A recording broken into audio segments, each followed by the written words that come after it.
Hello, this is a guy who likes fanfiction and is too lazy to read, so here is Code Prime, R1, Rebellion in audio form. Check the description for the links to the author. Chapter 31, School Festival Declaration. Yes, it is true that the invasion of the Chinese Federation, as well as the terrorist activities of the Black Knights and these Autobot beings have disrupted our society. But that is a completely separate issue. The fact remains that you both have been absent from class far too often. I don't care how good your grades or that you're Princess Euphemia's knight, if you don't improve, you will repeat this year. This was just one of the many rantings both Lelouch and Suzaku had to endure from one of their teachers, as they had to take multiple late-night lessons in order to make up for their missed classes. And while they worked, each had their own separate thoughts about the other and the situations surrounding them. I had hoped Yuffie would pull Lelouch and Nunnally out by now. Suzaku thought as he cast a concerning glance towards Lelouch. But with all the political fallout from that whole mess at Kyushu, I guess she's got a busy schedule. But no matter what, I will protect those two. Lelouch, meanwhile, cast a glance at Suzaku.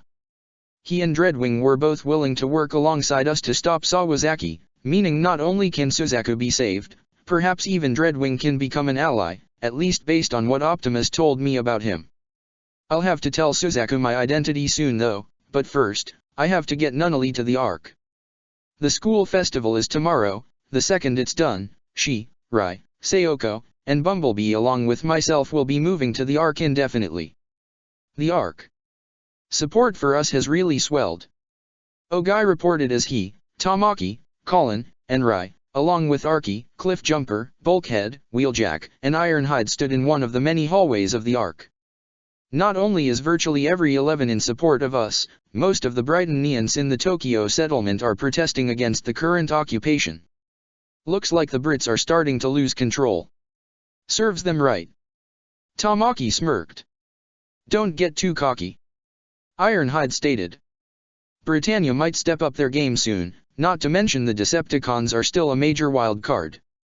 What about the whole idea of getting Brightonian royals like Euphemia on our side? Bulkhead asked. I mean, we did talk about that sort of thing.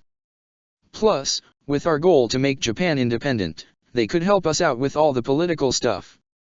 Well, given what happened to Lelouch and Nunnally, just because he spoke out against his dad when his mom was killed, I don't think the Emperor's gonna be too happy about one of his other kids directly challenging his authority.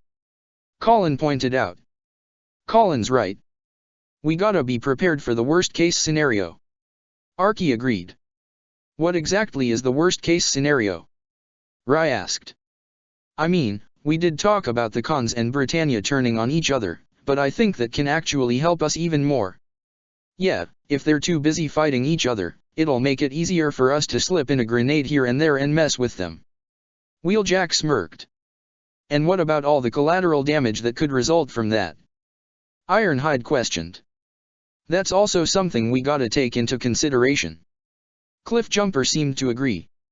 If and when Britannia and the Decepticons duke it out, there's gonna be a lot of innocent people caught in the crossfire.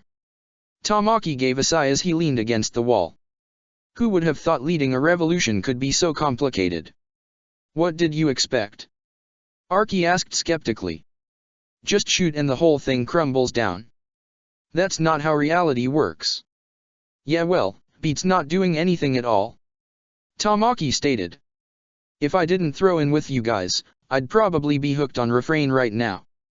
That got Ogai's attention as he instantly thought of the amnesiac Valletta still living at his place. Refrain might bring her memory back, but would she help us? She was a pure blood, but still. Ogai. Colin brought him out of his thoughts. Something on your mind? Yeah. Any of you know where Ratchet is? I need to ask him something. Ogai responded. He's with Optimus, and the rest of the Brain Squad in the Ark's laboratory. Cliffjumper answered.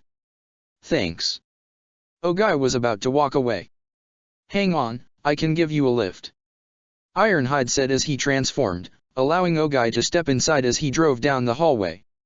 Shirley sat on a large Autobot table as she saw Ratchet, Fix-It, and Rax Hata making final adjustments on the tool they were about to give the Autobot leader that stood waiting patiently. By the time they were done, they stood back to allow the tool to come into view. It was a long, two-handed, double-bladed axe. The shaft was long, about 2/3 in length compared to the size of Optimus himself, while the axe blades on each end were a bright red color. The blades were curved, almost similar in style to a medieval axe. "And it is finished?" Rax Hata said with her casual smile. "I must admit, I've never really tried my hand at an axe before. I'd say it came out nicely. Optimus, I know this may never replace the one you lost on Cybertron," Ratchet told his friend and leader. "But this axe has been constructed through the same method that Britannia has used for those master vibration swords placed on the Lancelot and other Nightmare rays, with our own improvements. It also has its own power supply of synthetic energon," Fix-It put in, "making it much more powerful than anything Britannia can create. And since it's a simple tool and nothing complex like Nightmare rays, the power supply should not drain too thickly, quickly." "Thank you, Ratchet, Fix-It, Rax Hata," Optimus said as he picked up his new axe and brandished it. "This will most certainly do." Shirley couldn't help but look at Optimus with awe. Though she already knew how amazing he was before, seeing him wield something like an axe only made him look even more incredible. Though she did find the idea of him using an axe to be strange, as she always pegged him as the type to use a sword, but he still looked incredible all the same. Soon, however, Ironhide's vehicle mode drove into the lab before he came to a stop, allowing Ogai to step out before the Autobot veteran transformed. "Ogai." "Ironhide." Shirley greeted as Ratchet helped her down onto the floor. "Look what Ratchet and the others made for Optimus." Ogai looked in awe at the sight of the axe, while Ironhide simply smirked and gave a whistle. "Can't wait to see what that thing can do. It looks great." Ogai soon got over his awe as he addressed the Autobot medic. "Hey Ratchet, if someone has amnesia, could it be possible that Refrain could help restore their memories?" That took most of the group by surprise, though Ironhide already had an idea who he was referring to and looked with concern. Rax Hata, however, looked rather intrigued. "Refrain used as a treatment for amnesia?" She mused aloud. "I never really did consider that." "Why do you ask?" Well. Ogai tried to find the right way to say it. "This wouldn't have anything to do with the pure blood that's staying with you, would it?" Ironhide questioned knowingly. Ogai sighed. "Yeah. She still doesn't remember anything?" Shirley asked, though at the same time, she was also a bit concerned about that woman's memories being restored, as she did almost get Lelich killed. "Not yet, no." Ogai confirmed. "Why would you want her memories restored?" Ratchet questioned. "I understand there are some Britannians willing to work with us, but she is a pureblood, and their records seem to indicate they support all the racial and radical steps Britannia has taken over the years of their supremacy." "Maybe, but that doesn't mean she'd be loyal to the Decepticons." Ogai began. "You guys all talked about how they and Britannia are gonna fight each other soon. Not to mention, we actually have a Britannian prince leading us, albeit exiled, but still. And we have talked about getting Euphemia's support. Lelich also did say he was bringing Nunnally to the Ark tomorrow." Shirley put in. "Yeah, that's 3 Britannian royals on our side." Ogai continued. "There really isn't much she can do right now the way she is. But, if she regains her memories as a soldier, maybe, she could become an ally. I have gone through Valletta News combat records," Fix-It said. "She's a skilled soldier and Nightmare pilot, though not on the same league as Colin or Rai. She was good enough to be appointed as Knight of Britannia. Though I can't tell as to whether or not that's a testament to her skill, or her support on Britannia's supremacist views. All are valid arguments," Optimus said. "But Ogai, even if we could consider this woman to be a potential ally, I would advise against the use of Refrain to restore her memories. Our tests have shown the drug to be unstable and addictive. It could cause more damage to her psyche. I am afraid that such a risk would be too great." "Yeah. I had a feeling. Just wanted to run it by you guys," Ogai said. "But if she did regain her memories, could she join us?" Shirley asked, more so out of curiosity. If Valletta did join them, Shirley could be supportive, if the woman would be willing to change, but if not, she wasn't really someone she'd lose sleep over given what she tried to pull at Port Yokosuka, not to mention the mess in Shinjuku. "Personally, I doubt it. Ratchet said. She is a pureblood, and even if we have those of the royal family on our side, they could be considered enemies of the Emperor, and they seem to be the most loyal to him. That's true. Ironhide seemed to agree. Kinda like what's going on with Suzaku. If she's willing to change and accept responsibility for all she did, then great. If not, then she'll just be another enemy. All right. I understand. Ogai said with some reluctance in his voice. Though he did trust Optimus and the others' judgment, there was a small part of him that was hoping she would join them if her memories were restored. The next morning, Ashford Academy. Fireworks and confetti cannons were fired into the air as the school festival was only seconds away from opening. Ladies and gentlemen, thank you for waiting. Millie announced from the control booth, her voice echoing through the entire campus. The Ashford Academy School Festival, which is the most open event in the Tokyo settlement, is about to start. It will begin at the sound of this voice. Meow. Nunnally's cat impression was heard through the speakers, signaling the start of the festival. Already it was in an uproar. It had everything from food booths, costumes, art stands. They even gave out pictures of the Autobots, be it either drawings from the art club, or blurry photos taken to add a mystery element to it.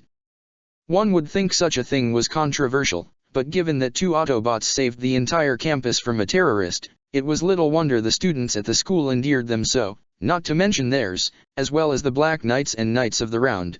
Battle against the Chinese Federation in Kyushu was broadcasted across the country. It was rather easy to see why nearly everyone in Ashford Academy viewed them as heroes.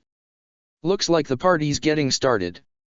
Cliffjumper said as he, Archie, and Bumblebee were parked in their vehicle modes in the closed storage garage.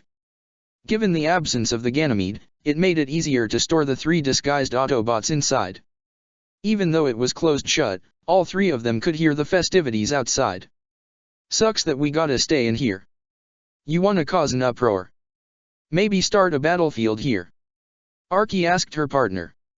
You know what would happen if the cons found us. Not to mention 3 Knights of the Round are still here, along with Suzaku. Bumblebee pointed out. I know, but we're celebrities. Cliffjumper replied. It would be nice to get cheers thrown our way instead of explosives. We're just gonna have to deal. Archie commented with a sigh. Why do I have a feeling this festival's gonna be a long one? At the same time, Lelich stood on the roof of the building, overlooking the festival as he was on the phone with Diet Hard discussing matters regarding their next move. That's what I thought. Lelich said. So even Sawazaki and the others turned out to be useful. We've covered all the tasks at hand. Yes, we gathered all the sector data on the emergency countermeasures they left behind. Diet Hard reported. However, Lelich observed a news crew arrive on campus. The press. He ducked his head so they would not see him as he continued to listen to Diethard's report. Also, thanks to the information you procured from Cornelia some time ago, we've not only identified the solar panels and energy storage sites, but even a large number of critical targets that we can hit all at once if the enemy forces are spread thin enough. And what are the others up to? Lelich asked.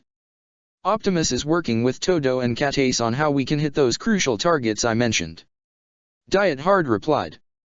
Wheeljack and Ironhide are working with Kyoto on supplying our nightmare forces with those high-heat magnesium rounds you recommended. Bulkhead is helping with the transportation of recently discovered energon deposits as well other supplies. Ratchet, Fixit, and Rax Hata are working with the rest of the Science Division on last-minute modifications to the Gawain as well as how we can use the Immobilizer and Polarity Gauntlet. Anything in regard to the synthetic energon? Lelich asked. Nothing of substantial to note. Diet Hard answered. According to Ratchet, the formula still remains incomplete. Understood. Lelich nodded. Oh, and I know we're late in reporting this to you, but with the operation of the Zero Squad, there's trouble. The former prince turned around in surprise to see Millie running toward him, having just arrived on the roof. There's huge trouble. I gotta go. He quickly hung up. What are you doing goofing off like that? Millie questioned as she pulled Lelich through the festival attractions. You're the festival chairman. But everything is running fine. There's no problem. Lelich told her. Besides, you're taking charge of that part, right? Lelich asked, referring to the massive pizza oven that was built recently on the school's grounds. It was 2 meters wide up till last year, and suddenly you declared we had to have a 12-meter pizza. Uh-huh. Millie nodded. Isn't it great? It's gonna be the largest one of its kind in the world. Just the oven and ingredients are causing an uproar. Lelich said. And now there's a TV crew running around campus? You know we can't show our faces. We got 3 nights of the round attending, not to mention Suzaku's in charge of making the pizza, so of course there's gonna be TV crew. Millie replied. You can run things from the control booth. Okay. President's orders. All right, stop right there. Rivalds told Gino, who was at the forklift, dropping off a box of supplies at the oven. Rivalds. We're all set on this end. Nina reported as she and Anya came up. Wow, someone's in a sunny mood. Rivalds took note of his classmate's cheery demeanor. Something good happen. Yeah, you could say that. Nina smiled while Anya continued to work on her phone. Looks like we got everything we need. Monica said as she and Shirley looked over a clipboard. Geez, a 12-meter pizza? Does Millie always go overboard like this? You have no idea. Shirley rolled her eyes with a playful grin. You know, if we have any leftovers, maybe we could take some for the Autobots. I mean, this is big enough even for them. Oh wait, that's right, they don't eat the food the way we do. It could still be nice, though. Meanwhile, elsewhere in the settlement, Ogai walked through the streets with the amnesiac Valletta, who was currently wearing a casual dress and jacket with a sun hat. I figured some fresh air could probably do you some good, Chigusa. Ogai said, referring the woman by the name he gave her. I don't know if it'll help with your memories, but it beats staying in my apartment 24/7. I do appreciate it. Chigusa smiled. And I mean it, thanks so much for everything. Ogai smiled somewhat nervously. Well, I didn't really do all that much. You may as well have saved my life bringing me into your home. So, let me thank you, Ogai. She maintained her innocent smile. Well, in that case, you're welcome. Ogai smiled back. Despite his smile, however, his thoughts were somewhat conflicted. What am I even doing? If does bring her memory back, it's like what Optimus and the others said, we have no guarantee she could become an ally. Not to mention she's seen Zero's face, that could put everyone in jeopardy. I can't just kill her. The pair happened to pass by the gate to Ashford Academy, and Ogai couldn't help but stop. Here we are. Is something wrong? Chigusa asked him. No, I used to be a schoolteacher, so I was feeling a little nostalgic. Ogai said as he had a reminiscent smile. Why did you stop teaching? Chigusa asked. Well, with the occupation, me and all other 11s were stripped of our old jobs and everything. Ogai answered. And, my best friend since we were little kids, passed away shortly after. But you could say that me, and several other good friends of mine, are kinda helping to fulfill his last wish. Chigusa looked toward him with sympathy, as despite her innocent exterior, she was able to find the residual sadness in his voice, telling her that he still clearly misses his friend and feels the pain. But, when she looked at the school and saw there was a festival going on, an idea came to her that might cheer him up. She grabbed his arm with an eager smile. Let's go in. That took him by surprise. No. I can't go into a Brightonian school. I'm an 11. Suddenly, multiple students, including Gino, all came outside to greet the pair. Who cares about that stuff? He said as he casually put his arm around Ogai in a friendly manner. It's a festival, so let's go have some fun. The students quickly pulled the pair inside the campus grounds to enjoy the festival. However, not long after they went inside, the vehicle modes of Knockout and Breakdown came to a stop just outside the main entrance. You gotta give the humans credit, they know how to have a good time. Knockout commented as he and his partner remained in their disguises. Why are we here again? Breakdown asked. This place seems too noisy for my taste. This coming from a lug who likes to smash stuff. Knockout joked. But, Megatron told us to keep an eye on Kurugi and see what he's been up to. Can't he just ask Soundwave to do that? I mean, it is his job. Breakdown stated. I asked that too, but apparently Soundwave is helping the boss out with something else, so we're stuck here. Knockout commented as he looked inside the school to see their activities, including pictures being drawn by the art club. But those kids better not get any funny ideas about drawing on me. Meanwhile, inside the school's kitchen, Suzaku was quickly working on cutting up the last of the ingredients needed for the massive pizza. He heard the door open from behind, but he didn't need to turn around to see who it was. That's a relief, Suzaku said, much to the surprise of Rai and Colin, the former holding onto the latter's arm as she held onto a concealed knife in her pocket. I thought you two were never going to come back to school. It's on purpose, Colin asked, as she and Rai looked in surprise.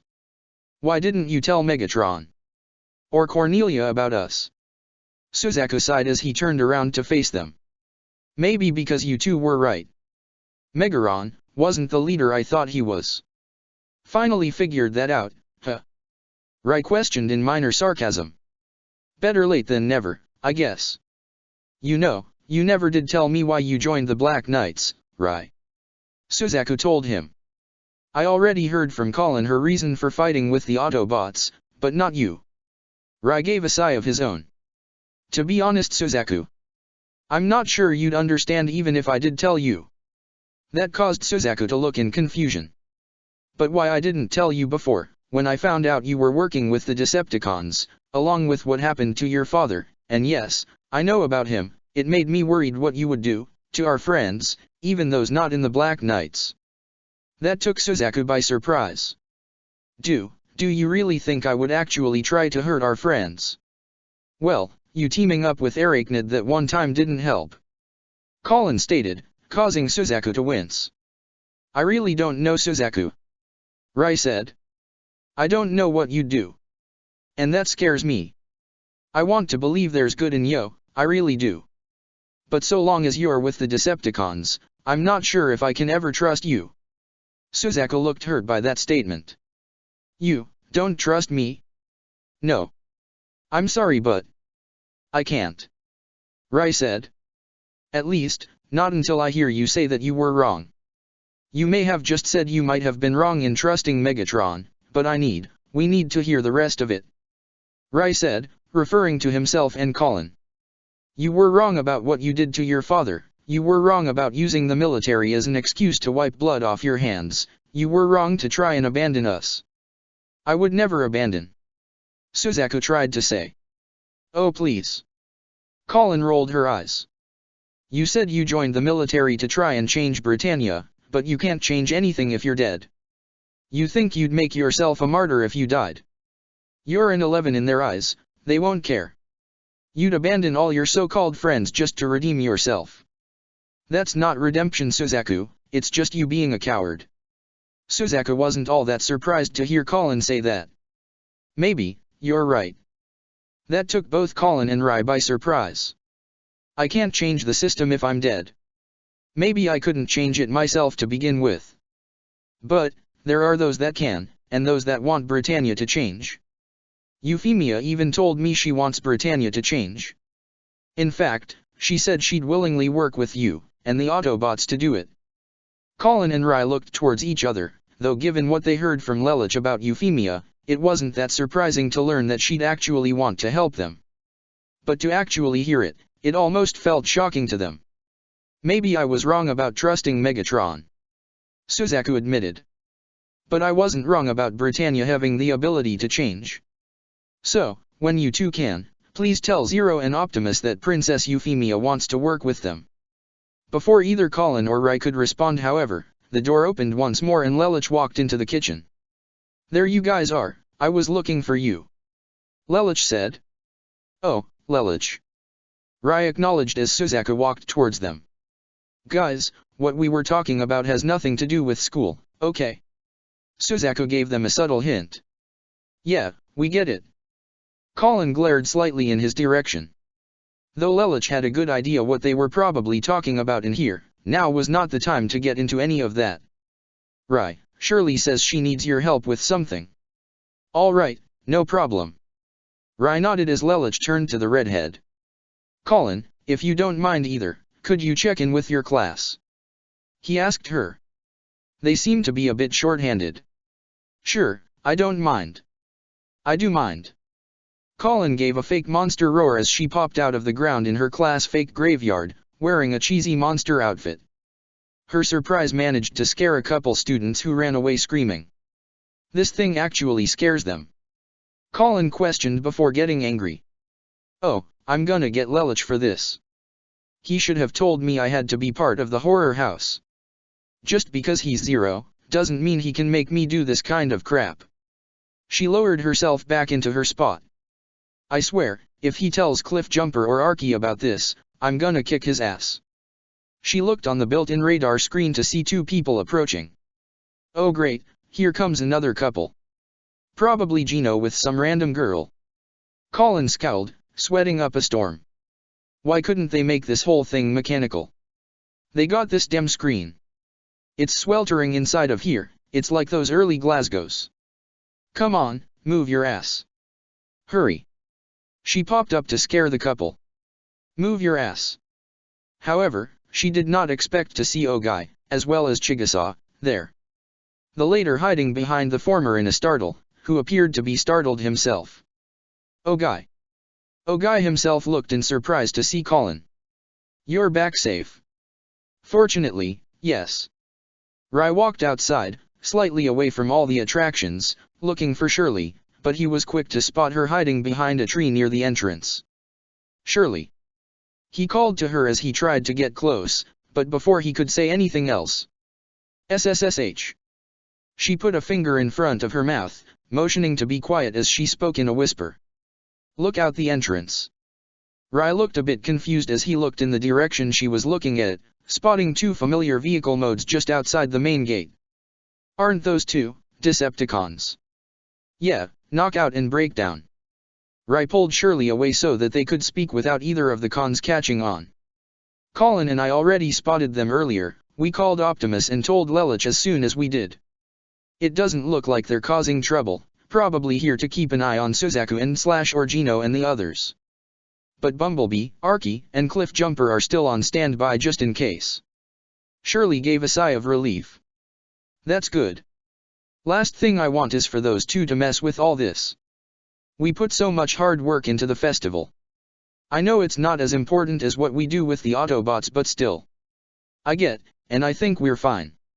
Rai assured. The Decepticons are evil, but I don't think they're gonna blow their cover just to ruin a school festival, especially with a news crew here. He smirked. But, seeing how close they are to the pizza over, I wouldn't mind some extra sauce spilling over and ruining Knockout's paint job. Shirley giggled at the thought of that.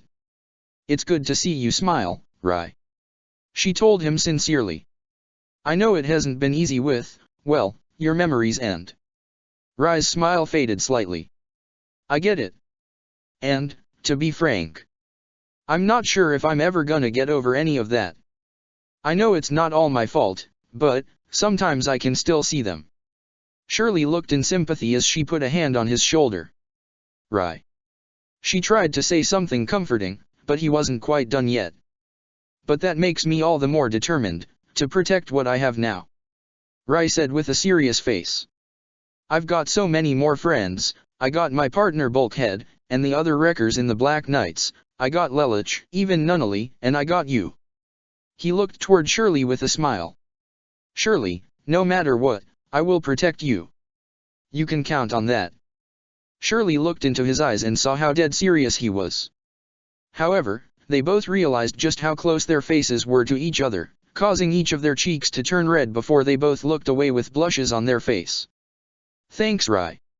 Shirley rubbed the back of her neck. Yeah, no problem. Rai was just as flustered as she was. However, as he looked the other way, he saw a familiar green-haired girl in an Ashford school uniform walking through the festival. Oh. What? What is? Shirley turned around to see the individual in question that Rai had also seen. Oh scrap. Meanwhile, Cecile Crumey, who was also attending the festival along with a trio of Camelot agents, was at a whack-a-mole game where students would poke their heads out for the person to try and bop with a toy hammer. However, she was more focused on the blonde-haired one with glasses in the middle. School festivals are such fun. I feel so free. Cecile actually laughed as she continued to bonk the blonde guy in the middle, completely ignoring the others. The one she keeps whacking, doesn't he look like Lloyd? One agent asked his co-worker in a whisper. No great wonder. The other one replied. Working under that guy must really drive her out of her mind. At the same time, Lelich sat on a bench, while also on the phone, speaking with several other clubs and students that were working with the festival. Right, the pizza's starting later. He said before hanging up with a sigh. Definitely don't have time to be doing this. The phone rang yet again, and he was quick to answer. Yes? Oh, the drama club? I've spoken to the film club about it. He hung up yet again. How can I plan my revolution? Suddenly, a toy hammer had bonked him on the head. I'm sorry. Cecile ran up to him as she caught the hammer that flew back to her. The handle just broke in two. Lelich recognized her as a soldier Suzaku worked with. First two Decepticons are here, now a soldier? At a school festival. He thought in a mix of sarcasm and minor disgust. How peaceful the world is. Say, aren't you Suzaku's friend? Cecile asked, recognizing Lelich as well. However, before he could answer, someone else had got his attention from behind. Hey you, boy. Where am I supposed to go to eat the biggest pizza in the world? Lelich turned around to face Cece, who was currently clad in an Ashford school uniform. Hey, Sarah, Lelich. Rai quickly came in from behind Cece, putting a hand on her shoulder, with Shirley right behind him. Can we talk to you guys? You know, in private. He gave a subtle glare at the immortal girl before pulling her away. Meanwhile, at the Tokyo Settlement's Royal Palace, Cornelia was having a discussion with Schnee-Eisel, Dreadwing, Starscream, as well as Nonet, Darlton, and Guilford. Thank you again for your assistance in the Kyushu affair, Dreadwing. It was much appreciated. Schnee-Eisel told the Seeker. I only sought to aid Suzaku, nothing more. Dreadwing responded, though it wasn't clear on his face. Dreadwing did not trust Schnee-Eisel in the slightest. It was easy for him to figure out that he had likely used Suzaku and the Knights of the Round as a distraction in that last battle. Even though he was Euphemia's brother, there was something about Schnee-Eisel that put Dreadwing on edge. Starscream rolled his eyes. Your affiliation with that waste of space continues to grate on my nerves, Dreadwing. To whom are you referring to, Starscream? Nonet glared at the Decepticon commander along with Dreadwing. Suzaku or Princess Euphemia? Well, I was speaking of Kururugi, but you could consider the same for Euphemia as well. Starscream stated, resulting in glares from virtually everyone, especially Cornelia. Oh, don't give me that, it's the truth. Cornelia here is a warrior, albeit a lesser one compared to the likes of myself and my soldiers, but she is still capable of putting up something of a fight. Cornelia's fists clenched at that, while Guilford and Darlton simply glared. And Schnee-Eisel here has proven to be a sound strategist, perhaps the best this empire has to offer, which isn't saying much considering all the squabbling it has been doing. But Euphemia is neither. She can't fight, nor can she come up with even a halfway decent strategy. Honestly, it's a wonder Daddy Dearest hasn't thrown her away like he did with those two other weaklings, Lelich and Nunnally. You listen to me, Starscream. Cornelia exclaimed, having enough of this. What goes on with my family is none of your concern. When your petty infighting and posturing interferes with the elimination of our enemies, it most certainly is my concern. Starscream replied. Speaking of posturing, would you care to explain your actions at the prison block recently? Darlton questioned. You and your fellow Decepticons choose to reveal yourselves on national television. Guilford stated as well. Because of that, protests have erupted all across the area. Protests have been present since the Black Knights and Autobots made their debut months ago. Starscream replied. If you are incapable of managing your own people, it's no wonder our enemies thwart you at every turn. How dare you? Cornelia was ready to shout, but Schnee-Eisel quickly stepped in. That's quite enough. The prince spoke in a calm and rational tone. Commander Starscream, I can understand why you must feel so frustrated with our side. It's the unfortunate nature of our family and government, I'm afraid. Because Britannia has been divided for many years, even among the royal family, it's been incredibly difficult for us to yield any promising results. He then turned to his sister and her knights when it looked like they were about to protest. Which is why I feel we should gather all those we can trust so that we can act accordingly without dealing with the infighting from those we cannot trust. Do you happen to know anyone who falls under that category, Your Majesty? Nonet asked. Because certain events, such as Shikini Island, have shown that you haven't really communicated with us in that regard. I agree. Dreadwing also spoke. In order to establish trust, you must first acquire proper communication in order for an operation to run smoothly. And I agree most assuredly. Schneeisel assured. I apologize for my actions if they felt you were unable to trust me. I make no excuse. Nonet and Dreadwing each shared somewhat questionable expressions before the Knight of Nine spoke. Well, maybe you can. However, before anything else could be said, a projectile was quickly thrown in her direction. Nonet was quick to catch it to reveal it to be a fancy black and red dagger. Most of the group looked in surprise, but Nonet's eyes narrowed as she knew exactly who this dagger belonged to. What do people value most? All eyes turned to a man who had walked onto the scene. He had purple eyes, auburn hair worn in a mullet-like style. He wore a white uniform with an orange robe around his person. Answer, their own lives. Luciano Bradley. Nonet glared, along with Cornelia. What is he doing here? Cornelia glared at the man in question while her knights looked more than a little shocked. Who is this? Starscream questioned. Oh, pardon me, where are my manners? The man made a mocking bow. I am Sir Luciano Bradley, the Knight of Ten, otherwise known as the Homicide Genius and even the Vampire of Britannia. Another Knight of the Round. Dreadwing mused, as he instantly did not like this man. Just one look in his eyes was enough for Dreadwing's stomach, or the Cybertronian equivalent of it, to turn. So, you two are some of the big bad Decepticons, eh? Luciano spoke casually. Tell me, does your kind bleed? You'd better watch your tone. Starscream advised, stepping closer to the man. Knight of the Round or not, you are merely a human. And I've been dealing with more than enough of those. Don't lump us in with those 11s or anyone else like that. A woman arrived right behind Bradley. She had dark skin, black hair tied back in a Brad ponytail, with green eyes. She also wore a white suit with a dark blue robe over it. We're a breed above the rest. Dorothea Ernst. Guilford looked in surprise. The Knight of Four. Darlton seemed just as shocked as his comrade. I see you've arrived as well, Lady Ernst. Nonet greeted coldly. Indeed. And I must ask, aren't you ashamed? Dorothea spoke to Nonet directly. You're a Knight of the Round, yet you've not scored one single victory against your enemies. If it were up to me, I'd have you stripped of your rank for failure. Perhaps you underestimate them. Nonet glared. As usual, your ego second to only this bloodthirsty maniac. She gestured to Bradley. Bradley only smiled even more sadistically. Oh, you wanna try saying that to my face, little Knight of Nine? However, Dreadwing promptly stepped in front to block both Bradley and Dorothea from advancing any further.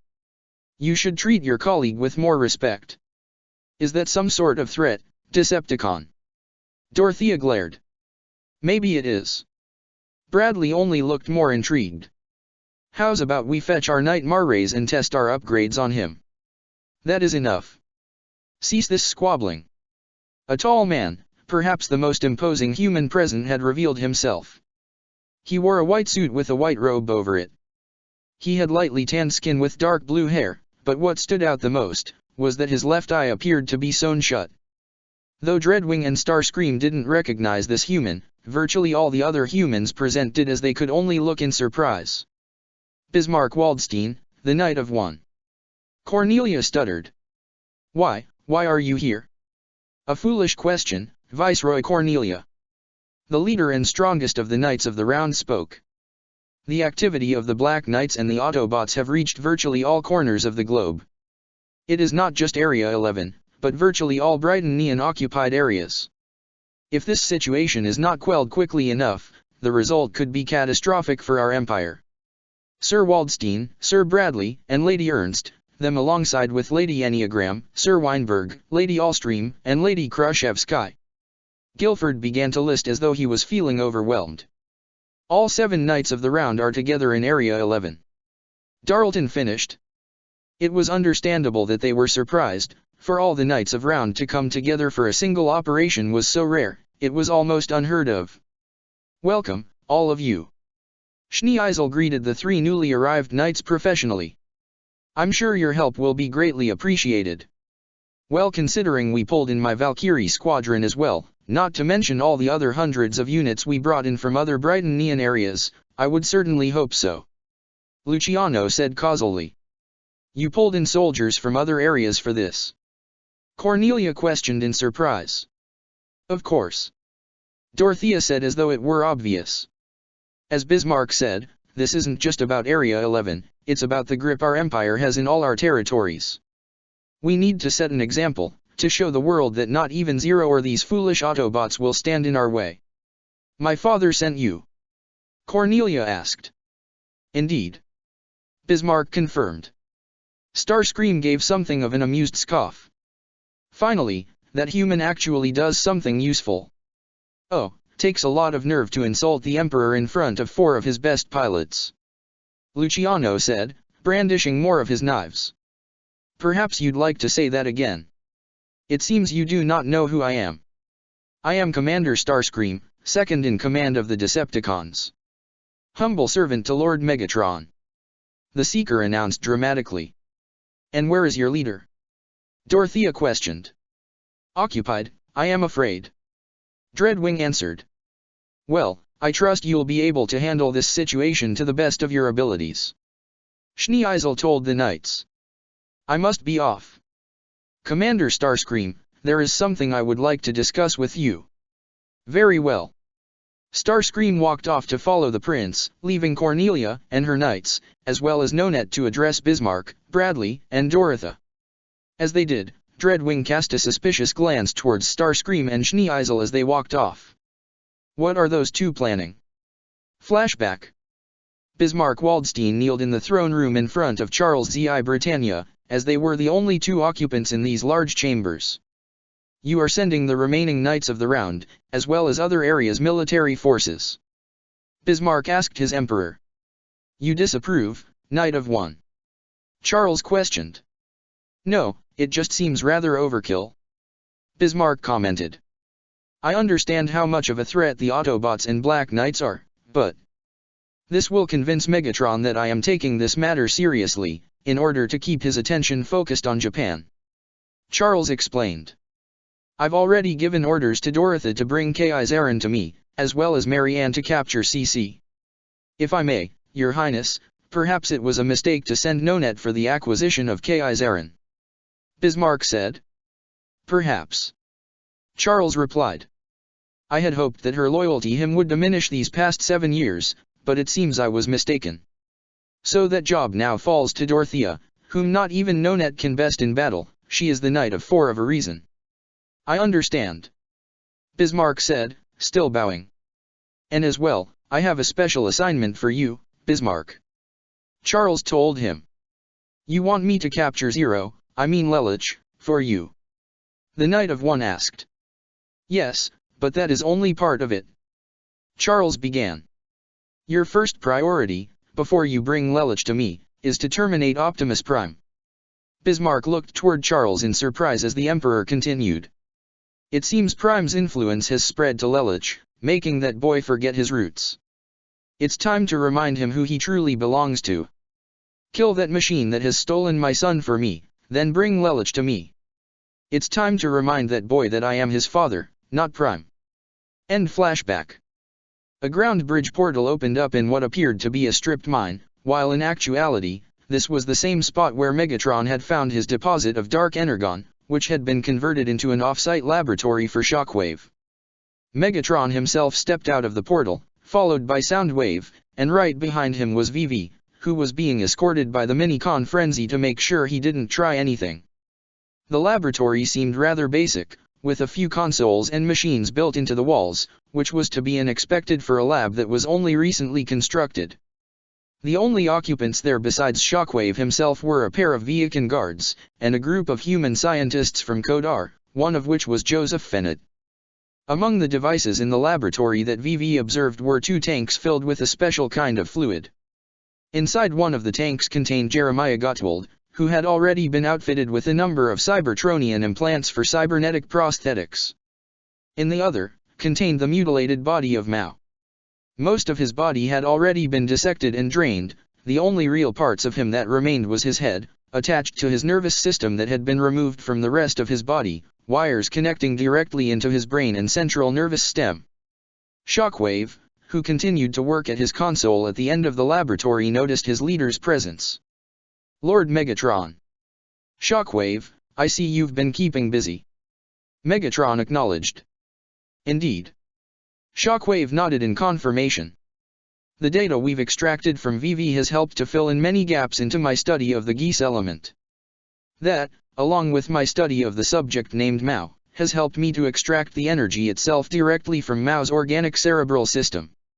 Shockwave then led Megatron to a table that contained 3 vials of a red liquid. From there, I have been able to concentrate the energy into a liquid form, making it easier to study. Very impressive, my most prized engineer. Megatron approved. However, this is the among most I've been able to accomplish. Shockwave explained. Breaking down the Geese energy into its most basic elements has proven to be difficult, taken into account the fact that the elements that comprise the energy are unlike anything I've seen so far. Simply put, I have no idea what makes up this power. Understandable.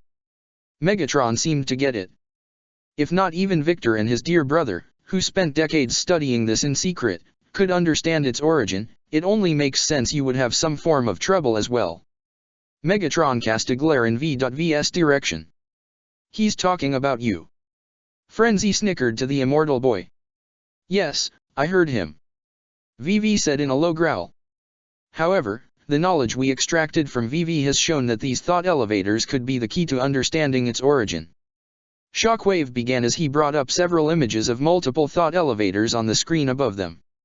However, the one in Area 11 has been destroyed by Optimus Prime, and the remaining 7 are located in sites directly under Brightonian control, excluding the one in the Antarctic. Locations for each of the remaining thought elevators were pinpointed in 7 specific locations on the screen. We can work with that later. Megatron dismissed. How goes the process of trying to weaponize Geese? One direction has yielded promising results, the other has not.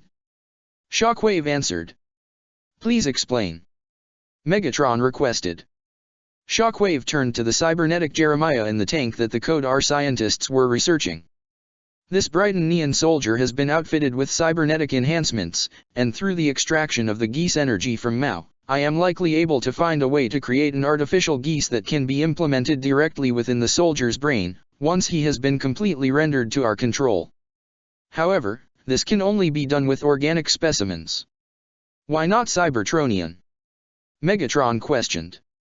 Shockwave then typed more on the console in front of him as the screen projected 2 images, one was a strand of organic DNA, the other was a strand of cybernucleic acid, also called CNA. As you are already aware, Lord Megatron, human and Cybertronian biology differ on even a microscopic level. The power that is transferred from the one who bears the code ability travels from the organic brain of said immortal into another's mind in the form of an energy. This energy travels along human electrons within their nervous system directly into the organic brain. This energy only seems to be compatible with organic matter. So, while it may be possible for an organic Geese ability to affect Cybertronians, provided the ability is strong enough, it cannot be directly transferred into another. The energy itself must be altered on an atomic level to even create the possibility of such a transfer. I see. Megatron said with small sigh. You know. VV spoke nervously. We could try, forming a contract. If we can do that, then you can possess a Geese ability yourself, Lord Megatron. It wouldn't hurt. And establish a connection with you that you can take advantage over? I think not. Megatron said, glaring at the immortal boy. You will only establish a contract if I say so. Frenzy laughed mockingly at VV. Rejected. Megatron looked rather disappointed. So perhaps they could find a way to weaponize geese, but only after modifying humans to serve their purpose. True, this geese order VV has been in charge of has plenty of potential candidates to experiment on. He had hoped he'd be able to use it himself. But he wasn't foolish enough to try and form a contract with VV that would put him on the immortal boy's strings. However, what Shockwave said also caught his attention, about the energy needing to be altered. Though Megatron did not possess the ability to alter specifically, he had the means to corrupt it. Shockwave, where is the supply of Dark Energon? Megatron asked. This way, Lord Megatron. Shockwave led his leader, with Soundwave, VV, and Frenzy following right behind. The Cyclopean scientist lead Megatron to large container filled with a massive cluster of the crystallized blood of Unicron. One look from this dark substance was enough to even make VV shudder. He could practically feel something alive inside these crystals this just staring down at him. Shockwave, the geese extraction.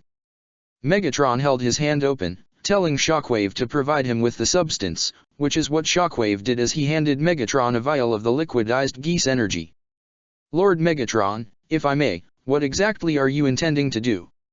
Shockwave queried as even Soundwave was looking with curiosity and concern. Call it an experiment. Megatron answered as he suddenly reached into the container to pull out a shard of the Dark Energon before jamming it into the vial. The second the purple crystal made contact with the red liquid, purple bolts surged throughout the vial before the entire liquid sample was absorbed directly into the shard like water into a sponge. Wait. Lord Megatron, what are you? Even Frenzy was caught off guard, but nobody would be prepared for what Megatron did next. The Decepticon leader jammed the shard directly into his spark chamber. The second it made contact, the Dark Energon was absorbed directly into Megatron's body as his inner workings began to glow with the same purple color, which flowed directly into his optics before they changed from red to purple. Though Megatron has been shown to control and manipulate Dark Energon in his own body before, this was different. A vision struck Megatron's eyes as he appeared to be falling into a bottomless void, a dark and glowing purple void with bolts of black matter streaking along the sides. Megatron was then bombarded with stilled images ranging from an ancient society of humans, to images of CC and VV, and even other individuals such as Lelich, Rai, Mao, Charles, and other humans he did not recognize. He even saw a vision of what appeared to be Earth and Cybertron coming close together before he was suddenly pulled out of his dark visions. Megatron fell on his hands and knees, much to the surprise of every human and Decepticon present, including all the Code R scientists that had been working, as well as the Viacan soldiers. Lord Megatron. One Viacan ran to his master and tried to help him up. Megatron instinctively glanced at the soldier, his optics still purple, but what stuck out the most was a dark purple geese emblem in both his optics surging brightly. The second Megatron made eye contact with the Viacan helping him. The Viacan backed away, screaming in absolute terror. Everyone, even Shockwave, Soundwave, and VV looked in complete and total shock. What's going on? Frenzy asked as they saw the Viacan screaming, as though he had seen something truly terrifying. After a few more seconds of intense screaming, the Viacan fell to the ground. Soundwave scanned the Viacan for any sort of injuries, only to find that his spark had been extinguished. Termination. Shockwave saw Soundwave's readings, in which the silent Decepticon nodded in confirmation. He's dead? But, how? Frenzy questioned. Soundwave displayed the life signs of the Viacan he recorded before the soldier died, allowing Shockwave to decipher them. A sudden increase in stress which led directly to his spark overloading, to the point where it became unstable and put itself out. He was afraid. Frenzy asked, wanting to make sure. Sort of like humans with heart attacks. But Cybertronians can't go through that. My assumption is that this Viacan trooper was suddenly given a hallucination that manifested in the form of his worst fears, likely coupled with energy from Dark Energon that fed directly into his spark, extinguishing it. Shockwave theorized. Megatron had stood up fully on his feet, shaking the cobwebs from his head as his optics turned from purple back to their natural red. He heard everything Shockwave said about his newfound ability as an idea came to mind. Victor. The immortal boy turned to Megatron as his optics turned purple and the dark geese emblem manifested in them once again. Look at me. The second the geese sigil flew from Megatron's eyes and into V.V's, the immortal screamed in terror, bombarded with visions that only he could see. Soundwave and Shockwave observed emotionlessly, while the Code R researchers and even Frenzy looked more than a little freaked. After a minute or two of increased screaming, VV stopped before he fell to the ground, flat on his back. Like with the Viakin, Soundwave scanned VV, only to find his vitals have flatlines as well. Termination. Shockwave reported. At least for now. Megatron said, knowing the boy would likely resurrect himself at any moment before he chuckled evilly. Who would have thought that this geese power and the blood of Unicron would be so compatible? It seems I have a geese of my own. No, I have something far greater, the power I wield, it is Dark Geese. Megatron exclaimed in evil jubilation. Your experience at controlling Dark Energon has likely enabled you to control this power. Shockwave deduced. It appears to be far stronger than any other geese ability we have seen thus far, at least based off those that VV is aware of, enough so that is able to affect Cybertronians as well as immortal code bearers. Speaking of which, VV suddenly shot up, taking raspy breaths as his code power was able to resurrect him. Well, it would seem you truly are immortal. Megatron sneered as he loomed over VV, who looked toward Megatron in absolute terror. But immortality does not often mean invincibility, as you have just learned. So, allow me to establish a contract of my own, my dear Victor.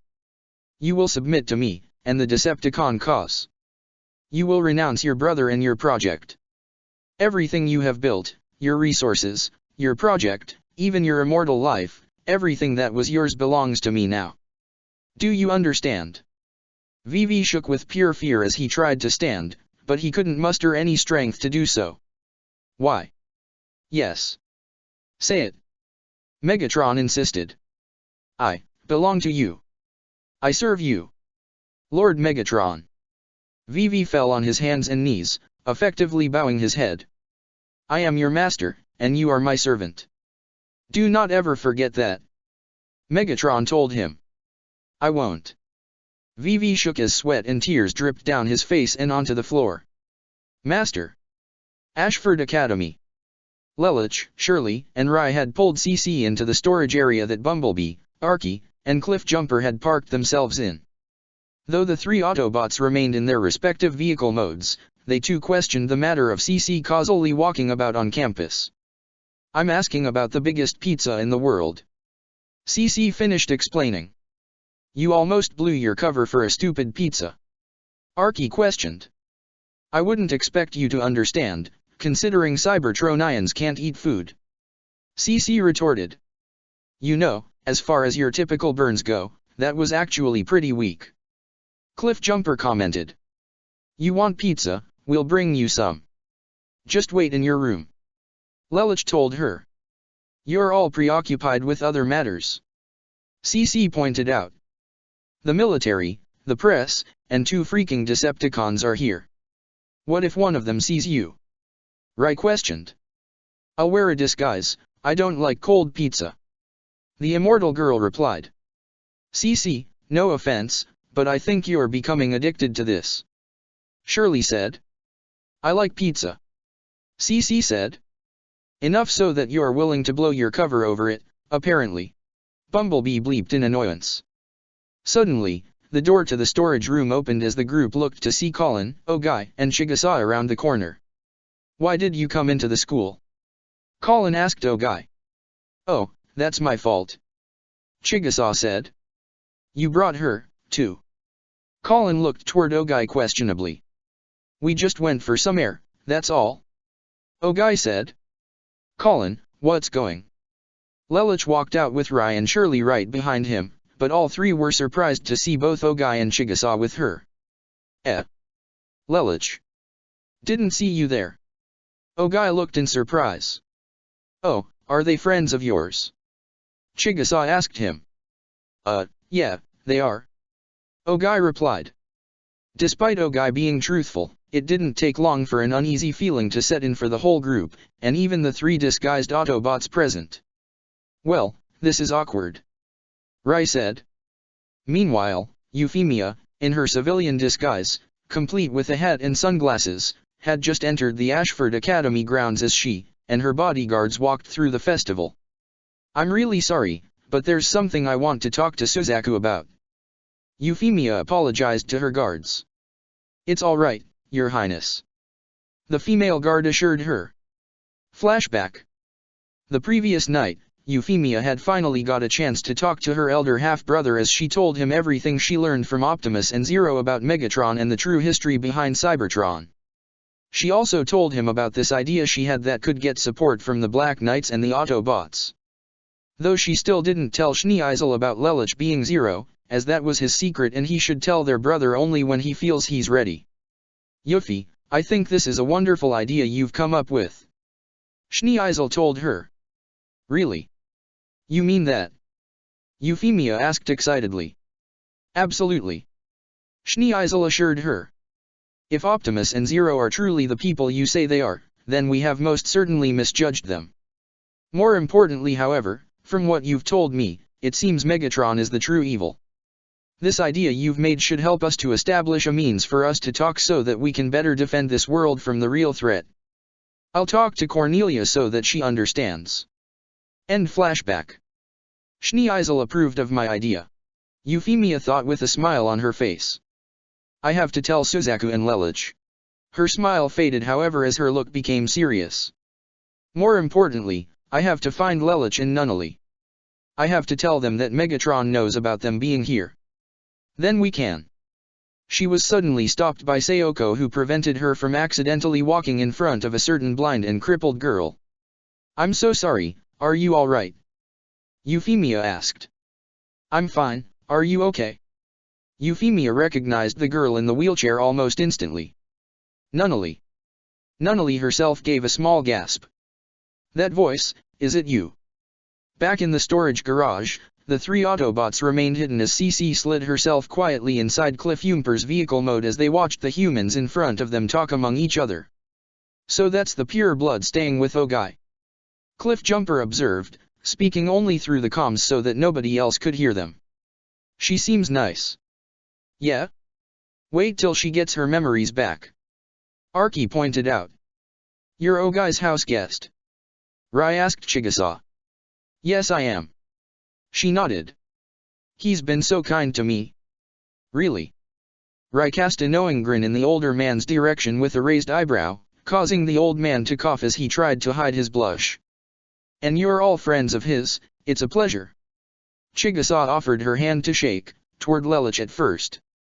Though hesitant, as he did know who she was at first, he accepted her hand. Rai shook it next, though when she offered one to Shirley, the girl instinctively flinched. Is something wrong? No. Nothing really, Shirley said as she shook Chigusa's hand. You just reminded me of someone else, that's all.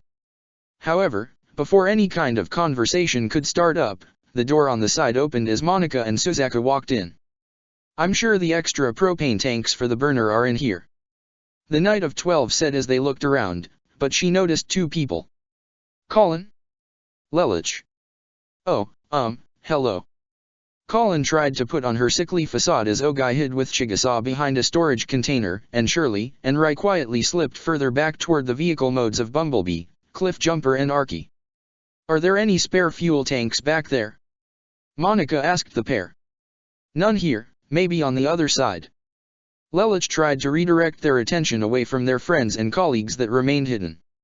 Scrap, this is bad, Rai said in a whisper. No kidding, Arky quietly replied.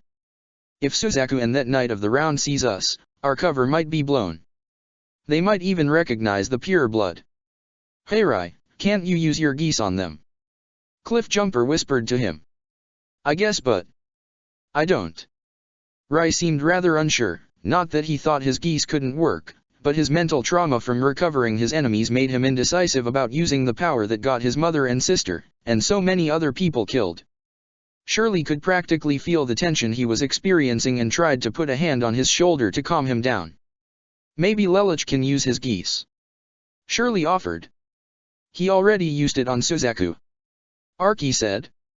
Plus, he's trying to be more cautious with it so it doesn't run wild. Shirley glanced back to the garage door behind the disguised Autobots when an idea came to her. Maybe we can sneak you guys out through there. We'll need a distraction, Cliffjumper replied. Garage doors are usually pretty loud. Rai looked around when he noticed the shelf of boxes that Lelich and Colin were close to as he got an idea. He quickly grabbed a screw on the ground and rolled it at Lelich's foot. This got his attention as Rai silently gestured toward the garage door in the back as well as the three Autobots, before glancing at the shelf that was above Lelich and Colin. Lelich slightly nudged Colin and gestured upward, giving Colin the message, which she seemed to understand as she glanced at Ogai to silently tell him what to do, which he understood with a nod of his own. Hey, is something going on over here? Suzaku asked, noticing their odd expressions. Colin suddenly screamed, surprising both Monica and Suzaku as they looked in one direction, giving her an opportunity to cut the straps around the shelf with her knife before she pushed them down. The panels are falling. Run away! Colin screamed. As the shelf began to fall over, Lelich, Suzaku, and Monica ran to try and catch it, giving Rai an opening to open the garage door via the button on the wall. Bumblebee, meanwhile, dropped a smoke bomb, which exploded, covering the garage door's opening, allowing the Autobot trio to back out in their vehicle modes, with Shirley and Rai slipping out as well, and giving Ogai and Chigusa a chance to slip out through the front door. When it was all done, Lelich and Suzaku were holding the shelf and panel up, with Monica covering Colin with her body so she wouldn't get hurt. Oh, thank you, Colin said, keeping up her sickly facade. I'm just glad you're not hurt, Monica said. Where'd all this smoke come from? It must be for detecting gas leaks. Lelich made up an excuse. Looks like the main valve was knocked loose. Never mind that, can someone help me please? Suzaku asked. I'm in a little pain here. What's wrong? Monica asked. My ankle. It's a very familiar feeling, Suzaku said as Arthur the cat was biting down on Suzaku's ankle, while also digging his claws into him. The garage door was closed as Rai and Shirley slid their backs down the wall toward the ground as they sat with sighs of relief. That was a close call, Rai said. Yeah, not quite the excitement you would look for in a school festival, Shirley agreed. But maybe the kind you'd find at our job, Rai joked, causing Shirley to giggle. And the bots? We're okay, Bumblebee bleeped as he, Archie, and Cliffjumper, still in their vehicle modes, were right in front of the pair. C.CS still inside me, even though that sounds really wrong. Cliff attempted a joke. Really? Archie questioned somewhat irritably. What? I make jokes in tense situations, you know it, Cliff replied, which ended up causing Shirley and Rai to laugh out loud anyway.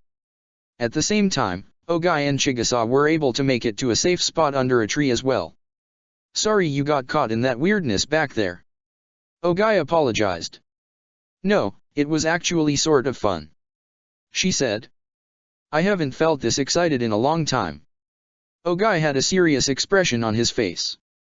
Hey, Chigusa, I think maybe you should see the rest of my friends pretty soon. Things might get a little messy out here and my friend's place might be the safest spot. Okay. Chigusa nodded in understanding. You know, Ogai, I wonder if the person I used to be was as happy as I am now. That took Ogai by surprise, but not as much as what she said next. You know, I've been thinking and I don't think I'd mind becoming an 11. Meanwhile, inside the Ashford clubhouse, Nunnally and Euphemia both sat at a table inside the dining room as they each had a cup of tea. So Lelich told you everything about him being Zero and what's going on with the Autobots and the Decepticons? Euphemia asked her younger half-sister. Yes, he did, Nunnally confirmed. I wasn't sure what to believe at first, but I trust my brother. Did he also tell you about Rai? Euphemia's look became nothing short of saddened. Yes. I can't believe it, we have another brother and what he went through, it was so horrible. She was almost brought to tears. But I know Rai's getting all the help he needs. Nunnally said.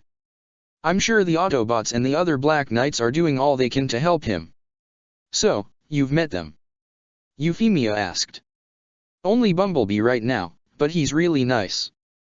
Nunnally smiled. He's been taking care of Lelouch since the beginning. And from what I've heard, the other Autobots are all really nice too, especially Optimus, given how highly Lelouch speaks of him. Big Brother even considers him like a father. I can definitely see why. Euphemia smiled. I've met Optimus, and I have to say, I've never met such a kind, noble, and gentle soul in all my life. Hey, do you remember that one time when you and I got into a great big argument when we were little? On which of us was gonna marry Lelouch when we grew up? Yes, I do. Euphemia confirmed, her smile growing even more brightly. We put Lelouch on the spot by making him decide right then and there. Both half-sisters shared a laugh. So, how about now? Do you still love him, even to this day? Nunnally asked. Of course, I do. Euphemia said without a second of hesitation. He's my brother, and you're my sister, Nunnally. I love you both so much. I love you too, Yuffie. Nunnally maintained her smile. Her smile quickly faded as she remembered what she had to tell them. Is Lelouch nearby? I need to talk to him. It's very important. He should be somewhere outside. Nunnally answered. Let's go find him. The Nemesis. After leaving Vivi under the supervision of Shockwave in his laboratory, Megatron had walked onto the bridge of his warship with his communications officer right behind him. Knockout and Breakdown are maintain their position at Ashford, Thundercracker and Skywarp are with Arachnid on Kaname Island, finishing the integration of the Insecticon hive into our ranks, and it seems that Dreadwing is with Cornelia now. Even Charles has sent the remaining Knights of the Round, with an army of Brightonian soldiers to add to Cornelia's otherwise diminished forces. Megatron began to list before he scoffed slightly. Charles wants me to think he's taking this situation seriously, but he couldn't possibly understand what we've already learned. Nor will he be prepared for what we have in store. Megatron stated. And what exactly do you have in store? Both Megatron and Soundwave looked to see not only Starscream casually leaning against the console of the bridge, but also Prince Schneeisel El Britannia below him. Please pardon my unannounced visit, Lord Megatron. Schneeisel gave a humble bow. Schneeisel El Britannia. Megatron acknowledged as this was the first time he met the prince, aside from Kaname Island. The second prince, and Prime Minister of the Brightonian Empire. What exactly are you doing on my ship? He also cast a glance to Starscream. Master, Schneeisel has revealed to me some rather interesting information regarding our enemies, Zero to be specific. Starscream said. Perhaps you should hear him out, he may be of use to us.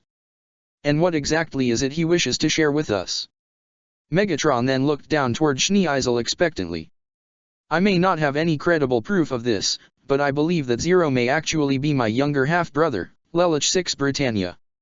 Schneeisel revealed. And what exactly makes you so certain of this if you have no proof? Megatron questioned. Because I know my brother. Schneeisel began to explain.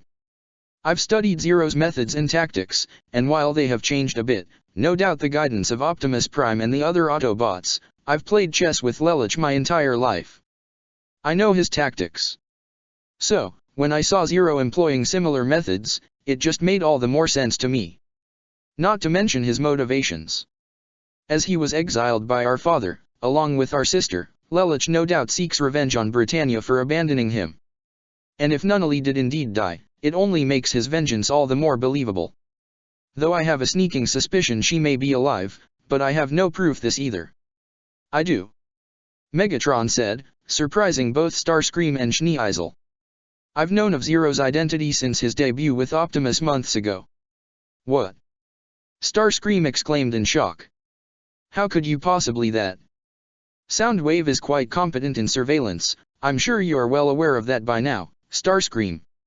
Megatron stated as Soundwave displayed the necessary information, including a recording and footage of Lelouch himself as well as Zero and comparing their voices for a 100% match. He was able to figure out much sooner than I ever could. Schneeisel thought in genuine surprise. I guess I shouldn't be surprised, given he was the mentor to my father, as what Starscream had told me. You discovered Zero's identity, and you choose not to tell me. Starscream exclaimed in anger and offense. Your first lieutenant. What would you have done with this information, Starscream? Megatron questioned. Why?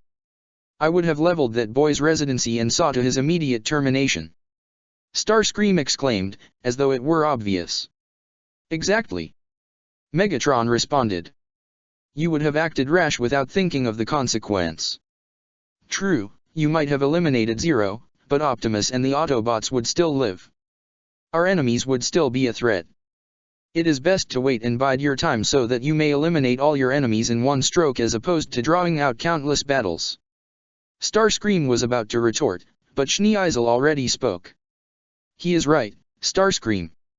While I applaud your willingness to eliminate the problem as quickly as possible, I feel that having the patience to wait and remove the entire problem as opposed to removing one piece of it, is a more effective strategy. As much as he didn't want to admit it, Starscream saw Schneeisel had a point and simply groaned in minor annoyance. But I sense that Optimus and Lelich are not your only problems, are they? He spoke to Megatron directly. Schneeisel, what is it that you want? Megatron questioned. To join you. Schneeisel answered, causing Megatron to raise a minor eyebrow in surprise. You want to remove my father from his position in power, or maybe you want to completely remove Britannia entirely. And that is something I can assist you with. And what can you offer me that I cannot simply take? Megatron continued to question. Inside information on Britannia's military operations. Schneeisel began to list. Psychological profiling on the most powerful figures in the Empire. Viable strategies that can guarantee absolute victory. But also, having a Britannian prince on your side, one who is beloved by his people, could make the transition easier. True, there may still be some who are willing to fight, but I can certainly help provide a means to get what you want. Megatron didn't seem all that convinced. You are willing to betray your own nation? Your own family? Your own father? I have no love for my father. Schneeisel said honestly. Just as he has no love for me or any of his other children, though I'm certain you already know that. But in all honesty, I really have no love for Britannia as a whole. Let me ask you, Megatron. What is it that people truly want? Starvation and poverty? Discrimination and corruption? War and terrorism? They want the problems that are flooding this world to go away forever. People of this world are driven by their own lusts and desires, by their own greed. They fight each other because they're all human. My theory is that their own subconscious understands this, despite the prejudice that exists in this world, they're all equal despite differences in race or status, and thus, are of equal chance to be overthrown. But you, and your Decepticons. You're more powerful than anything they have seen before. In the eyes of this world's ancient civilizations you would have been seen as gods. Perhaps it's time for them to think of you as such. What exactly are you trying to get at? Megatron wanted him to get right to the point. If the people of this world see something as powerful as you and your forces overturn the Britannian Empire, the empire that's stood for centuries, in just a short amount of time, perhaps even overnight, the people would either look at you in awe or fear. Schneeisel said. They'll be so amazed or so terrified that they wouldn't dare challenge you. Under your rule, all humans would be equal, right? Albeit underneath your heel, but still equal. This could finally bring all the wars and conflict of this world to an end. Perhaps. Megatron acknowledged. But what of the Autobots or the Black Knights who have proven they are capable of standing against us? Then we remove them from the equation as well. At the same time, in fact. Schneeisel answered. Seeing them as well as Britannia defeated will make the people all the more submissive. Megatron did see all the valid points Schneeisel made. Yet, at the same time, he was no fool. He could tell that Schneeisel was likely only seeking to join the winning side and likely had an ulterior motive, yet this made him all the more prudent to keep him where he can see him, much like with Victor. Perhaps he could find a use for him. Very well. Megatron acknowledged. I will allow you to join our ranks, Schneeisel. If only because, you are more valuable beside me than against me. You are too gracious, Lord Megatron. Schneeisel bowed in a seemingly humble fashion. Ashford Academy. All right. Any moment. Rivalts announced to the audience gathered in front of him as he stood on top of a stand in front of the massive pizza oven, wearing an apron and the chef's hat. We are about to begin the historic task of the making of the world's largest pizza. Please note that this contraption is an oven specially built for this occasion. A fabulous waste of money. Meanwhile, in the control booth, Lelich had made all the final and necessary preparations as he sat inside and just watched the show. This feels so easy, he thought with a smile. If I make a mistake here, no one's life is on the line. Millie then walked in, closing the door behind her. Not bad, got everything on schedule, huh? I've learned to manage people lately, Lelich said. Still, they all seem so optimistic, don't they? Not just the Chinese Federation invading, but everything that's been going on with giant transforming robots. Yet look at everyone. That's why people need this. Millie leaned against his chair. Festivals are necessary, a nice little break from how hard the world can be. I'm sure you can use one too, considering all the hard choices you've probably had to make. 0. Lelich looked at Millie as if she had just grown a second head. It really wasn't all that hard to figure out, Lelich. Millie began. First, you've been skipping out on classes since Zero's shown up, even though you've stopped gambling. Second, that car you recently bought looks a lot like one of those Autobots we saw on the news, not to mention you only just bought that so-called car just before the Autobots made their debut. Third, it's your reasoning, after everything your father did to you, it makes sense you'd try to get him back like this. Lelich sighed as he put his fingers on his eyelids. Was I that obvious? Millie giggled in response. Did you tell anyone else? No. Millie shook her head. You know what my mother would do with this if she found out. Not to mention Nunnally. Even after what happened to Shirley's father. Lelich confessed, still feeling guilty for that. I'm sure it was an accident, I know you wouldn't do anything like that. I know you, Lelich. Millie spoke to him sincerely as she put a hand on his shoulder. You might be really angry, maybe even insensitive sometimes, but you're not a bad person. No matter what, I'm still your friend. And I'm here for you whenever you need me. The young revolutionary gave an honest smile. Thank you, Millie. His smile quickly faded. Listen, you should probably leave the Tokyo settlement soon. She looked to him with confusion. With the way things are going, it might not be safe anymore. I'm up against a very dangerous opponent. Your father? Millie asked. Worse. Lelich replied instantly. However, before their conversation could continue, the door opened. Lelich. Nunnally, how's the pizza? However, Lelich gasped in shock as he saw not only Nunnally, but Euphemia as well, still with her sunglasses and hat. Sorry, I gotta go, we'll continue this conversation later. He told Millie before he left the booth to join his sisters. It looks like the ingredients are all prepared. Rivalts continued to announce as he hopped down onto the ground in front of a massive tarp covering something large. Now, introducing our special dough tosser. The tarp was taken down to reveal the Ganymede Nightmare. The Ashford Academy Ganymede. Yes, it's a bit of an antique, however at the controls, is the Student Council's special member and Princess Euphemia's personal knight. Suzaku Kurugi. It was true. Suzaku was indeed at the controls of the old nightmare and would act as the dough tosser for the massive pizza to be. Anya was meanwhile at the side, recording it via her phone. Wow, look at all these people who came here to see Suzaku. Gino said as he and Sayoko were helping other students hold up the massive plugs for the Ganymede to provide it with power. Of course, Suzaku is like a ray of hope for many 11s. Sayoko said. They revere him. Dang. Gino had an impressed smile. On the other side of the wall, Knockout and Breakdown continued to watch in their vehicle modes as Suzaku began to toss the pizza dough with the Ganymede, though they didn't seem all that impressed. These kids sure are getting excited over a large piece of fluff. Breakdown commented. Why doesn't Kururagi use the Lancelot? Knockout asked. It's way flashier than that piece of junk. Millie also watched the show from outside the control booth as Lloyd walked by her side. Ganymede, a third-generation nightmare. The type used by Lady Marianne the Flash, isn't that correct? It's just a fundamental frame. Millie responded. A big puppet for events like this. An unorthodox design dropped for the next generation of Nightmares due to Lady Marianne's death. Lloyd said. I'm guessing that's the real reason you want to marry me. Millie said as Cecile walked in between them. So now you get it. She spoke in a tone that was sympathetic towards the blonde. He has no attraction whatsoever to the opposite sex. Well, I get the general idea anyway. Lloyd replied, not really denying his assistant's claim.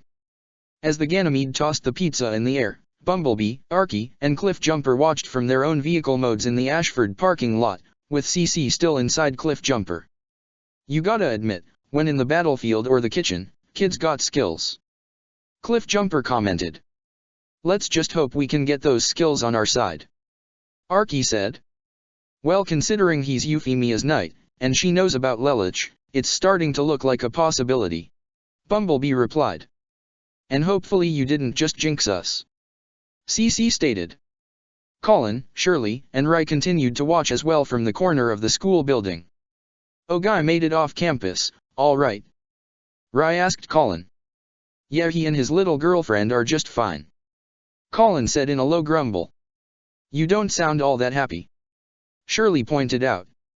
Considering she's not only a pureblood, but also someone who nearly got Lelich killed, yeah, I'm not exactly thrilled. Colin stated. Rai didn't seem to disagree, but as he looked around one corner, he saw something that surprised him. Hey guys, look over there.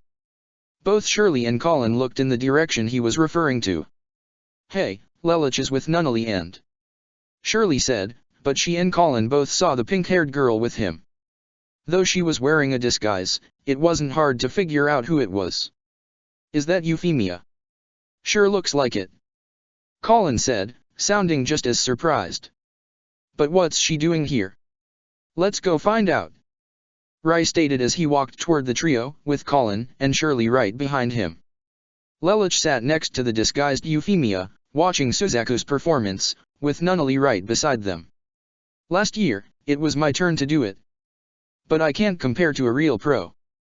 By that, he means he made a mess that looked like someone threw up everywhere. Nunnally smirked. How do you know what it looks like if you couldn't see it? Lelich questioned to his sister with a half-smirk. That's what Rivals said. Nunnally giggled, which Yuffie responded with a giggle of her own. Lelich sighed with a small grin as he rubbed his hand down his face. However, Yuffie quickly got serious. Lelich, listen to me. Megatron knows about you and Nunnally. That really surprised the pair, even Nunnally gave a startled gasp. He knows that you and Nunnally are a prince and princess, and he knows you're staying her at Ashford. How? The surprised Lelich wasn't over his shock as he tried to think of how he could possibly know that. I don't know how exactly, but he was somehow able to get it from Suzaku after interrogating him. Euphemia said. I'm sure Suzaku didn't mean to reveal anything. I know he wouldn't. Lelich quickly said before a scowl formed on his face. But it sounds like Megatron to do something like that. He calmed down, however. But you don't have to worry. As soon as the festival's over, Nunnally and I are leaving Ashford for the Ark. She'll be safe there. That's good to hear. Yuffie breathed a sigh of relief. What about Suzaku? Nunnally asked. If Megatron is as bad as you two say he is, I can't stand the thought of Suzaku being with him any longer. Don't worry, Nunnally, I already talked to him. Yuffie revealed. I told Suzaku and Dreadwing everything I learned from you and Optimus, Lelich. What really happened to Cybertron, and the both said they would work with me, even if I worked with you and Optimus to protect this world. They really said that? Lelich asked, a feeling of hope building in his chest. Who's Dreadwing? Nunnally asked. A Decepticon, but one that I trust with my life. Euphemia answered. He has a strong sense of honor and good spark deep inside. In fact, he's a lot like Suzaku. who's a lot like Suzaku. They turned around to see Rai, Colin, and Shirley arrive on the scene. How long have you all been there? Lelich asked. Long enough to hear the gist. Colin answered. Oh, I remember you two, from Kaname Island. Yuffie recognized the red-haired girl and the white-haired young man. Colin, and Rai, right?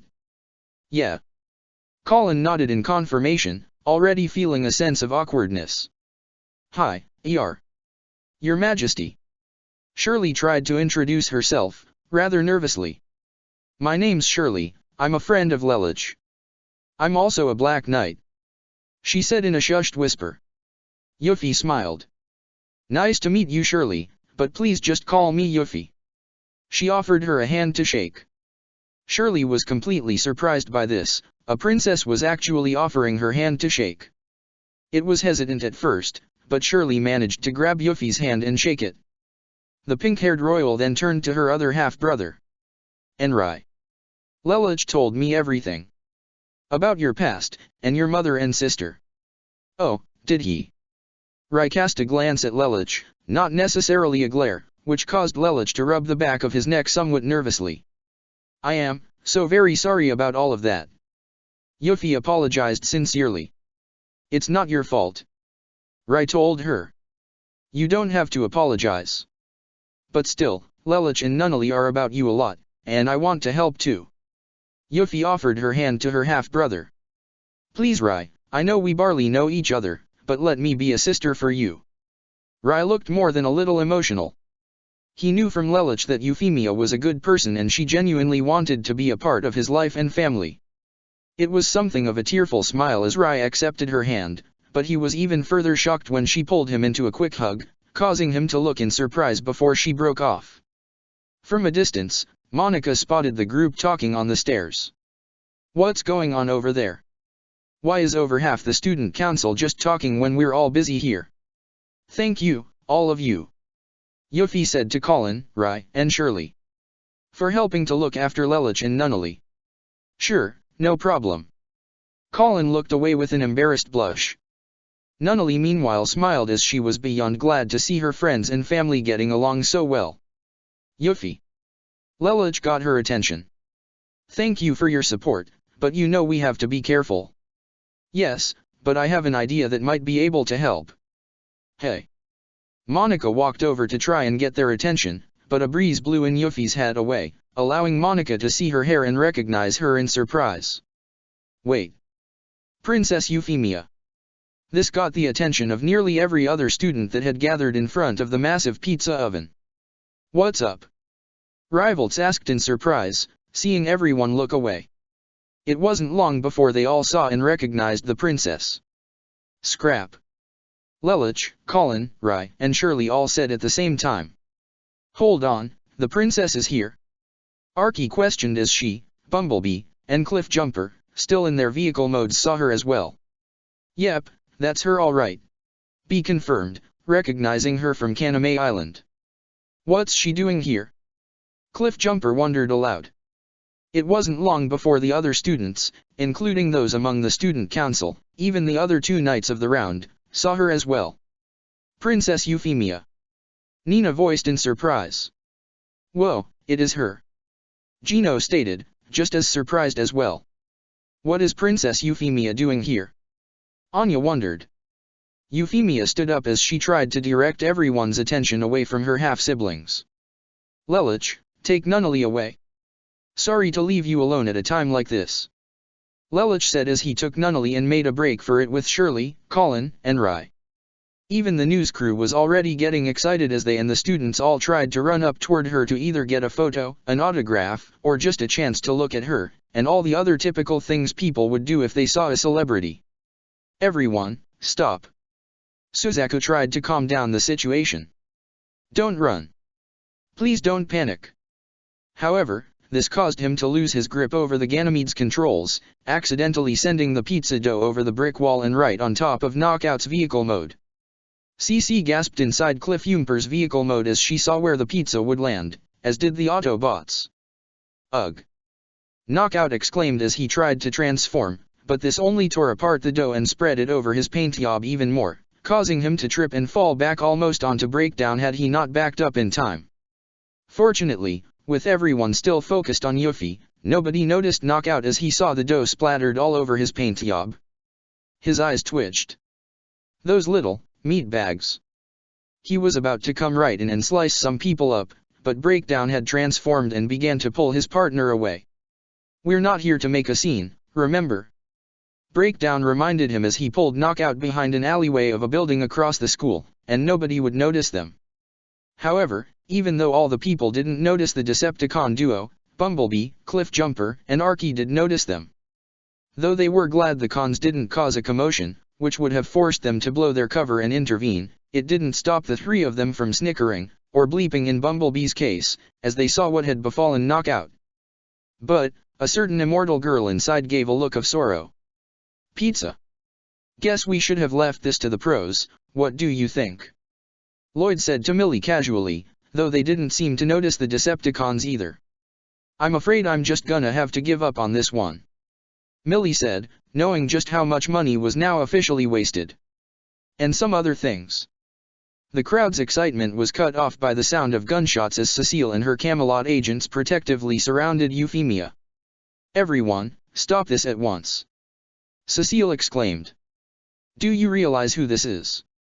This is the Sub-Viceroy, the third Imperial Princess." Euphemia's guard had also just arrived onto the scene.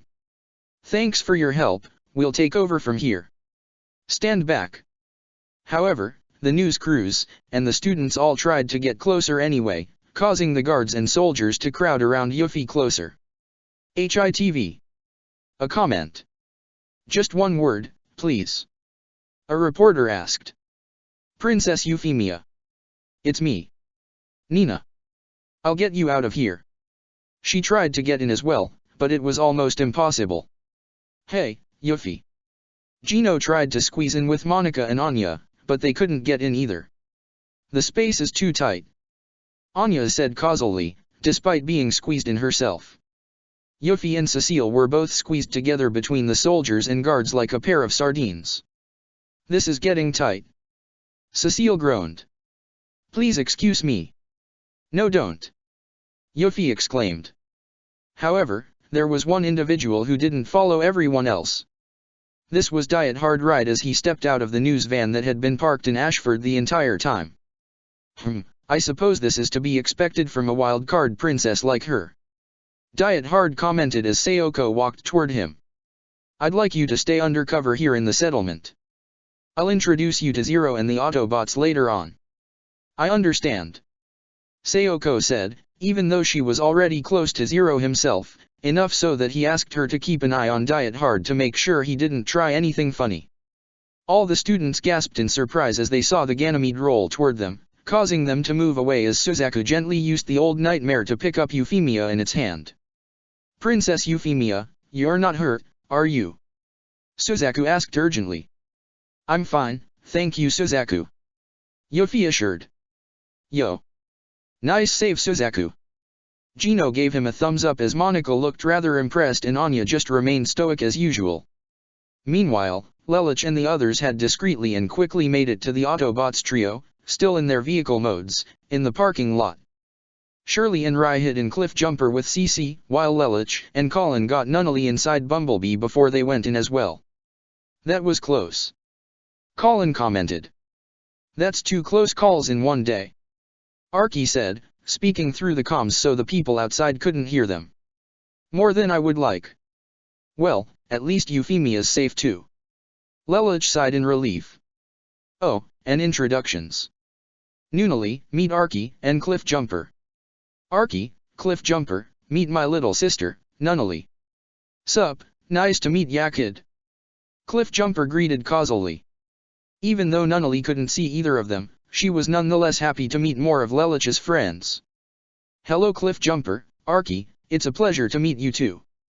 This caused Lelich to smile, glad his sister was meeting more of the bots. "Lelich, guess what?" Yuffie said that she and Suzaku are becoming very close now. This was a surprise for everyone, for Lelich and Colin, for Shirley and Rai, who heard through the comms. Even Archie, Cliffjumper, and Bumblebee were slightly surprised. "They make a nice couple," almost as much as you and Colin. That caused both Lelich and Colin's faces to turn red. What are you talking about? Colin stuttered. Nunnally smirked. It's okay, you don't have to hide anything from me. It's easy to see you two like each other. Bumblebee's radio played some romantic music, if only to tease them, causing Colin to try and kick the radio. Shut it, she told the Autobot scout with a face as red as Colin's cliff jumper as Lelich tried to hide his embarrassed look. Shirley also happened to hear what Nunnally said from inside Cliff Jumper's vehicle mode through the comms as well, and there was something in her that caused her heart to feel a bit tense. Meanwhile, Knockout tried to shake all the pizza dough off his paint job while still in the alleyway. Why do humans have to make this stuff so damn sticky? It'll take hours to get all this off. Breakdown rolled his only eye before he spotted the Ganymede and the person it was holding. Hey, Knockout, look who's here. Knockout looked in the direction Breakdown was pointing to and saw Euphemia. What is that little pink-haired brat doing here? From her vantage point on the Ganymede's hand, Euphy could see that Lelich, Nunnally, and their friends had made it to safety inside the Autobot trio's vehicle modes. Thank heavens, they're all right. Princess Euphemia. Down here. Can I get a statement, please? One reporter called to her. Seeing all these reporters gathered together, gave Euphemia an idea. Could you please network this broadcast nationwide? That took everyone by surprise. Huh? You mean go live? Now. Euphy. Suzaka wasn't sure what she was trying to do.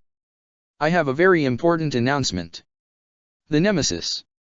On the bridge, Soundwave had displayed the Brighton neon capital city of Pendragon for Megatron, Schneeisel, and Starscream to observe. I must admit. For a squabbling empire, their capital is rather secure. Starscream observed. Of course, it is. Schneeisel replied. It's supposed to be the most secure place in the world. Even if the Knights of the Round aren't present, its defenses are airtight.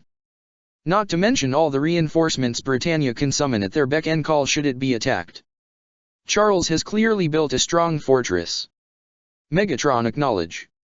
Even with our superior firepower, Britannia is too well spread. Simply attacking would only provoke retaliation that our enemies could take advantage over. We need something that can give us an edge, a tactical advantage, if you will. Lord Megatron, you may want to tune into the news.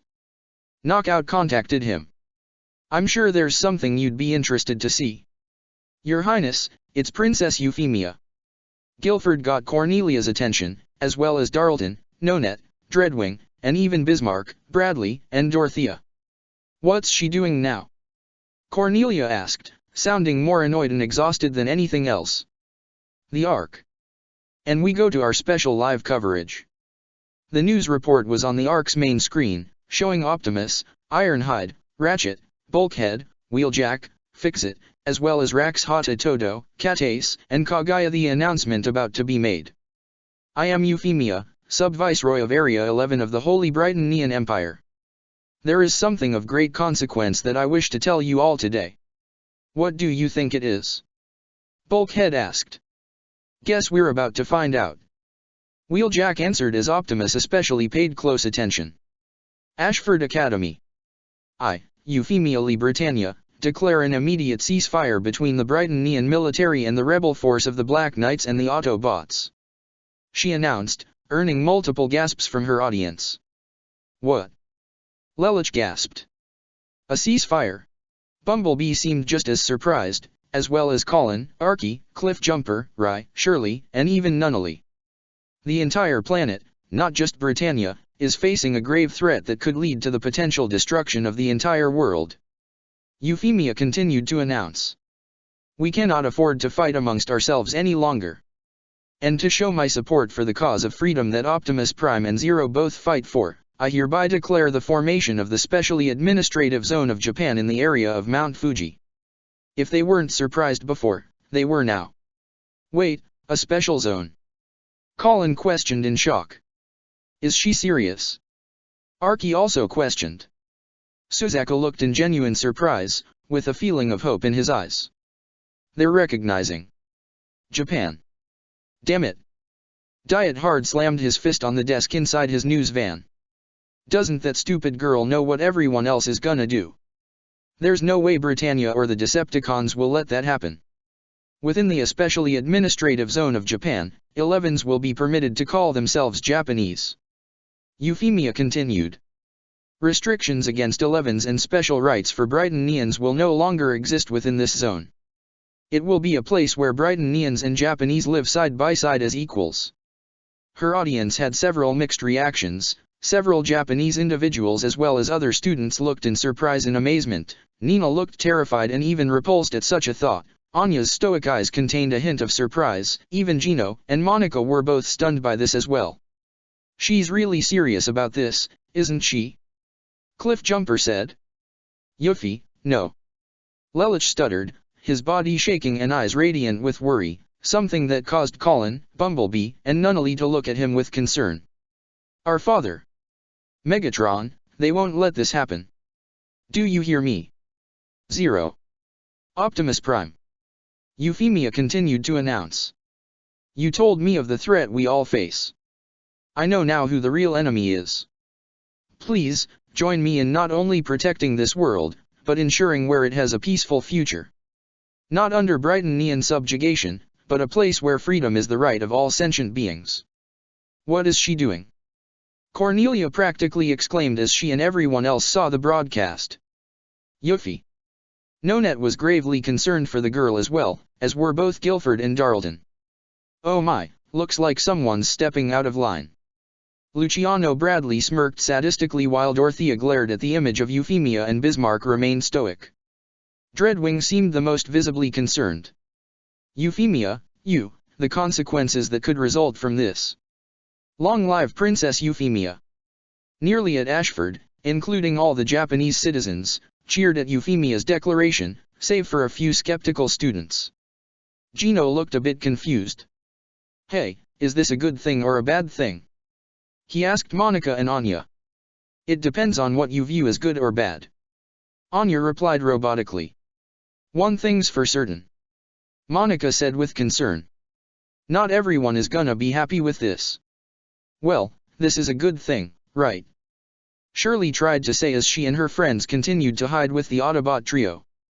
I mean, if we have a truce with Britannia, we can focus on stopping the Decepticons. Shirley, think about it for a second. Archie told her. That dirtbag Charles Z.I. Britannia kicked out Lelouch and Nunnally just because their mom died. How do you think he's gonna handle his children directly challenging his policies and authority? Yeah, he's not gonna be happy about that. Cliffjumper said. And neither is Megatron. Oh. Shirley realized what they were trying to say as she looked to Rai and Cece, both seemed just as concerned as she was. None, however, were more scared than Lelouch. Yuffie. Our father. Megatron, what they, please, no. I don't want to lose you. Not again. He felt a soft touch on his hand, and looked to see Nunnally, who was trying to console him, despite her being nervous for their sister's safety as well. Lelouch instinctively glanced toward Colin, who had a concerned look on her face. He could even feel Bumblebee was more than a little as well. The Ark. Has she lost her mind? Catace exclaimed. What in the world is that girl thinking? Ratchet also exclaimed. She's thinking about trying to help us. Bulkhead stated. I mean, this could really help us, maybe even get us some support and make our job easier. It could also put a target on her back for Charles and Megatron, as well as everyone who supports her. Ironhide stated. We might even look at a Britannian civil war that could result from this, which is what we've been trying to avoid. Well, you all heard what the kid's family is like. Wheeljack said. Of course, they're gonna fight each other. Kinda saw this coming. Either way you slice it, our situation just got a lot more dicey. Rakshta said, being perfectly calm while Fixit seemed more than a little concerned as he tried to calculate all the positive and negative outcomes of this scenario. Todo and Kagaya looked towards each other with concern, but none of them seemed more concerned than Optimus Prime as he looked toward Euphemia with worry, knowing what kind of trouble could result from this. Chapter 32, Facade of Blood. It was rather late in the evening as Lelouch and Sayoko packed the last of the suitcases into the trunk of Bumblebee's vehicle mode. Nunnally was present as well, along with Millie as the trunk was closed. "So, this is it. You're really leaving?" Millie said to them. "Yes, I'm afraid so," Lelouch confirmed. "Thanks for everything, Millie, but your family can't protect us, not against what we're facing." "I understand." Millie nodded. After the school festival had ended, Lelouch gave Millie a brief explanation of the conflict he, the Black Knights, and the Autobots were waging against the Decepticons. Nunnally reached out to grab Millie's hand as the younger girl had a sad smile on her face. "Thank you for everything, Millie. I'll miss you." Millie had a sad smile of her own as she kneeled down to Nunnally's level. "I'll miss you, too." The two shared a hug. "Make sure you keep your brother out of trouble." "I will." Nunnally giggled before they pulled apart. Sayoko then walked toward the blonde. "Lady Ashford, it has been a pleasure." She bowed humbly to the schoolgirl.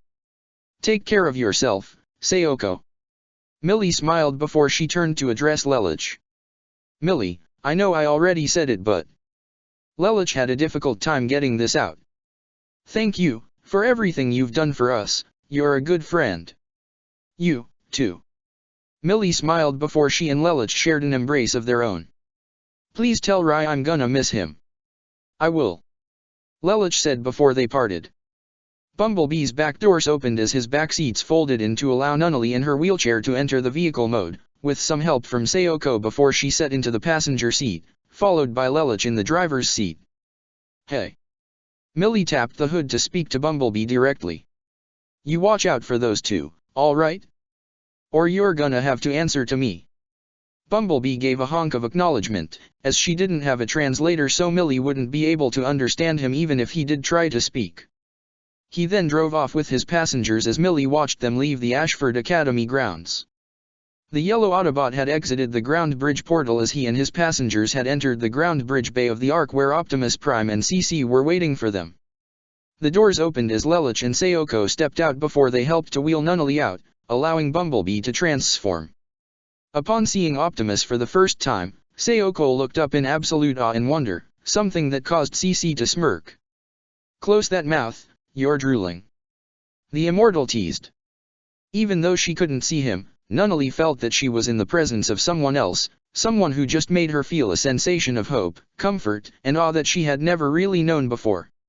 She had a good idea who it was but allowed her brother to make the introductions. "Sorry it took so long, Nunnally, but let me finally introduce you to a good friend of mine. Optimus Prime," Lelouch introduced. Though he had a calm exterior, inwardly he was beyond excited at these two finally meeting. "Hello, Optimus." Nunnally smiled. "It's a pleasure to meet you. Big Brother has told me a lot about you." Optimus smiled back as he kneeled down to be closer to the young girl. "Likewise, I am pleased to meet you as well, Nunnally. Welcome to the Ark. I promise you'll be safe here amongst friends." It was almost impossible for Lelouch to contain his own joy as he could already tell how much these two were gonna hit it off, but above all else, he felt a great deal of relief to know that Nunnally was finally safe. Within the Ark, she was surrounded by people and bots that would protect her, and she was far out of reach from their father and Megatron. "Hey, I'm sorry to break up this otherwise touching moment, but the others are expecting you." CC spoke to Optimus and Lelouch directly, and they both had a good idea what it was about. "All right, can you and Sayoko help Nunnally get settled?" Lelouch asked the immortal. "Of course." CC nodded. "Lelouch?" Nunnally asked as she could almost feel her brother's anxiousness, while also having a good idea what they are talking about. "Don't worry, Nunnally, we'll make sure everything is taken care of," Lelouch assured his sister before Sayoko took her wheelchair and followed CC to the quarters that they had already prepared for the young girl.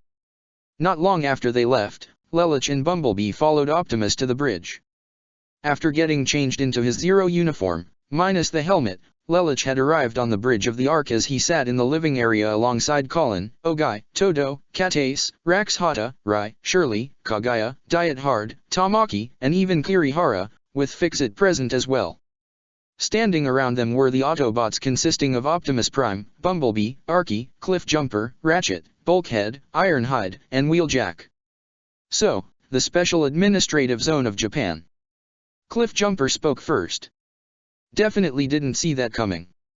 Did you know about this, Zero? Catace asked their young leader.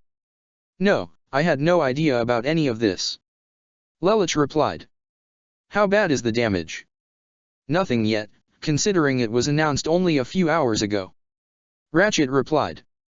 But we've seen that Euphemia is dead serious about it, they're already getting it set up. Already the SAZ has a great deal of support, unsurprising from the Japanese population. Ironhide put in. Most are from those living in the ghettos, and we have some honorary Brightonians there as well.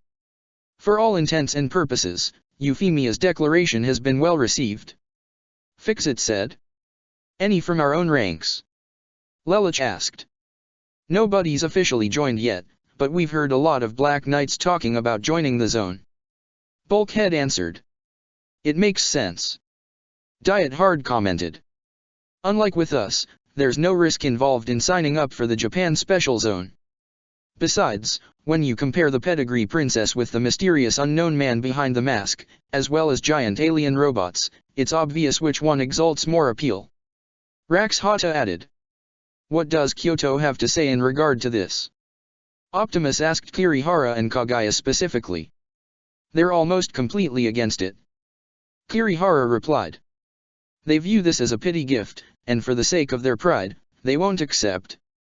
But before they make any decisions, they wanted to get information from you two, given there is one particular wild card up in the air.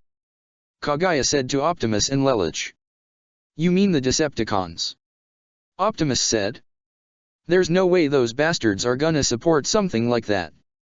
Tamaki commented. And based on Euphemia's declaration, it would seem that she's trying to turn Britannia against them. Todo said. Do you think it would work? Archie asked. I can think of a few people in Britannia, including some among the royal family, who might support it. Lelich replied. But there's an even greater number who won't, or just wait in hiding until the Decepticons are dealt with before they try to take over themselves. That's of course if it even gets that far. You think the Decepticons or Britannia are gonna try something? Colin asked. With so many people all gathered in one place, not to mention many of them are probably Black Knights, they'll see it as a way to get us all together and try get rid of us. Cliffjumper assumed. Even if it means getting rid of Princess Euphemia? Shirley asked. My father didn't have any qualms about what would have happened to me and Nunnally. I sincerely doubt he'll show mercy to Yuffie, considering her actions are directly in contradiction to his own policies. Lelich answered. And that's not even considering what Megatron might do with this. I guess we better hope that Buckethead doesn't just straight up level the whole place to set an example. Wheeljack commented. That does seem rather reckless of him. Ratchet said. Oh, and destroying a whole planet doesn't count as reckless. Rai questioned.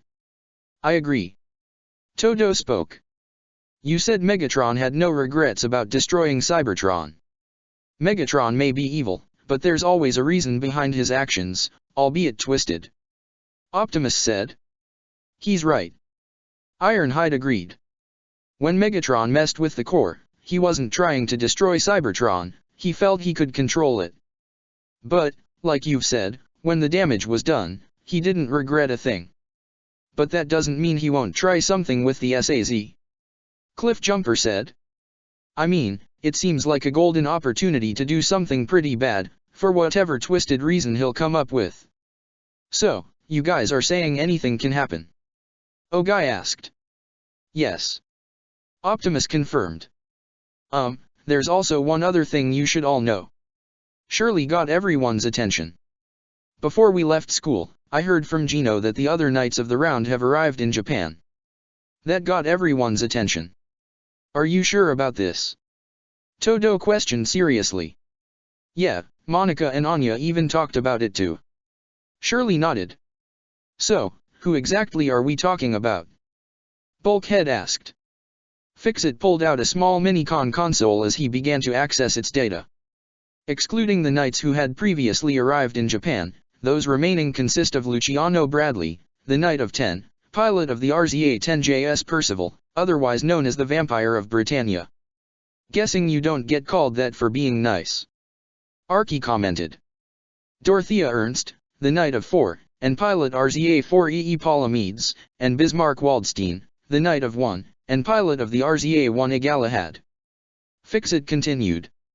And according to these files, most of their Knight Marrays are built from data gathered by the Lancelot, while the Galahad was constructed based off the Gawain's design. In other words, all 7 Knights of the Round, the best pilots in the entire Britannian Empire, with state-of-the-art Knight Marrays, are here in Japan. Katace said gravely as most of the group felt a great deal of pressure, all except Diet Hard as he tried his best to contain his own excitement. The Knights of the Round are rarely together, and for all of them to be called here? I'm getting goosebumps just thinking about it. The fanatic reporter thought. So, what is our plan? Ratchet asked. Before I came here, I got into contact with Euphemia. Lelich began. I'm going to meet with her tomorrow night and we're going to discuss this.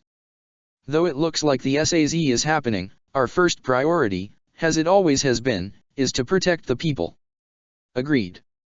Optimus also said. I am hoping, we are all hoping, that nothing bad will result from this. However, we must also be prepared for that to be case. So, should Britannia or the Decepticons attack, we must protect the innocent. At the same time, in the Tokyo settlement, a similar meeting was being held by many nobles of Britannia as they discussed what to do with Euphemia. About this special administrative zone of Japan, there's some unpleasant rumors about Princess Euphemia. It must be due to the Kaname Island matter. You think she contacted Zero and those Autobots there? I suspect there's a connection that goes all the way to the top. No connection. The Viceroy wasn't the only one asking what was going on. But in any case, our connections with them need to be right. We'll have to sever ties with them at once. Suddenly, the door opened to reveal Darlton as well as Bartley. I'm afraid it's too late. They all turned around in shock to see the 2 military officers. All of the evidence has already been gathered, Vice Minister. Namely that NAC profit-sharing bribe. I appreciate this, General Darlton. Bartley said. With this we can finally sweep away the parasites that are sucking Prince Clovis dry.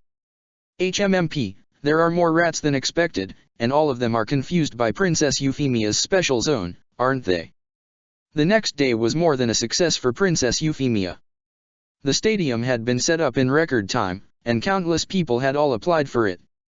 She was honestly never more excited to actually do paperwork, especially if this meant finally mending peace with the Autobots and Black Knights.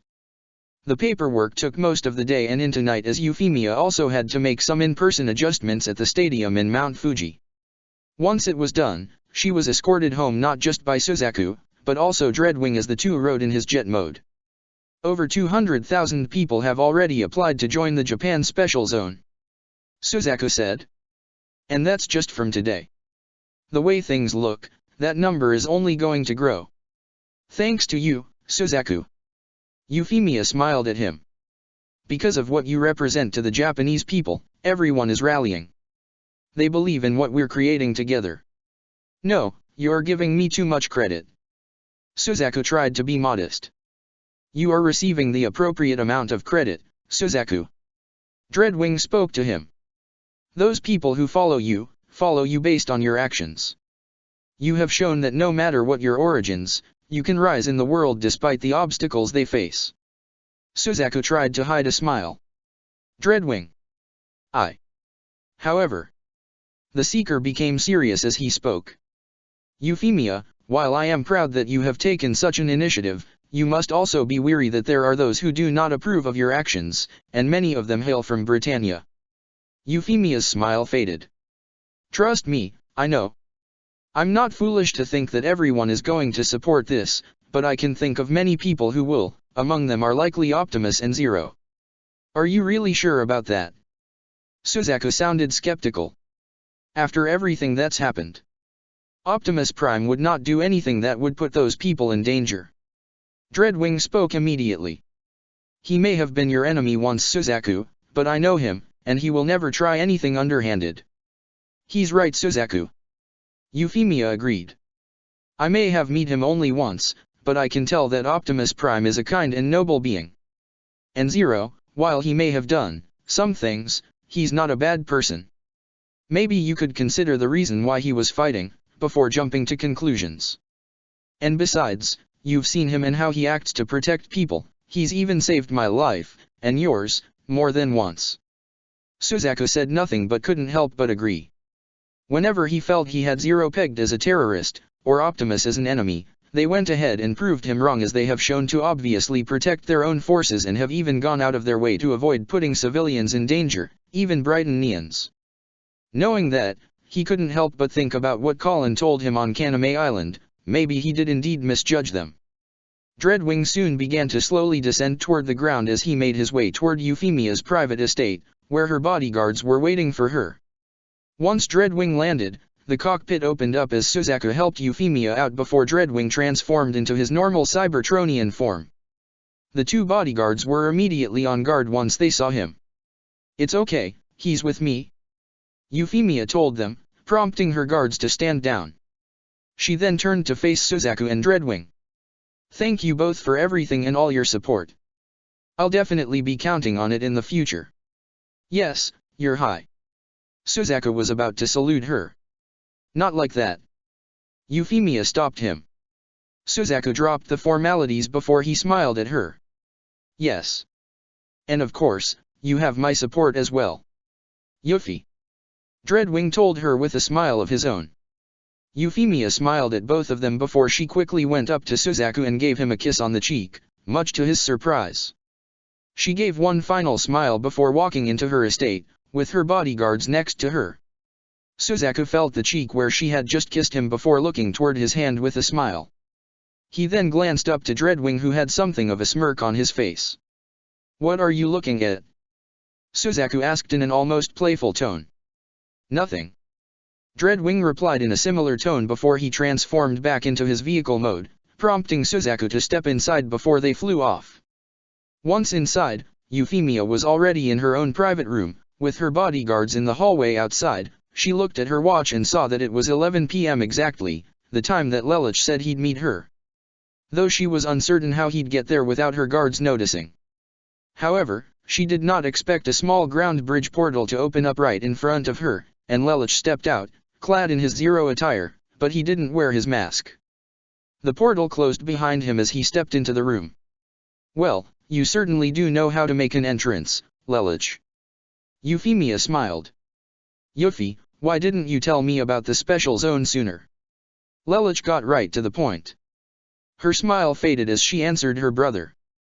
I intended to, I was going to tell you and Nunnally when I was at Ashford, but, you know what happened once everyone else saw me. And with the press there. I just figured it was the best time to announce it. Lelich sighed as he pressed his fingers against his face. I really wish you would have told us about this in the first place. And I'm sorry about that, I didn't mean to cause you any trouble. Yuffie replied. Nunnally, is she? She's in the Ark as we speak. Lelich assured. She's safe and out of reach from the Decepticons and Brightonian forces. This caused Yuffie to sigh in relief.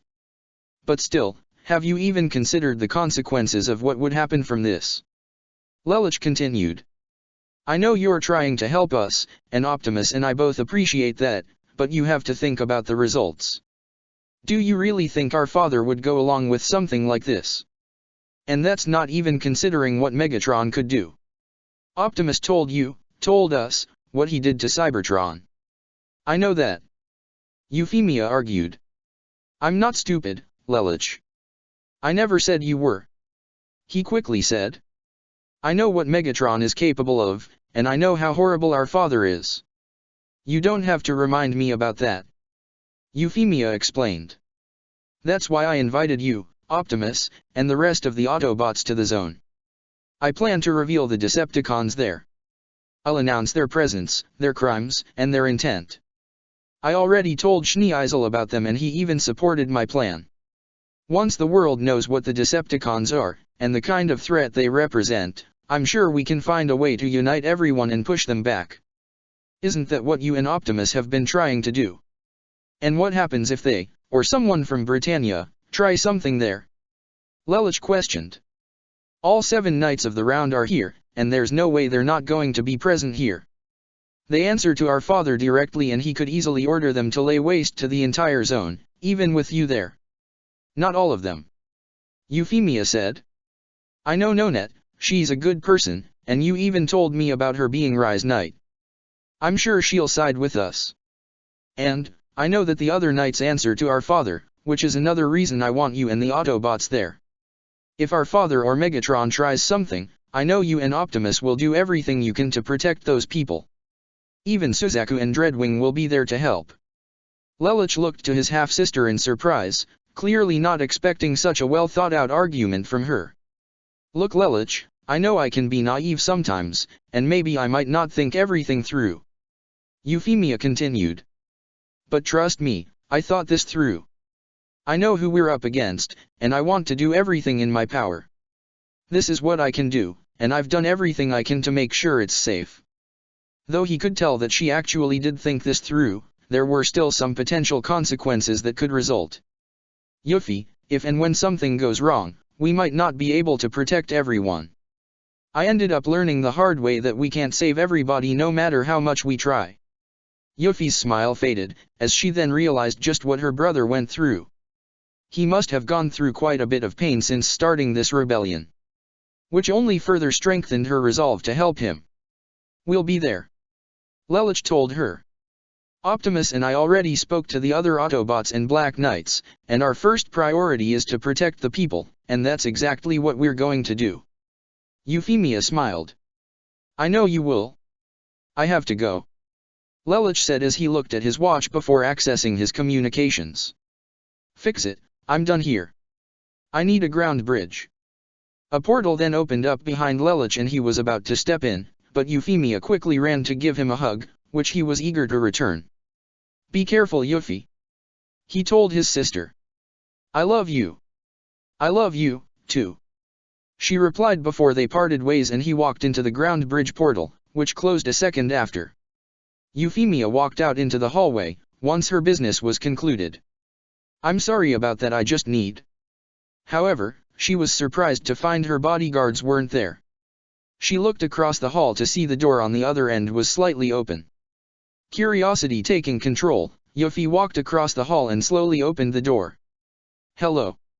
However, once the door was opened, she gave an audible gasp at seeing her guards, or what's left of them, butchered, blood-stained across the floor. She was about to scream when suddenly, she was pinned to the wall by a web-like substance. The webbing covered most of her body, up to her mouth to prevent her from screaming. She looked across from her to not only see a large gaping hole in the wall leading outside, but the smirking arachnid before she shot some more web to completely cover the rest of her face. The next day.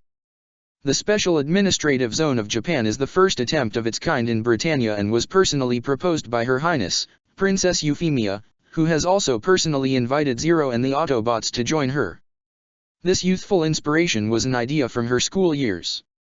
Nina heard the radio broadcast as she was huddled up in Ashford's storage room with the Ganymede. If Princess Euphemia thinks it's a good idea, then even I have to.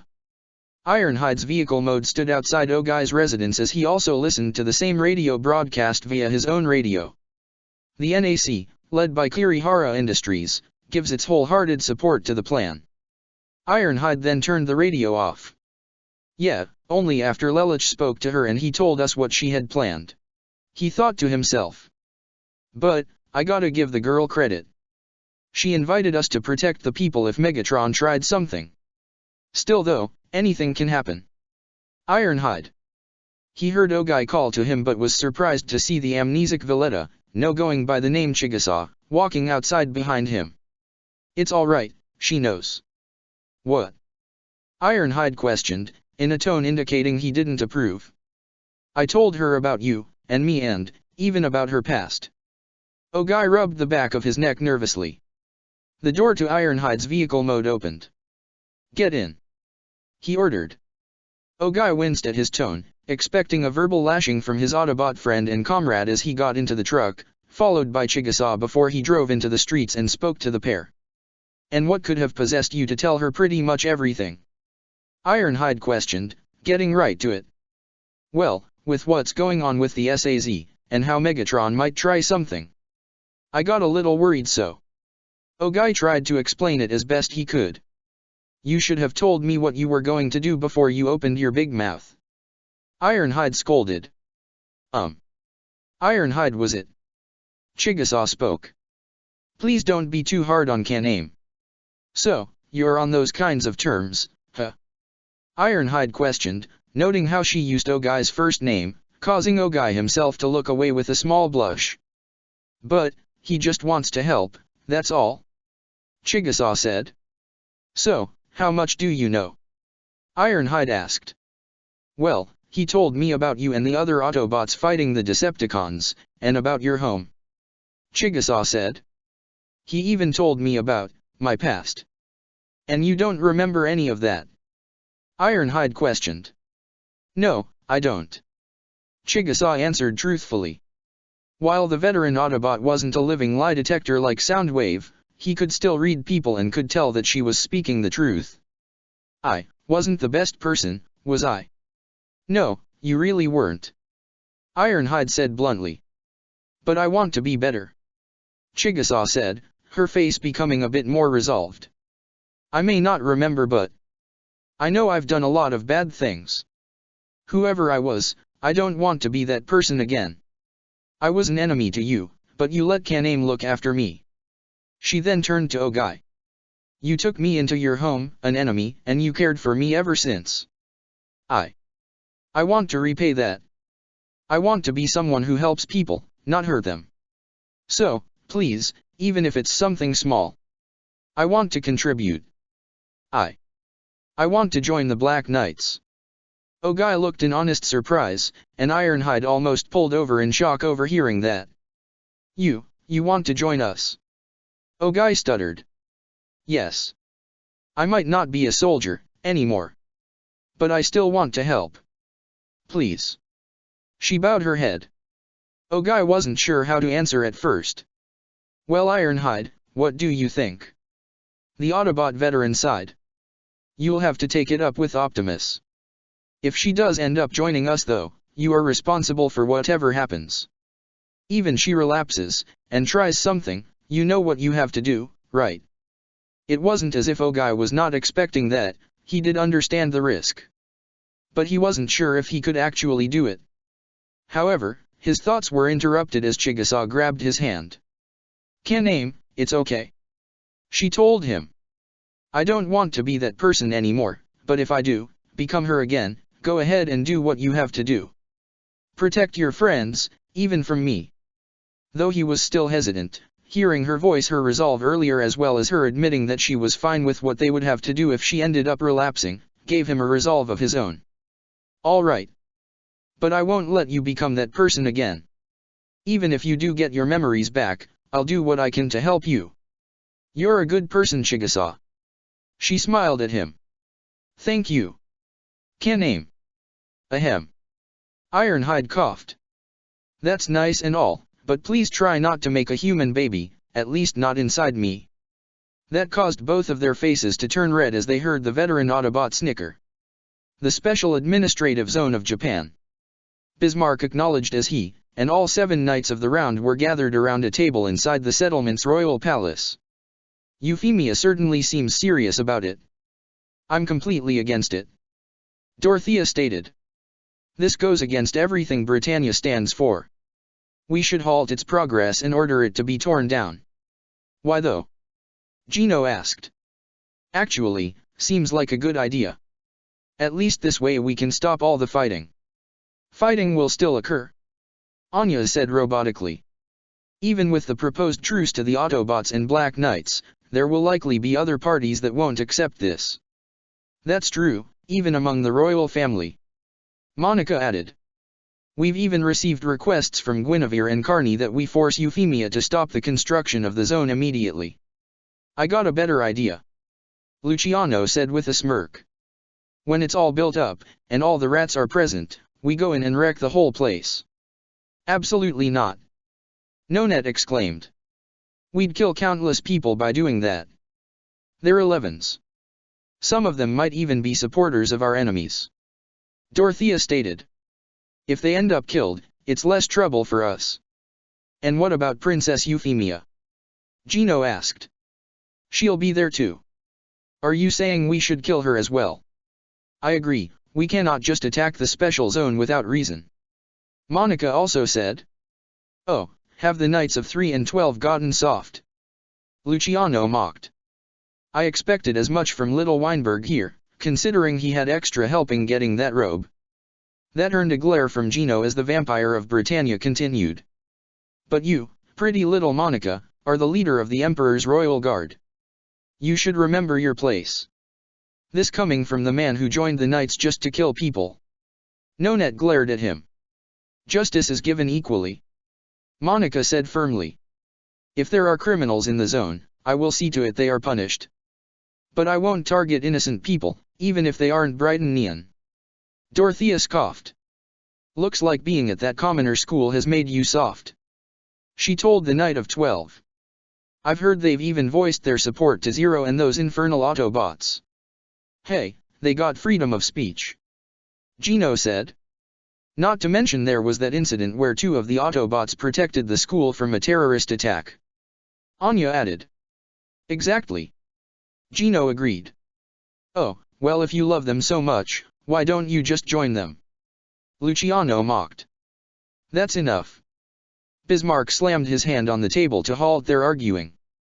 We will be attending the event, and we will have our Knight Marrays present as well. But we will not attack unless ordered to. That is final. Is that understood? Yes, sir. All of them said, albeit some more reluctantly than others.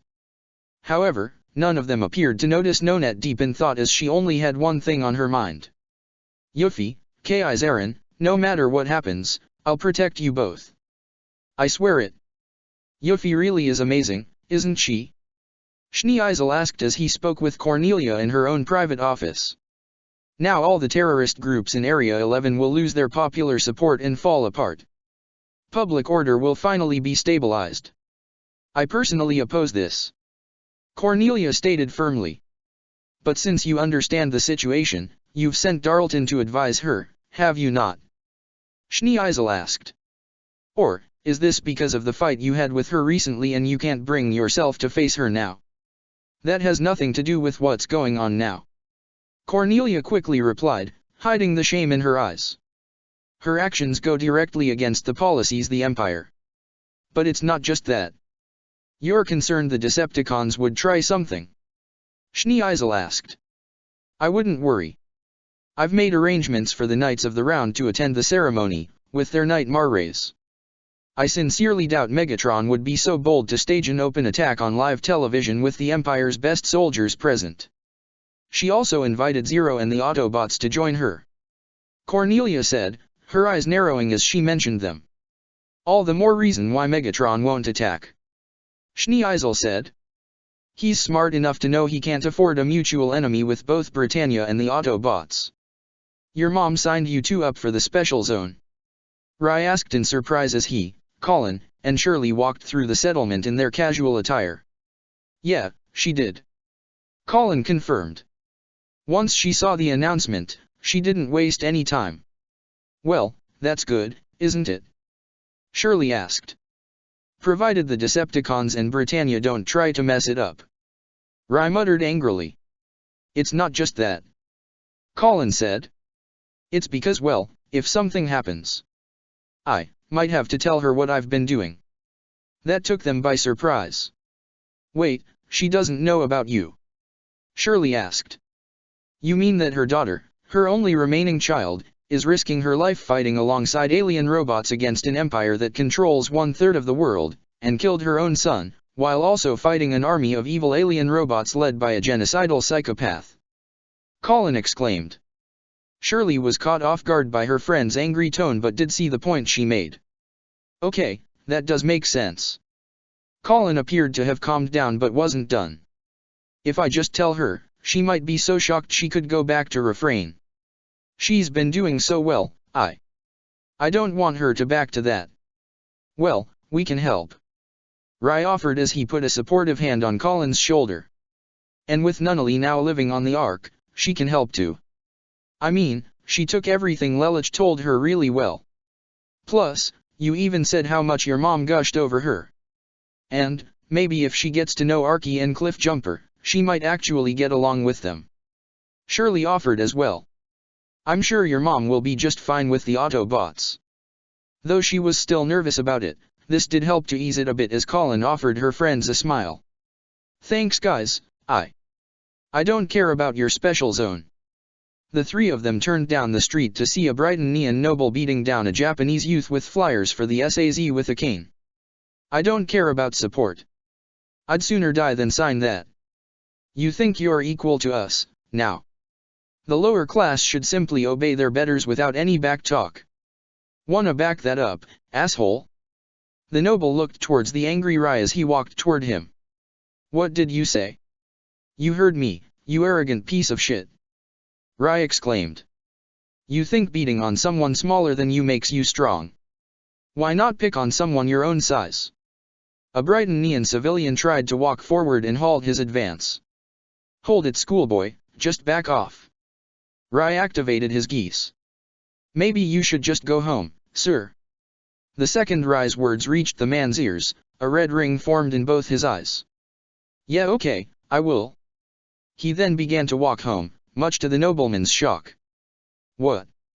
What did you say to him? Come back at once. What's wrong, Mr. Fancy Noble? Rai stated as he stood in front of the recovering Japanese youth protectively. Too afraid of solving your problems by yourself?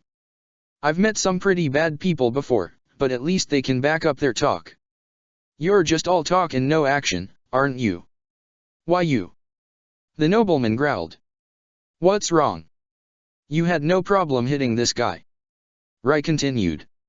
Why not try to hit me with that fancy cane of yours? But the second you do, I'm gonna snap it in half and most of your bones. So, go ahead, and try it, you worthless piece of... Rai however stopped as he felt his geese activate, which he was quick to turn off. Okay, I think that's enough. Shirley said as she and Colin got in between them to try and prevent something from starting. She then turned to the nobleman. Maybe you should just go home, sir. What? Who do you think? Just go. Colin exclaimed. If you don't, I might just call the cops. Deciding he had enough, the nobleman gave a scoff as he walked away.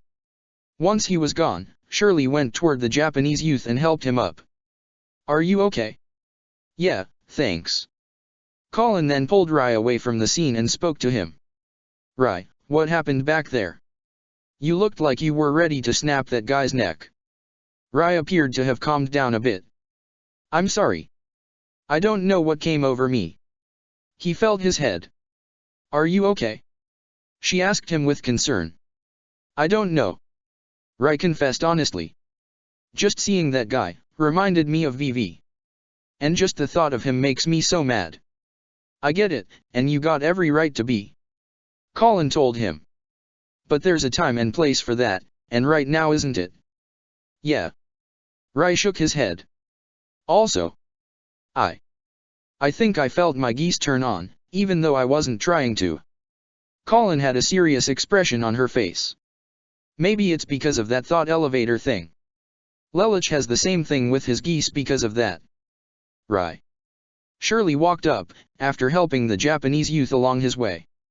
Maybe you should talk with Ratchet and CC about your geese. Like Lelich, I don't think anyone would want that power going out of control. You're right.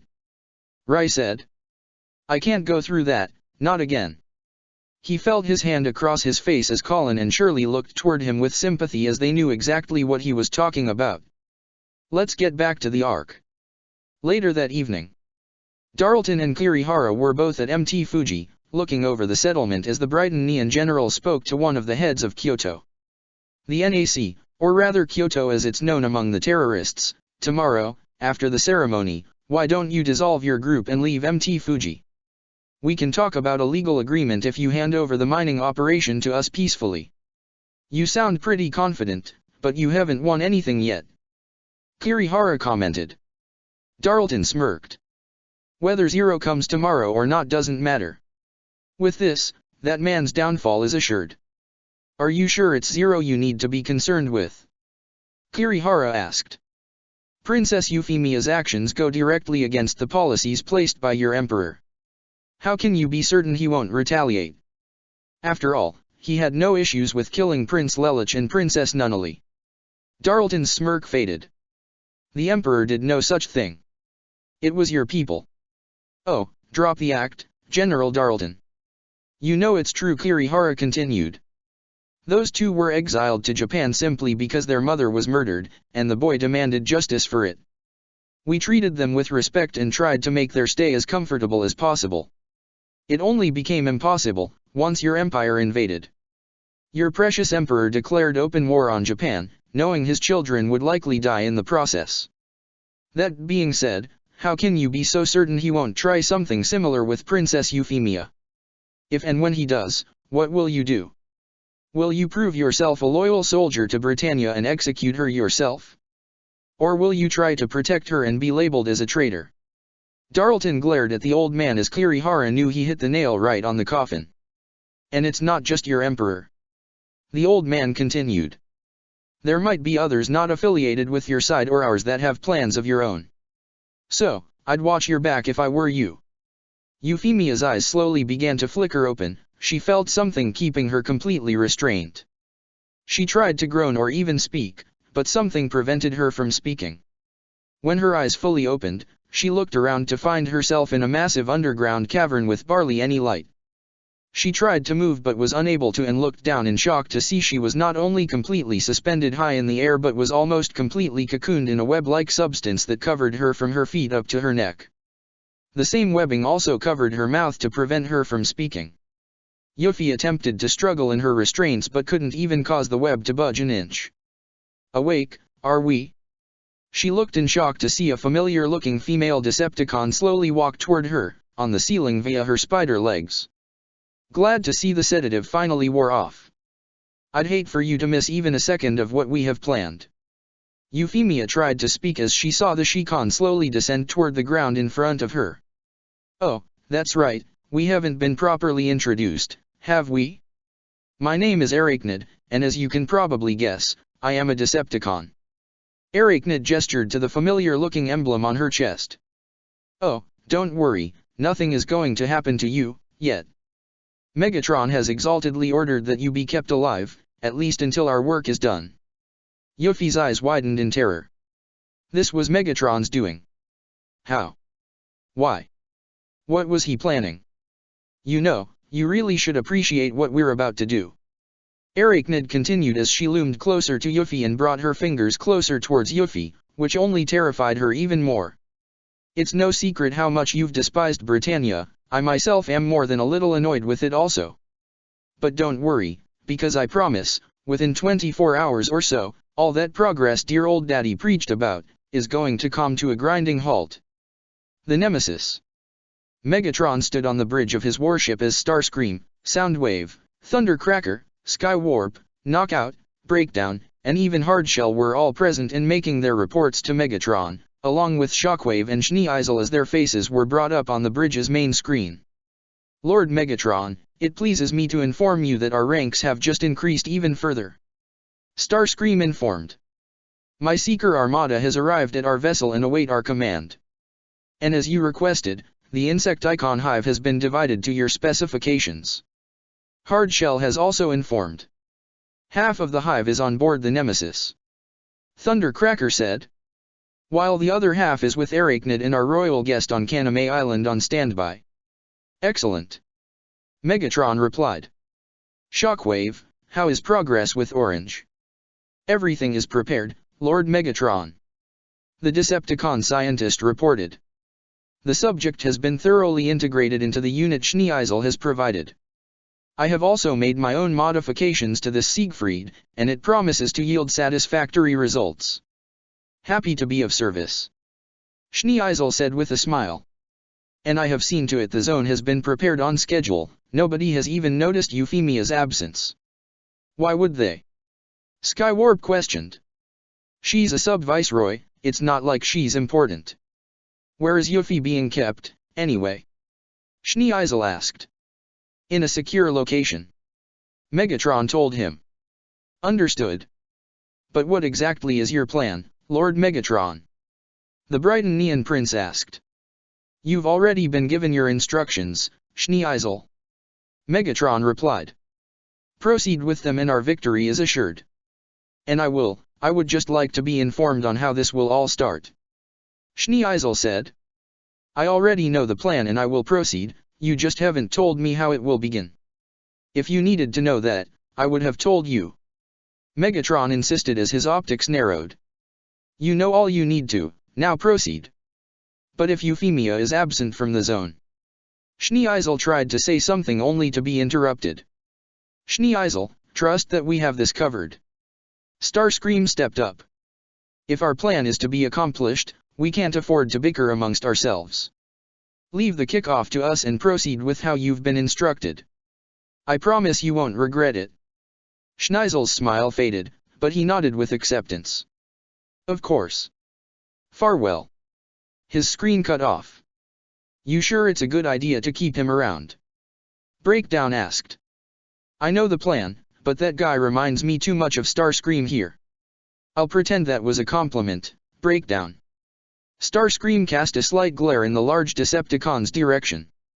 Lord Megatron, can Schneeisel be trusted? Knockout asked. He is necessary for our next step. Megatron replied. But should he attempt anything, he will be properly dealt with. So, is he gonna be the only Brightonian to side with us? Skywarp asked. I get that most aren't gonna have a choice, but I can think of a few who might actually want to sign up. That Vampire Knight guy looks like he might fit in. I must advise against that. Shockwave stated. His psychological profile has too many similarities with Arachnid. Should those two meet, it could create chaos and even dissension among our own ranks. Bringing Luciano Bradley into our cause would be most illogical. Agreed, I have more than enough wild cards already. Megatron said. Speaking of which, what about Kurugi and Dreadwing? Thundercracker asked. There's no way they're gonna side with us after this. Perhaps not, but considering what we are about to gain, I'd say their defection would be a small price to pay. Megatron dismissed before turning to his communications officer. Is your latest toy prepared, Soundwave? The silent Decepticon nodded as it gestured towards the door to the bridge, which opened to reveal what appeared to be someone who looked identical to Euphemia Lee Britannia. However, one look into her otherwise identical eyes, and one could tell that this was not the real third princess. The Ark. At the same time, Lelich had sat on the couch in the living quarters of the bridge, unable to get some sleep. He and Optimus already gave the Autobots and Black Knights their instructions and it seemed near foolproof.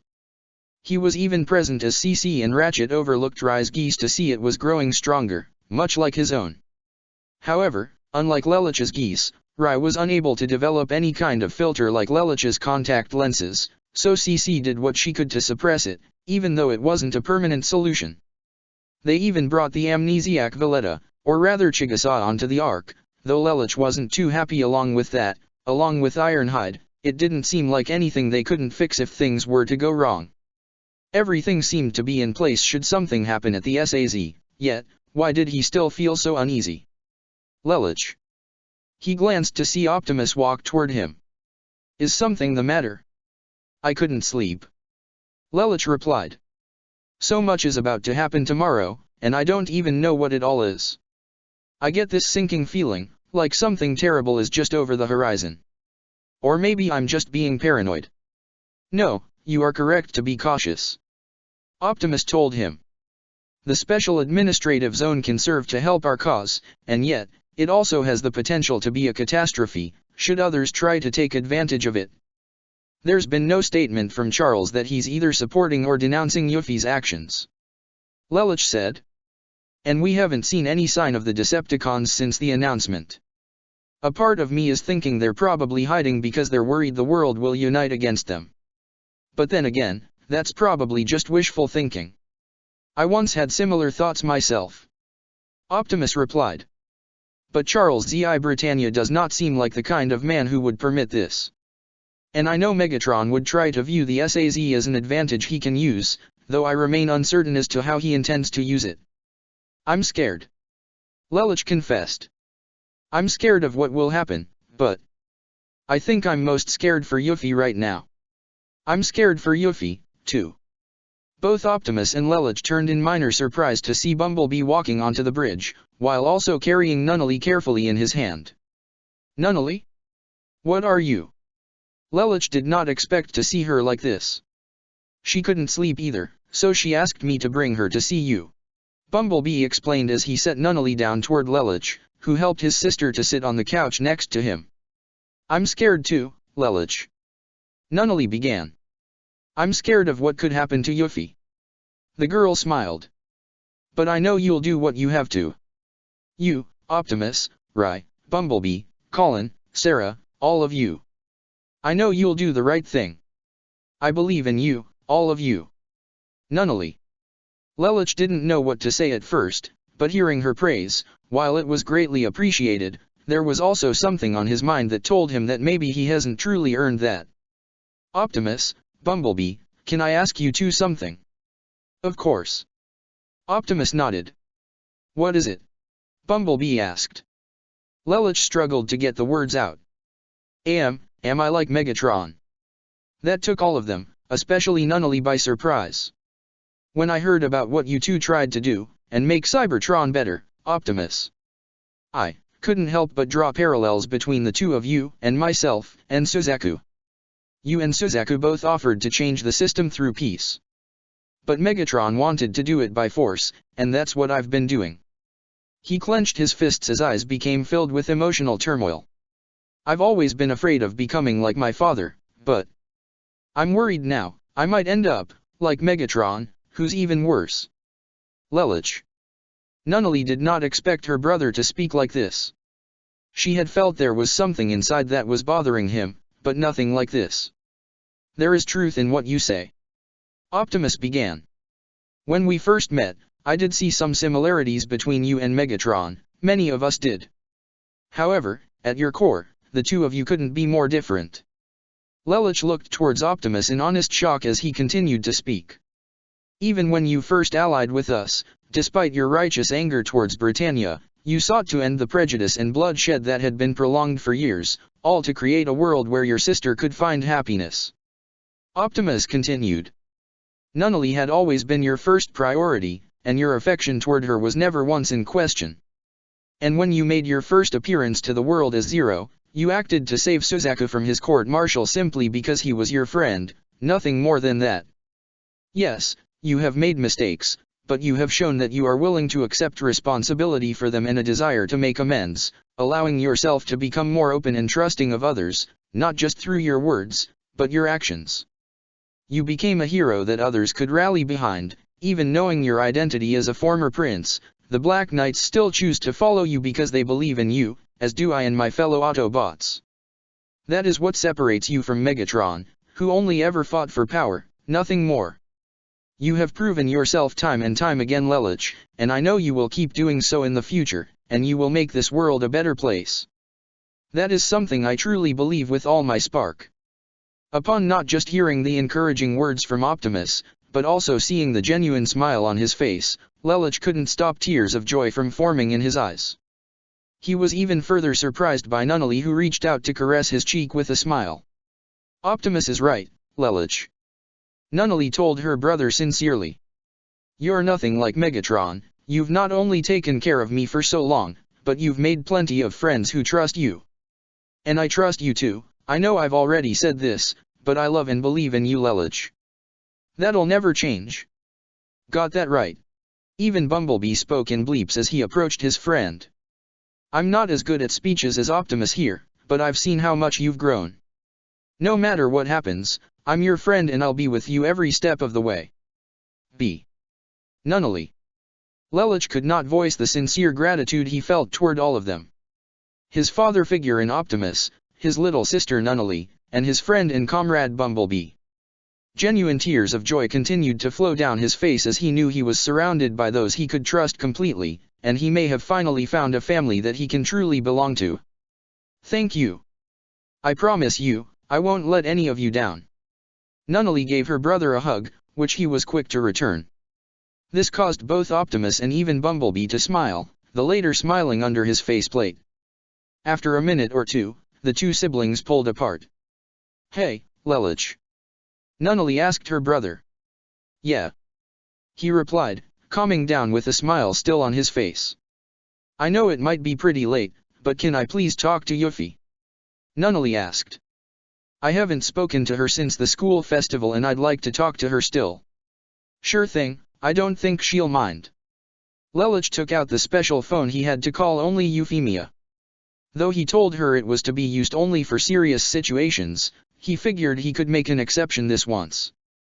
He placed the call, however, there was no response. Even after waiting a few minutes, there was still no response. This caused Lelich's smile to fade as he looked in concern, a feeling that he shared with Nunnally, Bumblebee, and even Optimus. Something wasn't right. The next day. This was it. This was the day of the ceremony of the Special Administrative Zone of Japan. Virtually everyone in the country, from all those of Brightonian nationality, to every Japanese individual who did not attend the zone, even those at Ashford Academy, those in the student council including Rivalds, Millie, and Nina, all of them were watching the television or listening to the radio broadcast of the ceremony. And it wasn't just Japan watching and listening, other nations, including the other superpowers of the EU and the Chinese Federation, had their eyes set on this event. Needless to say, the entire world was watching. We're bringing you live coverage from the stadium where the inaugural ceremony will be held for the Special Administrative Zone of Japan. The place is already packed full of 11s, I mean Japanese. And those unable to get in are gathered outside the stadium. It was true, the stadium was filled with countless people, all were eager to receive what they were promised with the inauguration of the zone. Of course, there was military personnel on guard, not just Sutherland's, but the personal Knight Marrays of the Knights of the Round. Nonette, Gino, Anya, and Monica had their own respective Knight Marrays of the Galeschin, Tristian, Mordred, and Florence, all of which were equipped with a float system.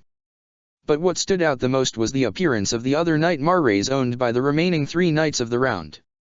The Percival, piloted by Luciano Bradley, seemed somewhat bulky compared to the others, but not as bulky as the Mordred. It had a light purplish color to it with the darker purple spikes on the shoulders, golden kneecaps, a shield in its left hand, with a claw-like attachment on its right arm. Up next was the Palamedes, owned by Dorotha Ernst. It was a dark blue nightmare, with gold armored chest plate and shoulder pads, a built-in gun attachment on its left arm with a sheathed MVS blade on its side. Finally, the nightmare that stood as the tallest among all others, was the Galahad, piloted by Bismarck Waldstein himself. This massive nightmare was primarily white with black armor near its chest, it had a white cape flowing down its back with a red collar on the inside, and it carried a massive MVS blade on its back. But it wasn't just Knight Marrays present as well.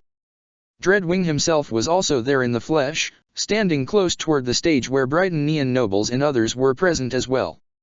Though everyone in the stadium knew he wasn't a nightmare, they all seemed a bit on edge in regard to him, mostly because he was one of those giant robots they saw on the news of the prison brawl some time ago. The fact that he was among the Brightonian military showed that he meant no harm, however, so a panic was not in place. Those gathered in the seats on the stage of the stadium were several Brightonian nobles, including General Darlton, Kirihara, Suzaku Kurugi in his knight uniform, and of course, Princess Euphemia. But, nobody there had the slightest idea that the Princess Euphemia that sat before them was really an imposter. The Nemesis. Megatron, Starscream, and Soundwave stood on the bridge as they saw on the main screen the broadcast of the ceremony as well, but not through the cameras, through the eyes of imposter Euphemia. Makeshift would have been proud. Starscream commented with a sneer. It was through his design that we were able to construct this pretender drone that can easily pass for humans. Those fools have no idea what is standing right in front of them. He commented with a snicker. And unlike with Makeshift, this drone is not sentient. Megatron said. Through Soundwave, I can control it. Its actions are my own, everything I say, it speaks. A perfect puppet.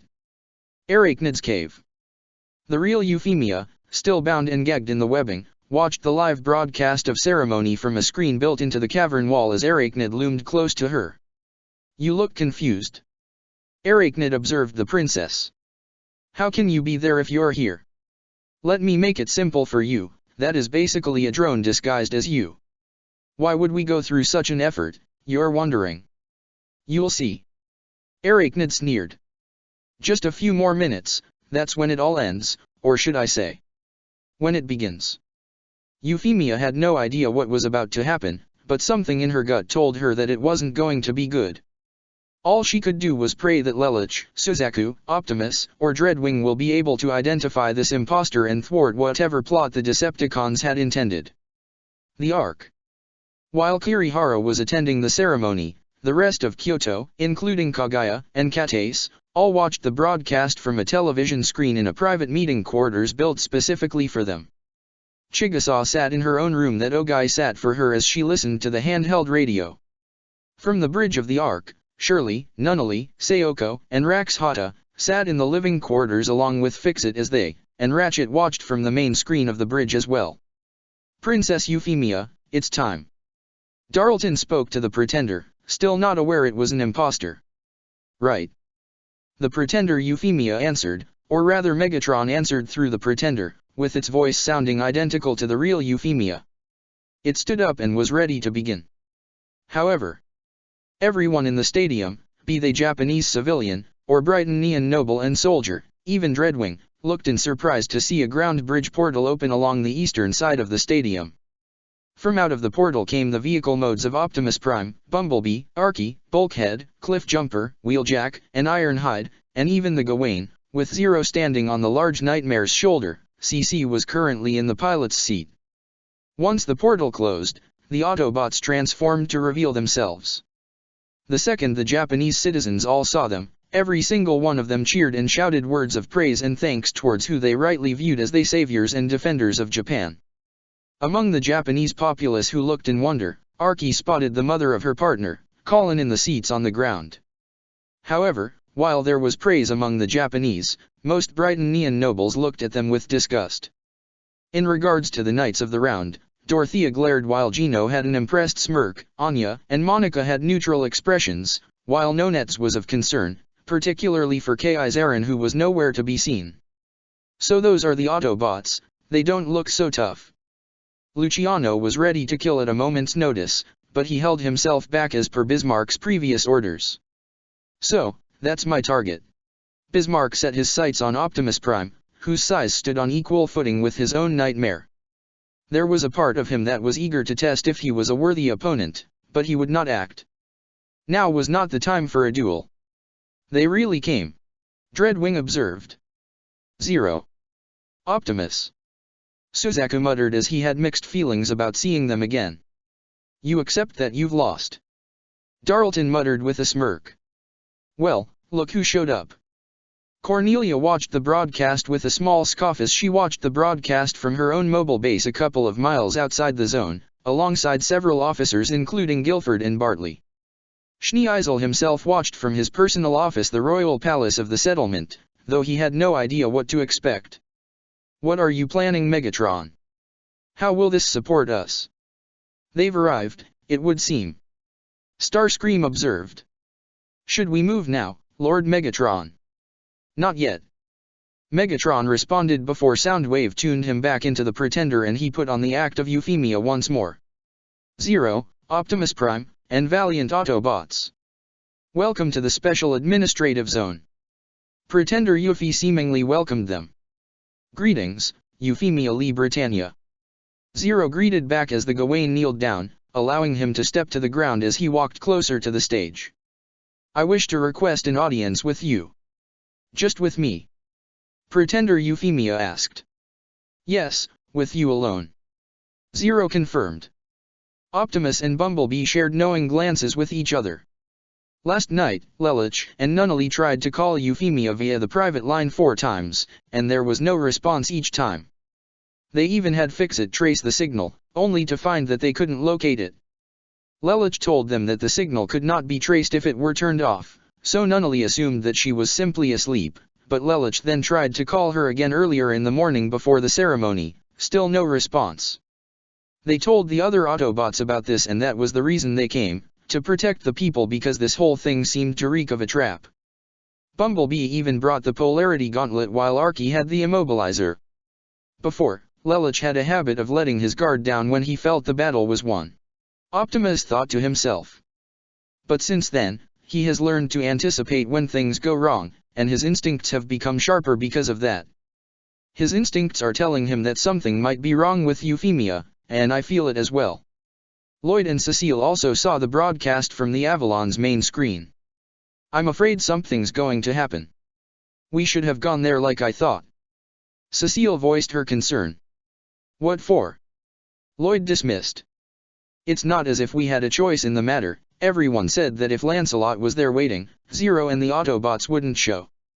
Once on the stage, a few soldiers ran Zero through a quick search to see he had no weapons, and he didn't appear to carry any. It appears to be safe, Your Highness. One soldier reported to the pretender Euphemia. Then this way, please. The imposter directed Zero to the G1 mobile base. Princess Euphemia, it might be too dangerous to be alone with him. Suzaku said. As your knight, I request that you allow me to accompany you to safety. No, it's all right. Please, just trust me, Suzaku. With that, the false Euphemia led Zero toward the mobile base, while Suzaku cast a concerning glance towards Dreadwing, who felt equally concerned.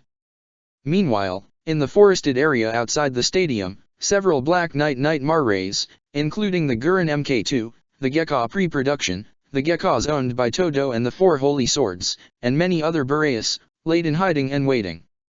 Command was deferred to Ogai after Optimus and Zero explained the situation. I hate this. Colin voiced her thoughts aloud. It's like we're just waiting for something terrible to happen and we don't even know what it is. Come on, what's the worst that can happen? Tamaki questioned.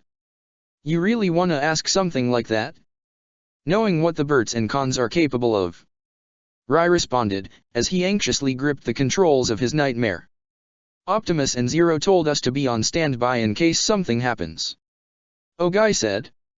Besides, the Autobots are all down there, and they got the Immobilizer and Polarity Gauntlet. I doubt even the Knights of the Round can fight against that. Even so, we have to remain cautious.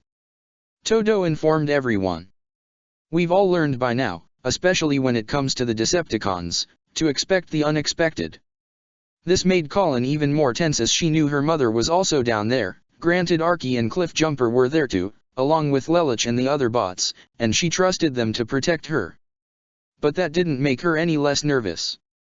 Within the mobile base's control room, Zero shut down the cameras so that they could have the utmost of privacy. Is there something wrong, Zero? Pretender Euphemia asked. That right there, she addressed him as Zero and not by Lelich, despite the cameras being turned off. That was enough to confirm that something was indeed wrong with Euphemia. He couldn't be suspecting us, could he? Starscream questioned. We took the utmost of precautions, and Schneeisel even aided in covering our tracks with Britannia. There is no way he could be aware of something, could he? Megatron, however, felt something was off. He and Optimus were with Euphemia on Kaname Island. Lelich could have revealed his identity to her. But did he? Without knowing the details of their relationship, it's almost impossible to tell. If I were to say his name, it could confirm my knowledge of his actions. Why exactly did you request to speak with me? Megatron asked as Soundwave continued to sync him to the Pretender drone. I've prepared the special administrative zone for you and Optimus. Pretender Euphemia spoke as Zero turned to face her. If I have done something to displease you, there's only one way for me to know if something is truly wrong with her. Lelich thought to himself. Before arriving to the zone, he had his contact lenses removed. With his mask on, he wouldn't have to worry about it going out of control. However, he also was aware of C.CS warnings that even using it this once could cause it to become permanently active. But with so many lives in potential danger, he could afford the risk. Forgive me, Yuffie. Lelich activated his geese as the slit in his mask opened and he made eye contact. 8 years ago, you and my sister got into a fight. Why? This may have also risked his identity being exposed, but he had to ask a question that only Euphemia could answer. What? What is he talking about? Starscream asked. He's using his geese. Megatron's own optics widened in surprise before they narrowed. Clever boy. Lelich's eyes widened beneath the mask as his geese deactivated. She didn't respond. I know I've never used my geese on her before, and the responses are always instantaneous. Underneath the mask, Lelich glared at the individual he now knew to be an imposter. You're not Euphemia. Suddenly, the pretender's right arm extended and grabbed Zero by the throat before extending even further to lift him into the air and pin him to the wall. Upon seeing the metallic attachments underneath the skin of the extended arm, his eyes widened even more. Cybertronian. It's just like with makeshift. What are you? Zero exclaimed as he struggled in the pretender's grip. A special type of mini-con. A chuckle escaped the pretender's mouth as it spoke in a voice that was not Yuffie's, but one that Lelich could recognize in a heartbeat. Not exactly. Megatron. A pleasure to finally meet you, Zero. Megatron spoke through the pretender as it smirked evilly. You've caused me quite the headache along with Optimus since your appearance. But no longer. Where is the real Euphemia? Zero growled, his eyes narrowing furiously underneath his mask. If I were you, I'd be less concerned about that one human, and more concerned with the thousands that are outside. Megatron said before the pretenders swung Lelich across the room to slam him against the wall on the other side before it quickly made its way toward the exit. No. No, no, no. No. Lelich thought in dread as he tried to pick himself up just as the pretender left. Suzaku, who had stood outside the G1 to be safe, was surprised to see Euphemia exit the base so quickly. Princess Euphemia? That was rather fast, are you? He was suddenly cut off by an electric shock to his abdomen from the pretender's left arm that converted into a taser-like weapon. It didn't kill him but was enough to knock him unconscious. Consider that your discharge from the Decepticons, Suzaku Kururugi. Megatron thought as pretender Euphemia made her way back to the stage to put the rest of the plan into motion. Quickly getting up, Zero was quick to access his comms as he tried to run outside and catch up with the machine posing as his half-sister. Optimus. Evacuate the zone. Now. Lelich? What is? Optimus asked over the comms as the other Autobots looked to their leader with concern before accessing the comms themselves to listen in. That is not Yuffie. It's a fake. We're being set up by Megatron. Lelich told Optimus, and indirectly the other Autobots, much to each of their shock. Call a ground bridge and evacuate the zone now.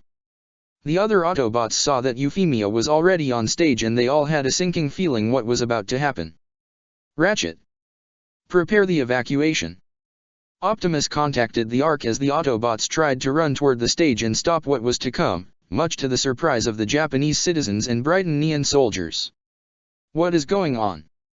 Dreadwing wondered as he and several Brighton Neon Nightmare Rays tried to block the Autobots' path as Darlton looked toward Euphemia in surprise. Princess Euphemia, where is Zero? And Kururugi?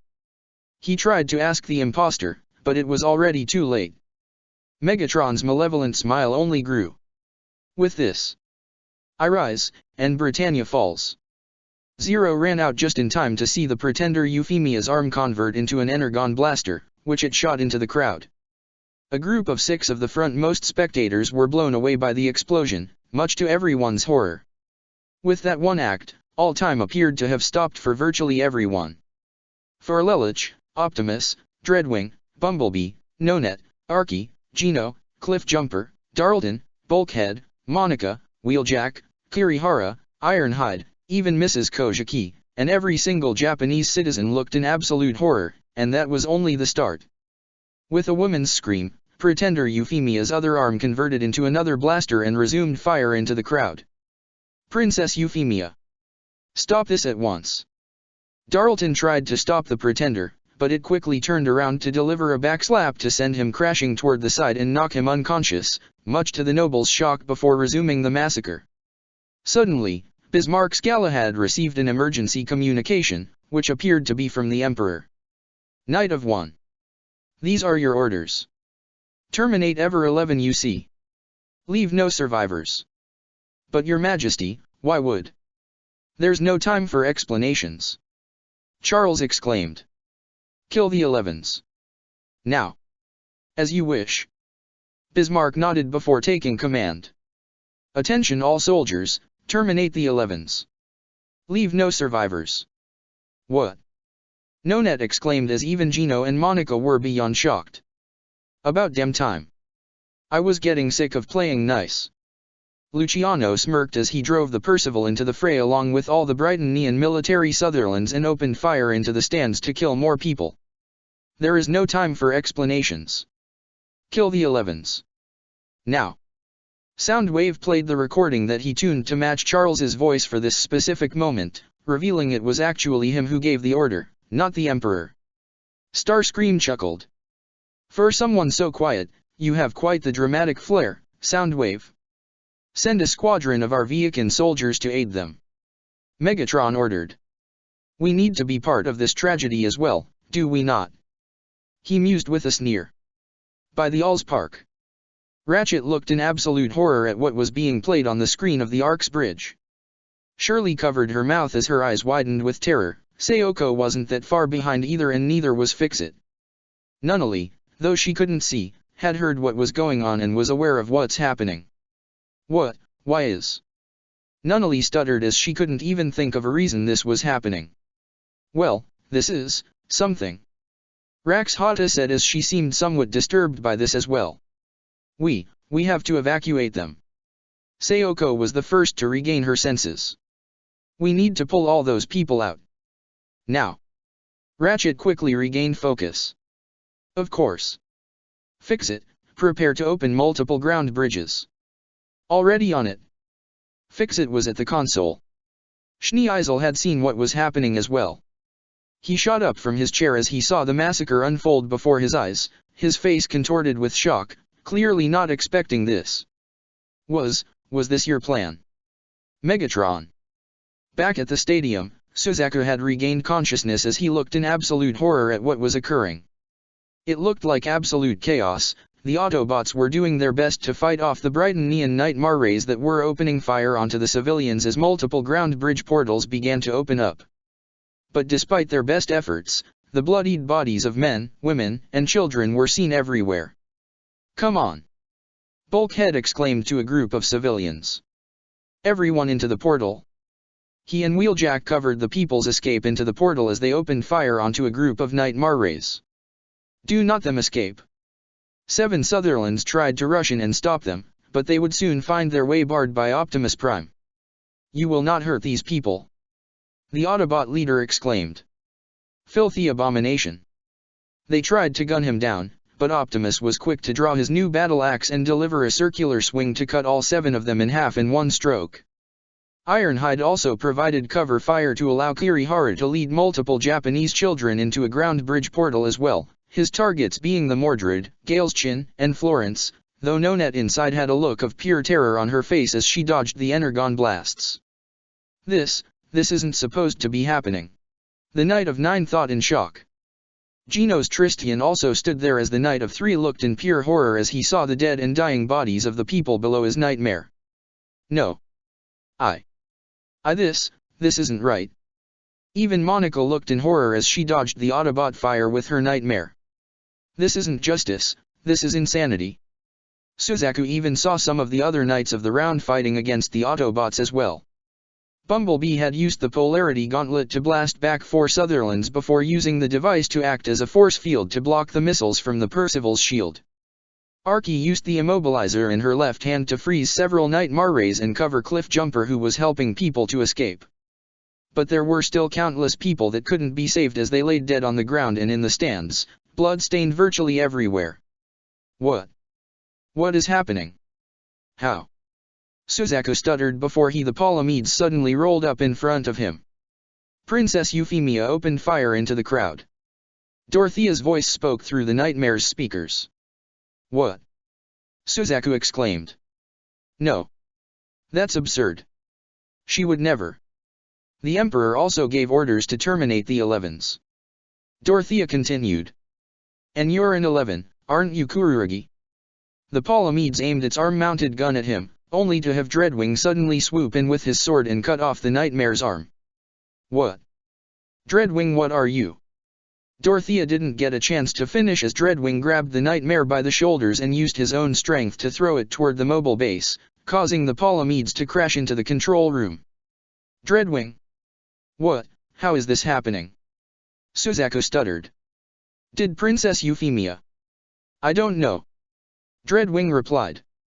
Though he saw her, or someone who looked like Yuffie, attack the crowd, he knew that she would never do anything like this.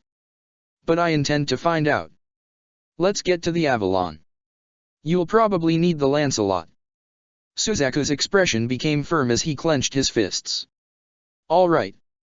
Dreadwing quickly picked him up and transformed into his vehicle mode to fly away from the slaughter for the moment. Back on the battlefield, Mrs. Kojiki had ran into a little boy who was crying over the dead bodies of his parents when a Sutherland suddenly rolled up to them. Mrs. Kojiki tried to cover the boy with her body, but the Sutherland was quickly frozen by a blast of the immobilizer, courtesy of Archie, who quickly ran up to grab the woman and the boy before running toward the nearest ground bridge portal as Cliffjumper continued to cover her. Go. You'll be safe on the other side. Archie told the two of them.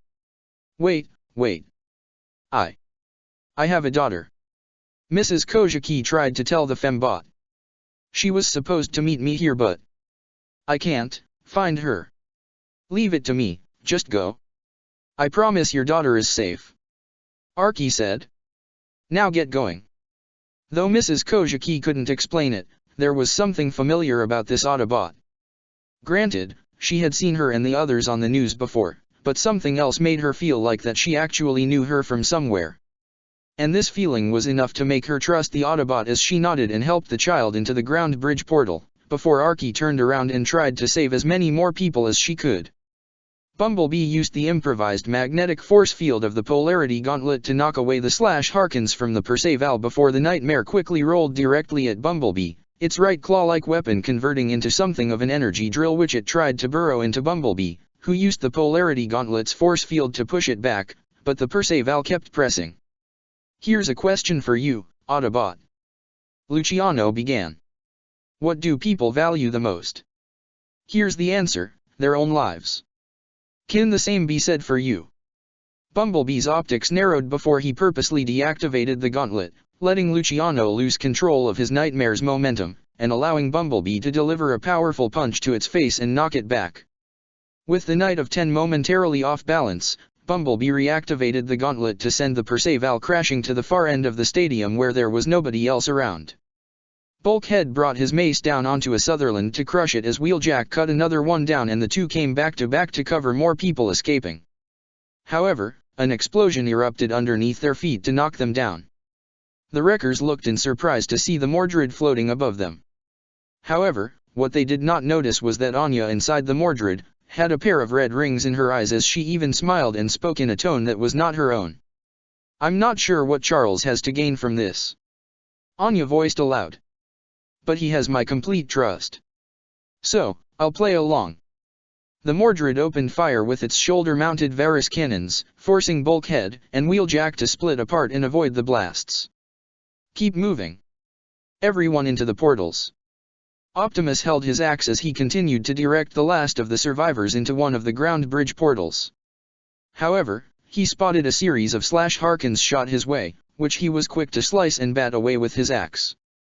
He looked upward to see the Galahad as the attacker. Optimus Prime.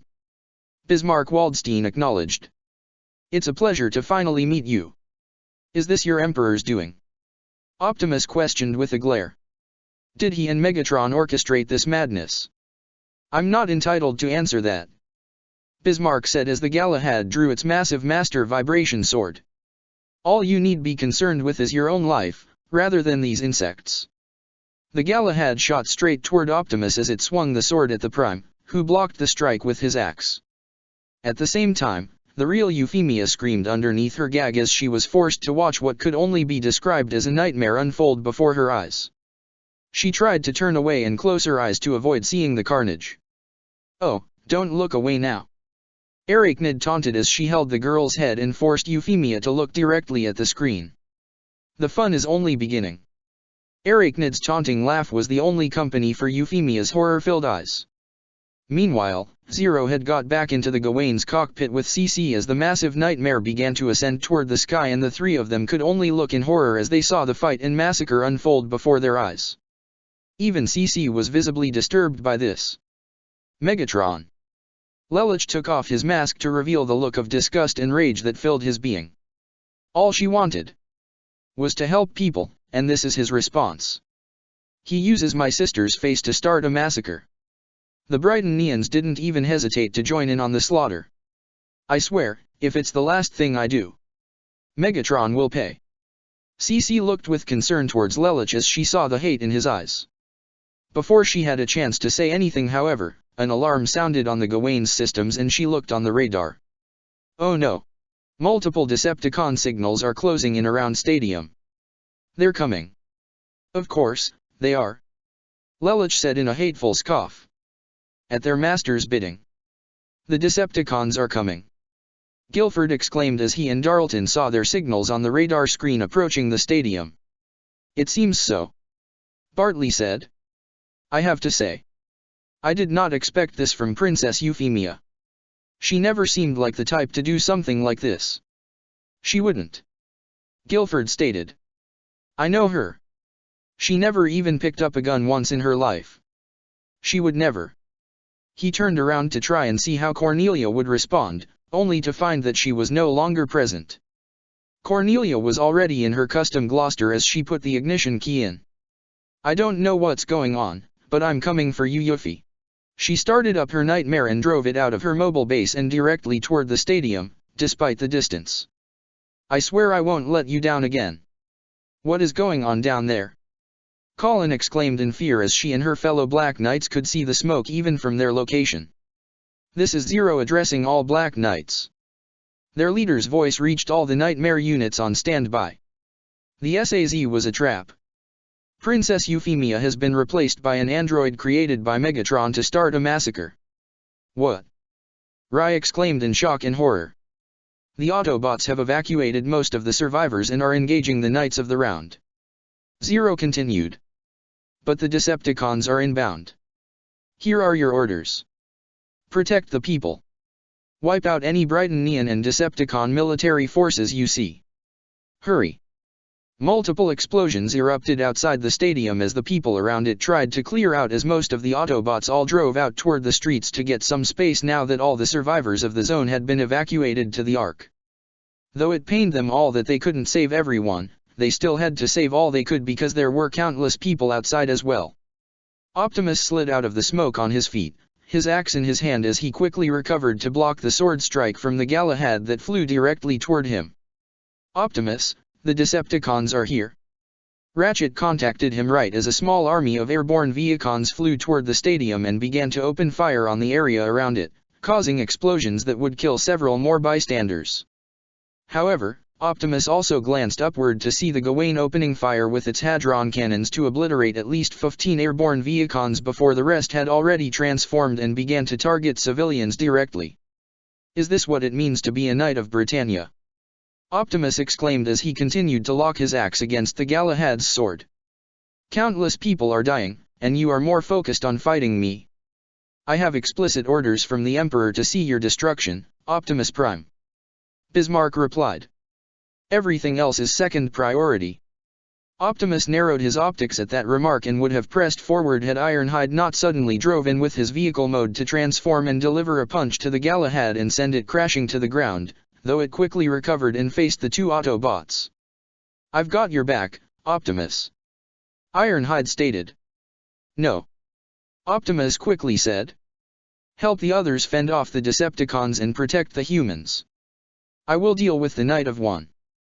Though reluctant at first, Ironhide trusted his leader and nodded. Understood. He then transformed to rejoin his comrades as Optimus faced the Galahad alone. So, I see you've chosen to accept my challenge. Bismarck smirked. I trust my friends and allies to protect the people. Optimus replied.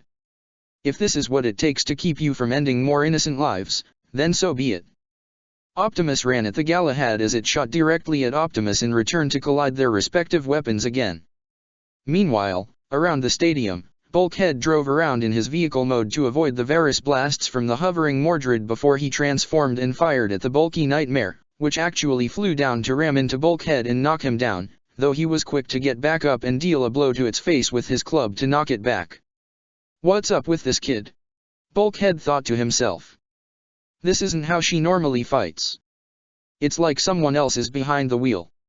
At the same time, Wheeljack and Cliffjumper both engaged a squad of Viacons as the Wrecker drew his swords to run and cut down 3 troopers while Cliffjumper opened fire with his Energon blasters to destroy the others.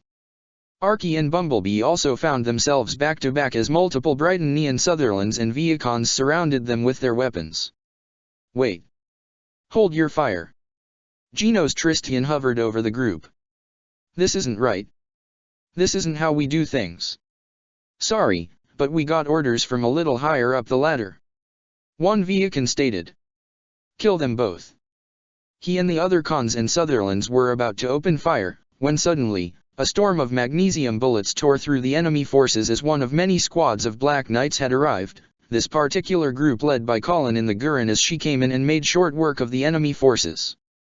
Gino, though shocked by this, quickly flew back to avoid getting shot himself as the Gurren made its way to the Autobots. Archie, where's my mom? Colin exclaimed in a panic. She was in the zone. Where is she? She's fine. Archie assured. Your mother is in the Ark with the other survivors. She's all right. Colin felt a great deal of relief from this. Thank God. However, it was quickly replaced with sheer anger. Did the Cons really do this? Archie had a glare of her own. Yeah. This was definitely Megatron's handiwork. The Gurren's pilot clenched the controls of her Nightmare with pure rage.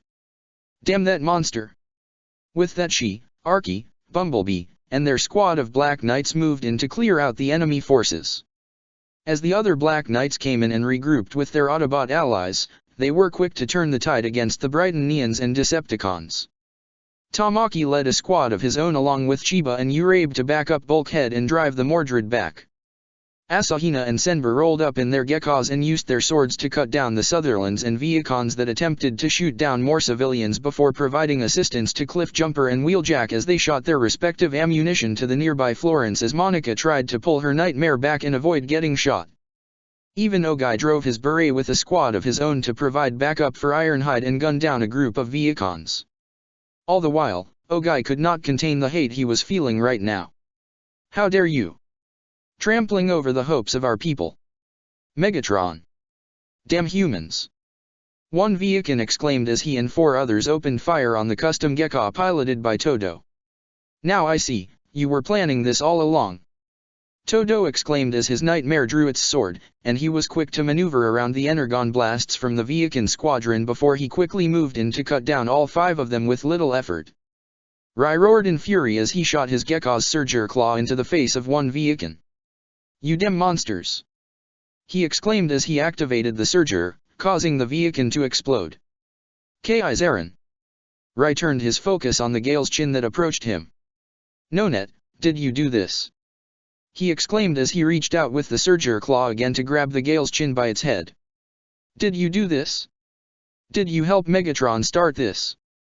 No. I didn't. Nonet exclaimed. None of us did. K.I. Zarin, please, you know me. Don't call me that. Rai exclaimed. I'm not a Brightonian prince. I'm a Black Knight. And you're a Brightonian soldier, just like all these other monsters, so give me a reason why I shouldn't end you. There was no response from the Gale's chin at first, until the cockpit opened up and Nonet stood up, allowing Rai to see the pleading and sorrowful face of the Knight of Nine, and he was even more shocked to see tears flowing down her eyes. I would never do this. Nonet stuttered as Rai continued to listen to her pleas. K.I. Zarin, or whatever you want to call yourself, you truly know me, do you really think I would do something so horrible? Hearing her words, made Rai think back to his childhood where Nonet looked after him, his sister, and his mother. He had always admired and respected her, and even considered her to be part of his family. That was right, he did know her. She was a good person, and she would never do anything like this. As his face clenched with so many mixed emotions, he withdrew his Gekko's Surger claw to release the Gale's chin. "Get out of here," he told her as he turned his nightmare away. But she tried to reach out toward him. "Just go," Rai exclaimed as he rejoined the battle, leaving the Knight of Nine alone with a feeling of disgrace and failure hanging over her head. The Ark. The Brightonian and Decepticon forces are on the run. Fixit reported. And all people from the stadium have been safely transported to the Ark. Several medical Black Knights are seeing to it they receive the proper attention. "Those who survived, you mean?" Ratchet said gravely, causing Fixit, as well as Nunnally, Sayoko, and Shirley to look down in shame and sorrow, knowing that they couldn't save everyone. "Where is Suzaku?" Nunnally asked. "I don't have his location, but it's reason to believe that he is there," Fixit assumed. "Then send me there, too," Nunnally stated, much to everyone's shock. Nunnally. Shirley did not expect that. "Absolutely not," Ratchet exclaimed. "The Decepticons and Brightonians may be repelled, but that site is far too dangerous, especially to a girl that can't even see or walk." "You are not a Black Knight." "She might not be, but I am," Sayoko stated as she put a hand on the girl's shoulder. "Lady Nunnally, is it safe to assume that you are going to look for Suzaku?" "Yes," Nunnally answered. "If he knows what happened to Euphemia, he might finally leave the Decepticons and come with us." "But it's too dangerous," Fixit stated. "That's right, you're not going out there, Nunnally," Shirley said before she smiled. "Without me." "What?" Ratchet exclaimed. "I'm no soldier, but I'm a Black Knight too," Shirley said. "I want to help Lelich and Suzaku as much as I can. I can help look after Nunnally and convince Suzaku to help us. If his friends are willing to talk to him, he'll listen." She looked up to Ratchet, who seemed ready to protest. "I know I'm not a fighter, but what's the point of me being here if I can't help my friends? I promise Sayoko and I can keep Nunnally safe. We won't let anyone hurt her. Your resolve can't act as a shield if you three are bridged into a war zone without a proper escort," Ratchet stated, but when he saw the firm expressions in their eyes, and even with Nunnally despite her eyes being permanently closed, this seemed enough to waver his own resolve a bit. "And you need not look any further than the Autobot standing before you."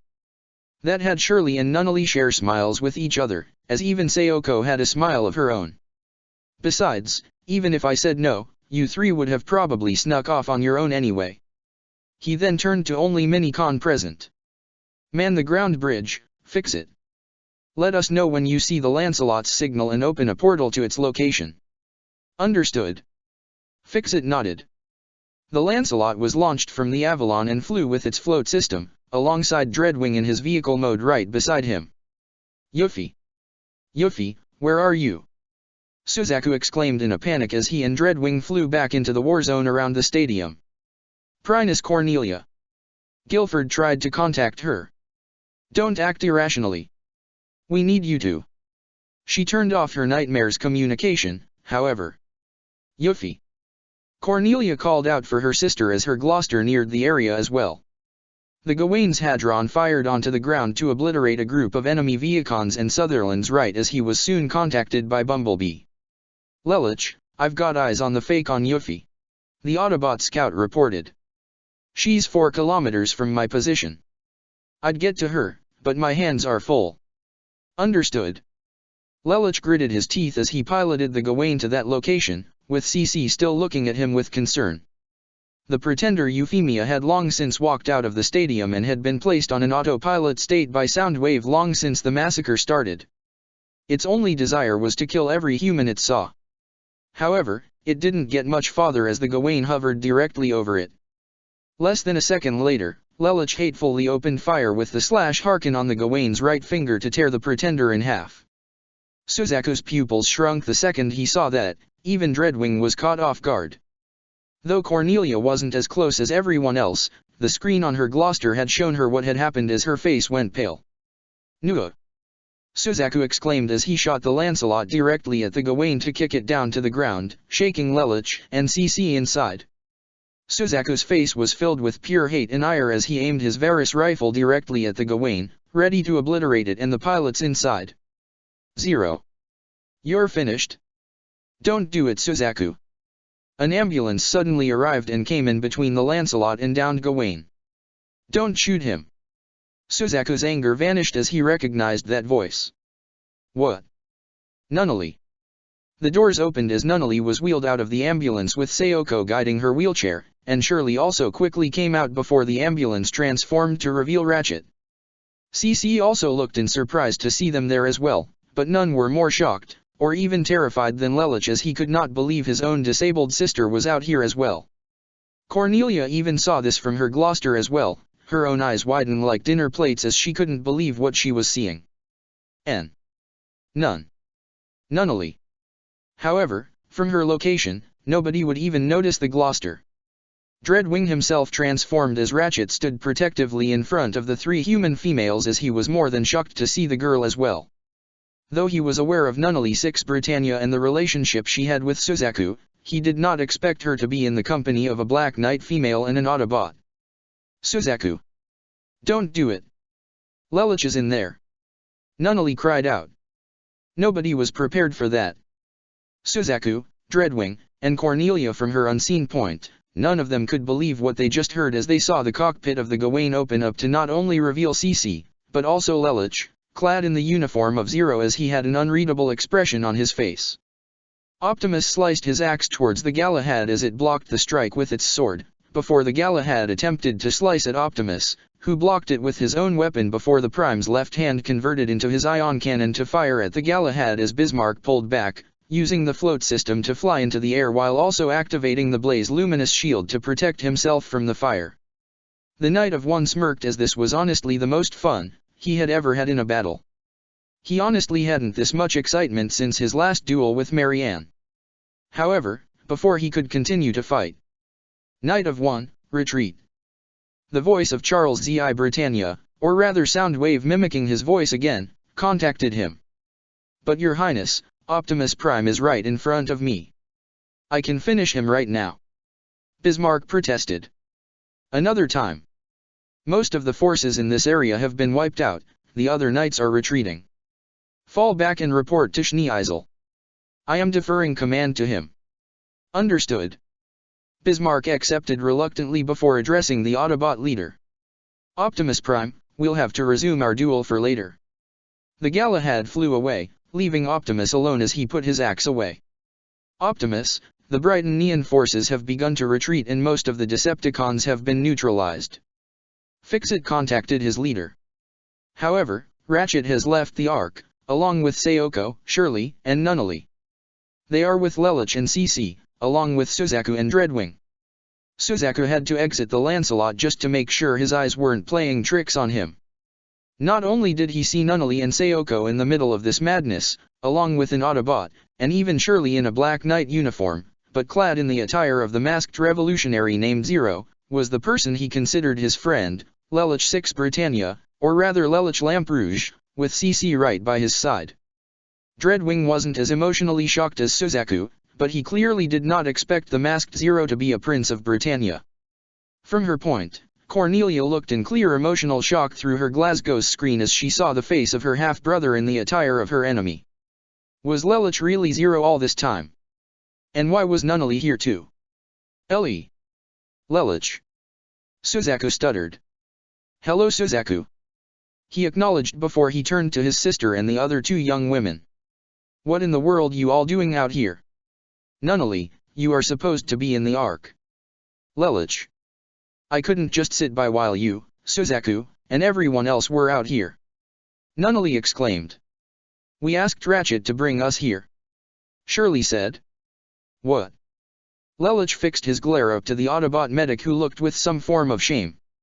Don't blame him, my lord. Sayoko told Lelich. We convinced him to take us.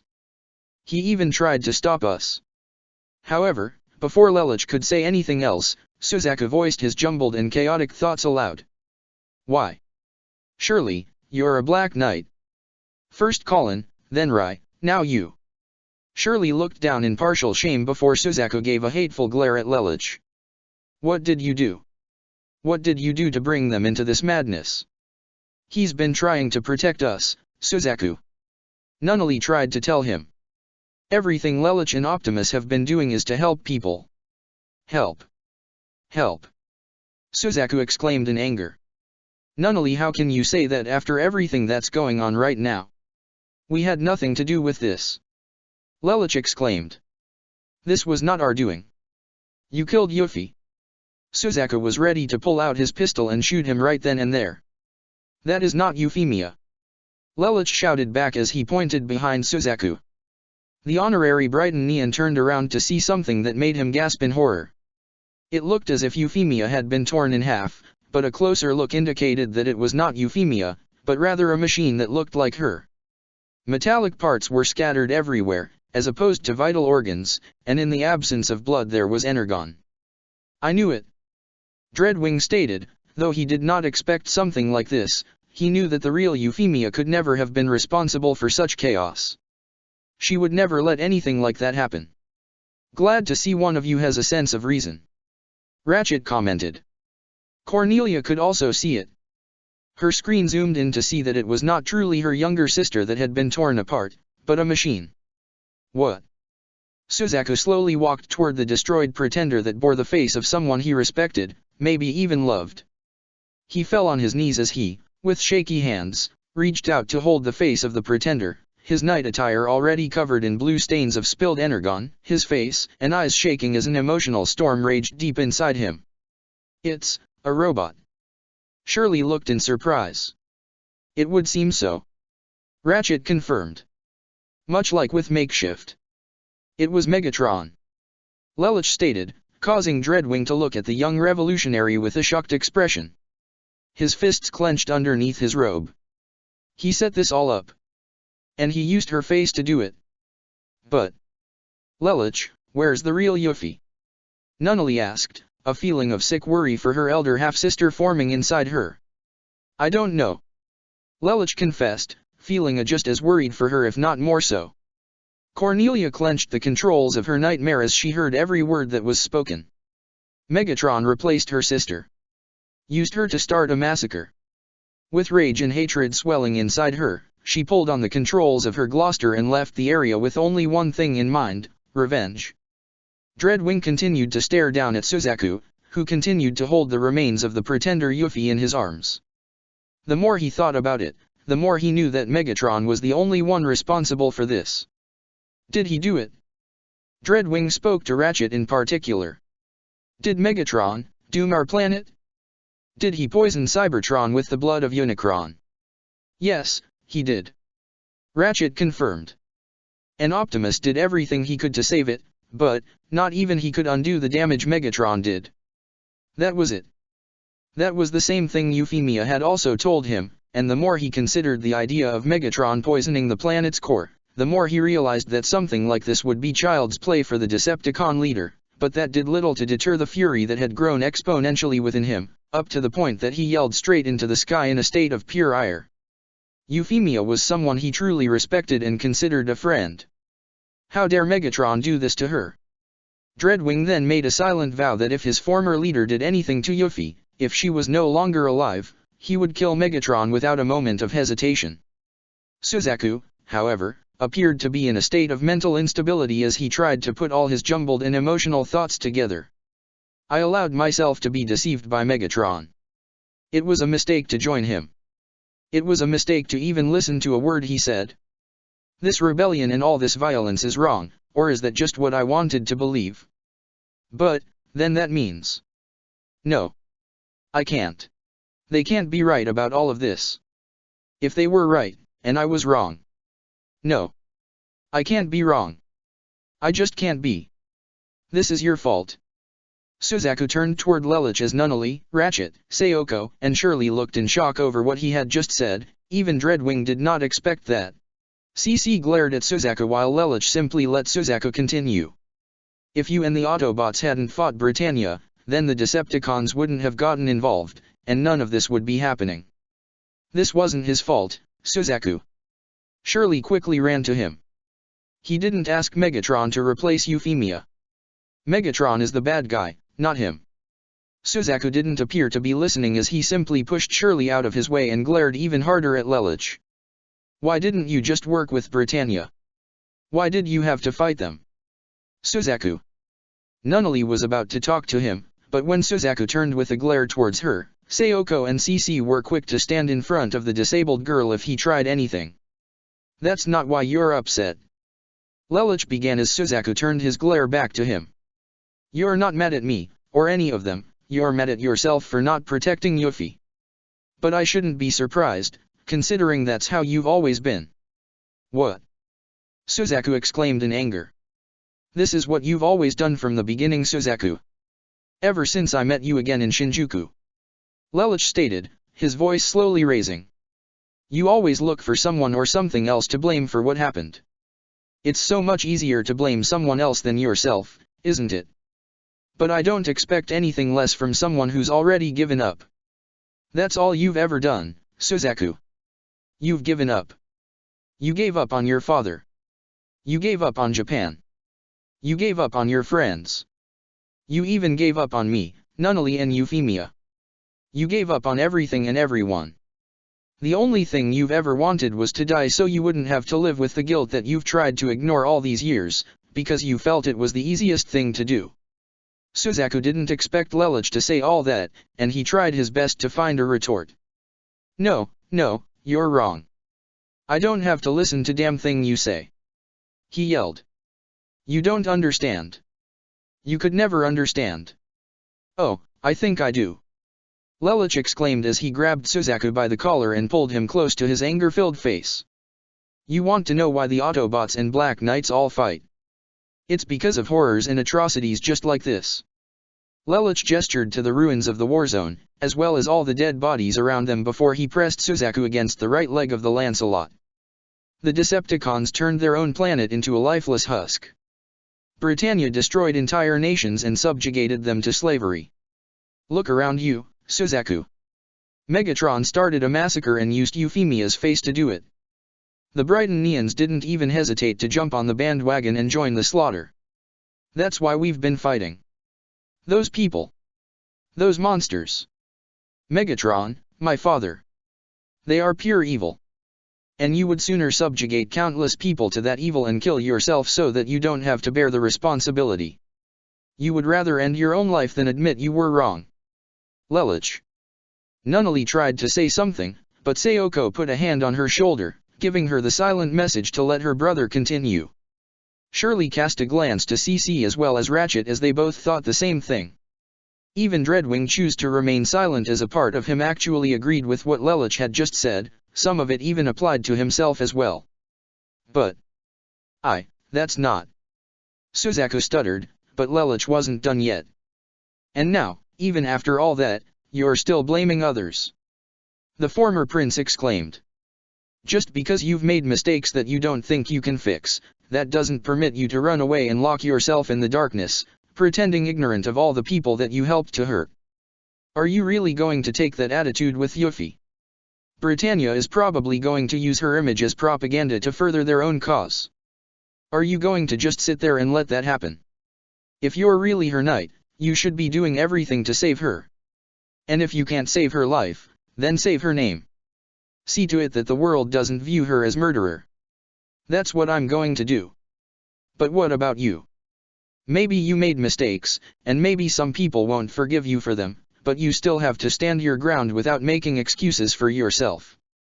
You owe that to everyone who was hurt because of you. Suzaku looked at Lelich, almost as if he was speaking a foreign language, and yet at the same time, every word made perfect sense. His mind was in such a contradictory, that he wasn't sure how to respond, but his current emotional state had him leaning a bit toward his darker side. Why? Why are always doing this? Suzaku stuttered. Ever since that night. You've always tried to get me to change my mind. Why? Why can't you just let me be? Why can't you just let me die? Suzaku practically screamed as he punched Lelich in the face.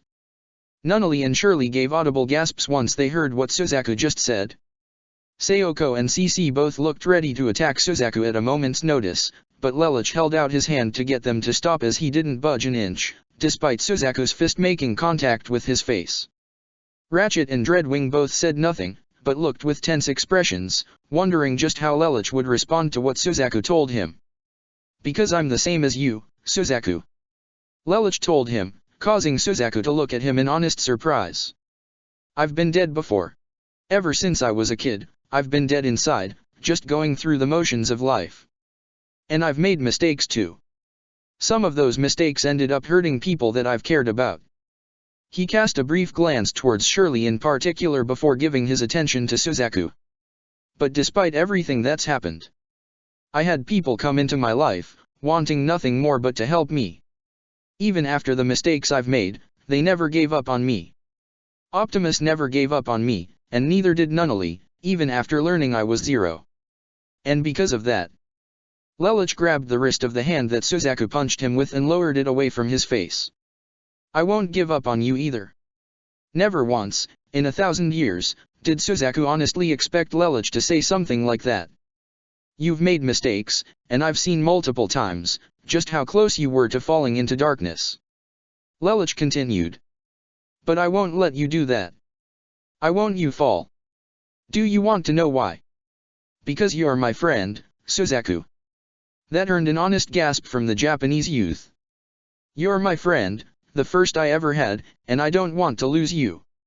Please, let me help you. I want to help you." Lelouch let him go as Suzaku stumbled back, his mind trying to process everything that Lelouch had just told him. Before anyone could say anything else, however, the vehicle mode of Optimus quickly made its way to the group before he transformed and walked forward. He looked towards Ratchet the instant he saw Shirley, Sayoko, and especially Nunnally out in the open like this. "I assume full responsibility for this," Ratchet told his leader and friend. "I came here to provide my own protection for them. Only because we insisted," Shirley quickly said. "This was our idea, Optimus. Nunnally and I wanted to come here because of, well..." She gestured to Suzaku, who had fallen on his hands and knees. Optimus, though disappointed, did understand their reasoning. "We will discuss this later," he told them before acknowledging Dreadwing's presence. Suzaku almost didn't even notice Optimus' arrival as so many conflicted thoughts continued to jumble around his head. Despite everything he did, everything bad thing Suzaku had done, Lelouch called him his friend and wanted to help him. He almost couldn't believe it. His eyes closed so tightly, it looked like his eyelids might tear as his breathing became ragged. However, he soon felt a gentle touch on his cheek, one he knew all too well, as he looked up in minor surprise to see the smiling Nunnally, with Sayoko at her wheelchair. "Do you remember what I said 7 years ago, Suzaku?" Nunnally asked. "How a warm touch is good for tears. But I'm not crying," Suzaku stuttered, oblivious to the fact that his eyes were already beginning to water. "I know, you've done many bad things, Suzaku," Nunnally began. "But you are not a bad person. Megatron is the real monster. He tried to make you into something you're not. He twisted your heart, mind, and soul so much that it makes me cry just thinking about what he tried to do to you. But I know you can be something better. Big Brother wants to help you, Optimus wants to help you, Shirley wants to help you, I want to help you. Let us help you. Let us help put your wings back together so you can be the angel you were before." That was it. That was what made the dam break as tears fell down Suzaku's eyes and he openly cried, burying his face into Nunnally's shoulder as she pulled him into an embrace with a warm smile, tears of joy of her own as she stroked his back for comfort. Even Lelouch and Shirley walked up as they each put their hands on his shoulders.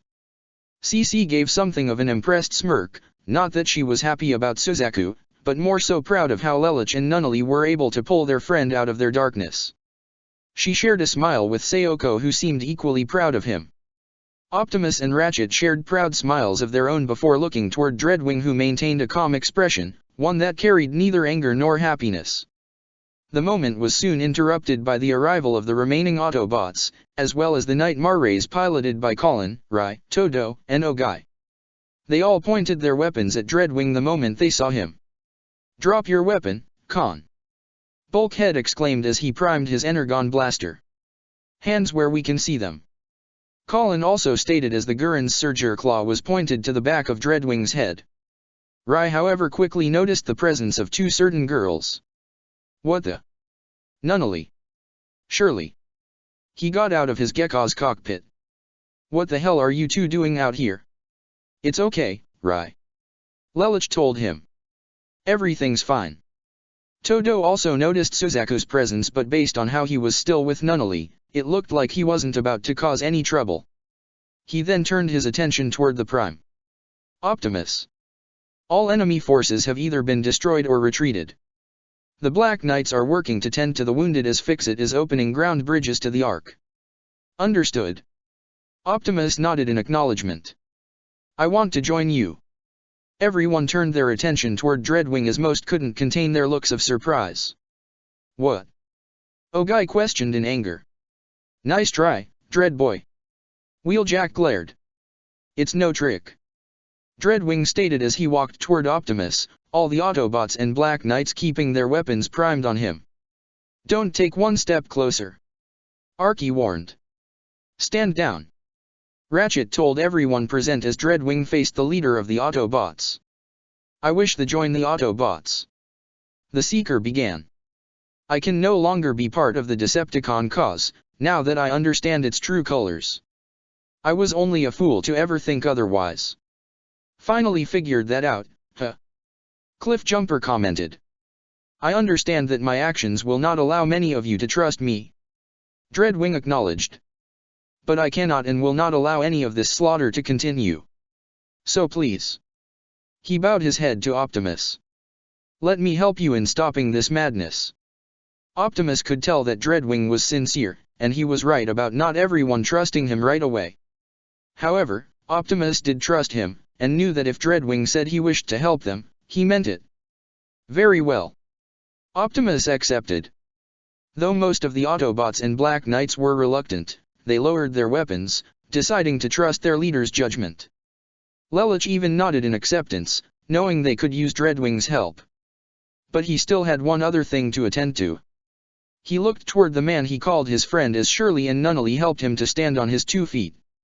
Well, Suzaku, what are you going to do? Lelouch asked as Suzaku turned his attention toward the young prince turned revolutionary. If you come with us, you'll undoubtedly face some resentment from those in our group, but right now, these people need all the help they can get. The Decepticons and Britannia are not going to stop with just the special zone. The people of Japan see you as a ray of hope, just as they see myself, the Autobots, and the Black Knights, as their saviors. And with everything that just happened, they need all the hope we can give them. But if you can't find it within yourself to join us, I understand. It's your choice. Everyone, bot and human, looked at Suzaku with mixed expressions. Though Lelouch, Shirley, Nunnally, and even Optimus had hopeful expressions Suzaku would make the right choice, Colin, Ironhide, and Arky were among those who were doubtful. Bumblebee, Ratchet, Wheeljack, Ogai, Bulkhead, Cliffjumper, CC, and Sayoko had more neutral expressions than anything else. Todo, Dreadwing, and Rai however, despite the apparent stoic expressions on all their faces, there was something inside them that was praying for Suzaku to do the right thing.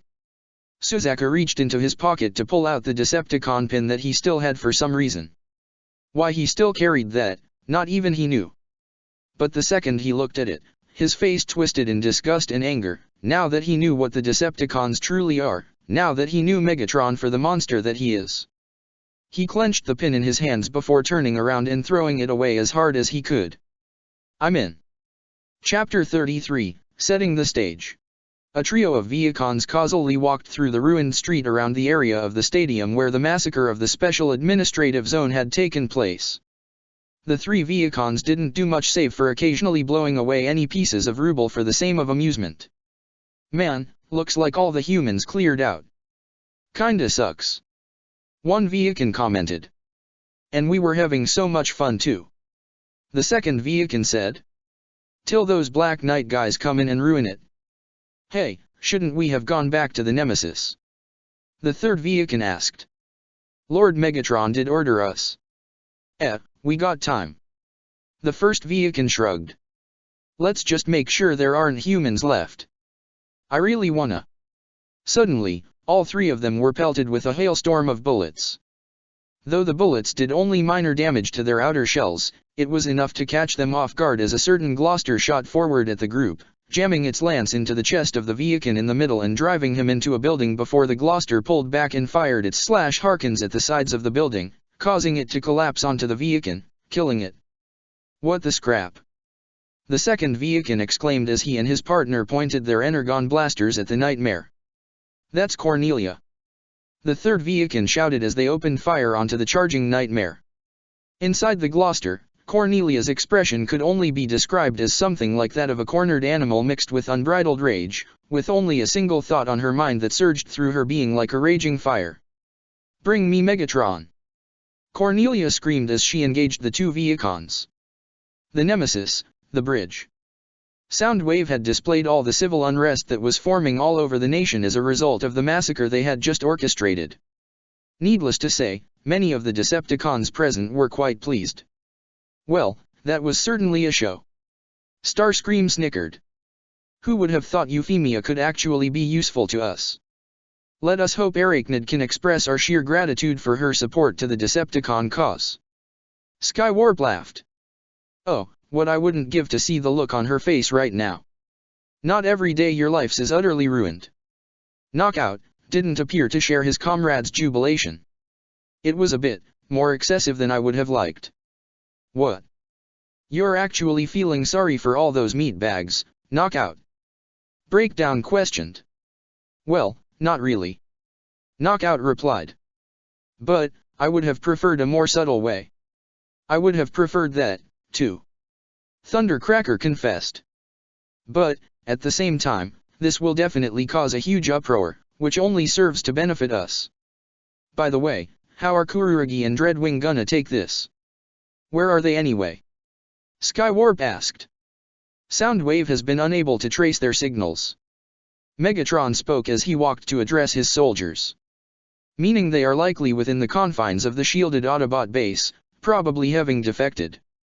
Well, it was to be expected. Starscream didn't seem the least bit upset. If anything, he actually looked thrilled. "Actually, this is great. It means we can finally get rid of those annoyances, especially Kurugi. That boy really grated on my nerves." "So, does that mean we won't be able to work with the Lancelot anymore?" Knockout asked. "Probably not," Thundercracker assumed. "Oh, that's too bad. I really liked that thing," Knockout replied. "Acceptable losses." Megatron dismissed. "But now, Lord Megatron." He looked in minor surprise, as did the other Decepticons present, as he was contacted on an emergency line. "Cornelia's on a rampage. She's attacking." "Ah!" His scream was cut off before it went to static. "Did he just say Cornelia?" Skywarp asked. "You don't think she figured us out, do you?"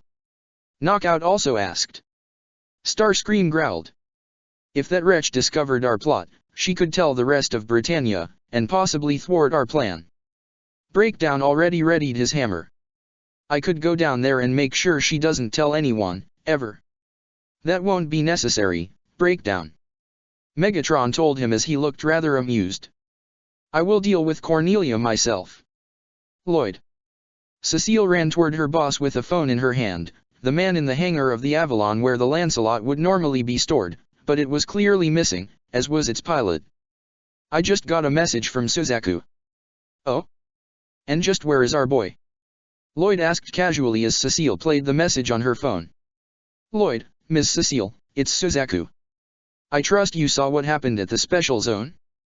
That thing you saw, that thing that looked like Princess Euphemia, it was not Yuffie."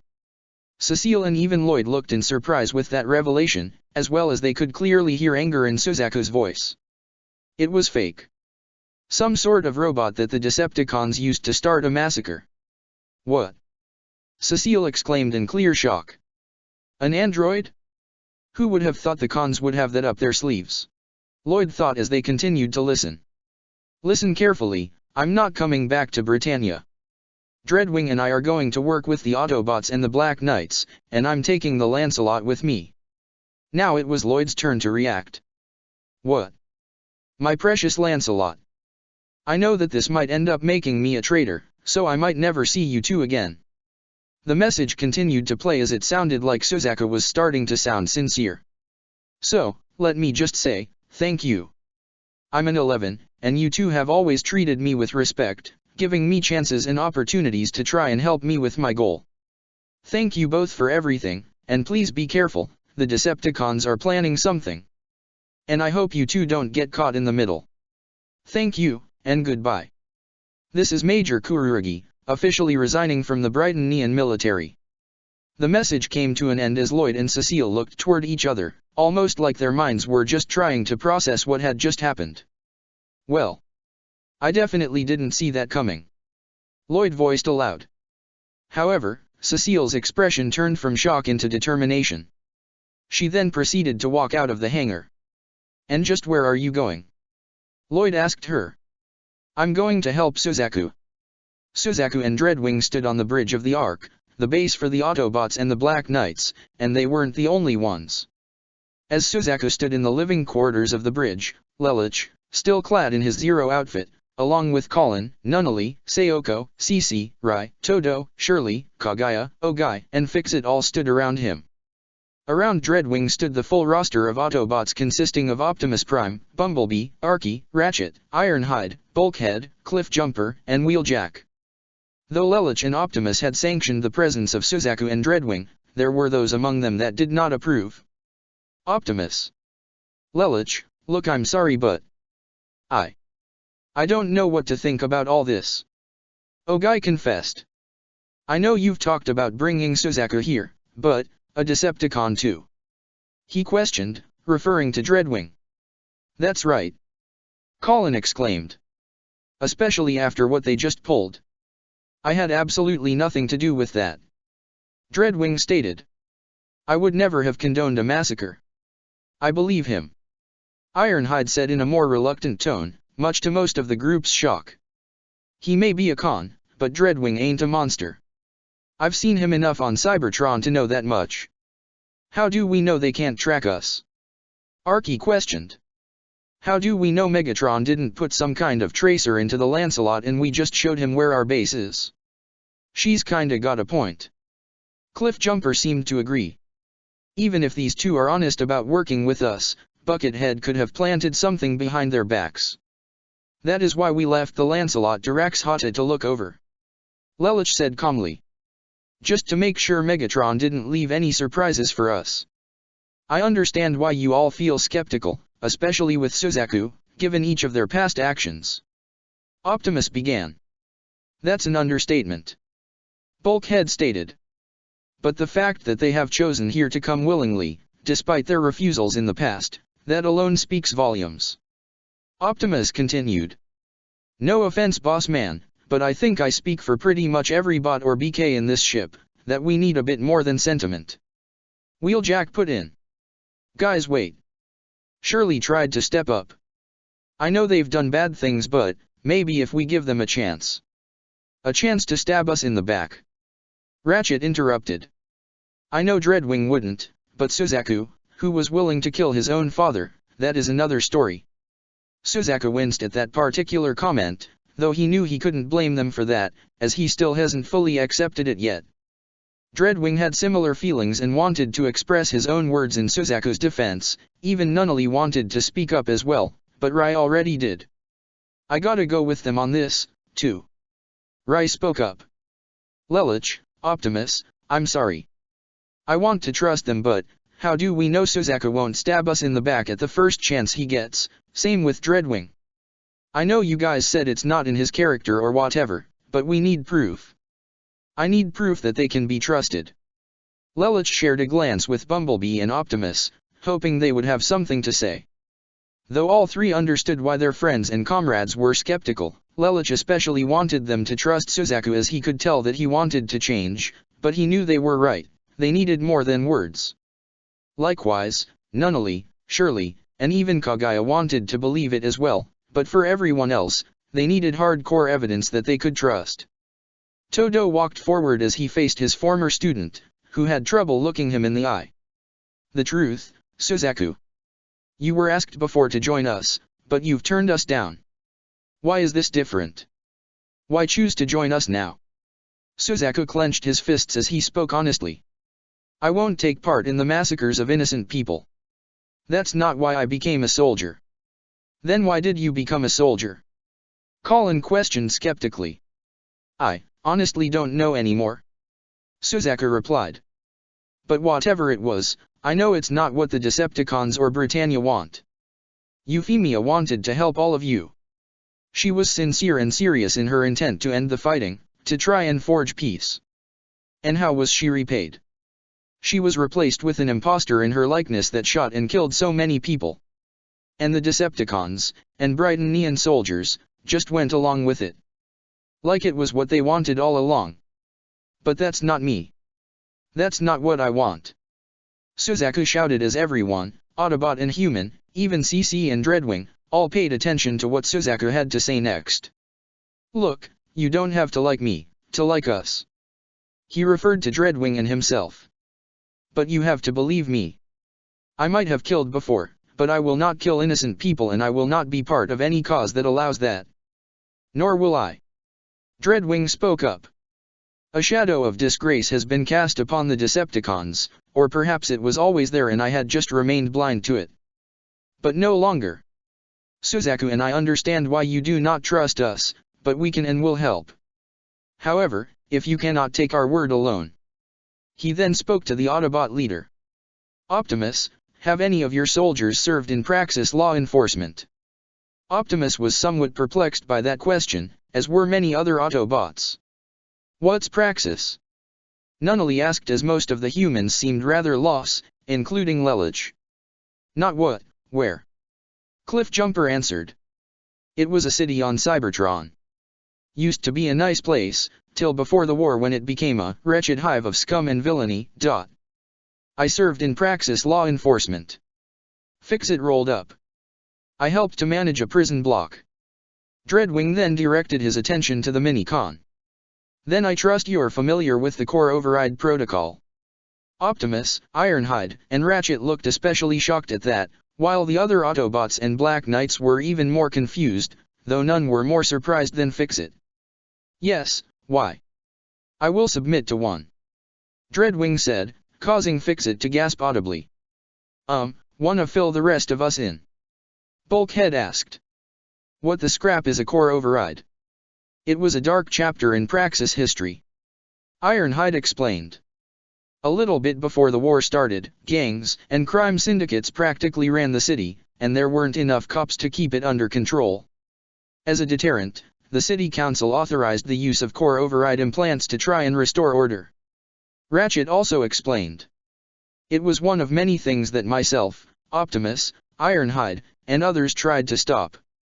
So, what do these implant things do? Colin asked. They allow us to remotely trigger brain detonation. Fix-It stuttered, much to the clear shock or even horror of most of the people and bots present. Even CC and Todo were somewhat caught off guard. Blow up his brain module. Archie exclaimed. You wanna put a bomb in his brain? Shirley practically screamed. Yes. Dreadwing said firmly. You can exterminate me at the first sign of deception.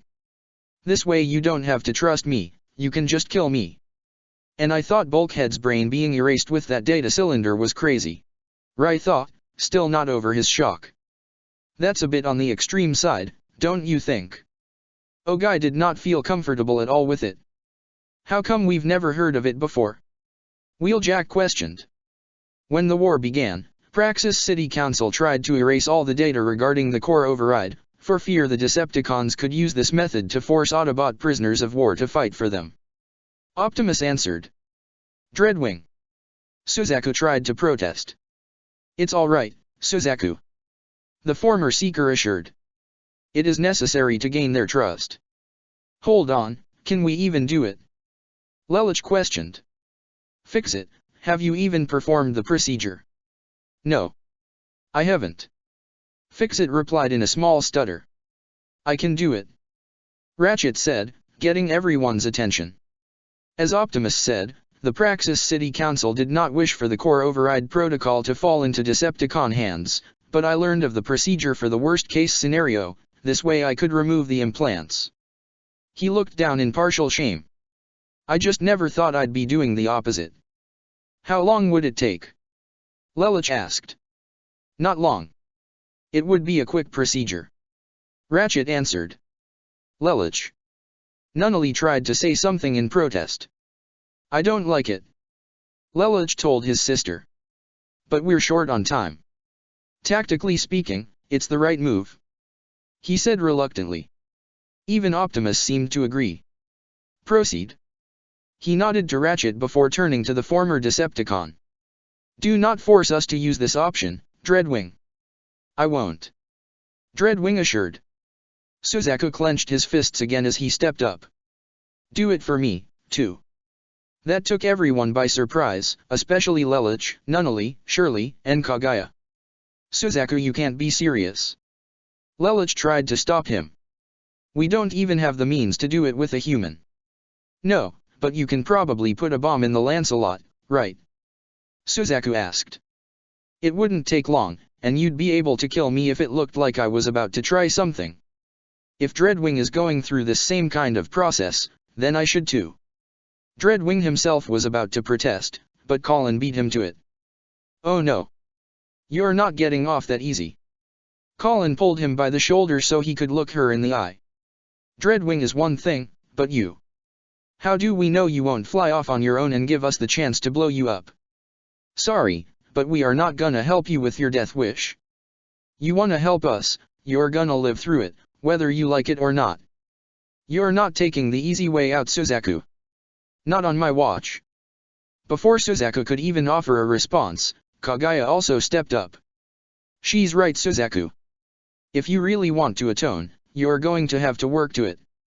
If you die now, you're only running away from your problems again. But not anymore, starting now, you are going to set things right. She then looked to the Black Knights and Autobots. How about instead of a bomb, we put a tracer in the Lancelot? Something that we can use to track it and make sure Suzaku can't run away. Is that enough to at least convince you all that he'll help us? The other bots and BKS looked amongst themselves before they each seemed to come to an agreement. Seems fine with me. Cliffjumper spoke for pretty much everyone. All right then. Lelich spoke. Ratchet, you work with Dreadwing. He then began to address everyone else. Contact Rax Hata and tell her to put a tracking device into the Lancelot, also, tell Diet Hard to get to the bridge. Why him? Arky asked. Optimus seemed to understand Lelich's intent. You intend to clear Euphemia's name? Yes. Lelich confirmed, much to the subtle joy of Suzaku and Nunnally. I won't have Britannia and the Decepticons drag her through the mud. More importantly, we're going to reveal the Decepticons and their true nature to the world. They will not hide in the shadows anymore. It's time to drag them out into the light.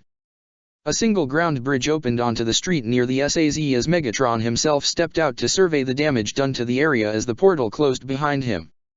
He silently gave the Brightonians and his own soldiers credit for trying to be thorough. Honestly, if the Black Knights and Autobots hadn't been there, casualties would have been extensive. But it didn't matter now. The damage was done, all according to plan. His thoughts were interrupted when a severed Viacan head rolled toward his feet and he turned his attention to an approaching Gloucester. Megatron! Its pilot exclaimed in rage through the speakers. Cornelia! The Decepticon leader acknowledged calmly. Is there a problem? You. Cornelia gritted her teeth as her eyes surged with rage. I've tolerated much from you, but, my sister, that is a step too far. Megatron only smirked. Why is that? If anything, you should be grateful. What? Cornelia exclaimed. Euphemia was no soldier, she was no strategist, she was barely even a politician. Megatron taunted. I gave her purpose, a way to be useful to Britannia. Senseless slaughter is in your country's nature, after all. This is not about Britannia. Cornelia yelled. You hurt my sister. My sister. It wasn't just Euphemia. She also knew Zero was really Lelich, and Nunnally was alive. The Decepticons could have killed her brother and left her younger sister in absolute sorrow, but she wouldn't say that aloud in front of Megatron. I am going to kill you. Megatron looked in amusement as he drew his blade. Take your shot. Cornelia roared like a rabid beast as she shot her Gloster straight towards Megatron, thrusting her Nightmare's lance at him, which he easily blocked and parried with his blade. Right as she shot past him, Megatron quickly delivered a kick to the back of her Nightmare and knocked it down.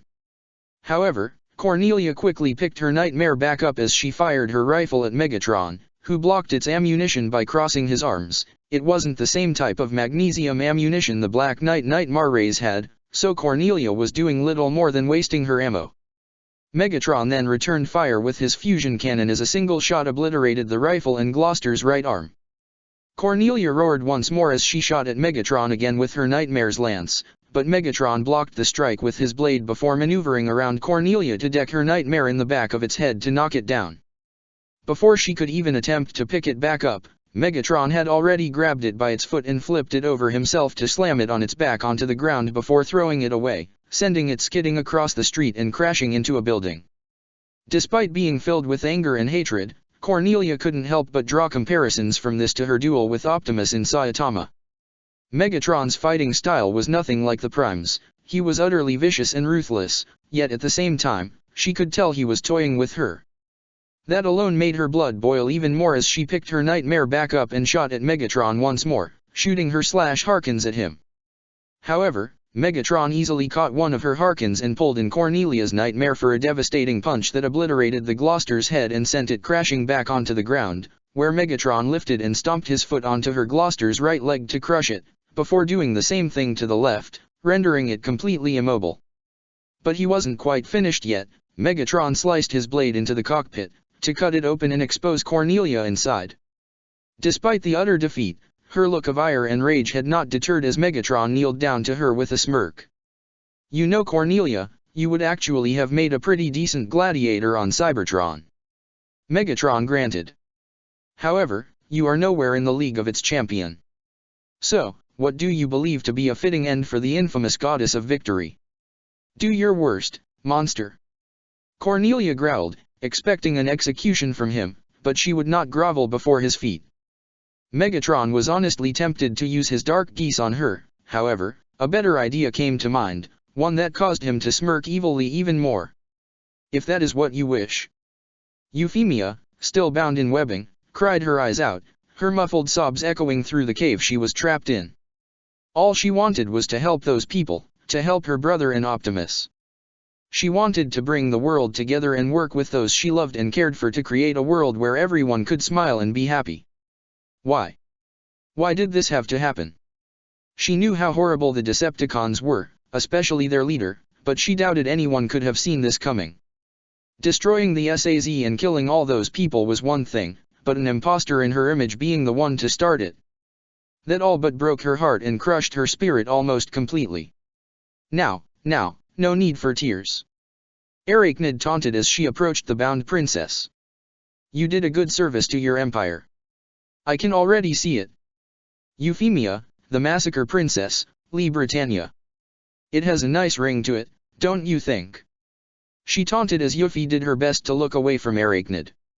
However, both were surprised to see a ground bridge portal open near the entrance of the cave as the Decepticon leader stepped forward, with something, or rather someone, held in his right hand. Lord Megatron. Arachnid bowed. However, once Euphemia saw him, her pupils shrunk in terror as she looked at the being she could truly consider to be a devil standing before her. I have something for you, Arachnid. Megatron opened his hand to show his newly acquired prisoner, Euphemia's older sister. Cornelia's attention was caught by a series of muffled screams and yells as she looked in shock to see her younger sister and the state that she was in. Yuffie. Before she could even act, Cornelia was caught in a stream of webbing shot out by Arachnid, which the She-Con quickly worked to cocoon Cornelia with. In less than a second, Cornelia was in the exact same state as her sister, strung up in webbing from neck to toe, with more web to cover her mouth as she was hung next to Yuffie. Well, what do we have here? Arachnid mused as she loomed over the royal sisters, Cornelia glaring hatefully at Spider-Con. Hello, Cornelia. I told you I would take good care of Yuffie, didn't I? Cornelia's only response was a series of muffled curses. Cornelia was somehow able to catch on to our little rouse. Megatron explained. So, I had to silence her to keep Britannia from revolting. But surely, the disappearance of the Viceroy of Area 11 in such a state of unrest will give the Britannians cause to be concerned. Arachnid said. Our newest ally will see to it that is covered. Megatron assured.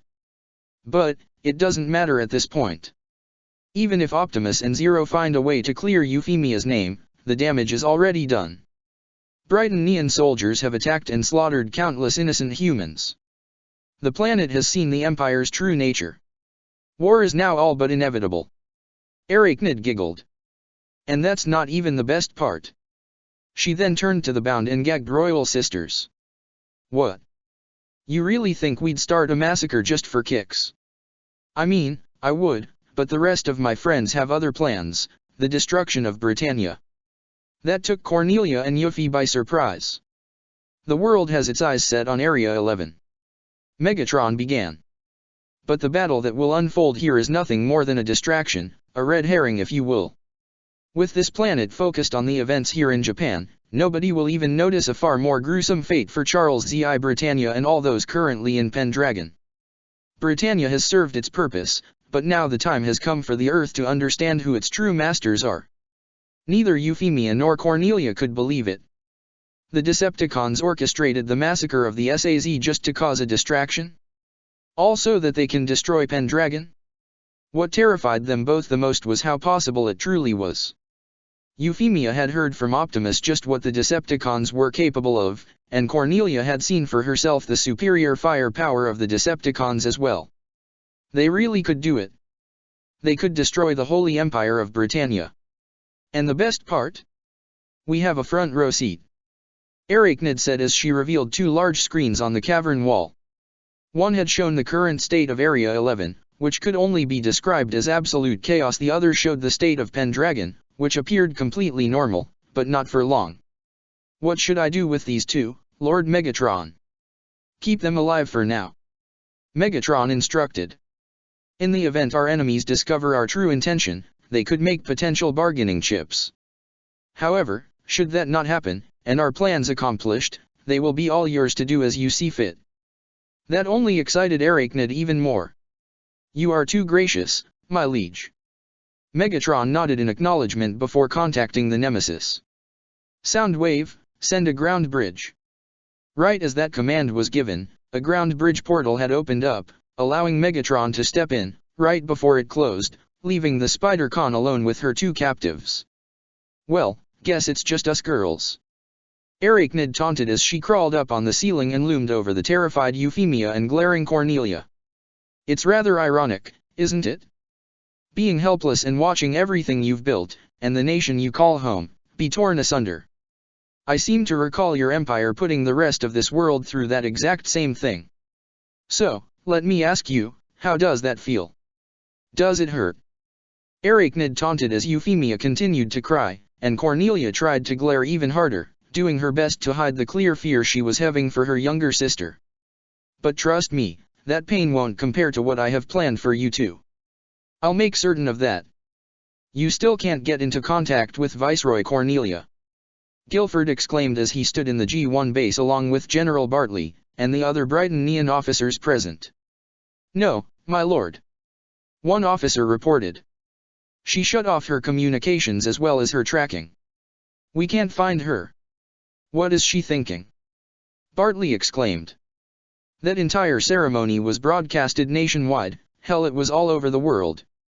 Everyone saw what Princess Euphemia had done. That could not have been Princess Euphemia. Guilford exclaimed. She never held a weapon in her life. For her to start a massacre, it's impossible. We all saw it, Lord Guilford. General Bartley argued. There is no denying what we saw with our own eyes. Have you been able to contact Princess Euphemia? Guilford yelled to the officers. What about General Darlton? General Darlton has reported in and is currently with the Knights of the Round. An officer reported. But we have not seen Princess Euphemia, we are unable to contact her. What of Major Kurugi? Or even Dreadwing? Guilford exclaimed. Dreadwing and Suzaku are no longer on our side. Everyone turned around in surprise to see the second Prince of Britannia enter the G1 base, which most of them, excluding Guilford, all stood straight in attendance. "Prince Schneeisel," Bartley acknowledged. "Your Highness, what do you mean they're not on our side?" Guilford asked. "It is with grief that I must report that Suzaku Kurugi and Dreadwing have defected to the Black Knights and the Autobots," Schneeisel answered, much to everyone's surprise. "In addition, it would seem Cornelia has been captured by the enemy." "What?" Guilford practically screamed. But Schneeisel knew that last part was a lie. Megatron had already contacted him and informed him that he had personally captured Cornelia after her attempt on his life and imprisoned her along with Euphemia. He'd be lying to say that he didn't expect that. He knew how much Cornelia loved Yuffie, so her overly emotional reaction was totally expected, and now, it was Schneeisel's turn. Of course, Kurugi would join Zero and those metallic abominations. Bartley stated. "Once in 11, always in 11. Your Highness, are you certain of this?" Guilford wanted to make absolutely sure. "And what of Princess Euphemia?" "In regard to Kurugi, Dreadwing, and Cornelia, I am certain," Schneeisel confirmed. "However, I do not know of Euphemia's whereabouts. Because of that, I am now assuming command of Area 11, effective immediately." "But Your Highness..." Guilford tried to say something, but Schneeisel raised his hand as he spoke calmly. "Lord Guilford, please try to understand the current situation. Virtually all of Area 11 is in a state of total chaos, and it is missing both its viceroy and sub-viceroy. It needs a leader to try and re-establish order. But once that is done, we will try to find them, I promise," Schneeisel assured. "However, first we must..." However, before he could continue, his as well as everyone else's attention was caught by the static that appeared on the main screen. And before they could even attempt to clear it out, the static cleared to show the image of Zero and Optimus Prime standing together in a foreign location. Standing by the side of Optimus were most of the Autobots: Bumblebee, Archie, Cliffjumper, Bulkhead, Wheeljack, and Ironhide. And standing beside Zero were a group of individuals including Ogai, Todo, Katace, Kagaya, Kirihara, and the other heads of Kyoto, and even Suzaku Kurugi was present, standing right next to Zero himself. It was not just seen from the G1 base either. Virtually every digital screen in the entire country, from home televisions, laptops, smartphones, even jumbotrons throughout the settlement, they were all showing this live broadcast. Essentially, every single living person in Area 11 was now watching. And it wasn't just Japan, all the other nations of the world were watching as well, including the other superpowers such as the Chinese Federation and even the EU. "Attention, people of the planet Earth," Zero began to announce. "The Ark. You have all been deceived," Zero announced as he stood on the catwalk of the bridge, alongside his gathered human allies, with the Autobots standing present as well, excluding Ratchet and Fixit, who were in the medical bay working to install the core override implants into Dreadwing. Gathered below were virtually every Black Knight they had recruited, along with a vast number of Japanese citizens they've rescued from the SAZ, those who weren't receiving medical treatment at least. This included the four Holy Swords, Tamaki, Colin, Rai, Inu, Sugiyama, Yoshida, Minami, and even Diet Hard. Rax Hata was not currently present as she and her team were working with the recently acquired Lancelot, as well as all the other Black Knight Nightmares.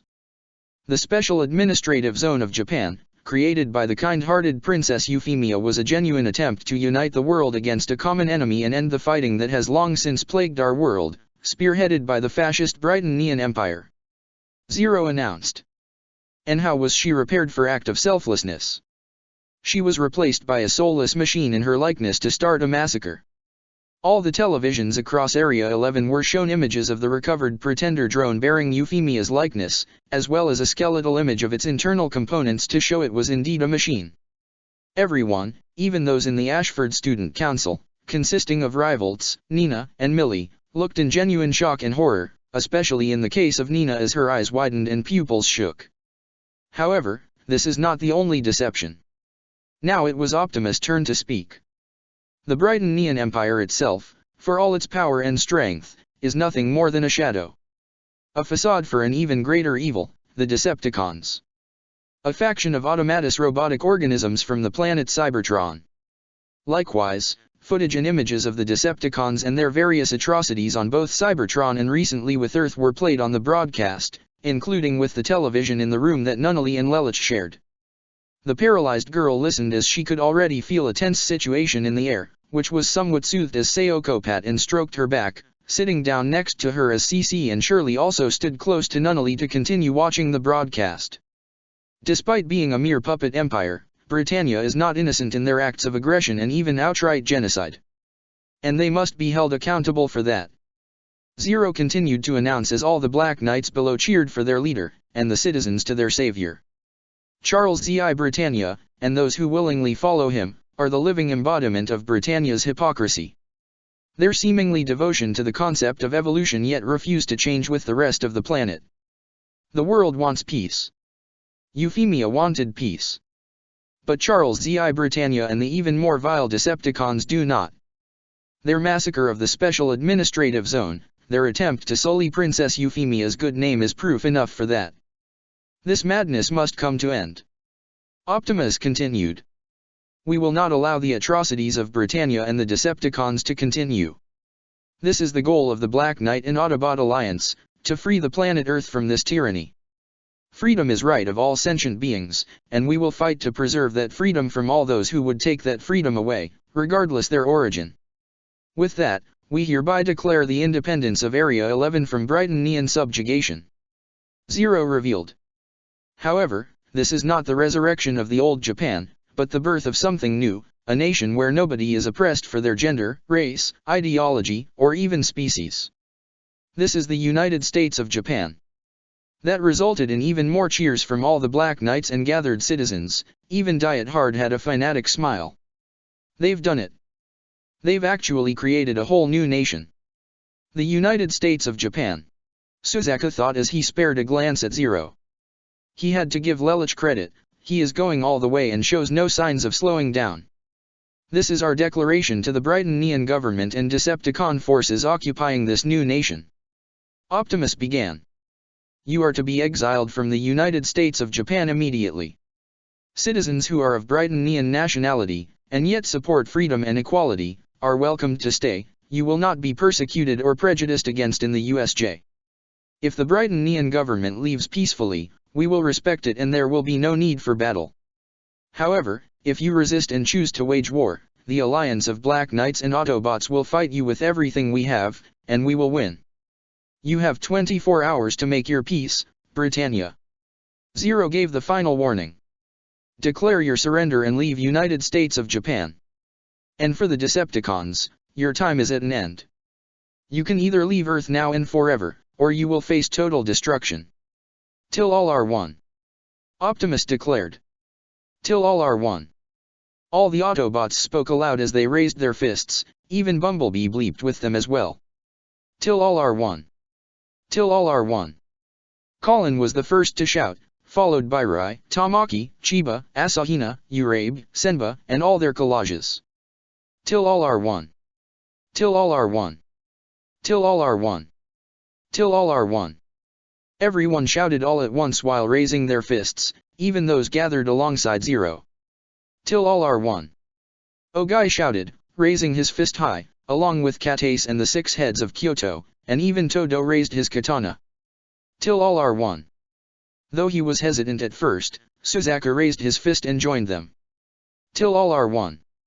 Back on G1, the broadcast had ended as virtually everyone was left speechless, all except Schneeisel, who did his best to hide his smirk.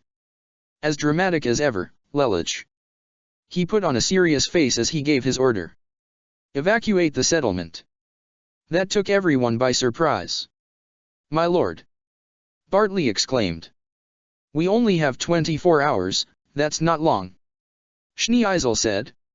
Fortunately, I already have a plan in place, should something like this happen. It's not enough time to evacuate the entire country, but I believe the Autobots and Black Knights will attack the Tokyo settlement first, so we should focus all our efforts there. But, Your Highness. Guilford tried to speak. Zero, and Prime, they just said. Euphemia was replaced. Probably just lies to gain more support for their cause. Bartley dismissed. They think they can overthrow us, or to even say we stand in the shadow of those vile Decepticons. We will show them the true strength of the Holy Empire of Britannia. Area 11 is ours. We will not let them steal it from us. And we won't.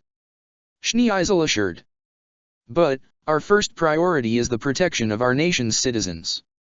Therefore, we will begin their evacuation immediately. I trust Bismarck and the others to handle the military affairs. As you wish, Your Highness. Bartley bowed. Guilford wanted to protest. Hell, he wanted to go out and find Euphemia and Cornelia himself, but at the same time, he knew that Schneeisel was right.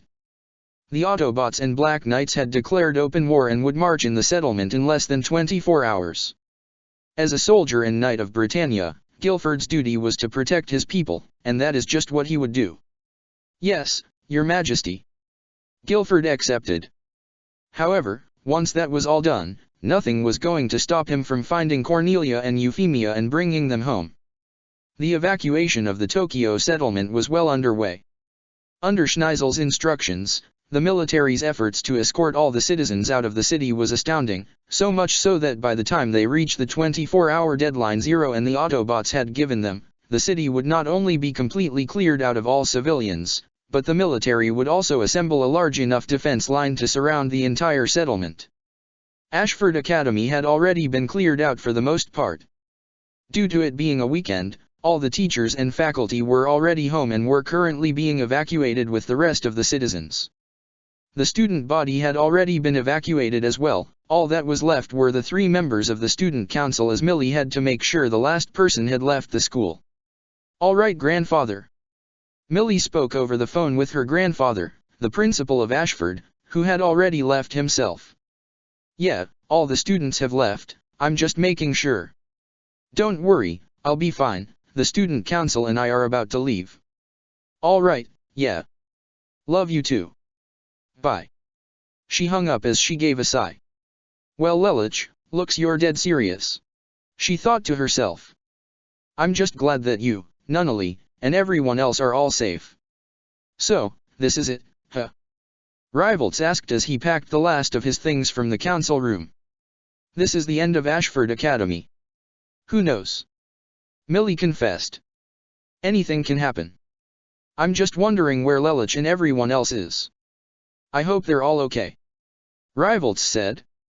"I already got off the phone with Lelich," Millie said. "He and Nunnally are just fine, and I'm sure everyone else is too." "That's good to hear," Rivalts said, feeling relieved. Though Millie regretted lying to her friend like that, she knew that Lelich could handle himself. "Where's Nina?" she asked. "Still in the council room," Rivalts said. "I couldn't get her to leave, no matter what I tried." "Let me handle it," Millie said as she entered the student council room, followed by Rivalts. Though Nina herself couldn't be seen right away, Millie only need look under the table to find Nina curled up in a fetal position and was reduced to a stuttering mess. "Nina." Millie spoke gently as she crawled underneath the table to join her. "It's time to go." "I can't go out there," Nina stuttered. "Elevens. Autobots, they'll be everywhere. Princess Euphemia is gone. I can't." "Nina." Millie put a gentle hand on her shoulder to calm her down slightly as the bespectacled girl looked towards her as Millie gave a genuine smile. "You're going to be okay. They aren't here, yet. We have a whole day before anything crazy happens, that's plenty of time to leave." "But Princess Euphemia. I'm sure she'll be fine," Millie assured. "There's plenty of good people out there looking for her. You just have to have a little faith." Though Nina assumed Millie was talking about the Brightonian military, the blonde actually spoke in regard to Lelich, the Autobots, and their other friends. "You have faith? Don't you, Nina? Faith that Princess Euphemia is safe? And that these good people can keep us safe as well?" This seemed to be enough to calm Nina down a bit, to the point where she gave a single nod. "Then let's go." Millie offered Nina her hand, which Nina gently reached out to take as Millie helped her out from under the table. Rivalts, Millie, and Nina had left the clubhouse, already nighttime, with about 18 hours left in Zero's deadline. The three spared one last glance at the clubhouse, as if something inside told them that this might be the last time that they would see it. Well, goodbye Ashford Academy. It's been fun. Rievelts voiced his thoughts aloud with a sad smile. Come on, we had better. However, before they could even take another step forward, they heard the loud sound of massive rapid flapping wings, as they looked in shock toward the sky to see what appeared to be a giant insect flying down toward them before it transformed and landed in front of them to reveal itself to be the Insecticon leader, Hardshell. Millie Ashford. Hardshell spoke as three students fell back in clear fear, with Nina screaming at the sight of the Insecticon while hiding behind Millie. You and your friends are not going anywhere. Suddenly, two more Insecticons flew in before they transformed and surrounded the students. Wah, what the hell are these things? Rievelts practically screamed as Nina shook like a leaf, clinging to Millie like a lifeline. Millie's eyes shook at the sight of such horrific monsters, but her gut told her that she knew exactly what they are. Lelich, are these the aliens you told me about? The Decepticons. The Ark.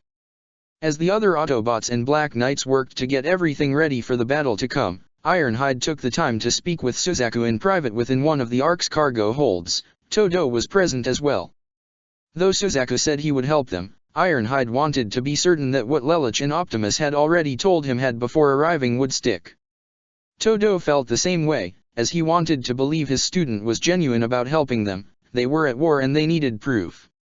Shirley was also in the cargo hold, more off to the side as she listened to them speak. A part of her wanted to contribute to this conversation, but Ironhide had already told her this was necessary. He would allow Shirley to listen, but she couldn't interfere. You say you're in, but we have to know that you're serious about it, and not just using us as an excuse to get yourself killed like you did when joined the military. Ironhide spoke to Suzaku as the latter sat on a large box that was half at Ironhide's height. Todo also stood on the same box as he looked toward Suzaku. I'm guessing Lelich was the one who told you about my father, not Todo like he said, right? Suzaku assumed.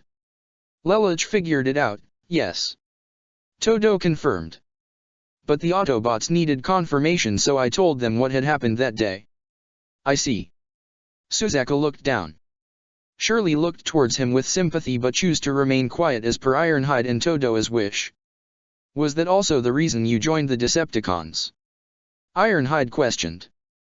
True, Megatron might take most of the blame given how he's able to bring others to his side, so it must have been pretty easy for him to get inside your head.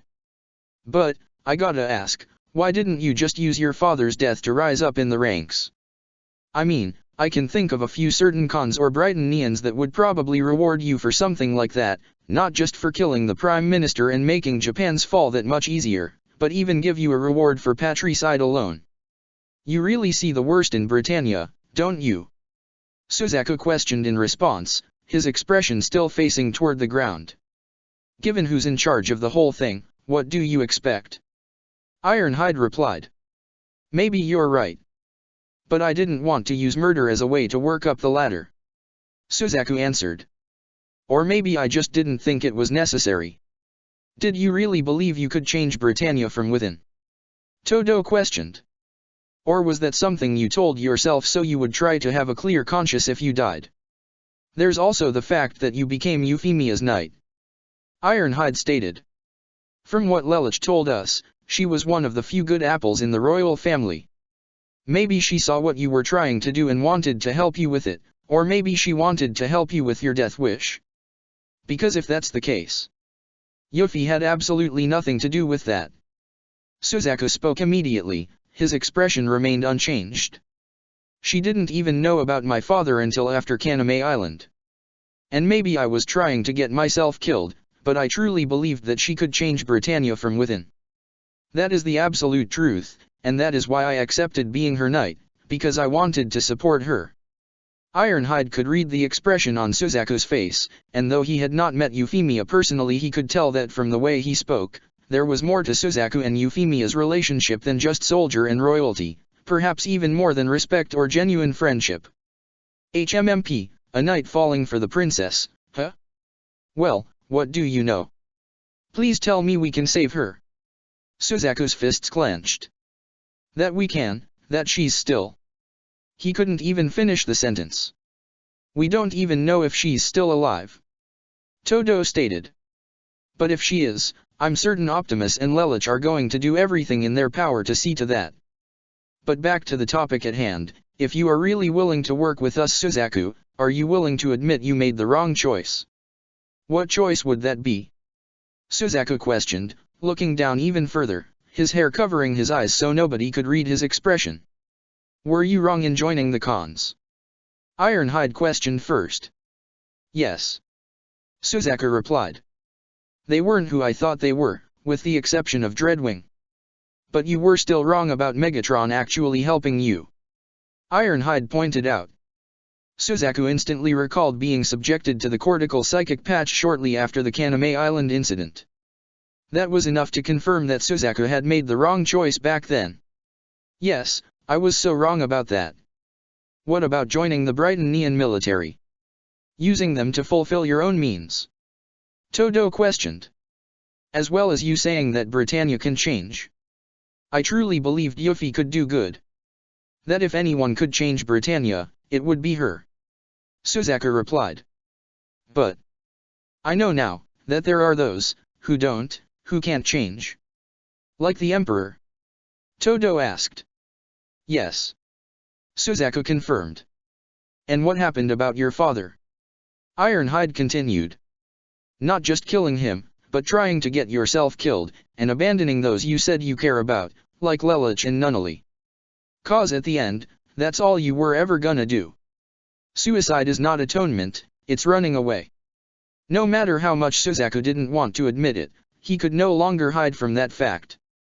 He was really just selfish all this time. He could go on and say it was the only path for him, but by getting himself killed, he would make all those he cared about sad. He would hurt them, and that was the last thing he wanted. Yes. Suzaku sounded as if he was trying to force that out. I really was just trying to abandon my life. I didn't think it had any value left, or maybe they'd be better off without me. Finally sinked into your thick skull, huh? About damn time. Ironhide's words caused Suzaku to look up at the veteran Autobot, who was more than a little surprised to see a half-smile on his face.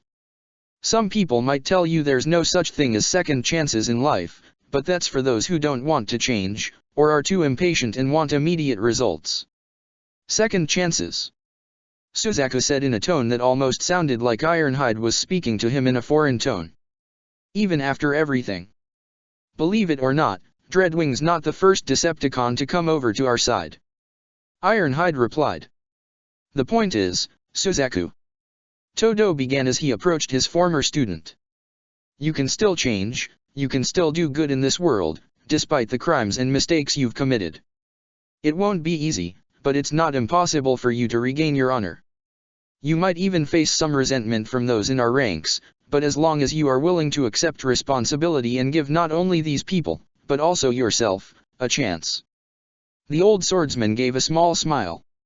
Maybe you might finally be able to let it all go.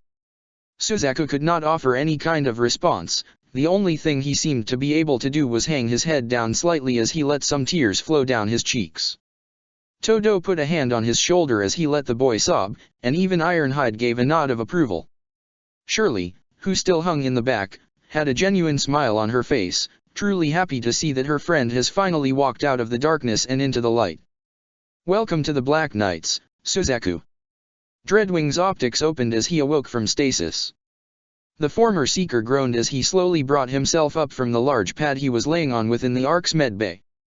He found he wasn't alone. Besides the Autobot medic who operated on him, along with Fixit, Optimus Prime was present, along with Lelouch, Nunnally, and even CC at the girl's wheelchair.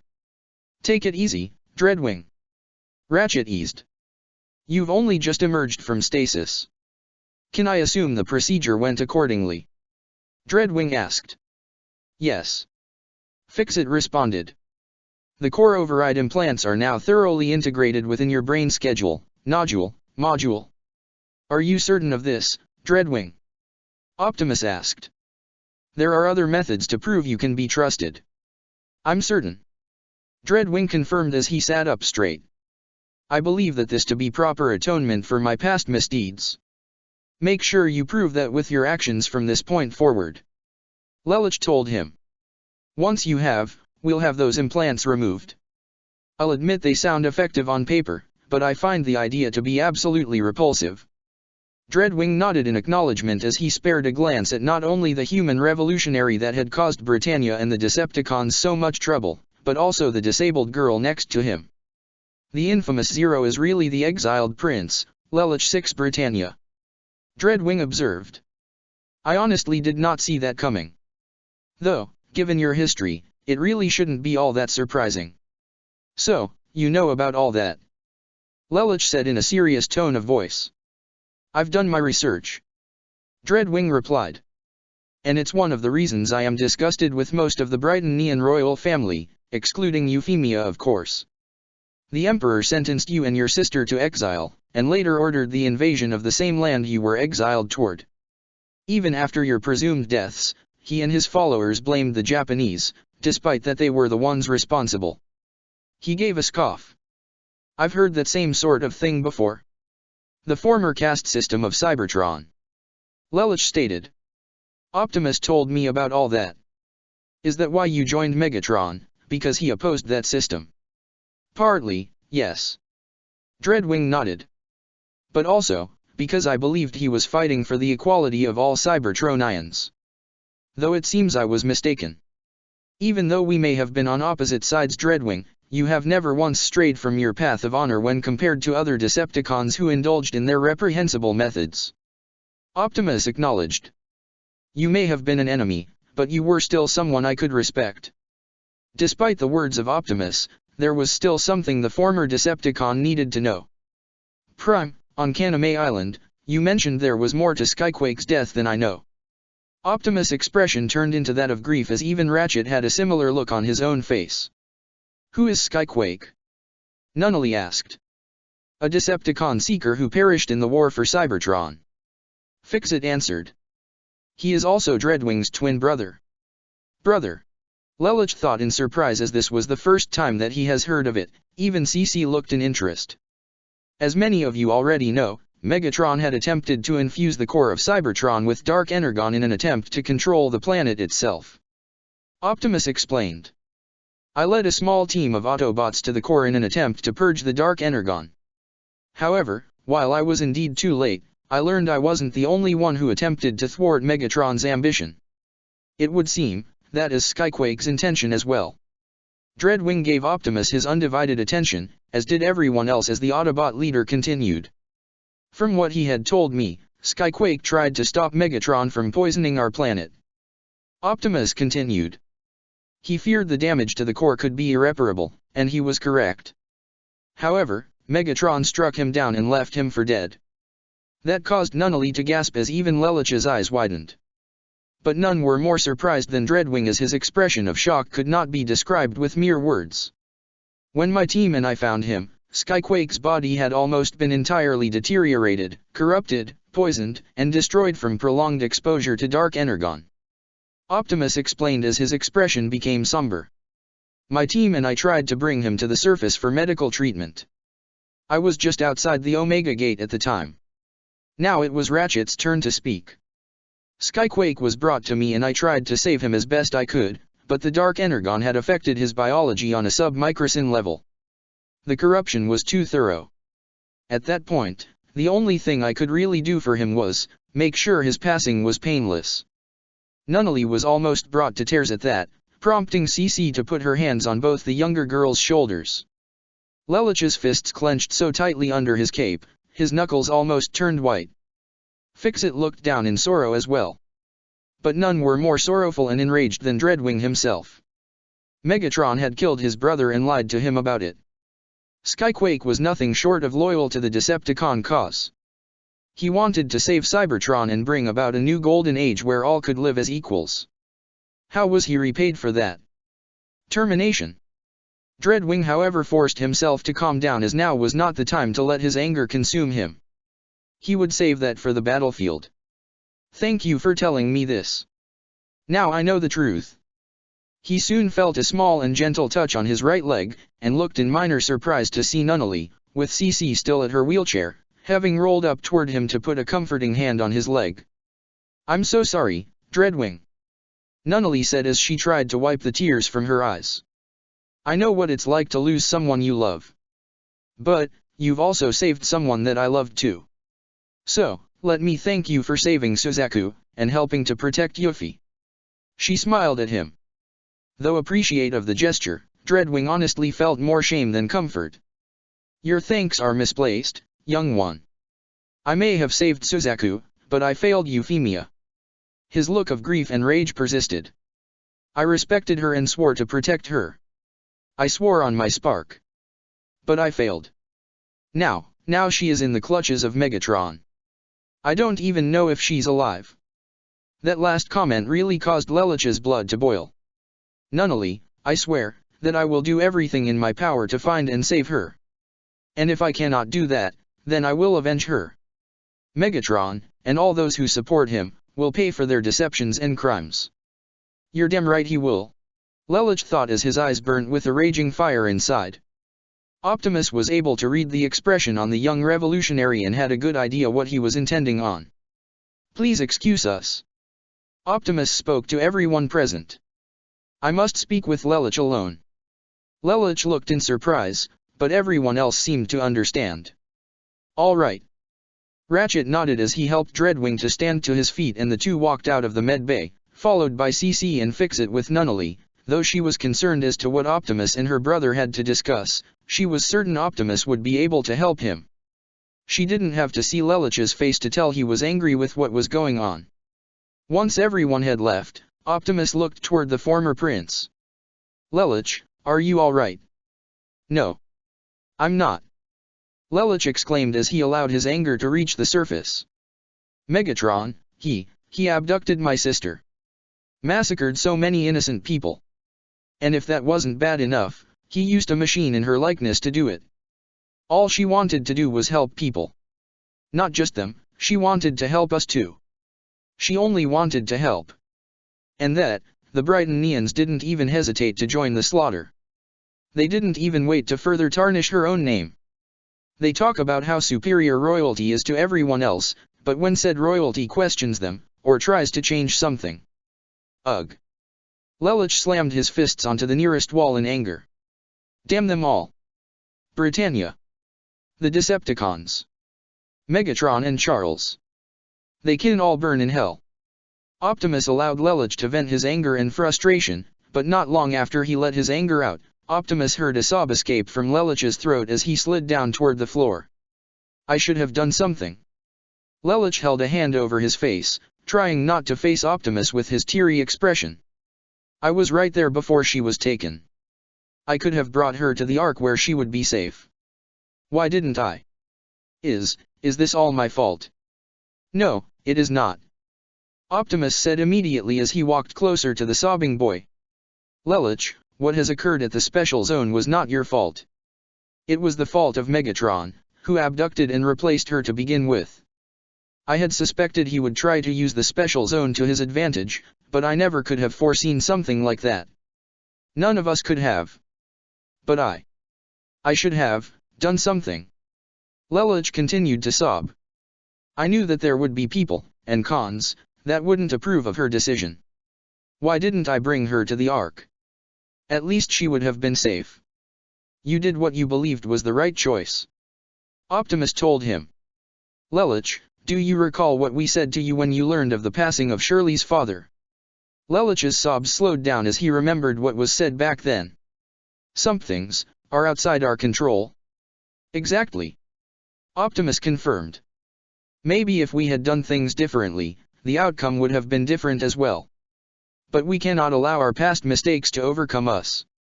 Instead, we must learn from them and grow. You had no control over Megatron's actions, none of us did." This seemed to calm down Lelich slightly as he glanced up to the Autobot leader. "I understand how you feel. You have every right to hate Megatron for what he did, just as I do now. His actions are unforgivable, as are that of Charles Z.I. Britannia. You can use that anger to drive you, and it can indeed become a sharp tool. However, you cannot allow that hatred to consume you, for if you do, you will lose yourself, and all that will be left in your wake is more destruction." So, what can I do? Lelich asked. Use your righteous anger, but also allow your devotion of justice to temper your rage. Optimus told him. Become the symbol and ideal that you have inspired throughout all of Japan. Allow yourself to become the savior that they see you as, someone who can show the world, that even in the face of pure evil, you can still rise to face it and ultimately triumph. You can ignite the spark of courage and hope that is needed to ignite the necessary revolution to save this planet from the tyranny that has been destroying it for so long. Lelich looked up to Optimus Prime in awe, before he reminded himself just who it was that was helping him. This was always why he revered the Autobot leader and saw him as the father figure that he always wanted. I can't do it alone.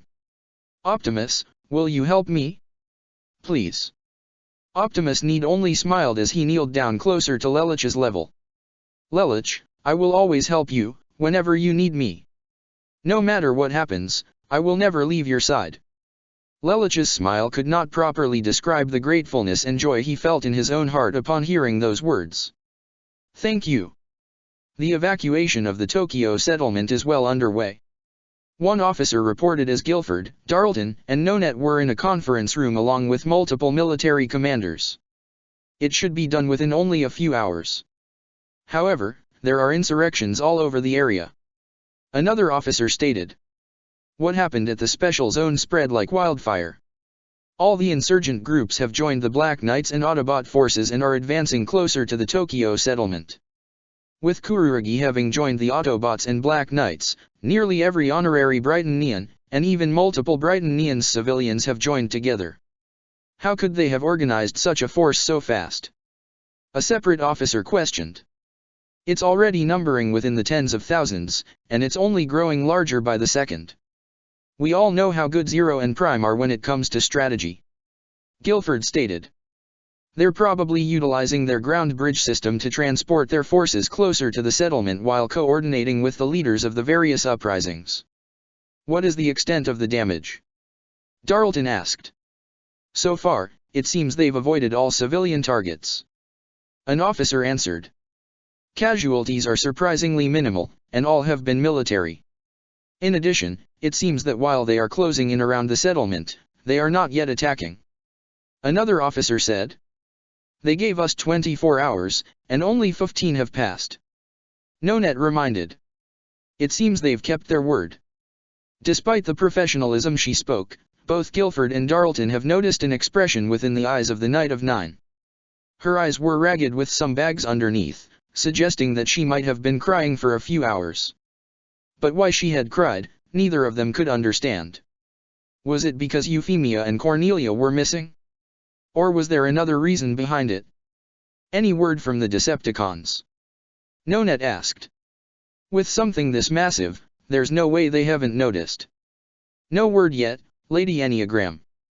One officer answered. Keep an eye out and prepare for battle should something occur. Nonet instructed. That took most people in the room by surprise, including Darlton and Guilford. Lady Enneagram, are you suggesting that we fight the Decepticons? Guilford asked. I understand why you feel they can't be trusted, but with these insurrections. I'm not blind to what's happening. She almost snapped at him but tried to speak in a professional manner. I just have a really bad feeling that the real enemy is already here. Meanwhile, Gino sat in his own private quarters within the royal palace, looking at a group photograph on his cell phone of the entire student council. He heard the door opened and looked up to see Monica. I thought I'd find you in here. Monica walked in and kneeled down in front of him. Bismarck and the others are looking for you. They don't need me for all this strategy and planning stuff. Gino said, not taking his eyes off his phone. We have less than 9 hours till the Black Knights and Autobots arrive. Monica said. We should be getting ready soon. Yeah. Gino said as he still looked at the picture, even Monica could see it from her angle as well. You think they're gonna be okay? I'm sure they're fine. Monica assured. They've probably all been evacuated already. You know how effective Prince Schneeisel said? Except Suzaku. Gino said, causing Monica to wince. You heard how he went over to join the bots and BKS, right? Well, you think maybe we're on the wrong side then? And we should have gone too. I mean, you saw what happened at the SAZ. I get we're soldiers and we gotta fight and all that, but those were innocent people back there. I don't care if they were 11s. Nobody deserves that. You're right. Monica nodded. Gino, you're absolutely right. That was pure madness. So, why are we still fighting them? Gino asked. Shouldn't we be helping even though we know it's wrong? Before Monica could offer a response, another individual had walked into the room. We have sworn our loyalty to Charles Z.I. Britannia. The pair looked to see Anya walking as she continued to look into her video diary.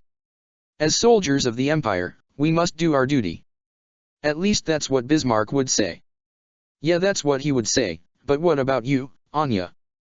Gino asked. What do you think about all that? I do not know. Because I don't remember. Anya's response caused Monica and Gino to look at her in surprise. My nightmare's surveillance indicated I did battle with one of the Autobots, but I have no recollection of that. Everything is a blank ever since we received orders from the Emperor to destroy the special zone. Another one of your blackouts? Monica asked. Why then of all times? I do not know. Anya answered. I do not really know anything. I never truly do. The Ark. Multiple medical wards had been set up if in the event a large portion of their own human soldiers needed medical treatment, but at the moment, these wards served as places to treat all the survivors of the SAZ massacre that the Autobots and Black Knights were able to rescue. The Black Knights have been able to recruit medical staff to their cause, not just Japanese or honorary Britannians, but even full-blooded Britannians that were professional doctors, at least those who were more open-minded and were willing to treat the so-called 11s when the more patriotic doctors only choose to treat Britannians. While there were many civilians with only minor injuries like scrapes and bruises, there were plenty that needed serious medical treatment for bullet wounds, internal bleeding, and other various severe wounds. Though thanks to the advancements in medical technology that the Autobots could provide, there would be no fatalities here. Not on their watch. In one of the wards, was Mrs. Kojiki, who sat on her bed next to her daughter, clad in her full Black Knight uniform, having told her mother everything already, from her status as one of the elite troops in the Black Knights, to even the Autobots' war against the Decepticons and how they are worse than Britannia ever could be. She even explained how Lelich and Nunnally were really the presumed deceased prince and princess of Britannia, and that the former was really Zero. Colin looked at her mother, who hadn't said anything since she spoke and allowed her daughter to explain everything. But even after she was finished, her mother remained silent. Colin honestly wondered if she had even been listening at all. Mom, are you still with me? Colin gently shook her mother by the shoulder. Yeah. I just don't know what to think. Mrs. Kojiki stuttered. I mean, I guess I shouldn't be surprised you're fighting, given how much you hate Britannia. I just never thought you'd actually do it. She looked at her daughter with an understandably worried expression. This is exactly how I lost your brother Colin. I never wanted. I know. Colin nodded. Believe me, I do. I'm so sorry I never told you. I couldn't sit by and watch, while all this was happening. Zero, the Autobots, they gave me hope. They showed me that I can stand up and fight for what's right. And that we can change the world. However, Colin's resolve wavered slightly. I never told you before because I was worried you'd go back to refrain. I didn't want you to. However, she felt a gentle touch on her cheek and was surprised to see her mother looking at her with a sad yet loving smile. I think I understand. I know probably can't stop you, but let me just say that I am so proud of you. Never once, in a million years, did Colin expect her mother to say that to her. She had actually expected her mother to break down and cry once she spilt the beans, but to actually hear her own mother say she was proud of what she was doing. Colin honestly didn't have the words for that. You're my little girl, of course I'm going to be worried for you. Mrs. Kojiki began. But I know you, Colin. I know how strong you are, how much you care about your friends, how much you want to help people, and how good of a person you are. You're just like your brother. Tears of joy were forming in her eyes. Just promise me. I won't lose you too. Colin wasted no time in wrapping her arms around her mother, who returned the gesture. I promise. After a few minutes, they parted as Colin smiled and helped her mother to her feet. Come on, there's some people I want you to meet. She helped her mother out of the ward and into the large hallway, where the first people, or rather bots, that they saw were the Autobot duo Arky and Cliffjumper. Though she had already seen them at the SAZ when they rescued her and that child, it was still a sight to behold. How'd she take it? Arky asked Colin. A lot better than I thought. The redhead replied before turning to her mother. Mom, meet Arky and Cliffjumper, some of my closest friends. Nice to meet ya. Cliffjumper smiled as he kneeled down closer. You raised one hell of a kid. At the same time, Shirley faced Suzaku in a separate hallway within the Ark as this particular conversation was something that they needed to get out of the way. So, you're a Black Knight, too? Suzaku said to his fellow student council member. Yeah. Shirley nodded. Does everyone else know? Suzaku asked. Excluding Lulu, Nunnally, Colin, and Rai, only you. Shirley answered. But Millie figured it out and chose to keep quiet. Rivalts and Nina don't, and neither does Monica, Gino, or Anya. And how long have you been with them? Suzaku continued to ask. Shortly after my father died. Shirley replied. And I know what you're gonna say next, Suzaku. Why would I join the same group responsible for his death, right? Yeah. I never once considered, they killed your father, Shirley. Suzaku stated. It was an accident. She quickly replied. Lulu and Optimus even tried to get Narita evacuated before the fighting started. They've always tried to avoid dragging innocent people into this. But still. Suzaku looked like he was about to argue, but Shirley already had her response. We can't control everything. Nobody can. Not even Lelich. She told him. And when he found out, he took it really hard. You should have seen how upset he and Rai were, even Colin was upset. But, it's not like they actually wanted to do it. Though there was a part of him that understood that, there was still more that he wanted to talk about. So, how'd you figure out he's Zero? By complete accident. Shirley began to explain. I ended up caught in the middle of a big fight and I saw Zero knocked out right in front of me. I took his gun and I was almost ready to shoot him, to get revenge for my father. That took Suzaku by surprise, though at the time he would have felt Zero deserved it, but to hear Shirley actually consider killing someone, it was almost impossible for him to believe. But, his mask fell off and I saw his face. I saw Lelich's face. After that, I didn't know what to think. I was just so confused and so angry. And, you remember that guy who kidnapped Nunnally at school? That guy who had her tied to a bomb. Suzaku was confused as to why she brought Mao up, but nodded, nonetheless. Yes.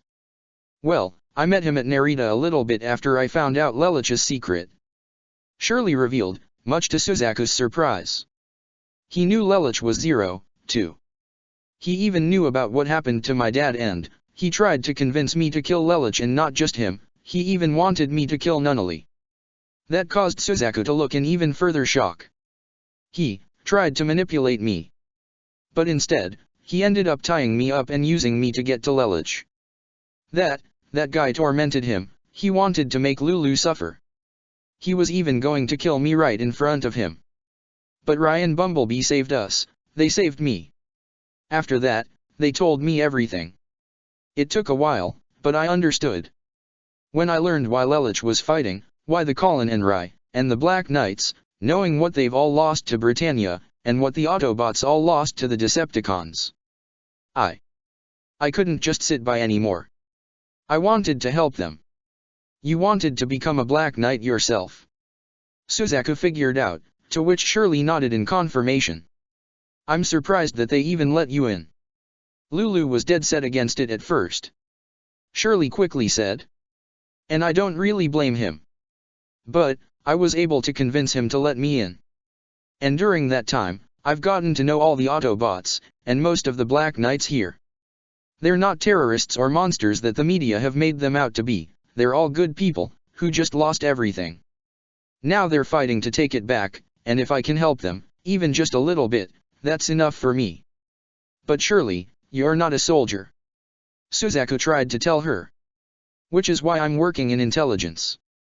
Shirley quickly replied. I know I can't fight. Trust me, I've made more than my fair share of mistakes since joining, but I'm gonna give up. I won't give up on any of them, that includes you, Suzaku. I know what happened to your dad, and I know you've made more mistakes yourself since then, but you're not a bad person.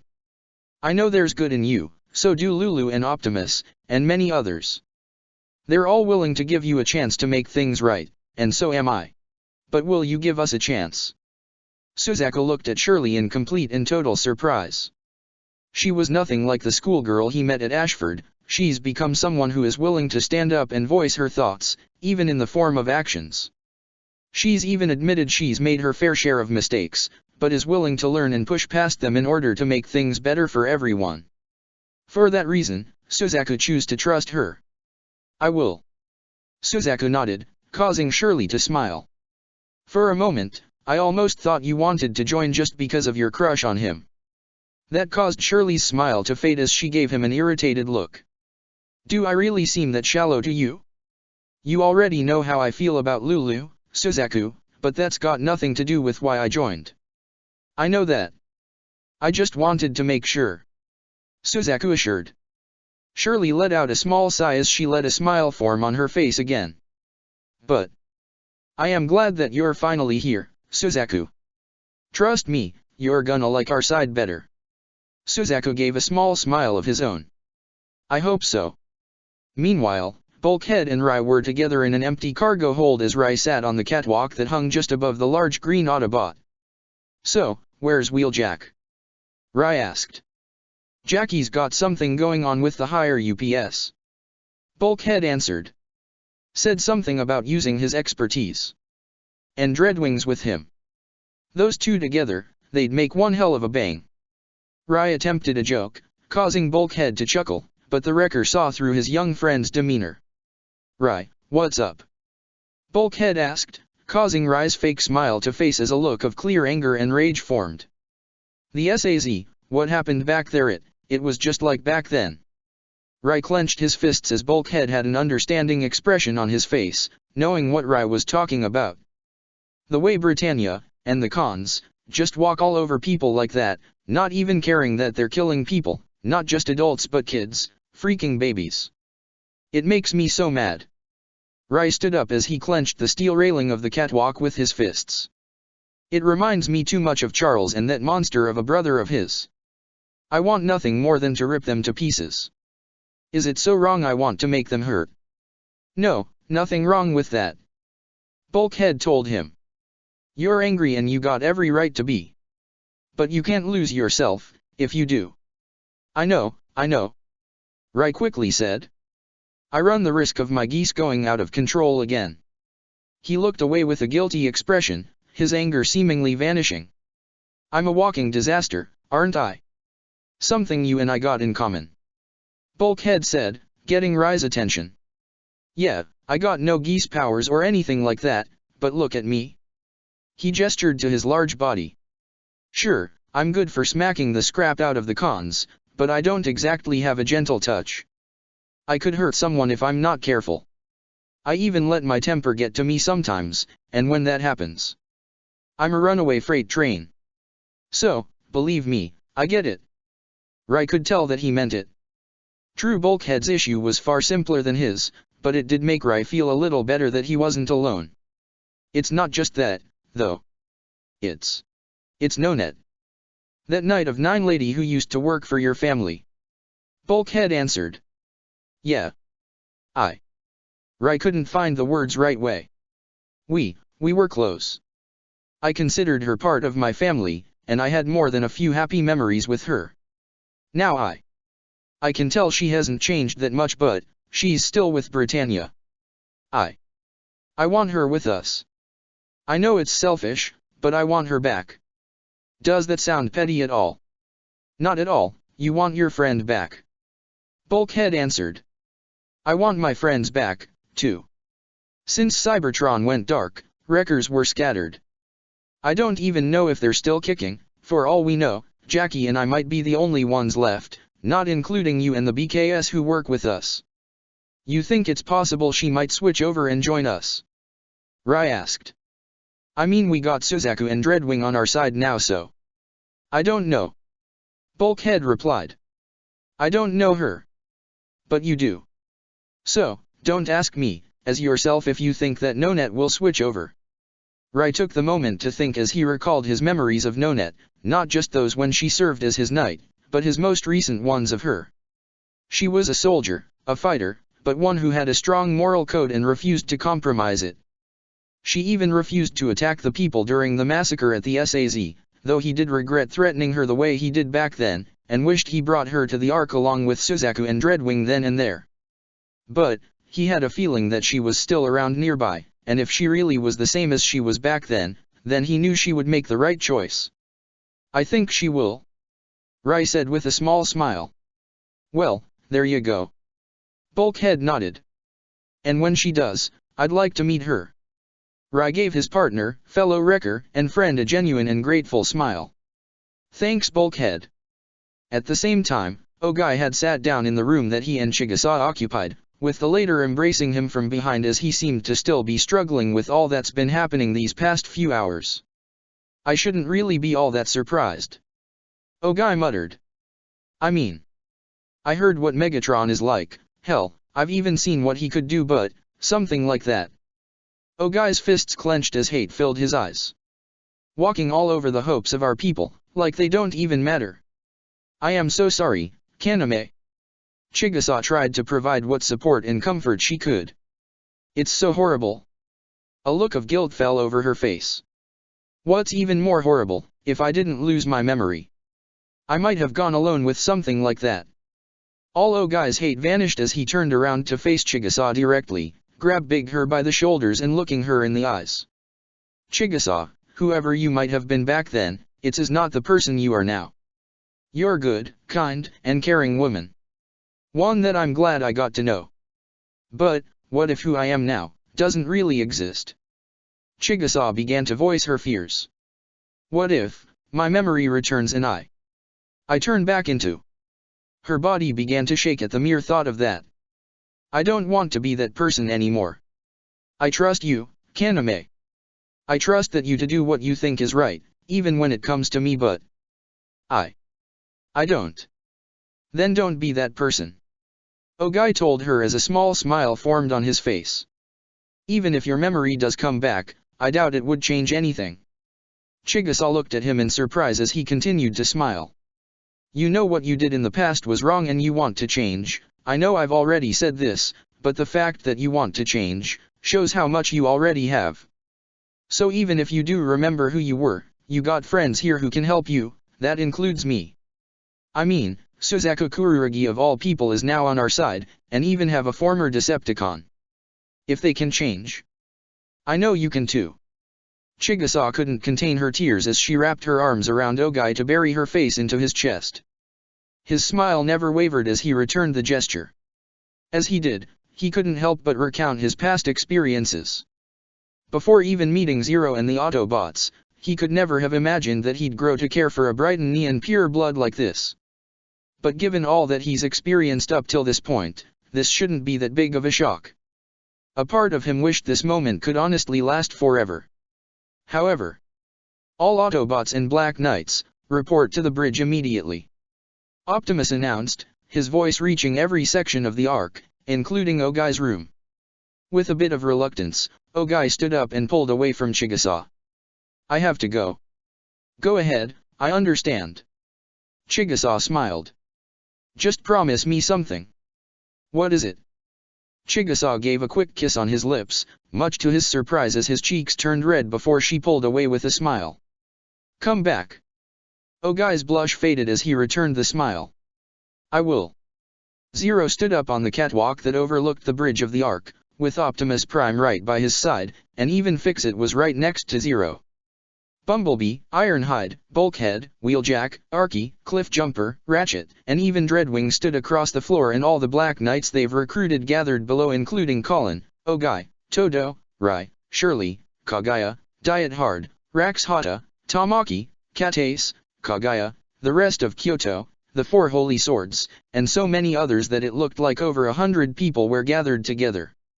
Even Suzaku Kurugi was present as he stood closest to Dreadwing. Shirley and Kaguya stuck close to him as well. We have less than 6 hours before the 24-hour deadline is reached.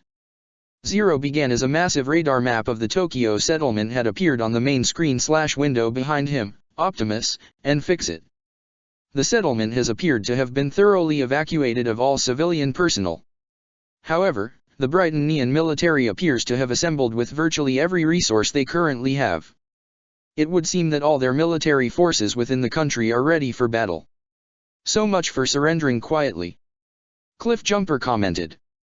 Suzaku said nothing but grimaced as he had a good idea what was about to happen next, but it was too late for regrets. He had made his bed, now it was time to lie in it. A little more than an hour ago, we were able to use the ground bridge to assist Wheeljack and Dreadwing in planting bombs at several key points within the section blocks composing the outer perimeter of the settlement. Optimus explained. These blocks were originally intended to counter against earthquakes, but once the bombs detonate, the entire perimeter around the settlement will crumble. In addition to those bombs, Ratchet, Rax Hata, and myself have designed a special electromagnetic pulse device which has also been placed within the section blocks. Fix-It revealed as Rax Hata gave her titular grin in confirmation. Once this device detonates, it will shut down all communication within the Brightonian military, though Nightmare rays will still be operational. With the outer perimeter destroyed, and their communications severed, the entire military will be thrown into a state of chaos, and that is when we attack. Zero continued. Optimus and I have already made contact with the leaders of all the insurrections that erupted since our announcement 18 hours ago, and they've agreed to this plan as well. Ironhide, Kaname Ogai, and Suzaku Kurugi will lead a frontal assault of Black Knight forces and the insurgent groups directly into the settlement. Optimus directed. They will be attacking the bulk of the Brightonian military before they get a chance to regroup and counterattack. At the same time, Wheeljack, with his vessel, the Jackhammer, alongside Dreadwing will clear the skies of all aircraft. We've also isolated 2 important targets that must be neutralized simultaneously. Zero explained as the main screen behind him shifted to reveal images of a power station and what appeared to be a military depot. Colin Kojiki, Arky, and Cliffjumper will attack the settlement's main power station. Even with the EMP attack, so long as that station remains active, we run the risk of the Brightonians re-establishing communications. That station must be destroyed. Understood. Arky nodded as she, Cliffjumper, and Colin made eye contact. Bulkhead and Rai will lead a strike force at the settlement's military depot. Optimus instructed. This will prevent the enemy from assembling reinforcements. Show them all why you are called the Wreckers. Zero stated. No problem. Rai smirked slightly, along with Bulkhead. Hell yeah. Let's do this. Tamaki exclaimed as it was his group that would be helping Bulkhead and Rai in that attack. Finally, our main target, the settlement's royal palace. Optimus gave final instructions as an image of the palace was brought to the main screen. This team will consist of myself, Zero, Bumblebee, Todo, and the 4 Holy Swords.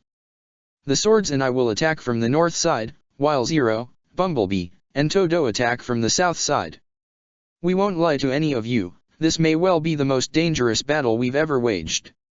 Zero began. All 7 knights of the round are here in the settlement, led by both Princess Cornelia and Prince Schneeisel. There's also a strong possibility the Decepticons will be staging an attack of their own, so watch all your backs. We can and will be victorious. We may have all started out as separate individuals, fighting for our own goals and agendas, but here and now, whether you're Japanese, Brightonian, or some other nationality, Autobot or human, we all stand together now, as one. Today we will free the United States of Japan, and tomorrow, we will begin our crusade to liberate the Earth. With that declaration, all the Black Knights and even a few Autobots all cheered and hollered in celebration. Suzaku, Todo, Dreadwing, Ratchet, Archie and Ironhide were among those that choose to remain calm as everyone chanted the names Zero and Optimus Prime. Within the Ark's Nightmare Bay, Rax Hata and her team, along with Fixit, were making final adjustments to all the Nightmare Rays present, including the Gawain, Gurren, all the Geckos, and even the recently acquired Lancelot. Rax Hata herself stood casually in front of the White Nightmare as she observed its outer appearance. "I'll give the Earl of Pudding credit, this is likely his greatest creation," Rax Hata commented. "Of course, I'm going to have to make a few adjustments. In such a short time, we were able to reverse engineer its shielding system and supply it to the Gawain," Fixit said. "If we had more time, we'd install similar features to all our Nightmare Rays, perhaps even flight capabilities." "Yes, but we are short on time," Rax Hata replied. "Though I did notice you made a slight cosmetic change to its appearance. Considering Suzaku Kurugi is no longer affiliated with the Decepticons, I felt it was bright, right?"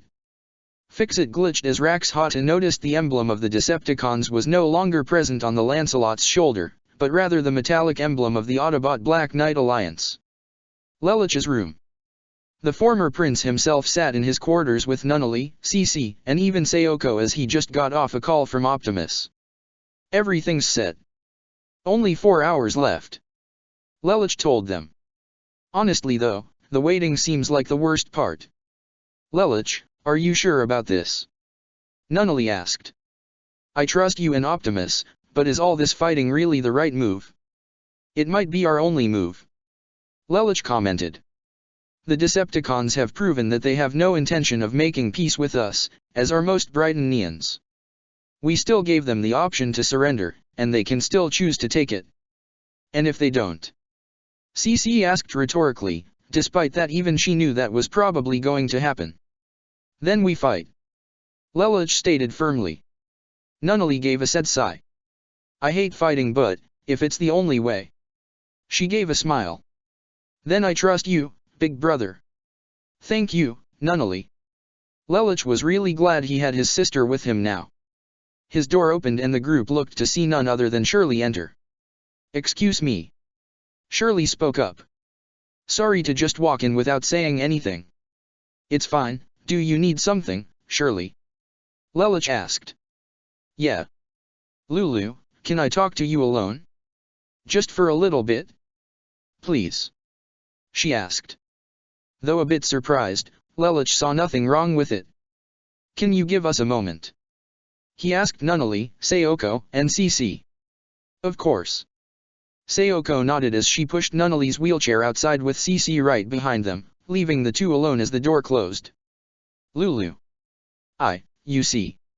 Shirley tried to find the right words to say, but it seemed Lelich himself had something to ask her.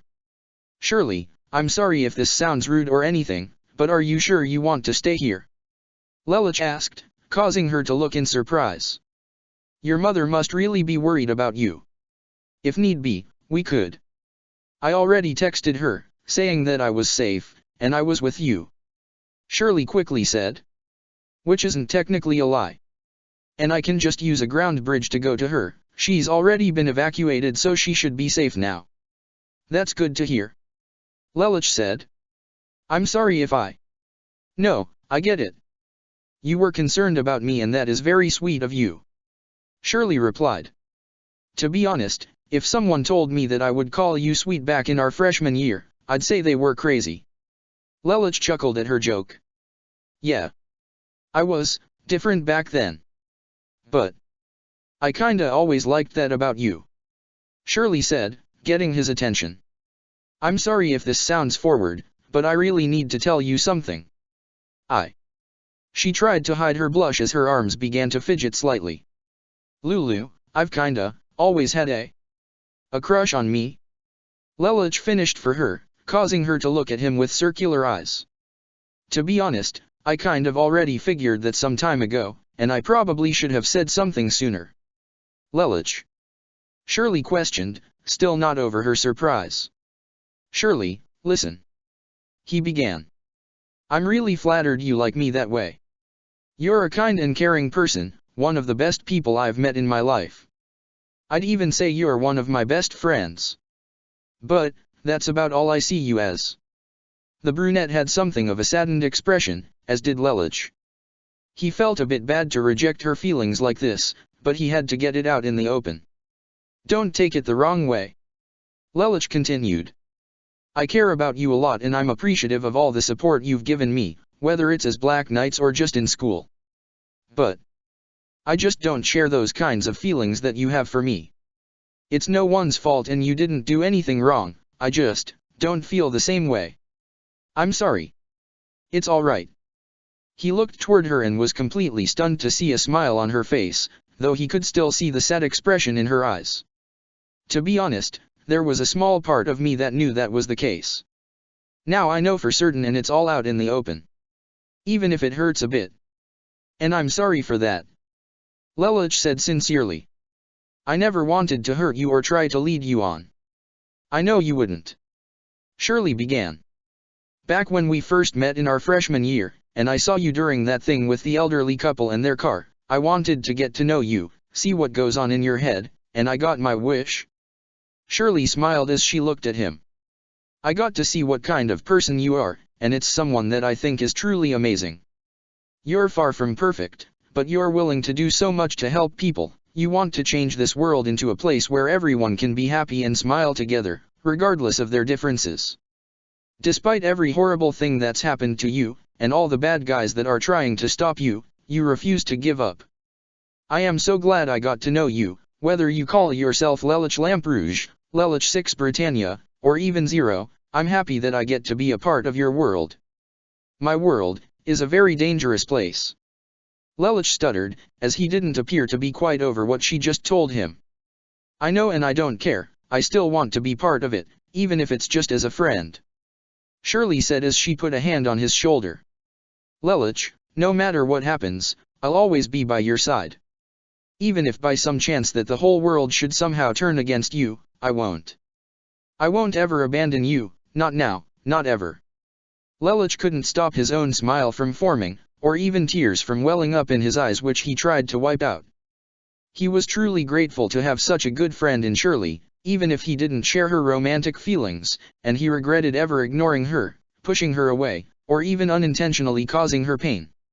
"And when you finally do find someone," Shirley continued, "someone who can make you happy, someone that you can truly love, you make sure she's the happiest girl in the world." "All right, Lulu. I will," Lelich replied. "And I'm sure you'll find someone as well. You deserve nothing but the best, Shirley." They quickly wrapped their arms around each other in the form of a hug. "And, there is one other thing you could do for me." "What is it?" Shirley asked. "Please stay with Nunnally, while everyone else is out there," Lelich requested as they pulled away. "I trust Cece and Sayoko, I'm certain even Kaguya will be happy to stay with her as well, I just..." "It's okay, you don't have to explain it to me," Shirley assured. "I promise, I'll stay with your sister. You just promise to come back to her, and the rest of us." "I will," Lelich vowed. "And thank you, Shirley." The Nemesis, the bridge. As Starscream, Thundercracker, Skywarp, and Soundwave continued to work at the various stations on the bridge of the Decepticon warship, Megatron gazed out the window to get a clear view of the planet Earth. Right below him was the captive immortal boy known as VV. "It's going to be glorious, Victor." Megatron spoke to his former student-turned-traitor. "You know, you really should be grateful. Despite all the speeches of social Darwinism and Britannia's superiority, you and your brother utterly loathe your empire. Well now, it's all about to come crashing down. Pardon me if I don't break out in applause," VV said sarcastically. "You know Charles won't make it easy for you. I'm certain he has plans that not even I might be aware of."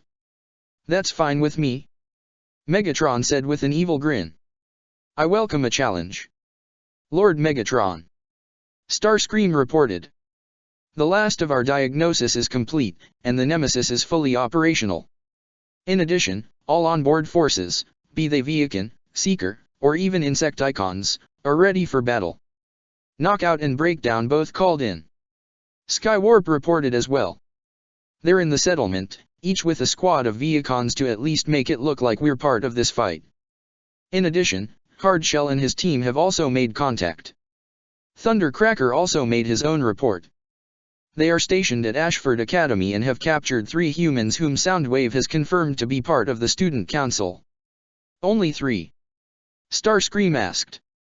I had thought there were 4, excluding those not in the Black Knights or Brightonian military. Probably evacuated with everyone. Skywarp shrugged, not giving it much thought. It does not matter, they will suffice. Megatron stated. Tell Hardshell that no harm is to come to those children, yet. Keep them alive. Is that really necessary? Vivi asked. You already have Euphemia and Cornelia as hostages, what do you need some of Lelich's friends for?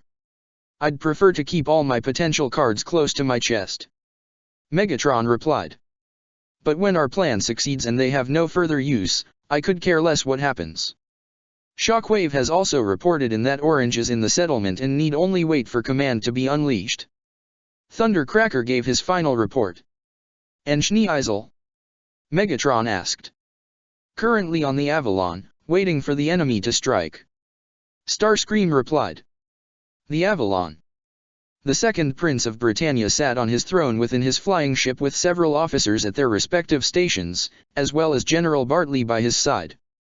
Night had fallen over the entire settlement as he saw on the radar screen the massive enemy force that had halted its advance toward the settlement.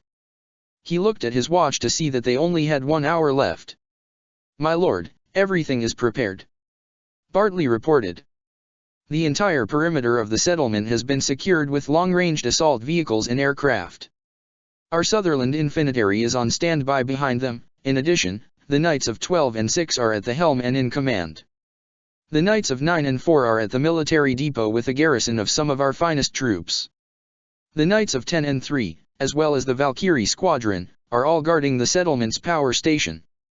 Finally, the Knight of 1 himself, as well as Sir Guilford and Sir Darlton are at the palace with Sir Waldstein's own hand-picked soldiers at their disposal.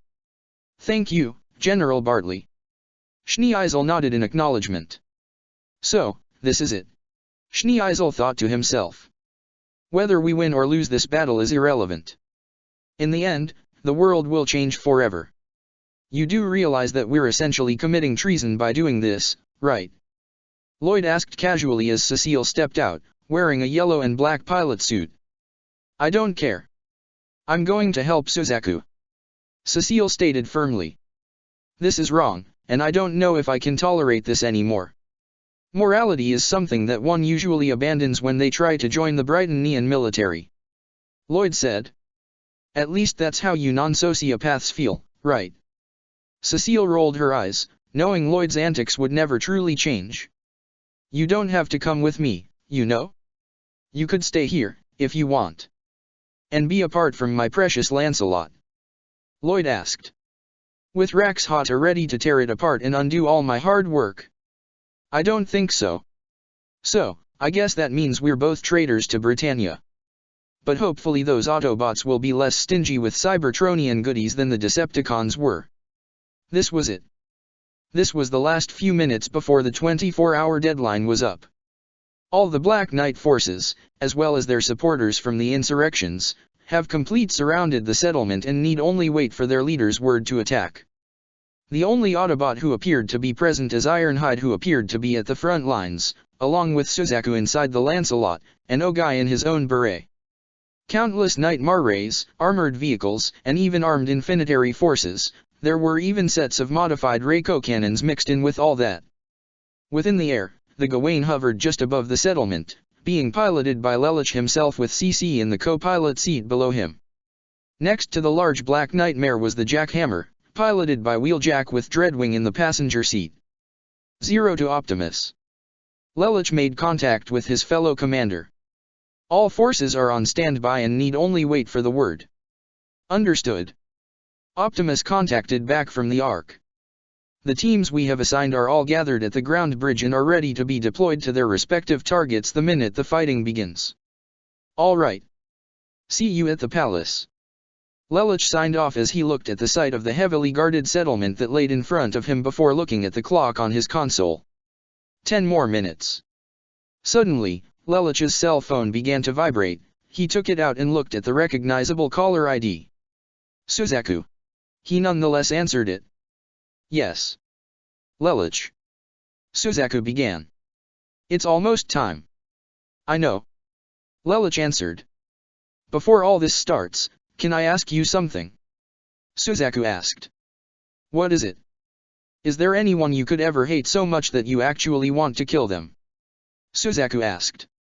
I can think of at least 5 off the top of my head. Lelich replied.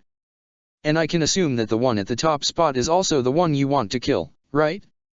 The same one who took Yuffie and caused all of this. I know now how most of the things he told me were lies, ways just to get inside my head. Suzaku began. But there's one thing he said that still sticks to me, how violence is often necessary. I used to hate that sort of belief, but now that's all I can think of, as I want nothing more than to drive my nightmare's blade through his black spark. He used Yuffie's face to start a massacre. He killed so many innocent people. And I actually helped him along that path. And you have every right to hate him, just as much as I do, now. Lelich told his friend before essentially repeating the same words Optimus told him. But you can't let that hate consume you. If you do, destruction is the only thing that you will find. Even when you were with the military, there were plenty of people who saw you as a hero, both Britannians and Japanese, and they need a hero now more than ever. So be a symbol for righteous justice. He heard a small chuckle on the other line. You know, back when we were kids, I never thought I'd actually hear you say something like that. Lelich smirked himself. Yeah. Optimus really rubbed off on me. You know, he's like a father to me. Colin told me the same thing. Suzaku replied. And I'm glad to hear that. He's definitely a better alternative than your biological father. Lelich gave a slight chuckle before he heard a small sob on the other line. Lelich, I'm sorry. For what? For a lot of things. Suzaku began as Lelich could hear him sob a bit, causing him to look in sympathy as he listened to his friend. I'm sorry for attacking you so many times. I'm sorry I joined the Decepticons. I'm sorry if I ever felt that you couldn't trust me. I'm sorry I yelled and hit you before. I'm sorry. I'm just sorry for everything. It's alright, we all make mistakes. Lelich told him. But what's important is that we learn from them, and work to make ourselves better, not just better soldiers, but better people. No matter what happens from this point forward, Suzaku, you're still my friend. There was no response at first, but Lelich had a feeling that a smile had formed on his friend's face. Thank you. Lelich. I know I probably got a long way to go before I can set things right, but I want you to know that from now on, I'm 100% on your side. I know you are. Lelich confirmed. I'll see you when this is all over. He hung up. Get a room, why don't you? Cece teased as she smirked up in Lelich's direction, who only smirked back in response before looking at the clock to see that the timer has reached 0. The Gawaine's screen zoomed in as he saw the Avalon in the sky, though it was still several miles away from him. It was almost as if Lelich himself could see into the bridge of the floating ship, where his older half-brother was no doubt sitting. Once he saw the Britannian aircraft, Lelich projected his voice through the Gawaine's speakers so the enemy could hear him. Hear me, Britannia. Your 24-hour time limit is up. I can tell that you have at least evacuated your civilians, but that is not good enough. This will be your only chance. The Britannian government in this country must surrender unconditionally, and vow to leave the United States of Japan now and forever. Do this, and no blood shall be spilt. But if you resist, then you support the oppressive cause of Charles Z.I. Britannia and Megatron. And if that is the case, we will not hesitate to crush you. I await your reply. He dares? Just who does this coward think he is? Bartley exclaimed.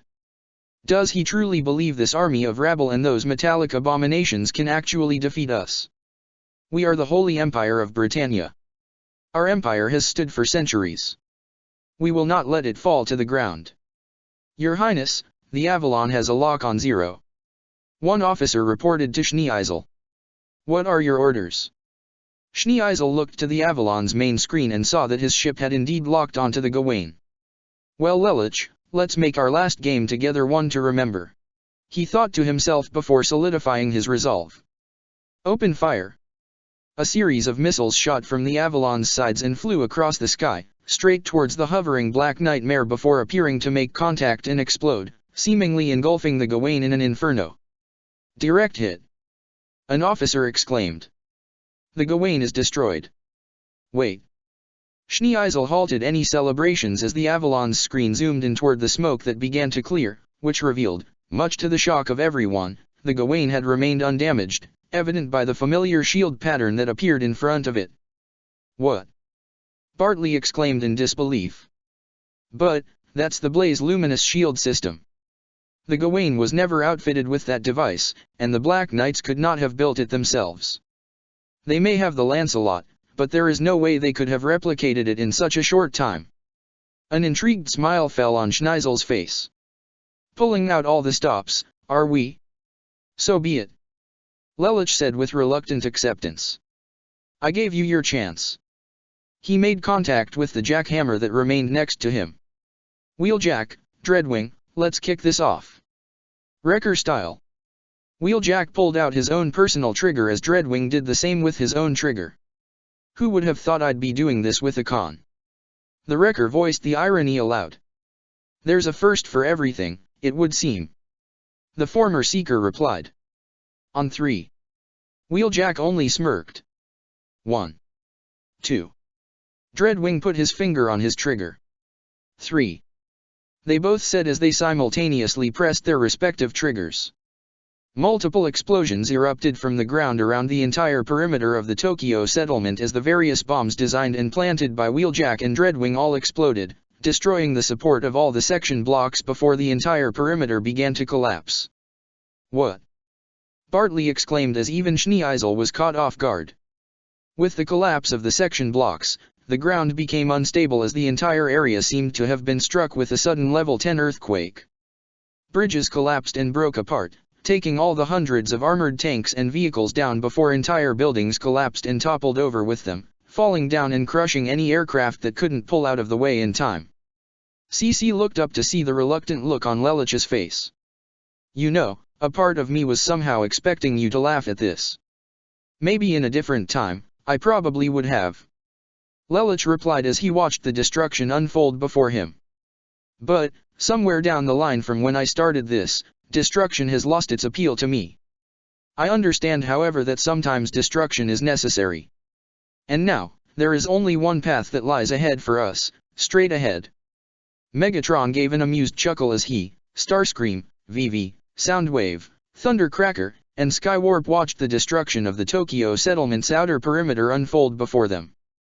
Even the Starscream seemed amused. He certainly has a flair for the dramatics, doesn't he? Starscream mused with a chuckle. Now all eyes are set on Area 11, the whole world has directed its attention to this rebellion, completely ignorant of the true main event. Indeed. Megatron smiled evilly as he saw the holographic image of the Earth project in front of him. He placed his hand directly under the hologram, as if saying that he held the Earth itself in the palm of his hand. We launch a full-scale assault on Pendragon immediately. And wipe the traitorous Charles Z.I. Britannia and his pathetic empire off the face of the planet. He declared before crushing the hologram in his hand. Chapter 34, Fall of Britannia. The entire perimeter of the Tokyo settlement had completely crumbled, and all power had been shorted out throughout the entire city as well, even areas that haven't been destroyed yet. On board the Avalon, Bartley and all the Britannian officers looked in clear shock. Even Schneeisel in his command chair had been caught by surprise. The settlement has been breached. Bartley stuttered. How could they have? Prince Schneeisel, General Bartley, we've lost contact with all military units. One officer reported. What? Impossible! Bartley exclaimed. We can't reach anybody. Communications are down. Not only do they breach the perimeter, allowing their forces to invade the settlement, they even found a way to cut off all military communications simultaneously, making it all that more difficult for us to coordinate. An impressed smile fell on Schneeisel's face. Well played, Lelich. Pull the Avalon back. Schneeisel ordered. But, my lord. Bartley attempted to protest. We can't get in contact with any of our units, so, until we can re-establish communication, we should pull the Avalon back for safety. If we're shot down, our forces will be directionless. Schneeisel explained. Even with the Knights of the Round on station, without tight coordination, the enemy still has the advantage. We have no choice but to fall back and find a way to restore communications. Understood. One officer said as even Bartley seemed to reluctantly accept. We're pulling the Avalon back. Lelich and CC saw from the screen of the Gawain that the Avalon was moving back. Good choice, Schneeisel. Lelich commented. You want us to go after him? Wheeljack got in contact as the jackhammer hovered next to the floating Gawain. Negative. Lelich replied. Communications might be down, but the skies are still infested with enemy units. Take them down now before they get organized. Understood. Dreadwing acknowledged. Lelich and CC both watched as Dreadwing leapt down from the jackhammer's open drawbridge on the bottom before he transformed into his jet mode and shot into the sky with the jackhammer right behind him to begin clearing the skies. With those two, the Britannians' air force won't stand a chance. Lelich commented with a slight smirk. It's about time Britannia meets its match. Don't get overconfident. CC advised him. That's always been a problem for you, Lelich. You might be a good strategist, but when you get cocky, you let your guard down. I know, I've learned that the hard way. Lelich replied. But now is the time to move and bring Britannia and the Decepticons to their knees. He got in contact with the rest of his forces and relayed instructions. All units move in now. Ironhide, Suzaku, Ogai, lead the bulk of our forces straight through the settlement. Demolish any Britannian or Decepticon forces you see. Already on it. Ironhide reported. Got it. Ogai replied. I understand. Suzaku also relayed as the sounds of explosions and gunfire could already be heard from down below as Lelich made contact with the Ark. Optimus, Ratchet, the battle has begun. Send our teams to their respective targets. CC and I already making a beeline to Palace. Very well, we'll see you there. Optimus replied. All teams are being deployed as we speak. Ratchet informed. With nothing else needing to be said, Lelich piloted the Gawain as it shot through the air at incredible speeds. Its destination, the royal palace of the Tokyo settlement. What the hell was all that? Rivalts exclaimed as he, Millie, and Nina, along with their cat, Arthur, were being held in the student council building, specifically in the darkened ballroom. Right outside, were a group of Insecticons led by Hardshell, standing guard. Was that an earthquake? He exclaimed, as a result of the massive tremor the whole settlement felt. I don't know. Millie muttered as Nina clung to her like a lifeline, Arthur rubbing his side along the frightened girl to try and comfort her as she shook like a leaf. Millie couldn't help but draw comparisons to when she, Shirley, Nina, and Rai were taken hostage by the JLF in the hotel jacking, only this time, the people holding them hostage were literal monsters. Why is this happening? Nina shivered, her eyes shaking with terror. Princess Euphemia is gone, monsters everywhere, why do we have to endure all this? Rivalts looked with sympathy at the bespectacled girl while Millie stroked her back to provide what comfort she could. We'll find a way out of this, Nina. I promise. However, despite that comfort, Millie did her best to hide her own terror that was building deep inside her. Lelich, please. Outside the building, Hardshell gave a chuckle. Did you feel that, my brothers? He asked the two Insecticons that accompanied him. That is the sound of Britannia crumbling, and the rise of our glorious empire. All Reiko cannons, open fire. Ogai shouted as a line of the massive guns fired their own high-velocity shells, which broke apart into dozens of smaller projectiles that tore through an entire line of Britannian infantry units, including tanks and Sutherlands. Out of the smoke, Ogai led the charge of multiple Beret Night Marrays that took advantage of the confusion to shoot down many more Britannian Night Marrays, their magnesium rounds easily melting and destroying the enemy units with little issue. Ironhide's vehicle mode also shot forward. Both his side doors opened as his energon cannons popped out and he shot balls of explosive energy onto a line of Night Marrays. From an aerial perspective, a long line of explosions could be seen as Ironhide cut through the ruined landscape of the destroyed perimeter like a hot knife through butter. The veteran Autobot then transformed and used the momentum he gained to deliver a powerful punch to obliterate one Sutherland as he appeared to be surrounded on all sides by 7 Sutherlands. However, Ironhide was more than prepared as he shot his arms out to blast his cannons and completely eradicate 2 Sutherlands before ducking under their fire to deliver an uppercut to the one in front of him to send it flying into the air before grabbing its foot and slamming it down onto the one next to him to crush it, before throwing it at another one to destroy both. He fired his cannons again to obliterate the remaining 2. But suddenly, 5 more Sutherlands rolled onto the scene to shoot him down. Vile machine! Destroy it! The lead soldier ordered as the Nightmare Rays attempted to open fire on Ironhide, but the Lancelot suddenly appeared in front of Ironhide and quickly used its blaze-luminous shield to block the gunshots. Kururagi! One soldier exclaimed. Of course, you would side with them, filthy traitor. Once an 11, always an 11. I'm the traitor. Suzaku shouted in offense and anger. You're the ones who would use Princess Euphemia's name to further your own ends. You'd sully your own princess to fulfill your need for bloodshed. Bah! That traitor of a princess had nothing but pity for you filthy creatures. Another soldier dismissed. I'm just glad to finally be rid of her. That really hit Suzaku hard as he shot his Lancelot straight towards the group, the young soldier only seeing red as he drew his Nightmare's MVS blade. How dare you! He easily sliced one Sutherland in half before quickly slicing down another one next to him as the remaining 3 tried to pull back and shoot, only for the Lancelot to draw the Varus and destroy all 3 in a single shot. Suzaku, cool your jets. Ironhide told him firmly as he put a hand on the Lancelot's shoulder. You can't lose control in the middle of a fight like this. One slip-up could mean the difference between life and death.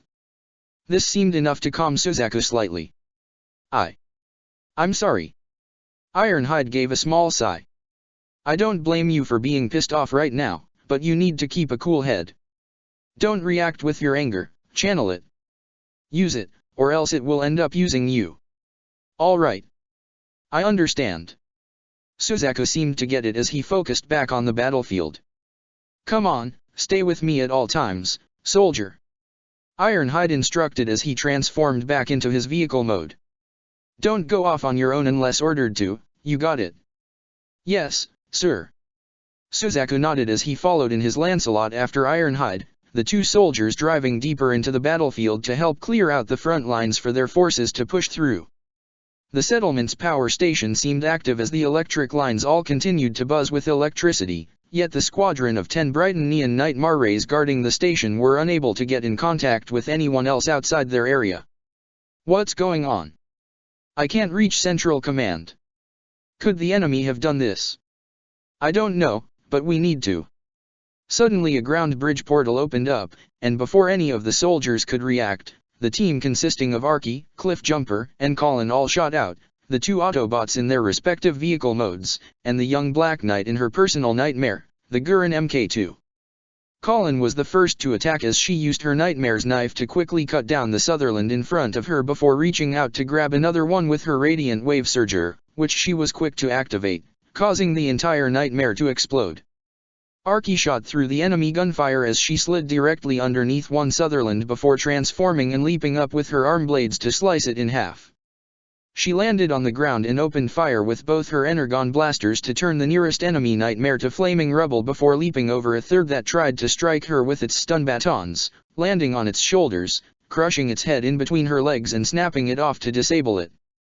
Cliffjumper swerved his vehicle mode to trip up 2 Sutherlands before transforming and shooting his Energon blasters at their heads to disable them before turning around as 2 more attempted to charge him, but he easily blocked and parried their weapon strikes before punching down one Sutherland and delivering a kick to knock the second one down, while easily disabling both with his Energon blasters. He gave a cocky grin as he shot behind him to blast off the head of the final Sutherland without even turning around to face it. Looks like we're at the power station.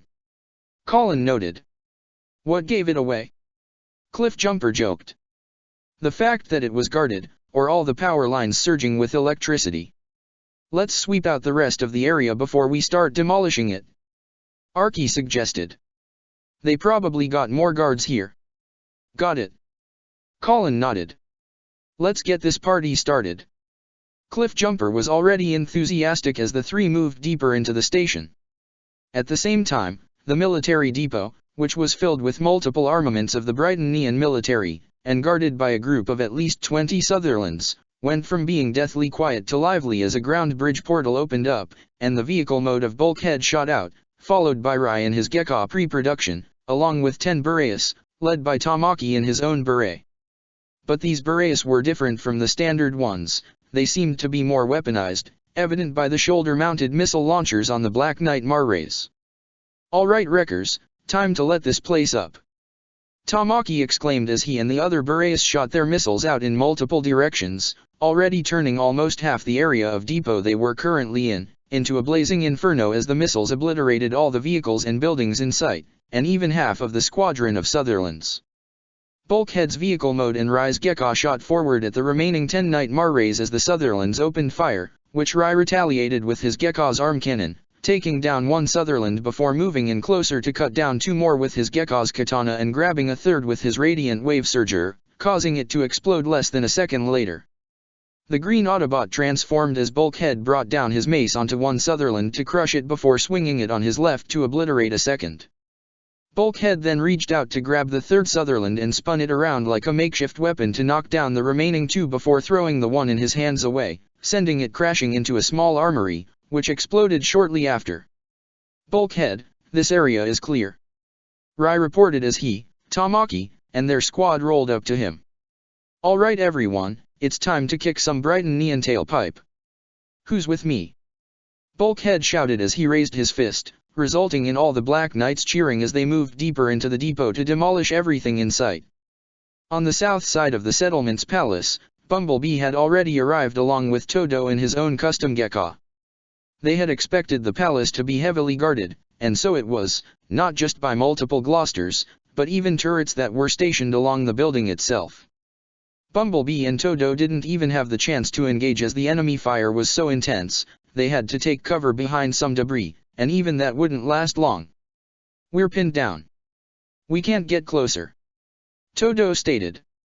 "Be a lot easier to move in if we could get rid of those damn turrets."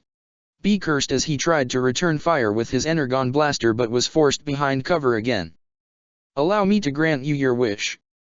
A familiar voice sounded through the air as a series of massive red lasers shot down from the sky to carve through the lower area of the wall of the palace, causing the entire side to crumble and take down nearly all the turrets. The culprit was revealed to be none other than the Gawain and its Hadron cannons. "It's Zero," one Gloucester pilot exclaimed as he and his units were about to open fire, but his entire nightmare was destroyed by a series of Energon shots as Bumblebee and Todo charged forward at the Brightonian soldiers.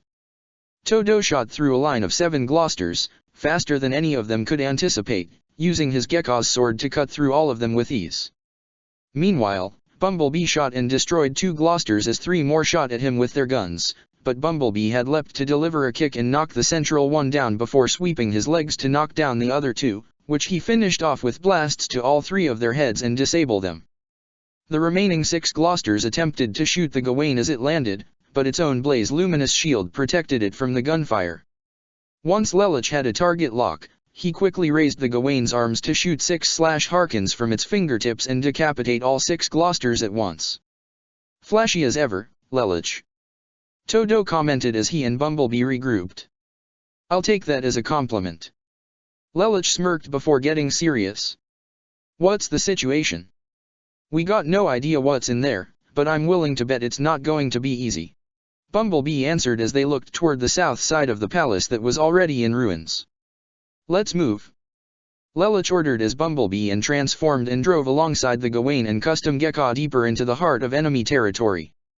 At the same time, the north end of the palace was a war zone as 20 Gloucesters shot at the charging Optimus Prime in his vehicle mode, with the 4 holy swords in their respective Geckos right behind him.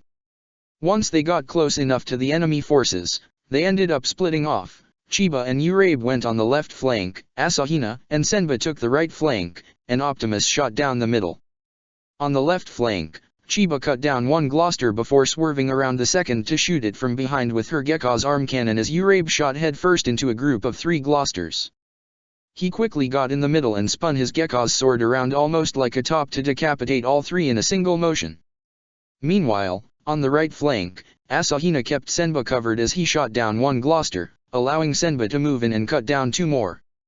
The remaining 12 Gloucesters got together to block the path of the charging Autobot leader in his vehicle mode. All units concentrate your fire on the Autobot. He shall not pass. The head unit ordered as all 12 opened fire. However, Optimus had already kicked into maximum overdrive as he shot forward to ram and smash the central 3 Gloucesters at once before transforming and opening fire with his ion blasters on his right to take down 4 more in little effort. As the remaining 5 attempted to shoot him, Optimus ran and drew his axe to swing and cut down 2 of them in one slice before jamming the back end of his axe's staff to knock down a third, which he disabled by stomping on its head. Optimus pulled back his free hand to punch down 1 more Gloucester, before grabbing the last one by the head and lifting it in the air before crushing said head, disabling the Nightmare, and dropping it. The Holy Swords couldn't help but look in awe at the Autobot leader. Damn, he's a real beast. Urabe smirked. I'd hate to say it, but he'd definitely give Colonel Todo a run for his money. Senba commented. Sure glad he's on our side. Asahina commented. Optimus. Chiba was the first to roll up to him. We're detecting multiple enemy signals in there. She told him, referring to the palace. I don't have confirmation, but more than likely, the Knights of the Round are there. That is a possibility. Optimus acknowledged. We got your back, though. Urabe said as the remaining Holy Swords joined him. No way any Knights or Khans are gonna stop us. I thank you all. Optimus nodded. Be on guard. With that, they proceed closer toward the palace. Ratchet, all units have engaged with enemy. Fixit reported as he and the Autobot medic were on the bridge of the Ark, monitoring the battle from their respective consoles. The Wreckers are demolishing the depot, Colin, Arky, and Cliffjumper are clearing out the power station, Suzaku, Ironhide, and Ogai have already demolished 20% of the military force within the settlement and are leading our forces with perceptiveness, receptiveness, effectiveness. Excellent. Ratchet replied. What about the teams at the palace, or our aerial force? Wheeljack and Dreadwing have already neutralized more than 63% of the Brighton Neon Air Force. Fixit informed. Optimus and the Holy Swords are proceeding to the north side of the palace, as are Zero, Bumblebee, and Todo. Good. Keep monitoring for any Decepticon activity. Ratchet instructed. We have to assume they'll attack at any moment as well. As the 2 Autobots continued to monitor the battle, the group consisting of Nunnally, Shirley, Kagaya, Sayoko, and Chigusa sat in the living area of the bridge as they continued to watch and listen in suspense as well. Nunnally wouldn't say it, but she was greatly worried, not just for Lelich, Suzaku, or any of her other friends in the Black Knights and the Autobots. She was greatly worried for any people that might get caught up in this, but more than anything, she was especially worried for Euphemia, who they have yet to locate, as well as Cornelia and Schneeisel, who were supposed to be in command of the Brighton Neon military forces. Though they reported seeing the Avalon, Schneeisel's ship, they had yet to hear anything in regard to Cornelia, and that worried her greatly. Sensing her worry, Sayoko put both her hands on Nunnally's shoulders as Kagaya also reached out to hold her left hand, and even Shirley did the same for Nunnally's right hand, all 3 of them giving her assuring smiles, despite being unable to see them. This was enough to comfort her as she smiled and silently put her faith in her brother and friends, trusting that they knew what they were doing. In the skies above the settlement, the jackhammer soared through the air as it opened fire with energon blasts to destroy every single Brighton Neon helicopter and fighter jet that was in front of it. Wheeljack's personal craft was far faster than any human-made aircraft as it easily maneuvered past any kind of gunfire or missiles that were shot at it. A trio of fighter jets tried to ambush him from behind, but Wheeljack pulled back on his ship's controls, causing the jackhammer to curve and flip upward before coming down behind the jets and opening fire to blast them down. Hoo! Wheeljack hollered in triumph. At the same time, Dreadwing fired his own weaponry in his jet mode to shoot down 2 helicopters in front of him as a squad of 4 Brighton Neon fighter jets gave him chase from behind and tried to shoot him down. But Dreadwing transformed and let himself fly backwards to grab and land on the nearest fighter jet, where he drew his sword to cut it down before jumping, right as it exploded, and transforming back into his jet mode behind the remaining 3 and opening fire. He easily took down one, but the other 2 split off to avoid it. However, as the 2 regrouped and turned around to try and engage him, Dreadwing shot at an even greater speed past them, right in between the 2 fighter jets. However, it appeared nothing happened, save for 2 of Dreadwing's bombs appearing on their hulls, which exploded to engulf both of them in a blazing inferno. Most of the aerial forces have been obliterated, Dreadwing stated as he flew in his jet mode alongside the jackhammer. That seemed a little too easy, Wheeljack commented, sounding uncharacteristically serious. I mean, Britannia ain't at the same level as the cons, but it feels like we're being set up for something. Yes, Look out! Dreadwing exclaimed as he and the jackhammer swerved to the left and right side respectively to avoid a massive purple laser that would have obliterated both of them. Wheeljack struggled to straighten out his jackhammer's flight path as that laser did graze him a little. What the scrap was that? He exclaimed as Dreadwing transformed and perched himself on the jackhammer's roof. It came from below. Dreadwing narrowed his optics to the source of the laser, which came from a large hole all the way down in the ruins of the settlement's perimeter. Out from the hole shot something very large, and very fast, which came to a stop in front of the jackhammer. All hail Britannia! A familiar voice exclaimed as the object in question revealed itself. It appeared almost as big as the jackhammer itself. It appeared to be like an orange sphere with 5 large green spikes along its side, 2 on its upper sides, 2 on its lower sides, and 1 at the very bottom. There also appeared to be a human, or rather, a cyborg, hooked into it as his face was shown from the open cockpit. Are you Autobots? Or Black Knights? The cyborg questioned, sounding in a mixture of enthusiasm and insanity. If you are, then it is such sweet fortune for me. Who the heck is this guy? Wheeljack questioned. I know that voice. Dreadwing's optics widened in shock once he got a good look at him. Jeremiah Gottwald. He was a Britannian pureblood. But he should have died at Narita. Oh, you mean that orange guy Bulkhead told me about? Wheeljack asked.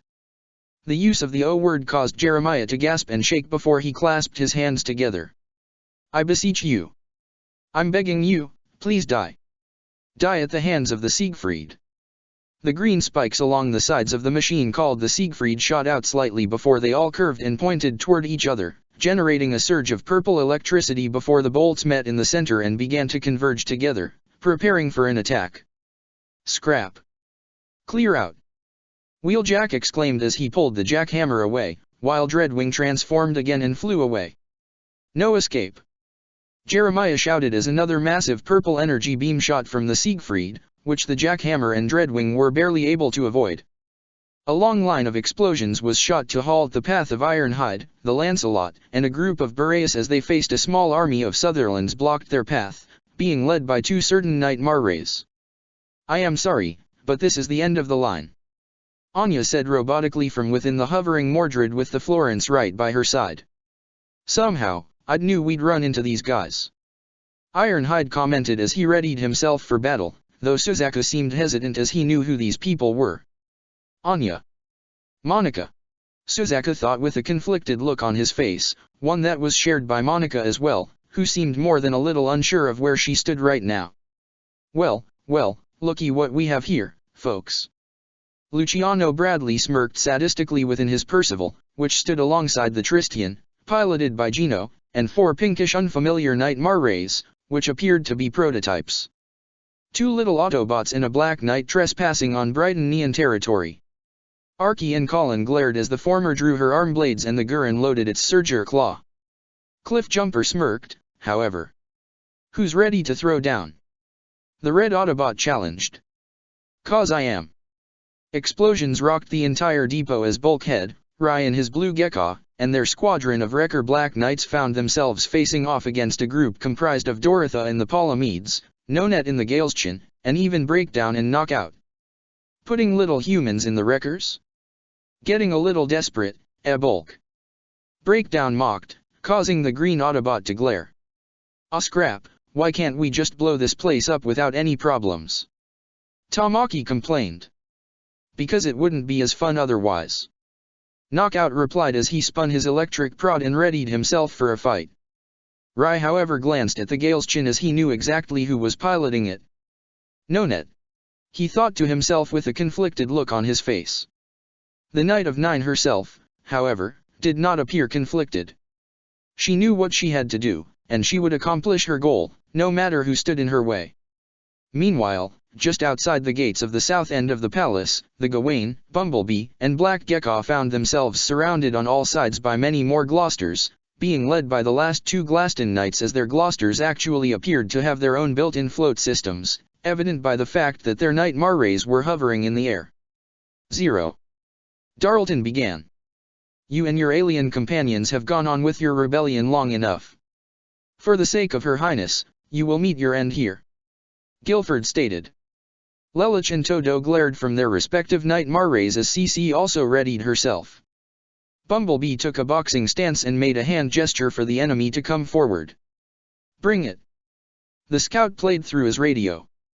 At the same time, Optimus Prime and the four Holy Swords were already inside the palace itself, and as they expected, they faced not only a gathering of at least 24 Gloucesters, but even the hovering Galahad, piloted by the Knight of One himself. Optimus Prime, we meet again. Bismarck stated. Britannia's reign of terror over this country ends here, Bismarck. Optimus declared as he drew his axe. Does it? Bismarck replied as the Galahad drew its massive sword and shot down at the Autobot leader, with the 24 Gloucesters shooting forward as well. As the four Holy Swords rolled in their Geckos to engage the enemy units, Optimus met the Galahad as they clashed their weapons together. Pendragon.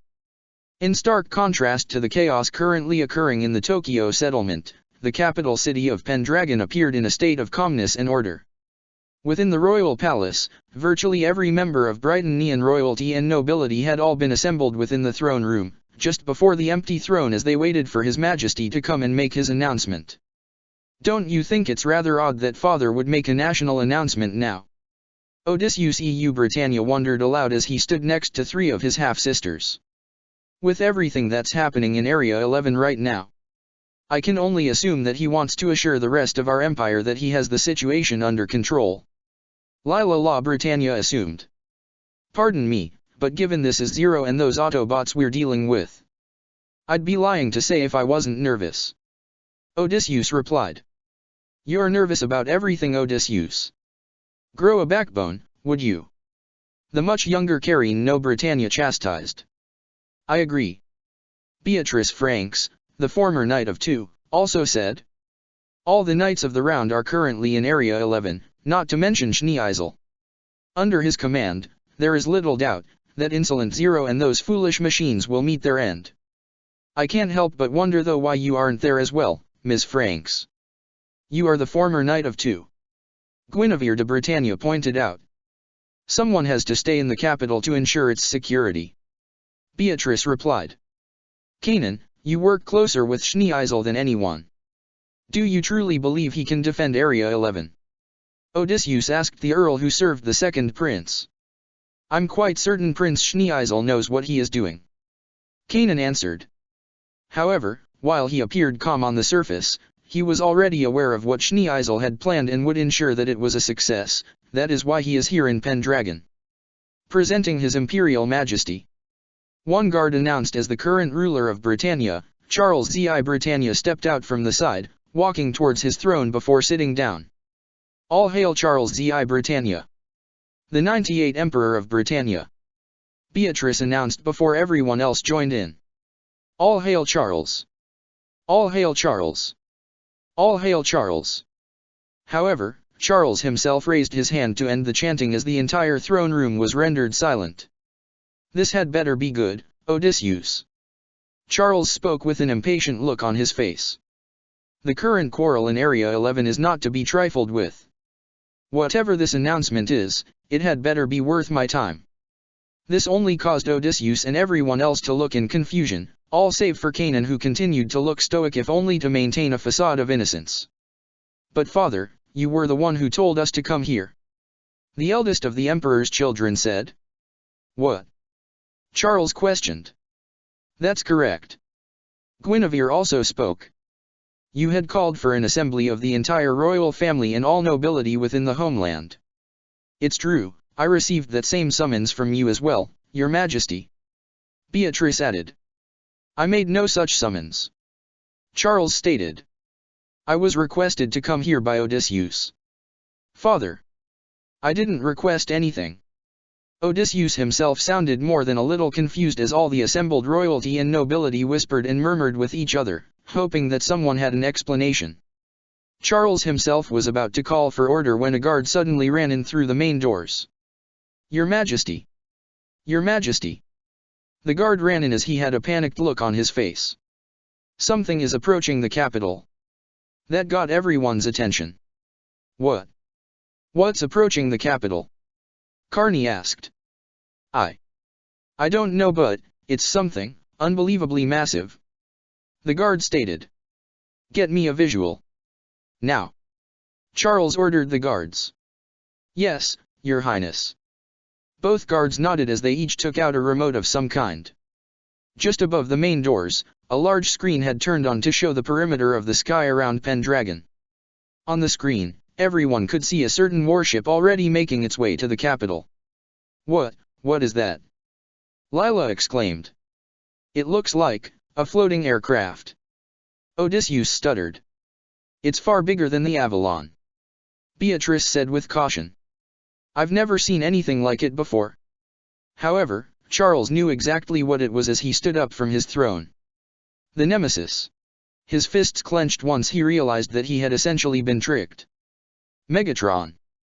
The massive Decepticon warship known as the Nemesis was already at the capital city, hovering about 5 miles away, the royal palace already within the sights of the Decepticon leader who stood at the top of his warship. Long have we been in hiding, ruling from the shadows. Megatron began to announce. Too long. The Britannian Empire has forgotten its place, believing its false power to be true might. All due to the treachery of Charles Z.I. Britannia. But that is about to change, no more disguises. No more mercy. The time has come to remind this world, who its true masters are. He exclaimed as he turned around to look down at the deck where a small army of Decepticons had all been gathered. This army consisted of aerial Vehicons, Seeker Vehicons, who had a silver and black paint job as opposed to the typical purple, and even the massive Insecticons, all being led by the Seeker trio of Starscream, Thundercracker, and Skywarp. Decepticons. Transform and rise up. Megatron ordered as he raised his fists, followed by all the Decepticons present raising their fists as well. I'd thought he'd never ask. Starscream shouted enthusiastically as he, Thundercracker, and Skywarp all transformed and shot up from the warship, followed by the small army of Decepticons, comprised of fighter jets, helicopters, and the Insecticons in their Herculean beetle forms, and all of them shot directly toward the capital. Come my armada! Attack! Attack! Attack!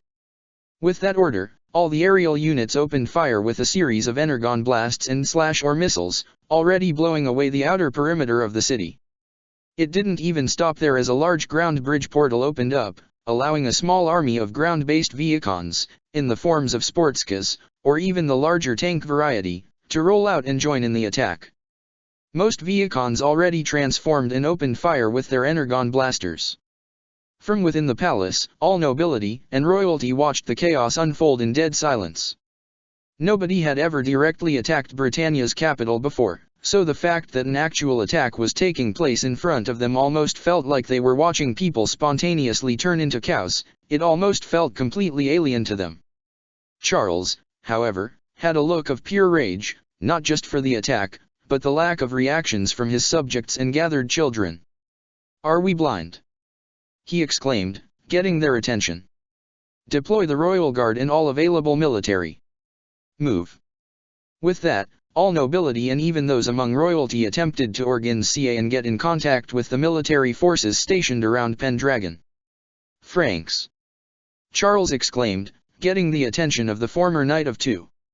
Yes, Your Highness. She stood at attention. You will lead the Royal Guard in repelling this attack. Take the Vincent. Charles ordered. Yes, Your Majesty. She bowed before leaving. Once that was done, the Emperor made a beeline straight for the exit. The second he entered the hallway, a pair of masked and robed individuals from the Geese Order quickly approached him. "Your Majesty." One tried to get his attention. "Be ready to assemble Pluton," Charles ordered, not even listening to what they had to say. "The city's defenses and the Royal Guard can only hold them for so long. But once we unveil the full might of Pluton, we'll drive them back." "Your Highness." The second one tried to speak. "We need to get to the thought elevator immediately," Charles continued. "We can't," the first one exclaimed, causing Charles to look at him in surprise. "We can't access the thought elevator. It's been seized. All the men guarding it are dead." "What?" Ravage pinned one masked man of the Geese Order to the ground as he bit down to rip his throat out. Ravage stood up alongside Frenzy and Rumble as they observed their work. At least 24 members of the Geese Order, all those assembled in Pendragon, laid ripped apart, sliced open, shot, or pulverized, leaving nothing more than a stained mess on the ground. Right behind the Minicon trio was Soundwave, who observed the thought elevator that laid underneath the royal palace. At the same time, the silent Decepticon had been jamming all forms of communication to prevent an SOS from being sent out to other Brighton Neon areas, and even the Geese Order itself.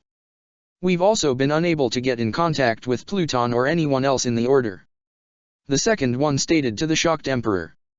How is this possible?" the shocked Charles thought to himself.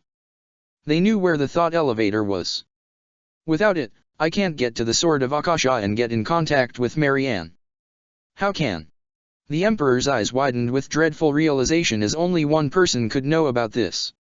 "Where is V.V? "We don't know. He hasn't made contact with us in weeks." "Big brother, what did you do?" Charles thought before he tried to steel himself as he clenched his fists. "So be it then. We stand our ground. Ready the Excalibur." That took the two men by shock. "But, Your Highness, it hasn't been tested to use it in a real battle now. Are you questioning my orders?" Charles exclaimed in anger, which was enough to silence any further protests. "No, Your Majesty." "Right away." They ran down the hallway to prepare the weapon in question, leaving Carols alone as his whole body shook.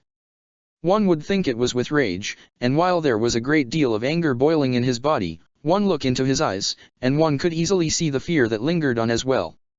Several tanks, helicopters, and jets had already been deployed to try and push back against the Decepticon invasion force, but they were destroyed as quickly as they were deployed. All helicopters and fighter jets were shot down by the Seekers and other aerial units, showcasing the Decepticons' air superiority, while the ground armaments such as tanks were easily blown away by the ground-based Vehicons or torn apart by the Insecticons on the ground. One Vehicon trooper stomped on a tank to crush and destroy it. It's almost too easy. However, he was quickly decapitated by a slash Harkin that shot out from a newly arrived Golden Nightmare, the RPI-212 Vincent. The Harkin returned to said nightmare as it drew a pair of dual-wield MVS blades and shot into a trio of Vehicons that shot at it, but the Golden Nightmare maneuvered out of the way before getting in close to quickly slice off the arms and heads of the three Vehicons. The Vincent would soon find itself facing Starscream, who had transformed from his vehicle mode to land in front of the Golden Nightmare, followed by Skywarp and Thundercracker. "Well now, what do we have here?" Starscream mused. "The Decepticons." The pilot of the Vincent, Beatrice Franks, glared at the trio. "I've heard how contemptible you were. But to dare attack Pendragon, the very capital of Brighton Neon itself. Your arrogance knows no bounds." "I know that voice." Thundercracker recognized the person in the cockpit. Beatrice Franks, former Knight of Two, now a Brighton Neon Duchess, secretary to Britannia's head minister, and special duty general inspector. "That's a bit of a mouthful," Skywarp commented. "Can't you just say she's one of Britannia's higher UPS? That's so much easier." "I am afraid, my dear Beatrice, that Britannia has outlived its usefulness," Starscream said with a sneer. "And to be quite frank, you've honestly had this coming for some time. Your nation's constant bickering and flaunting of your supposed superiority can only be tolerated so much." Beatrice glared as she gripped the Vincent's controls hard. How dare you? You have no idea what you are dealing with, do you? As she made her exclamation, over 200 new Nightmare Rays rolled out from trapdoor-like entrances around the palace. They all appeared to be White Sutherlands and quickly mobilized behind the Vincent, with 100 more White Sutherlands, each with their own float systems, assembled in the air. Even several large turrets popped up from all around the palace's walls and rooftop. This is the Royal Guard of the Brytonian homeland. Beatrice continued. They live to serve our empire and we will defend our nation even from vile machines like you. However, rather than be intimidated, the Seeker trio actually laughed in amusement. Oh, that is just rich. Skywarp chuckled. You think you can actually defeat all this? Thundercracker also laughed as he gestured to the army of Decepticons that had mobilized behind them. All the Viacons, and even the Seeker variety, along with the Insecticons, all transformed from their respective vehicle or insectoid forms and mobilized behind their commanders. I have waited so long for this moment. Starscream stated. Your supposed holy empire is about to meet a rather unholy end. Beatrice growled. All hail Britannia! She shouted as she led the charge of Brytonian Nightmare Rays, while the palace's turrets opened fire. Decepticons attack! Starscream ordered as he, Thundercracker, and Skywarp all transformed, along with several other Seeker Viacons as all the remaining Decepticons on the ground ran forward and charged. It wasn't even a full second before the armies met and engaged in an explosive and bloody conflict. As the battle erupted all over Pendragon, Megatron flew down in his Cybertronian jet mode before transforming to land on the ground. Right as he landed, however, he was attacked by 4 White Sutherlands that attempted to shoot at him, but he looked more amused than anything. Cute. Megatron commented before obliterating them easily with his fusion cannon. Well, Megatron is here. He announced in a dramatic and mocking fashion, purposely imitating Cornelia if only to ridicule her. Is there no one who can challenge me? Megatron. The Decepticon leader turned around as he saw the metallic floorboards behind him began to open up and something slowly arose from the elevated ground. It was a nightmare, one that stood as tall as Megatron himself. Its central chest and cockpit area was black, as opposed to its white arms and legs. It also carried a large sword in its right hand.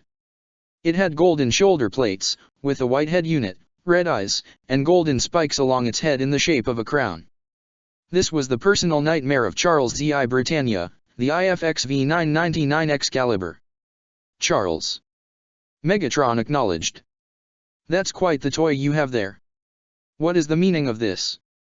Charles exclaimed, his voice sounding through the speakers of his massive nightmare. You dare to attack me? To attack the head of the Holy Brytonian Empire.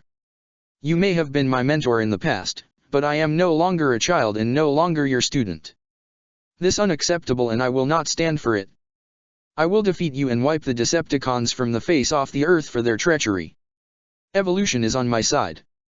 On the side of Britannia as it always has been. Megatron actually chuckled as he slowly clapped his hands together. Bravo, excellent performance, Charles. But we both know that's all it was, a performance. It's always been a performance for you, nothing more. Megatron stopped clapping as he narrowed his optics. Everything you've said, not just to me, but your entire nation, your own family, everything about evolution being continuous, Britannia being the symbol of humanity's progress, how it's your right to subjugate this world, it's all a lie. You accuse me of dishonesty. Charles growled. This is not an accusation, it's fact.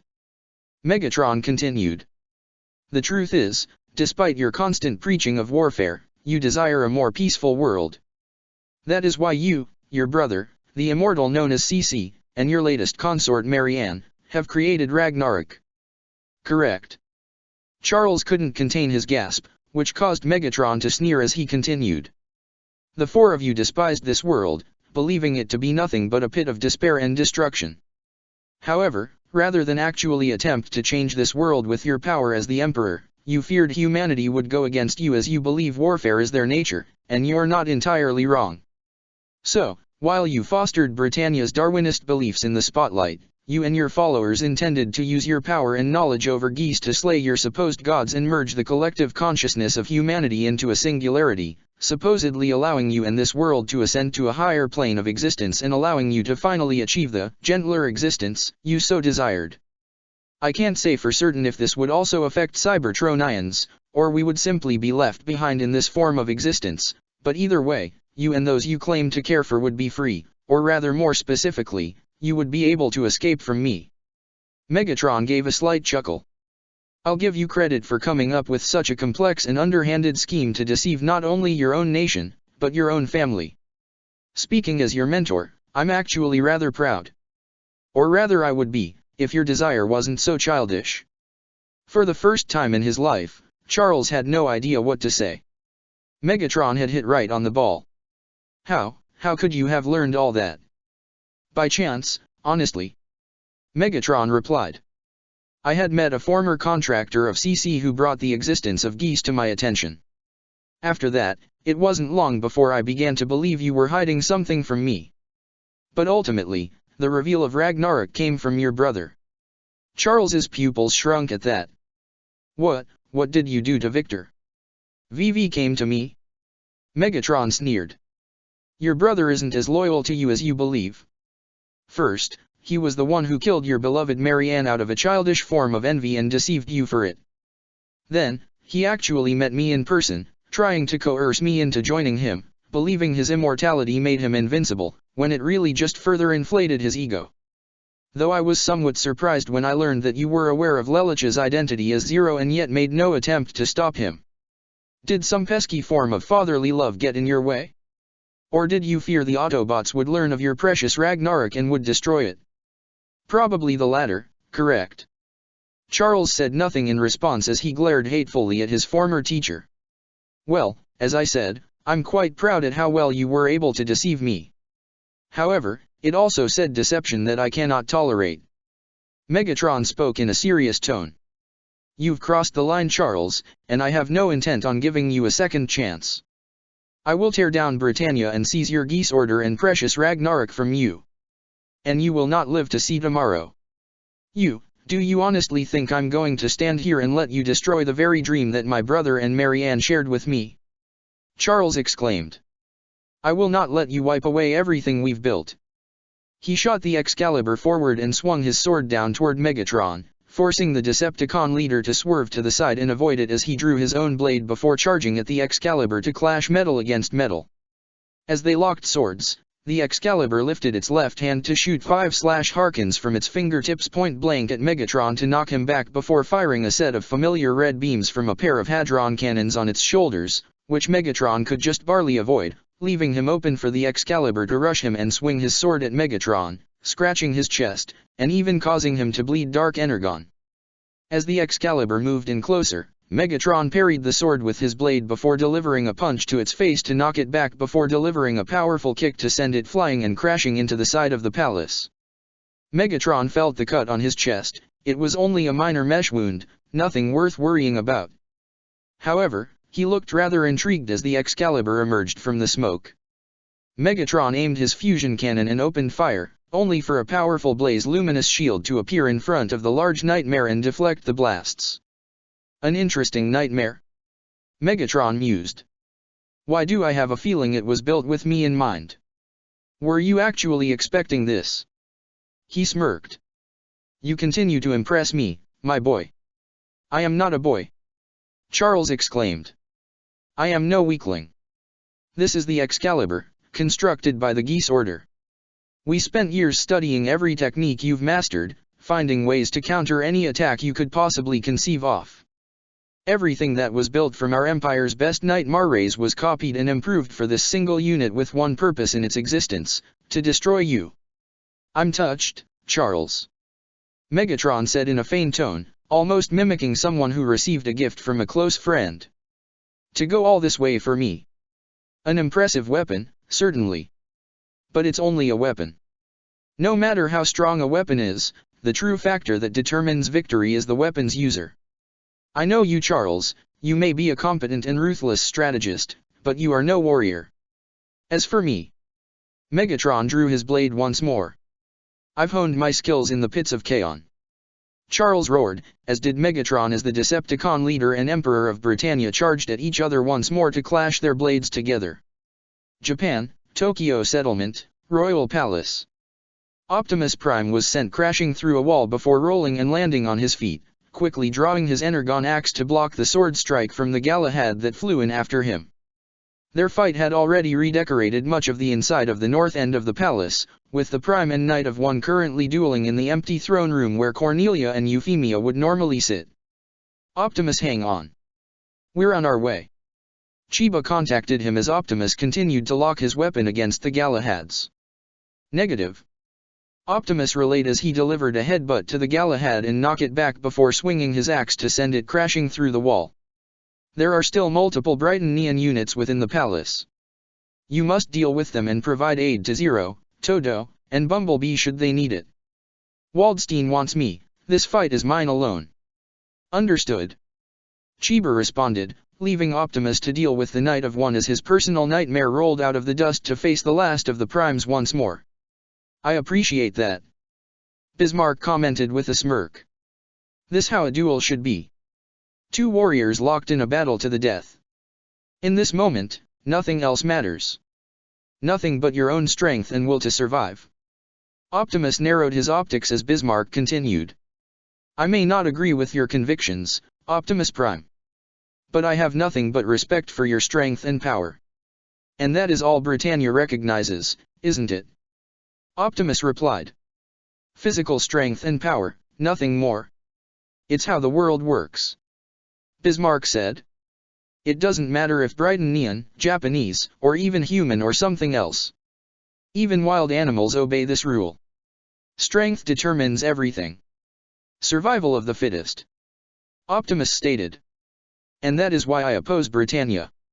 Animals and other such creatures follow this rule of kill or be killed, if only to survive themselves. However, sentient beings such as humans and Cybertronians have the knowledge and capacity to find other methods. Ways of coexisting. You know this, your Emperor knows this, yet instead of using your power to help, you use it to destroy. It's not your nature, it's your choice. This is my choice, to use my power to protect and strengthen those who are weak. And if that means standing against the likes of you, your Emperor, and Megatron, then so be it. Bismarck smirked. Well then, show me the capacity of your strength. Your will to protect, and I will show you mine. He shot the Galahad straight for Optimus, who charged forward to clash his axe against the Galahad's sword once more. However, Optimus held his axe with only his right hand before converting his left hand into a blade, which he used to strike at the Galahad, forcing Bismarck to pull it back and gain some distance before shooting a series of slash harkins from his nightmare's right hand, which Optimus rolled to avoid before converting his blade arm into an ion blaster and shooting at the Galahad. The Knight of One rolled his nightmare out of the way of the energy blasts, using the Galahad's blaze luminous shield to protect himself from any stray blasts before gunning straight at Optimus, who quickly brought up his axe to block the thrusting sword strike, but Bismarck wasn't done yet. He drove his nightmare further, pushing against Optimus through the wall and out of the throne room. He pushed Optimus further and further, crashing through wall after wall, until Optimus had enough and converted his left hand into an ion blaster again and shot at the Galahad's legs, destroying the land spinner system before Optimus used the Galahad's own momentum to flip it over himself and send it crashing through another wall. The Ark. Both the Zero Squad and the Wreckers have engaged with the enemy at the power station and military depot respectively. Fixit reported. It seems the Knights of the Round and a few Decepticons are there. Though our main force continues to advance through the settlement, Ironhide and Suzaku have come into contact with the Knights of 12 and 6.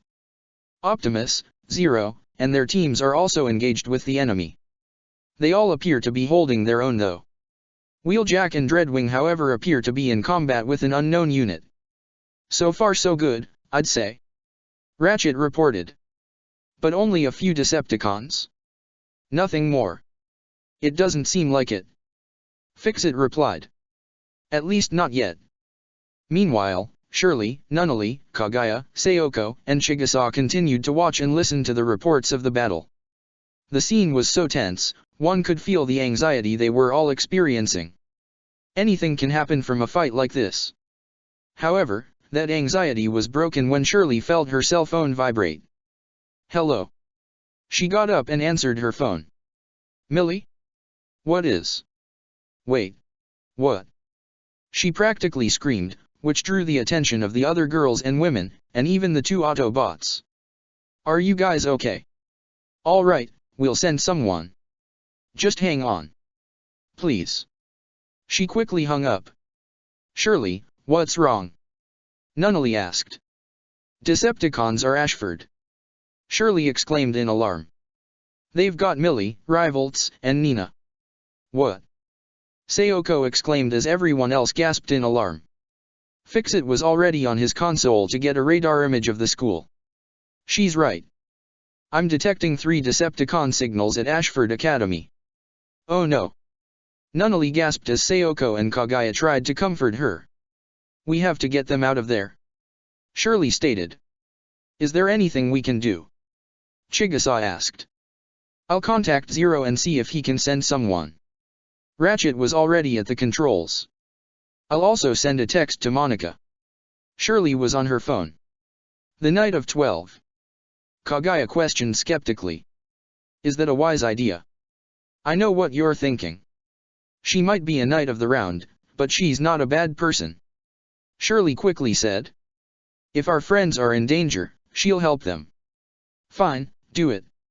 Ratchet told her as he accessed his own communications. Meanwhile, outside and within the innermost perimeter of the south end of the palace, Bumblebee and Todo as Gekka stood back to back as several Glosters attempted to thrust them with their respective lances. Bumblebee activated his own Energon blasters to take down the front 2 before a third shot at B, though he was able to grab the lance while Todo shot forward with his Gekka's katana to cut down 2 charging Glosters before speeding away to avoid Bumblebee hauling the lance of the one Gloster he wrestled against before throwing the nightmare itself into another. At the same time, the Gawain was in the middle of an aerial battle against both Darlton and Guilford. Lelich fired the Hadron cannons to shoot them down, prompting both knights to fly and avoid it before opening fire with their guns at the Gawain, which was protected by the Blaze Luminous system. Lelich grunted in minor annoyance. He knew these two were veteran soldiers and he still had less experience with the Gawain, but that didn't make it any less irritating. 0. Ratchet got in contact with him as CC steered Gawain straight into the air with the 2 Brighton Neon Knights flying after him. We kinda got my hands full right now, Ratchet. Lelich stated. The Decepticons are at your school and have taken 3 of your classmates hostage. Ratchet exclaimed, causing Lelich to gasp in surprise. What? This would have left him open for Guilford and Bismarck to charge him, but CC pulled on the controls to steer the Gawain out of the way just in time. Why them? Lelich thought to himself, still in shock. To gain leverage over Suzaku. I don't know, but they need your help now. We can't afford to send anyone else from our other teams or the front lines, Ratchet told him. Understood. Lelich replied before contacting his friend. Bumblebee. I need you at Ashford now. Millie and the others are in trouble. The Decepticons are there. Bumblebee had punched down one Gloster when he got the alert.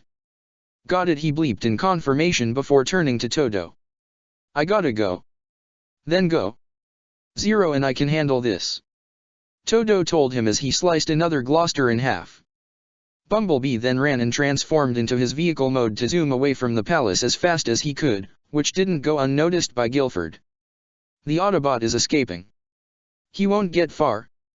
Darlton was about to fly after him with Guilford right behind, only for the Gawain to fly right into them and smash them off their flight path. Both knights tried to stabilize themselves as they found the Gawain blocking their way. You two better stay focused on the opponent in front of you. Lelich glared as he fired all 10 of the Gawains/Harkins, forcing the 2 soldiers to avoid it. The Ark. Bumblebee is already on his way and should be at the school within 10 minutes. Fixit already had a lock on his signal. Will he be okay all by himself? Chigusa asked with concern. I wouldn't worry. Nunnally assured. I know Bumblebee can help them. He won't be alone either. Shirley said. I just got a reply from Monica, saying she was on the way. I'll be sure to take that into account when I see her. Ratchet said as he prepared to leave the bridge, much to their confusion. Fix it, prepare a ground bridge to Ashford. Once I leave, you're in charge.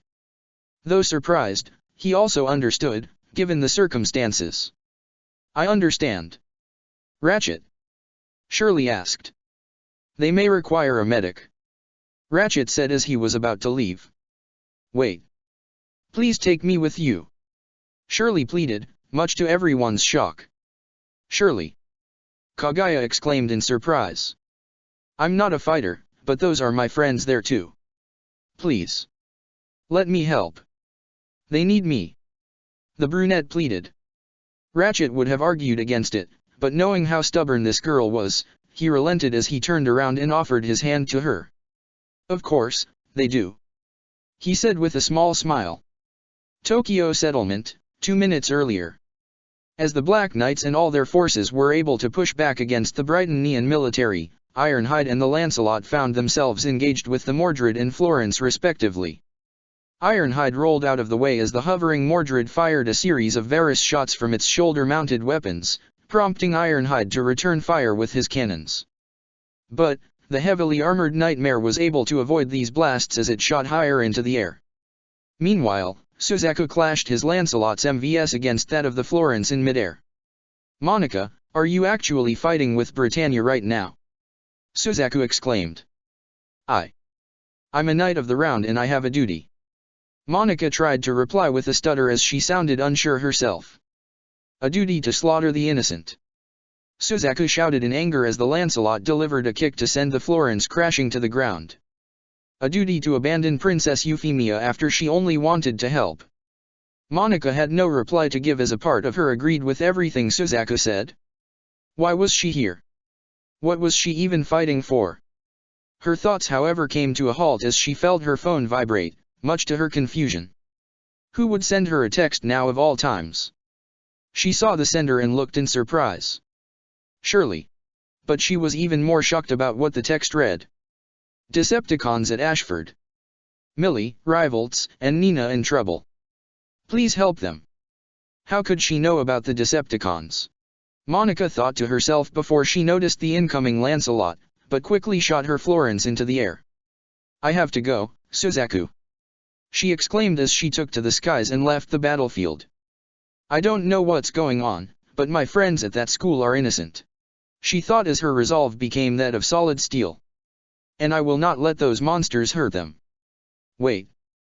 Suzaku was about to fly after her, only for the Mordred to suddenly fly in and ran the Lancelot, causing it to fall and crash onto the ground as Ironhide quickly ran up to cover him. They both glanced up at the Mordred, completely unaware that inside, a red ring had formed in Anya's eyes as someone else took control. I won't let you get in Charles's way. Marianne stated as she resumed her fire on the pair. Meanwhile, entire sky lit up with explosions as Dreadwing's jet mode and the jackhammer launched a series of missiles at the Siegfried. However, Jeremiah was able to control this massive machine, as his cybernetic body was hooked directly into its systems. He spun the Siegfried almost like a top, the spikes around it generating purple electricity to create a barrier that not only blocked the missiles but also shot itself toward the pair as they did their best to avoid it. Jeremiah halted the Siegfried as its spikes came together again to try and fire its massive purple beam, forcing the jackhammer and Dreadwing to fly around and avoid the destructive beam as it carved through the clouds and any tall buildings as it pointed downward. Britannia could not have invented something this destructive. Dreadwing stated. Sounds like your buddy's handiwork. Wheeljack commented. This machine has a devastating offense and a near impenetrable defense. I can't see a way to bring it down. Dreadwing said as they avoided another laser blast. At least not in the traditional sense. Wheeljack smirked as an idea came to mind. Stay back, I got this. He shot the jackhammer forward, much to Dreadwing's confusion. Wheeljack, what are you doing? Hey. Orange boy. Wheeljack called to Jeremiah, getting his attention. How about a game of chicken? The Wrecker challenged as he fired the jackhammer's energon blasts at the Siegfried. The cybernetic Jeremiah had a maniacal smirk. Yes. I accept your challenge. He shot the Siegfried directly at the jackhammer in response, already spinning and turning on its defenses to avoid the energon shots that the jackhammer fired at it, but Wheeljack kept his ship gunning straight at him. Both flying vehicles got closer and closer, and Wheeljack knew he had to time it just right. When it looked like they were about to crash into each other, the wrecker slammed on the ejection button to shoot himself out of the cockpit just as the jackhammer crashed into the Siegfried.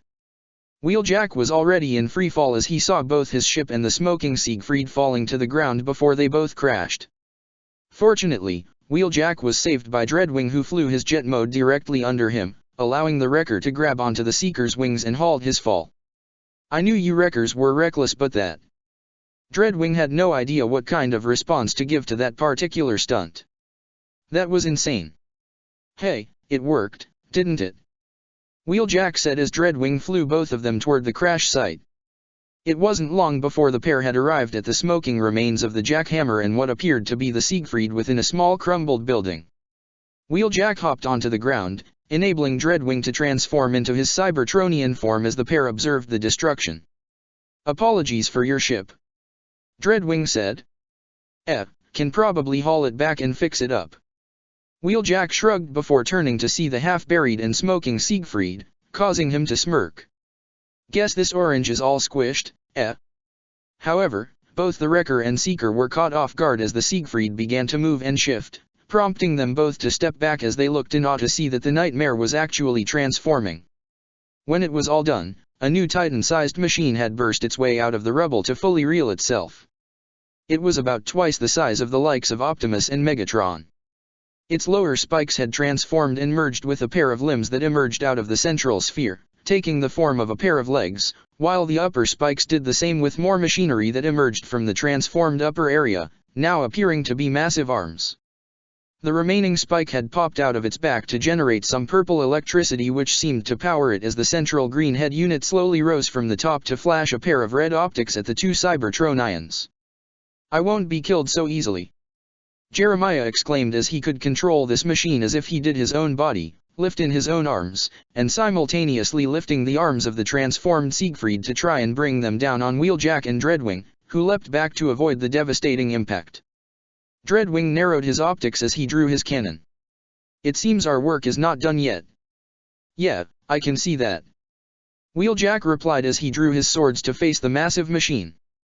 "All right, let's dance," he challenged as his faceplate covered his mouth. Power Station.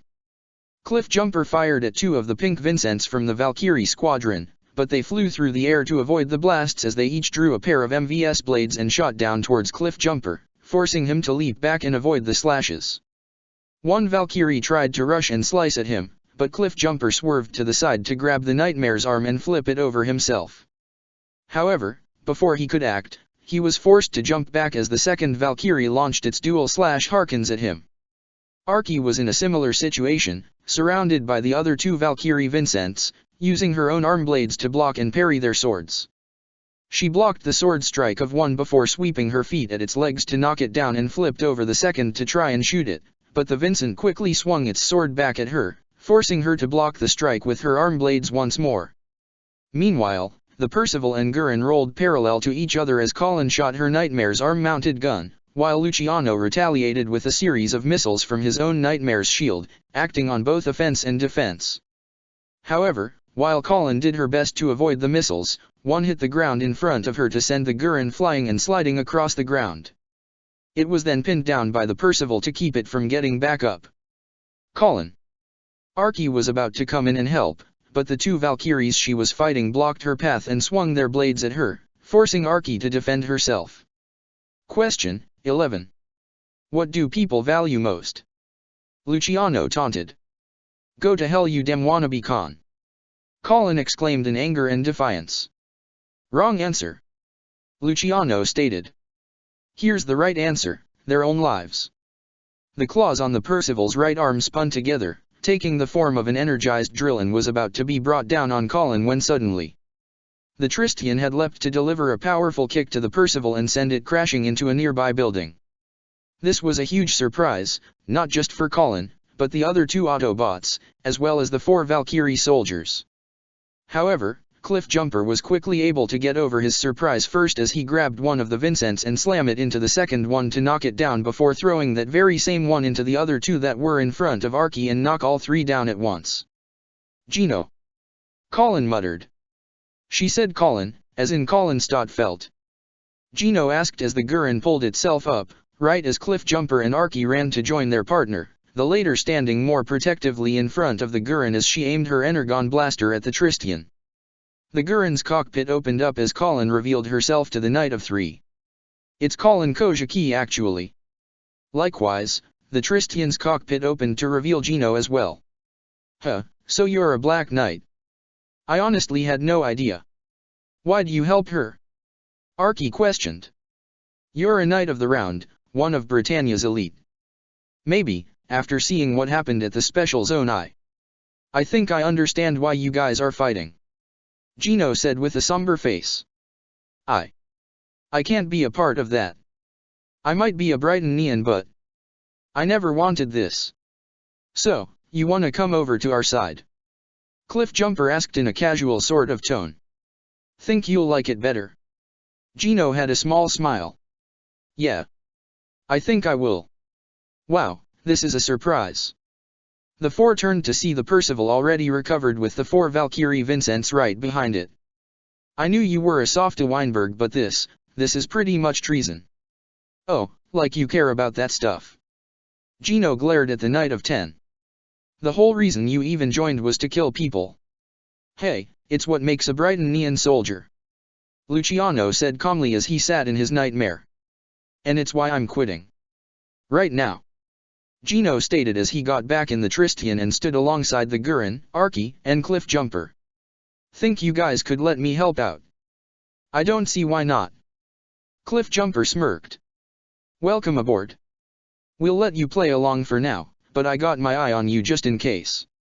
Archie said but still accepted, nonetheless. You join us, you're gonna have a lot to answer for with the rest of our friends. You know that, right? Colin told him. That's fine. Gino accepted.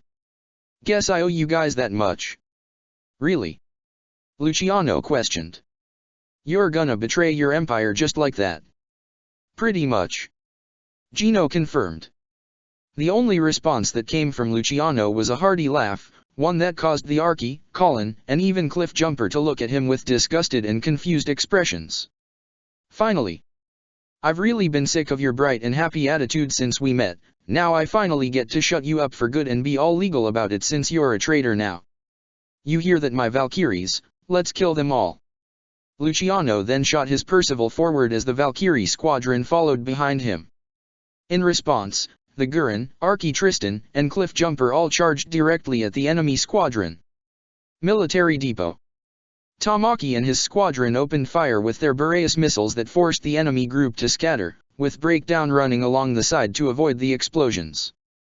However, while he was able to escape from the missile barrage, he wasn't able to escape from the charging Bulkhead who decked him across the face with his right mace who then delivered his left mace into Breakdown's chest, but Breakdown recovered to deliver a fierce headbutt to knock Bulkhead back before Breakdown fired a point-blank missile at him to send the Green Wrecker flying into a burning building. Several other Boreas attempted to shoot at Knockout in his vehicle more, who seemed quick enough to avoid the blasts as he gunned straight for one Beret before quickly transforming and thrusting his electric prod into the Beret's neck to short it out. However, another Beret drove itself toward him at high speeds, this one being piloted by none other than Tamaki as Knockout couldn't avoid it as it clipped him across his chest to knock him down. Hey Con, how's your paint job? Tamaki smirked. Knockout gave a gasp as he saw the massive scratch across his chest before he glared at Tamaki. Oh. You're gonna need more than a doctor when I'm through with you. He drew his buzzsaw in one hand while wielding his prod in the other before charging at Tamaki. At the same time, the Gekka pre-production clashed its katana against the sword of the Palamedes. Rai tried to reach out with his Radiant Wave Surger, but Dorothea was quick to slap it away before pulling back and opening fire with her Nightmare's arm-mounted gun, forcing Rai to swerve away with his blue Nightmare, but Dorothea had anticipated that as she shot at him at even faster speeds to deal a powerful kick that knocked Rai down. He tried to pull the Gekka up, but the Palamedes pointed its blade right at him. Kai's Aaron von Britannia. Dorothea began. His Majesty demands your presence. That bastard can burn in hell for all I care. Rai exclaimed, not even trying to hide his anger. If I go there, it's only to kill him myself. You have no right to say that to your father. Dorothea glared. He is not father. Rai practically screamed. He murdered my mother and sister. If Zero and Optimus don't kill him, I will. You'll change your tone when I'm done with you. Dorothea stated. I'm taking you back to Pendragon one way or another, Kai's Aaron. She raised her blade and tried to bring it down to disable the Gekka, only for another sword to block it, causing Rai and Dorothea to look in shock. His name is Rai. Nonet stated, having blocked the attack herself in the Gale's chin before sweeping its feet to force Dorothea back before drawing its Varus to shoot at her, but the Palamedes proved quick enough to avoid all the blasts. Nonet. Rai stuttered as he tried to pull himself up. Why did you? I failed you once before. She replied, her tone showing how truly remorseful she was. But never again. I'll stay and be by your side, even if it's alongside the Autobots and Black Knights. That caused Rai to gasp as tears of joy were already flowing in his eyes before he smiled. Nonet. Thank you. Hearing those words almost caused Nonet to shed some tears of joy herself as she smiled. Nonet Enneagram, Knight of 9. Dorothea rolled up toward the duo. This is an unforgivable act of betrayal. How dare you turn against your country? Your emperor. The former Knight of the Round glared at the Brighton Neon Nightmare as she readied herself.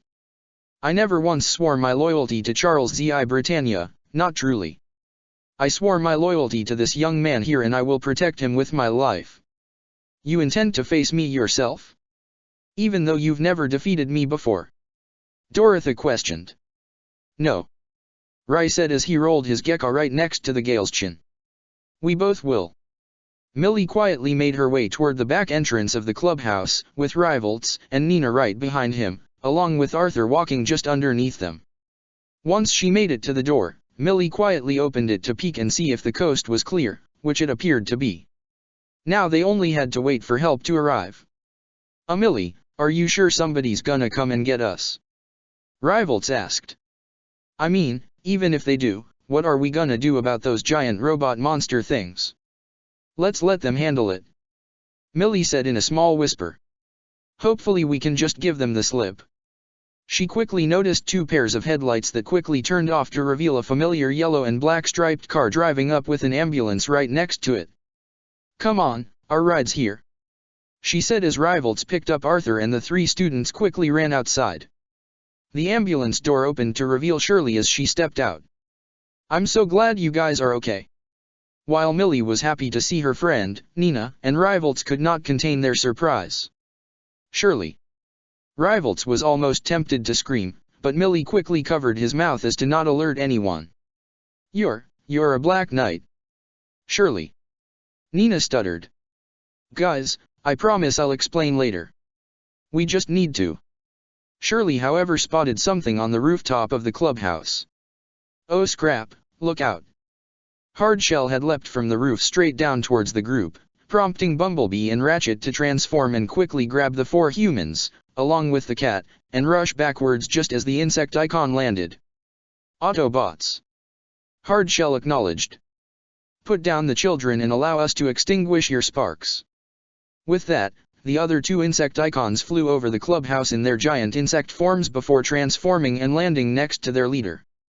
Insecticons. It just had to be Insecticons. Bumblebee bleeped in annoyance as he and Ratchet set the kids, and Cat, down behind them. All of them, even Shirley, looked more than a little frightened at the sight of the Insecticons while Arthur just hissed at them. Shirley, take your friends and run. Now. Ratchet told her. But what about you guys? She exclaimed with worry. However, before anyone could make a move, two Nightmare rays suddenly appeared from the air. One was the Florence, the other appeared to be a gray and orange Sutherland with its own float system. Both shot their Harkins at the trio of Insecticons, forcing them to scatter as the two Nightmare rays landed on the ground alongside the surprised Autobots. The Florence. It's Monica. Shirley exclaimed with relief, the other Autobots also recognizing the Night of 12's nightmare. Monica looked through her nightmare's screens to see her friends were safe, to her relief, but was quite surprised to see the attire Shirley was wearing. A Black Knight uniform. Of course, That's how she knew about all this. Autobots. A familiar voice spoke from the Sutherland as its cockpit opened to reveal the female pilot inside. My name is Cecile Crumey. I'm a friend of Suzaku's and I'm here to help. As am I. Monica stated. I know that we probably have a lot to talk about, all of us. She said, referring to Shirley, who only looked away with partial shame. But that can all wait. We must work together to destroy these monsters. We're up against 3 Insecticons, we could really use the help. Ratchet. Even Bumblebee thought it was a good idea to team up. Very well. Ratchet agreed as he drew his arm blades before turning to the humans. As I said, Shirley, take your friends and find a safe place to hide. If we don't make it, call for a ground bridge and get yourself back to the Ark.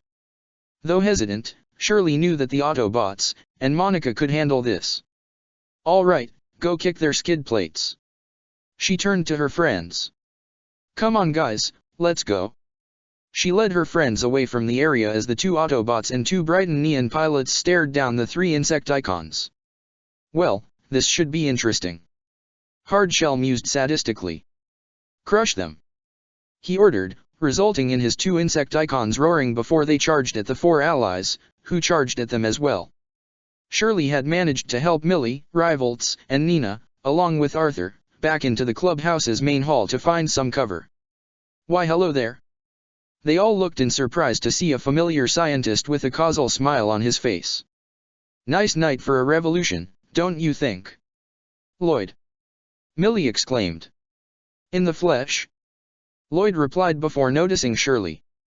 Aha, you were one of Suzaku's classmates, right? And a Black Knight to boot. I honestly did not see that coming. You work with Suzaku. Shirley recognized him. But what are you doing here? Betraying my country. Lloyd said bluntly, much to their surprise, not just at his response but how calm and casually he said it. See, with Suzaku now working with the bots and BKS, Cecile decided to switch sides to help him, and I still want to be able to work with the Lancelot. And besides, maybe the Autobots won't be as stingy with their tech as the Decepticons were. Well, okay, but why did you come here? As in, why did you come to the school? Shirley asked. You here to rescue us? Rivalts asked. Honestly had no idea you kids were even here, I'd thought you'd be evacuated. Lloyd answered. No, we came here because there's a certain project that I didn't want the Decepticons to get their hands on. Isn't that right, Nin? However, he quickly noticed that a certain bespectacled girl was no longer with them. Where is Nina? The 3 other students looked around in surprise to see their classmate was gone. What the, she was right here. Rivalts exclaimed as he continued to hold Arthur. Nina. Where are you? Shirley called out to her. It was then that Millie had remembered something. A little bit before the school festival, she remembered Nina talked about stopping by the science department about a present that Lloyd would help make her. This caused her to look with worry as she glanced toward the scientist with a serious expression. Lloyd, what exactly did you come here for? Nina had managed to make her way to the basement of the clubhouse where not only the Ganymede was stored, but the one place she had been working on her little present that Lloyd had given her. She had already finished it for the most part, now she just had to retinker it a bit and hook it up to the Ganymede. Those monsters, those Decepticons, they took Princess Euphemia. She questioned in her mind as the fear she had previously felt began to give way to anger and even hatred. They will pay for this. I'll show them. I'll show them all. Just you wait, Princess Euphemia. I promise to avenge you. Within the innermost confines of the palace, Optimus had continued his epic duel against Bismarck, though it seemed he had the Knight of One on the defensive now. Optimus and the Galahad crashed through the ceiling and fell into the lower levels of the palace, straight towards an empty bay where the Nightmare rays were normally stored.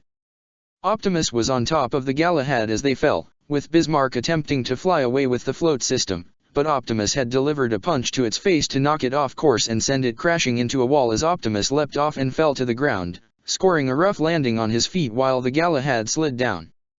However, Bismarck attempted to press the attack as he rolled at Optimus again with his Nightmare's sword as Optimus drew his axe to block and parry the blade, swerving around to behind the Galahad and delivering an elbow to the back of its head to knock it down. Optimus raised his axe to try and bring it down, but Bismarck activated his damaged float system in time to skid across the floor and avoid the axe as it embedded itself into the ground. Bismarck then quickly pulled up the Galahad and tried to charge at Optimus again while the axe appeared stuck on the ground. However, Optimus was able to convert both his hands into ion blasters and began to charge a shot.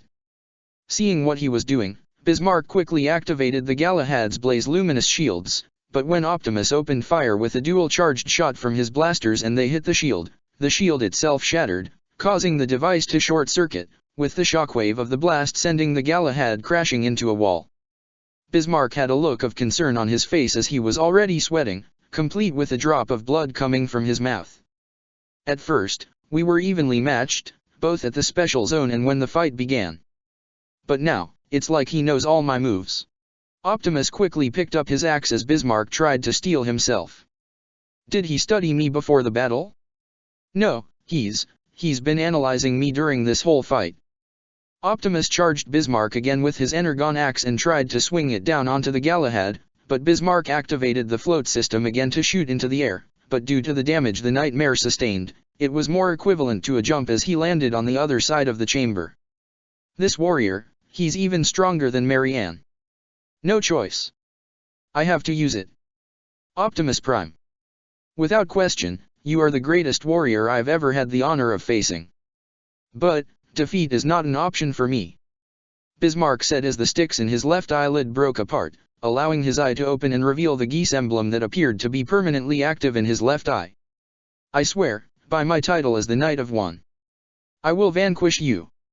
Optimus could sense that Bismarck had something planned, perhaps a hidden weapon?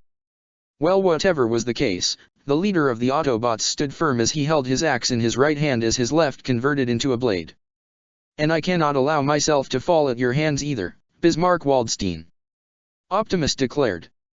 We end this now. Bismarck smirked, in a mixture of excitement and even minor sadism. Yes, I agree. Pendragon. The entire capital of the Holy Brighton Empire appeared to be in a state of complete chaos.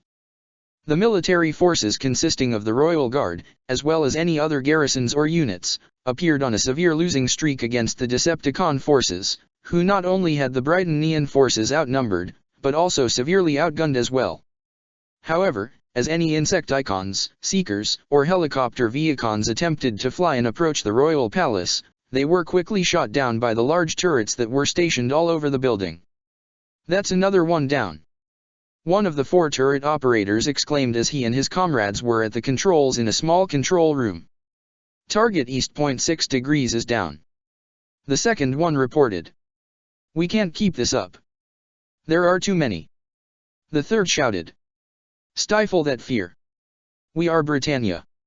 We will defend the homeland to our very last. The fourth one stated with determination, not noticing the door to the control room opening behind them. You did well to protect our empire.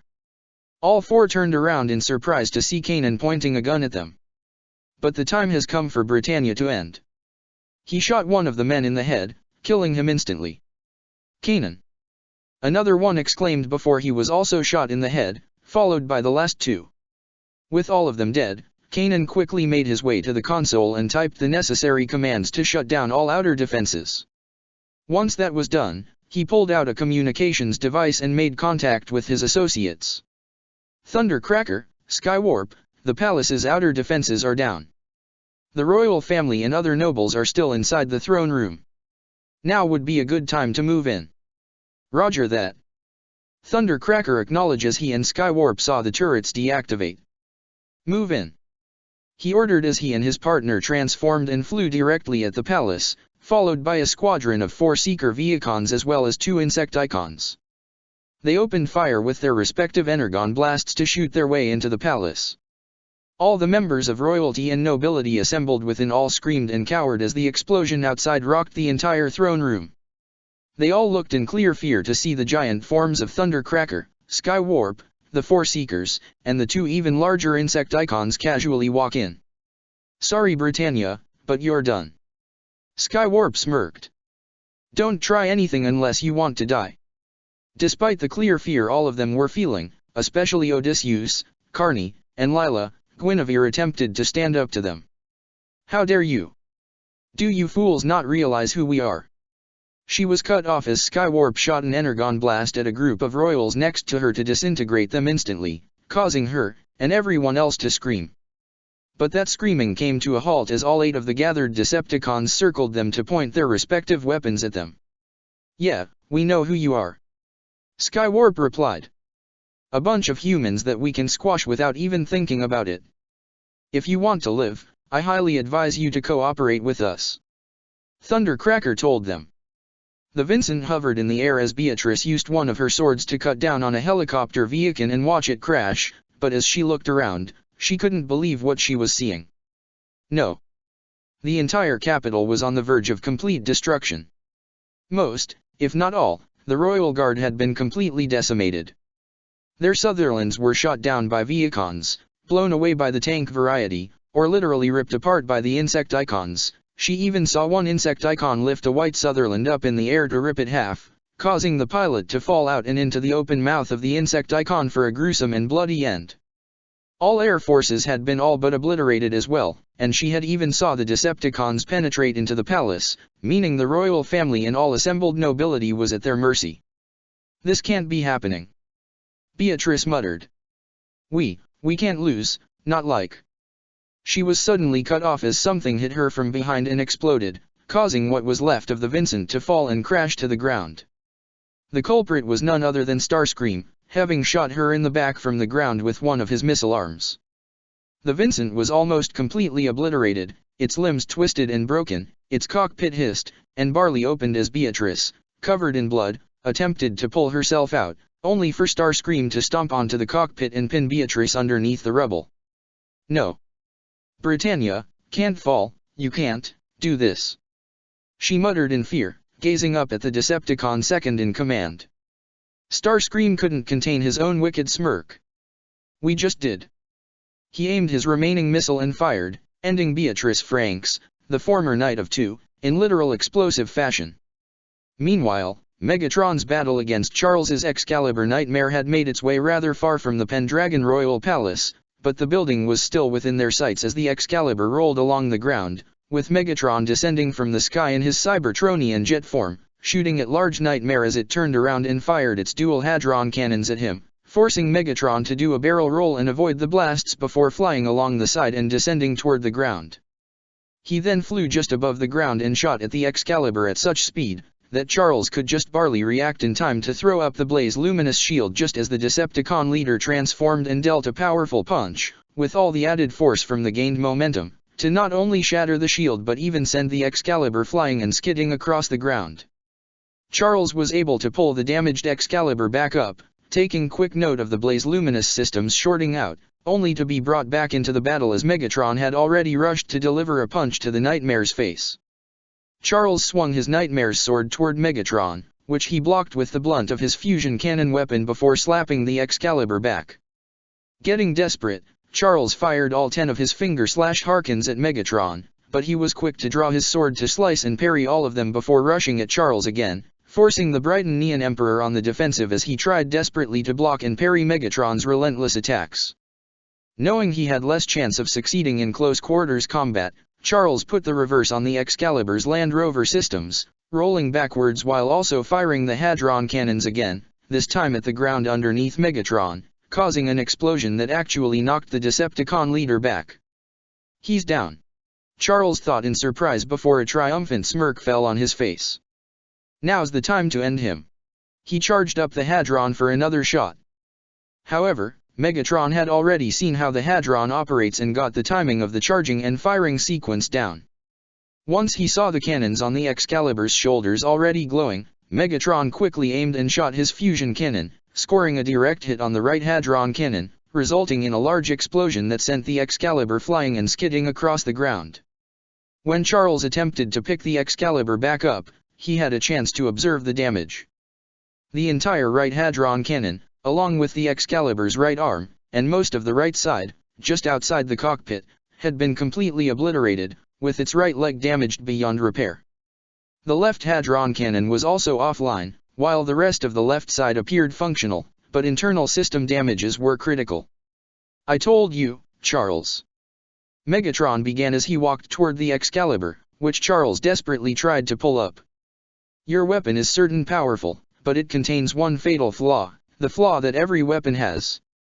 Megatron already stood before the Excalibur, with Charles trying to throw out a punch with its remaining hand, but the Decepticon leader caught it effortlessly.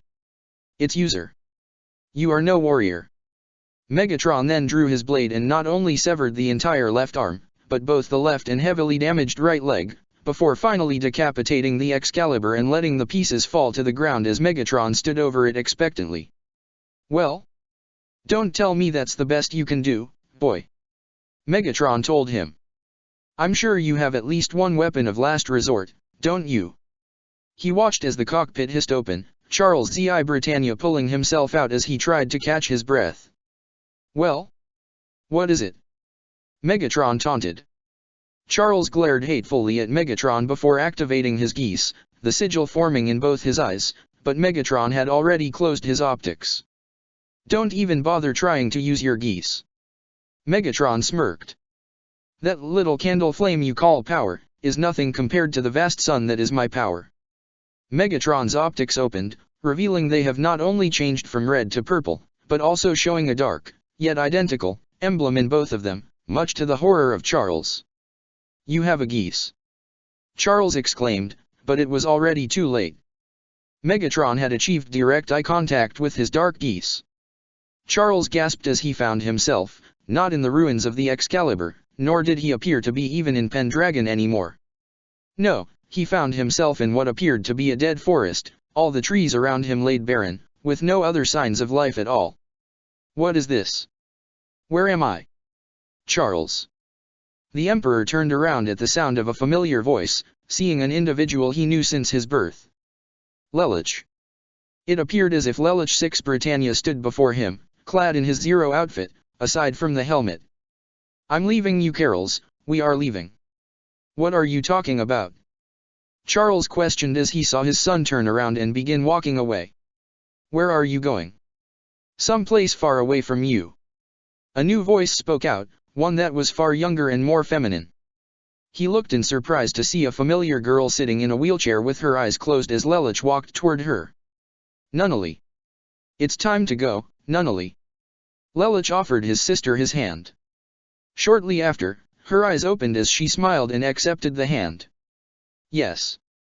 Nunnally stood up fully out of her wheelchair, which vanished into thin air. "Our father is expecting us." They turned around to walk away hand in hand. "I'm standing right here, you insolent fools!" Charles shouted. "We're not speaking of you," Lelich said as he and Nunnally continued to walk away, not even sparing him a glance. "Optimus Prime is more of a father to us than you ever were. He is so kind and gentle, unlike you." Nunnally spoke with contempt. "Goodbye, Charles, we will not meet again." They both walked into the dead forest before vanishing. "Lelich." "Nunnally." Charles exclaimed as he saw them disappear. "Don't you turn your back on me." "Why wouldn't they?" A new voice spoke out, causing Charles to turn as he saw two more of his daughters glaring at him. "You've been nothing but cruel to both them. Cornelia. Euphemia. You sent them to die and lied to us about their deaths." Euphemia spoke to him. "It's no wonder they've renounced you. In fact, it's a wonder why the two of us even bothered staying with you as well." Cornelia continued. "Well, nothing is stopping us from leaving right now. I believe the Autobots will be better family to us. A family that we deserve, don't you agree, sister?" Euphemia asked Cornelia. "Yes, I do. Let's not keep them waiting." Cornelia agreed as the two sisters walked deeper into the forest before vanishing. "No. You will not walk away from me," Charles shouted in anger. "They have every right to do so." The voice of Clovis La Britannia spoke as Clovis himself appeared behind Charles. "You would discard them without a moment's hesitation, just as you did even me. My death was a stepping stone toward your precious progress, was it not? That's all we've ever been to you, Charles." Schneeisel also appeared, alongside Odysseus, Guinevere, Maribel, Rai, Erina, Carney, Lila, and many others. We've been expendable pawns for you, to be thrown away whenever you saw fit. So, it is time for us to finally take our leave. You left me, my mother, sister to all die. Rai glared as he stood with Erina. I'm glad I renounced you and joined Lelich.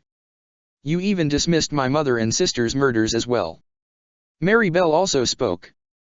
But we will not abide by your wishes anymore. With that, all of them began to turn around and walk away. No. No. Don't you dare leave. I'm your father. I created you all. I own you. You are mine. Come back. However, once he saw them all vanished, his anger soon vanished as well as he chuckled. What am I even doing? This is nothing more than an illusion. Charles began to laugh. Is this the extent of your power, Megatron? To force-feed me illusions? Most of them are already dead, your tricks will not work on me. He suddenly felt a hand on his shoulder as a shaded figure appeared behind him. Who said this was an illusion of my making? The voice of Megatron spoke as the shaded figure revealed its glowing purple eyes. This all came from you. From the innermost depths of your fears. Charles attempted to turn around, only to be greeted with a fist to the face to knock him down onto the ground.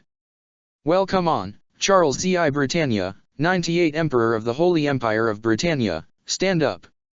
Are you going to allow this to end so easily, boy?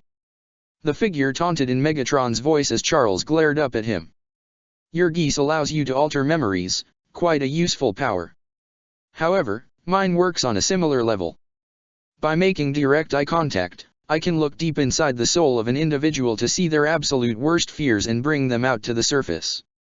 I might be able to manipulate the fears a little bit and decide how the visions play out, but everything that happens all stems from the fears that person feels. I have no control over that. Everything you've seen has all come from you. The shadows began to clear away from the figure to reveal the body was not that of Megatron, but that of his biological father. Though the shadows still covered his face, save for the glowing purple eyes, Charles recognized the body of his father, causing his eyes to widen and pupils to shake. What's wrong, Charles? The voice of Megatron continued to speak from the figure. As I recall, you loved and respected your father for his ideals. So why would he be something you would fear? Is it his ideals that you feared? Or is he a symbol of a moment in your life that you do not wish to ever look back upon? Almost as if on Charles' entire body changed. No longer was he the fully grown man he was today, but now he bore the appearance of his child self, no older than 7 or 8 years old. Hello little Charles. Megatron greeted in a taunting fashion. I haven't seen that face in over 50 years. You wretched alien. Charles exclaimed, his voice having changed to match his younger body as well. What game is this? What sort of tricks are you playing on me? You believe this is my game? Megatron questioned in amusement. No, this game is all yours. I'm just better at playing it, foolish child. Physical strength and mental prowess, each one can take you far in life should you master one, but one cannot truly excel if you don't master both. Do you remember? I told you that I was the champion of the pits of Kaon not only due to my savage might, but also my cunning. I mastered both of them. You only managed to learn how to become cunning, while you lacked physical power. That being said, did you believe your deception had even the slightest chance of succeeding? That your geese could somehow make up for your lack of power? Not a very good listener, are you? It hardly matters, when everything is all said and done, everything you and your followers have worked on, everything you've ever built, the Geese Order, Ragnarok, it's nothing more than a childish squabble. The work of a frightened little boy too mad at the world, despite having the power to try and change it as emperor. It's the nature of battle, until you defeat what cowers you, you cannot truly become who you are meant to be. But to do that, you must break the shackles that hold you down, just as I did, just as Optimus, and even Lelich did. We have all gone through that transformation, while you have not. From the very moment we've met, you've always been afraid, but what were you afraid of? Were you afraid of being weak? Were you afraid of dying? Or maybe you were afraid of being left alone.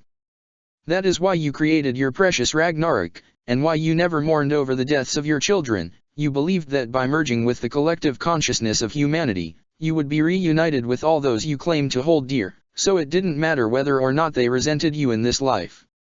What a foolish and childish gesture. Don't make me laugh, you're the one playing games. The shadow around the face of the figure began to clear to reveal it was the face of Megatron himself over the body of Charles's father as he smirked with pure malice. Look at you, you're the same as your brother. Megatron continued. You might have aged physically, as opposed to him, but in your heart you're both the same as when I met you. Just two weak, pathetic, spiteful, cowardly little children. Charles glared at Megatron with as much hate as he could muster. Well, what are you waiting for? You came here to kill me, right? Do it. Finish me. Megatron only looked more amused.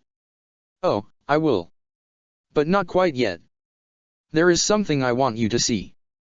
Charles gave a gasp as the purple rings around his eyes vanished and he was brought back to reality, still in his adult body and trapped in the destroyed remains of the Excalibur with Megatron looming over him. Oh, one other feature my Dark Geese provides me is whether or not I can decide to kill my victims. Megatron gave a brief explanation. I could make their visions of terror so severe, their minds and bodies are unable to handle it and die. Or, I can just bring them out of the vision so they can live. Charles glanced up at Megatron, who could only sneer as he saw the terror in his eyes. But before your said life comes to an end, I'd thought you'd like to see this. Megatron gestured ahead, causing Charles to look with a gasp as he already saw the Nemesis warship hanging directly over Pendragon's royal palace. A hatch opened up on the bottom hull of the Decepticon warship as a large rod-like device emerged, pointed downward to the already smoking and damaged palace. Within seconds, the weapon began to surge with intense red energy, preparing to fire its main weapon. Just outside the palace, all the remaining members of the Brighton Neon royal family and assembled nobility had been escorted out by Kanan, Thundercracker, and Skywarp as they rejoined Starscream and all the other gathered Decepticons to watch the weapon charging from a safe distance. All the Decepticons present smirked with anticipation while the Brighton Neons, minus Kanan, looked in clear terror. With the Nemesis weapon fully charged, a pulsating sphere of red energy glowing from the tip, it fired down a massive beam of destructive energy that completely leveled and obliterated the entire palace in brilliant and fiery passion, causing all the assembled royals and nobles to look on with clear horror as everything they've built had all been wiped away in one single instant. Many Decepticons, including Starscream and Skywarp, were already laughing at this scene. Charles looked with despair as he had saw what little remains of the palace that he once called his home be burnt away. One would actually think he'd be happy at something like that, given how much he detested his own empire, made evident by his work with the Geese Order and Ragnarok, but now was different.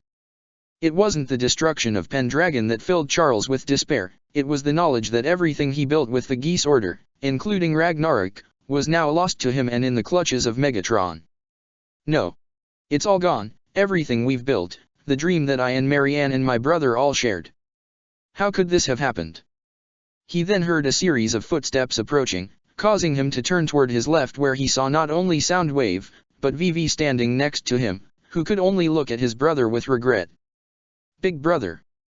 Charles muttered with a tone of devastating betrayal. Charles, let's both be honest. You would have done the same to me. Vivi said. Megatron then loomed directly over Charles and aimed his fusion cannon before firing a single shot.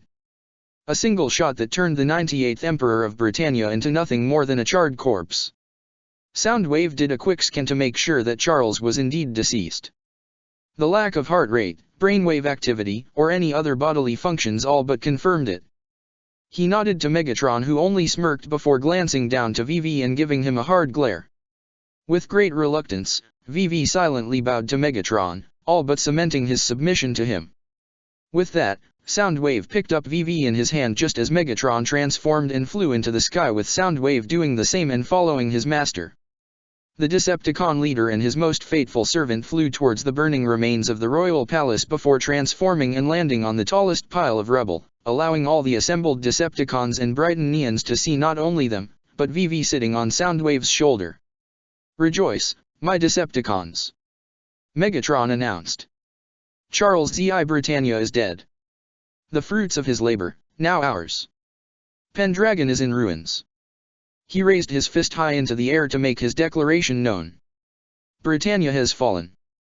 This resulted in cheers from all the Decepticons present, and even joyous animalistic calls from the Insecticons at their latest victory, while the royal and noble Britannians were all but emotionally crushed. It's not over. Carney muttered, trying to convince herself there was still hope. Britannia has other areas across the world. Maribel, Schneeisel, and even the Knights of the Round don't matter anymore. Skywarp interrupted as the Seeker trio loomed over the royal family. With your emperor dead, Britannia has no real leader. It'll fall apart in no time. Thundercracker added. You hear that, my dear Britannians? Starscream mocked. United we stand, divided you fall. All hail Megatron. One Decepticon shouted as he raised his fist, before every other Decepticon joined in, resulting in Megatron smiling his most malevolent smile yet. All hail Megatron. All hail Megatron. All hail Megatron. All hail Megatron. All hail Megatron. Chapter 35, Rise of the Decepticons. Euphemia and Cornelia, still completely inserted in webbing, watched in genuine horror as they saw their home being completely destroyed. Though they could also see from the screen next to it, the ongoing battle in Japan, in which they were each very concerned about specific individuals they care for, they were more shocked and mortified by the fate that befell the palace they once called their home. Their stunned silence was interrupted by Arachnid's laugh as she continued to watch, not taking her eyes off the screen. Now this is entertainment. Though honestly, I don't really care much for what Megatron intends to do after this, I just like the idea watching so many people burn.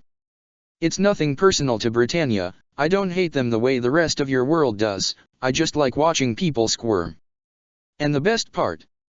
She glanced toward the two bound sisters. Once it's all said and done, and all your friends and family in Tokyo are finished off as well, I get to do whatever I want to both of you. She lulled in anticipation. But for right now, let's save that for the end. She turned back toward the screen to continue watching the bloodshed as if she were watching her favorite television show. Euphemia was already crying at fact that so many people died all just because she wanted to help them, to help Lelouch, Suzaku, Nunnally, and Optimus. Now look at what's happened. First her idea of the special zone turned into a literal bloodbath, with the one to start it being someone who bore her face. Now the Decepticons have all but conquered Britannia, and while she had no love for her father, she was genuinely concerned about many of her half-siblings and some of the people in Britannia that she knew were innocent. And now, she was all but helpless as she had a sinking feeling in her heart that an even worse fate was in store for Lelouch, Suzaku, and everyone else she cared about in Japan. Cornelia glanced at her younger sister as she continued to watch her sob. She couldn't even reach out to comfort her, or even speak in consolidation with her mouth covered by Arachnid's webs. Even though she did not always agree with Yuffie, she still loved her sister and was all the more heartbroken at seeing her like this. Seeing Yuffie in such a state, Cornelia couldn't help but recall when her little sister came to her before the Kyushu incident and practically begged her to stop all the fighting. Maybe if she actually listened, none of this would be happening. She had always known that the Decepticons were untrustworthy, but she could never have expected this. What's even worse, Zero, the enemy she swore to capture and slash or kill was her own brother. Lelouch was Zero. The more she thought about it, the more obvious it seemed. He and Nunnally were both exiled by their father just because they wanted to see justice for the death of their mother, her own idol, Marianne. Then, they were sentenced to death by their own father when Japan was invaded, and he didn't even take responsibility for it. It was no wonder why Lelouch did what he did. His family betrayed him, she betrayed him. Had she actually done it, had she actually captured and killed Zero, not only would she have killed her own brother, whom she loved since he was born, but she would have utterly broken Nunnally's heart. And all she could do at this point was blame herself as all those she cared for, Euphemia, Lelouch, Nunnally, Nonet, Guilford, Darlton, they were now about to be wiped out by an even worse monster than she could ever consider her father to be. Oh God! Cornelia thought to herself as tears were already streaming down her eyes. Lelouch. Nunnally, what have I done? The teary-eyed Cornelia paid another glance at her sister. I'm sorry Yuffie. I'm so so sorry," she thought as she openly sobbed. Yuffie looked toward her sister in a mixture of shock and sympathy. The only time she had ever seen Cornelia like this, was when they first heard of Lelouch and Nunnally's apparent deaths once Japan fell. "Cornelia, what can I do?"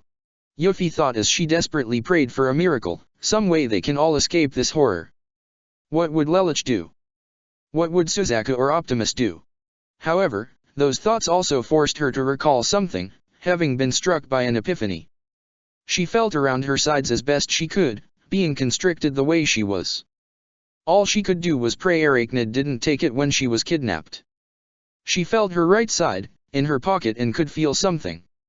A square-like shape that she recognized, the phone that Lelouch gave her back on Kaname Island. She still had it. Grabbing hold and pulling out of her pocket as gently as she could without dropping it, Yuffie gave it a gentle yet firm push. Hopping it was enough to break through Arachnid's webbing, while also being careful not to alert the Shikan. Sure enough, the phone was able to slip through the strands of webbing while Yuffie kept hold to make sure she didn't drop it. Yuffie gave a small muffle to Cornelia, hopping to get her attention. Once her older sister paid another teary glance toward her, Yuffie quietly motioned her eyes down to her side, causing Cornelia to notice the phone she had on her. Cornelia's eyes widened in surprise. Maybe there was still hope.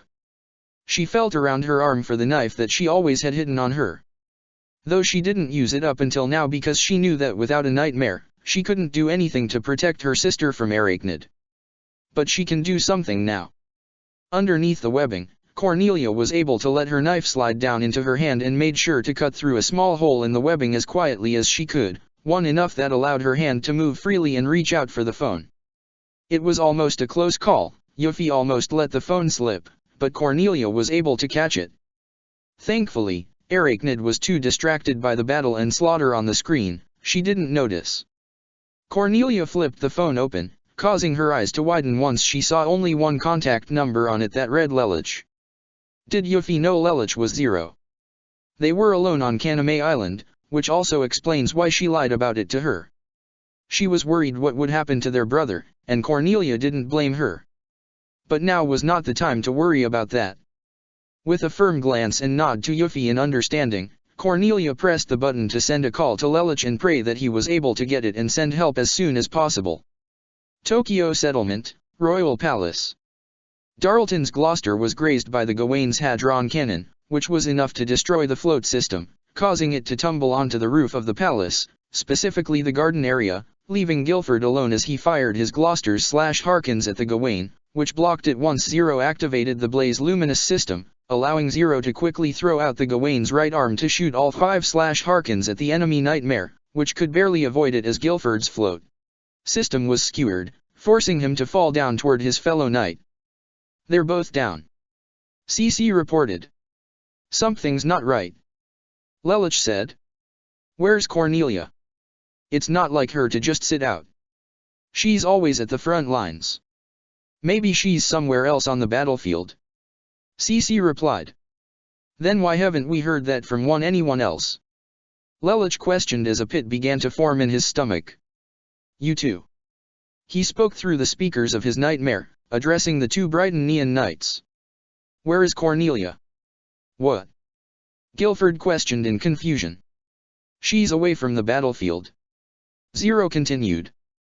That's rather out of character for her, don't you think? Where is she? Why would you ask something like that when you were the one who captured her? Darlton exclaimed, much to Lelouch's shock. What are you talking about? Prince Schneeisel had informed us that you have captured both Princess Cornelia and Princess Euphemia. Guilford stated. They were both taken shortly after the special zone turned into a massacre. Lelouch glanced down at CC, who looked just as confused as he did. Why would Schneeisel? Lelouch then felt a vibration on his side, and took out his cell phone in confusion only to look in shock as he saw the caller ID. Yuffie. His eyes widened once the pieces came to place. Did the Decepticons capture Cornelia too? Of course, it makes sense. He scowled as he contacted the Ark. Fix it. I need you to trace a signal for me. Back on the front lines, the Brighton Neon military had almost been completely pushed back as Ogai continued to lead the charge, Meanwhile Ironhide and Suzaku continued to duke it out with the hovering Mordred as it fired various weapons at the pair, but Suzaku shot directly at the Mordred, lashing out with one of the Lancelot's MVS blades, but the Mordred quickly brought up its blaze luminous shield to block the attack, before actually throwing out the right arm of the heavily armored Nightmare to knock the Lancelot back. Ironhide tried to fire his energon cannons at the large Nightmare, only for the Mordred to fly straight towards the veteran Autobot, prompting him to try and catch and halt the Nightmare's advance with his bare hands, but somehow, the Mordred was actually able to not only push Ironhide back, but even shoot itself directly up to deck Ironhide before blasting at the ground with the various weapons to knock him back. "Something's not right," Suzaku stated as the Lancelot stood side by side with the recovering Ironhide. "This isn't how Anya fights. She's never this reckless." "Yeah, you might be right," Ironhide commented. "Before, this kid would always fight from one spot, using long-distance weapons as opposed to direct combat. But now, it's like she's a completely different person." "Anya." It's Suzaku. The former Brighton Neon Solider, turned Black Knight, called to her. "What's happening to you? Please just talk to me." From within the Mordred, the possessed Anya only smirked. "Sorry Suzaku, but I've got nothing to say to you," Marianne thought as she was about to press the attack, only to be completely caught off guard by Wheeljack, who shot forward in his vehicle mode from an alleyway of two ruined buildings and up a makeshift ramp to ram into the Mordred, and send it crashing across the ground before the White Wrecker transformed and landed right by the Lancelot and Ironhide. "Wheeljack!" Ironhide exclaimed in surprise. "Aren't you supposed to be in the air with Dreadwing?" "We were, until we ran into a bit of a speed bump," Wheeljack replied. "What do you mean, a speed bump?"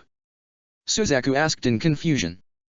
"That," Wheeljack shouted as he pointed toward a building that suddenly began to collapse as the massive, humanoid Siegfried crashed out, struggling to pull of Dreadwing that had his arms wrapped around the head unit before it reached up to grab the former Seeker and throw him into the air. Fortunately, Dreadwing transformed into his jet mode and shot down to fire a pair of misses at the Siegfried, forcing it to cross its arms and take the blast right as Dreadwing transformed back and landed next to his three allies. "What the scrap is that?" Ironhide shouted as the smoke cleared to reveal the Siegfried was only partially damaged. "You Autobots!" the crazed cyborg, Jeremiah, exclaimed. But once his eyes set upon the Lancelot, it seemed a deranged smile fell on Jeremiah's face. "Suzaku Kurugi. Is that you? What fortune?" Suzaku's pupils shrunk. "I know that voice. Jeremiah." That took Ironhide by surprise. "The head of the Purebloods? But I thought Colin killed him at Narisha. The Decepticons must have recovered his body and rebuilt him," Dreadwing assumed. "Britannia is not capable of this kind of technology." Suzaku only scowled at the thought of that. He didn't even let Jeremiah rest in peace.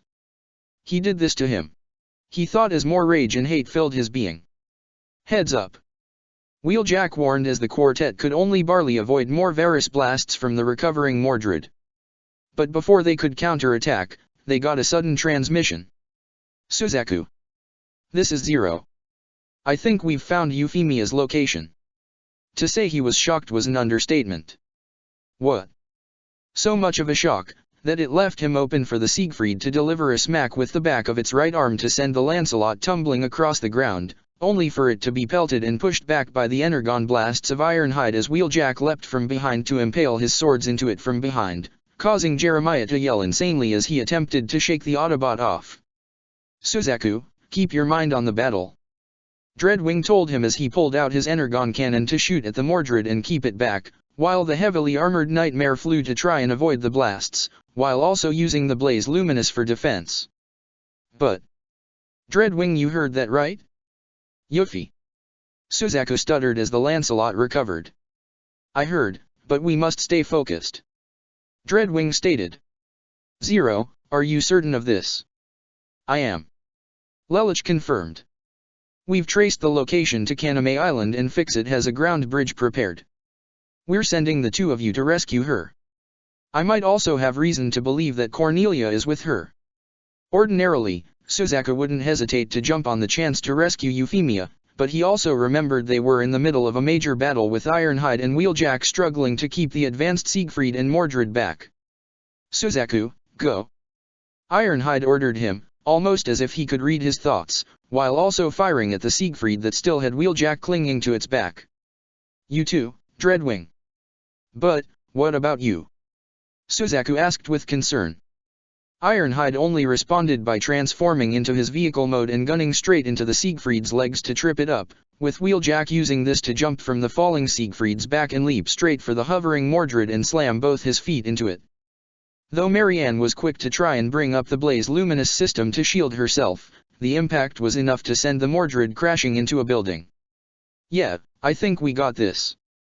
Ironhide smirked in confidence and assurance toward Suzaku and Dreadwing. "You two just rescue the damsels, the old-timer and I got this." Wheeljack also said as he gave a salute with one of his swords.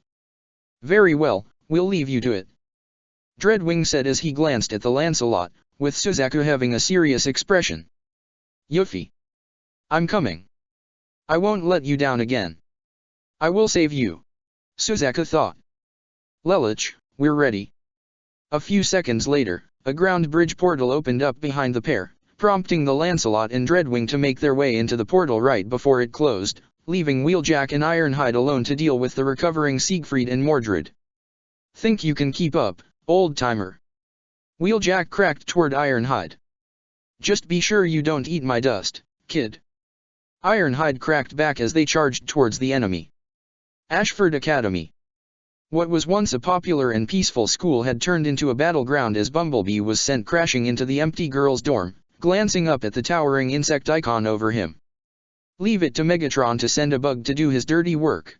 Bumblebee glared at Hardshell as he stood back up. Hardshell growled slightly. "You'd know a thing or two about dirty work yourself, Scout." "Do I know you?"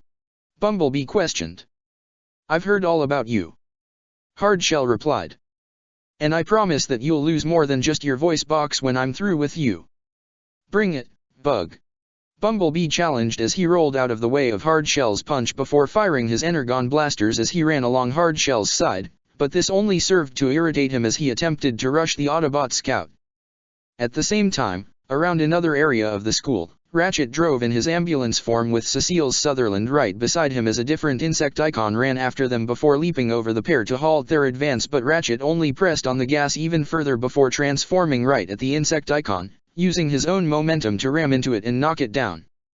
"Stay down," Ratchet told it as he drew his blades. "I must perform surgery." However, the insect icon easily slugged him to knock him off.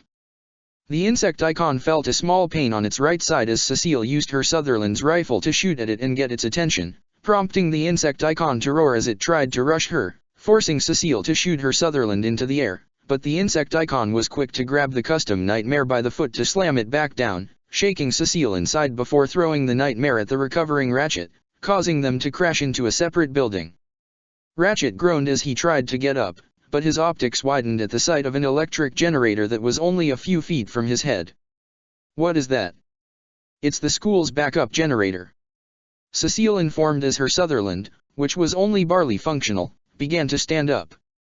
If the settlement were to somehow lose power, this would keep Ashford's power running. Ratchet then got an idea as he glanced at the insect icon they were facing, before glancing upward to see the Florence fighting the remaining insect icon in aerial combat. "Contact your knight up there. I have a plan." Ratchet glanced back at the generator to give Cecile the hint. Her eyes widened in surprise before they narrowed. "All right, I'm in," Cecile said as Ratchet rushed toward the insect icon to get its attention and keep it distracted. Meanwhile, in the air, the Florence flew and avoided the Energon blasts from the flying insect icon that gave pursuit of her. Monica flipped the Florence higher into the air while shooting her Harkins to try and trip up the insect icon, but it flipped itself to avoid the impact as it tried to ram and impale her with its horn, but she just barely avoided the impact, only for the Florence's left arm to be severed. "Damn it," Monica muttered. "Lady Khrushchevsky."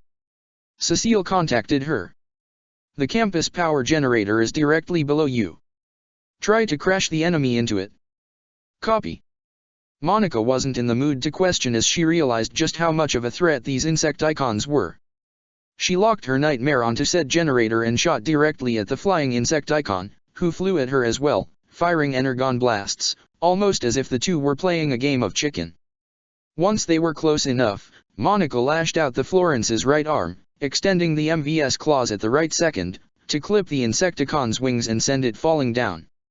Just a few seconds before, Ratchet had been in his vehicle mode, acting as bait as the remaining Insecticon gave chase, crashing through any building or obstacle that lay in its way. The Autobot medic was gunning straight for the power generator as he saw the Insecticon Monica had knocked down tumbling straight for it. Timing it just right, Ratchet skidded to a sudden halt as he swerved his vehicle mode to trip up the Insecticon chasing him and send it skidding across the ground right in front of the power generator just as the falling Insecticon crashed into it. Boom. The explosion was enough to engulf both Insecticons, sending several broken pieces flying across the area as the Florence landed right beside the regrouping Sutherland piloted by Cecile and Ratchet. "Hey, are you okay?" Monica asked Ratchet, upon seeing how out of breath he was, though it did feel awkward, asking that to someone who is of the enemy faction. "I'm a medic, not a warrior," Ratchet said. "I can fight, but it's not exactly my comfort zone." "Regardless, that was a good plan," Cecile said. "Thanks, but we're not out of the woods yet," Ratchet told them. Almost on K, all three of them were sent tumbling with a crash by Bumblebee, who had been sent flying into them, forcing all four of them to skid and tumble over each other across the ground. They glanced up to see Hardshell approaching them as he rolled his shoulders and cracked his neck. "You may have vanquished two of my brothers, but let's see how you fare against the fiercest Insecticon," Hardshell challenged as he went on the attack.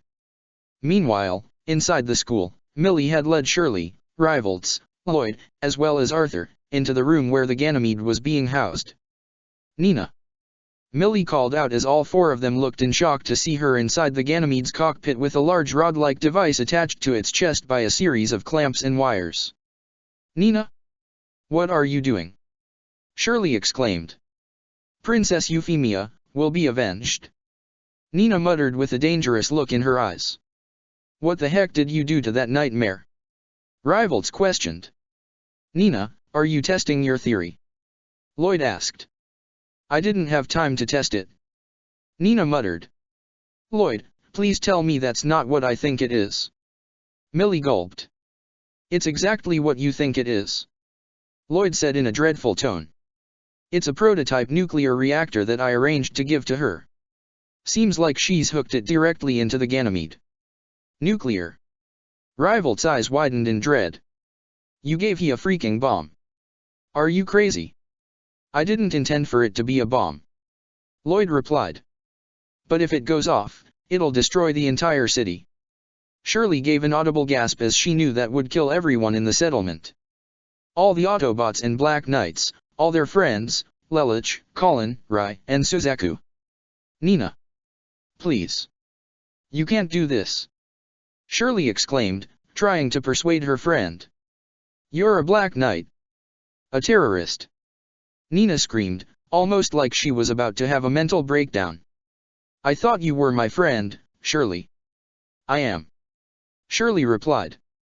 "I'm sorry I never told you, any of you." She paid a last glance toward Millie and Rivals before turning back to Nina. "But I couldn't just sit on the sidelines anymore, not without knowing all the terrible things Britannia has done. It's the 11s who are terrible," Nina argued. "They kidnapped us at the hotel. How can you forgive them for that?" "They're not all like that," Shirley protested. "Sure, there are bad people, but have you ever considered why things are like that? It's because Britannia took their home from them. Growing up, we've been taught that Britannia is the greatest nation in history, and all our expansion and conquering is our way of showing the world our greatness. But that's nothing but a lie. The people of this world are terrified of Britannia. They don't see our greatness. They hate us. And we deserve it. We've ruined so many lives. The Black Knights and Autobots aren't the real monsters, Britannia is. Even Princess Euphemia saw that." Nina gave a gasp once she heard Shirley say that name. Realizing she had her attention, the brunette continued as she walked up a nearby ladder to speak on equal level with Nina. Why do you think she created the special zone? To help the people who have been suffering. Britannia may be horrible, but Euphemia isn't. All she wanted was to help. She didn't care they were Japanese, she saw them suffering and couldn't stand it anymore. She created the zone for the reason I became a Black Knights, to help people. But, she's not, the Decepticons. Nina stuttered. I know. Shirley nodded. They kidnapped her and replaced her with a machine to start a massacre. It was a horrible sight, and I can't even begin to imagine how the surviving people think of all that. You have every right to hate the Decepticons, even with how horrible Britannia is, they are even worse. But is this really what you think Euphemia would want? Nina, look inside yourself and ask, would Euphemia really want everything to be destroyed? And for you to sacrifice yourself while doing it? Nina hung on to every word and did as Shirley said. She thought back to that time when Euphemia brought her into her home and welcomed her with a smile. She was so kind and gentle, not like someone like Cornelia, who was a soldier. No. She wouldn't. Nina muttered with a teary expression. Then, let it go. Shirley told her sincerely as she put a hand on her shoulder. You're a good person, Nina. Euphemia would not want you to throw all that away out of spite. For her sake, turn back while you still have a chance. And give me a chance, to be a better friend. Please. Nina glanced at Shirley and saw the serious and pleading expressions in her eyes. She could tell that Shirley meant every single word she said. And because of that, Nina said as she powered down the Ganymede, causing everyone to sigh in relief. Thank God. Millie muttered with relief as Shirley helped Nina down, who were greeted by rivals as he helped them as well. Well, now that all the happy speeches are out of the way, let's make like piñatas and beat it. Lloyd said causally. Despite his tone, none of them could agree more as Shirley accessed her earpiece. Bumblebee, Ratchet, everything's fine. We're ready to go. However, she was surprised to hear the sounds of battle on the other end, with Ratchet grunting in pain. Ratchet? B? What's going on? Are you guys okay? She asked with concern. We're a little occupied at the moment. She heard Ratchet say before she heard a painful yell, followed by an Insecticon's roar. You'll have to ground bridge out of here yourselves. Just. It was suddenly cut off, much to Shirley's shock. Hello. Ratchet. Shirley, however, got no response, which only caused her to look in worry, much to the concern of her friends. Hey, what's happening? Rivals asked. They're in trouble. Shirley stated. I gotta help them.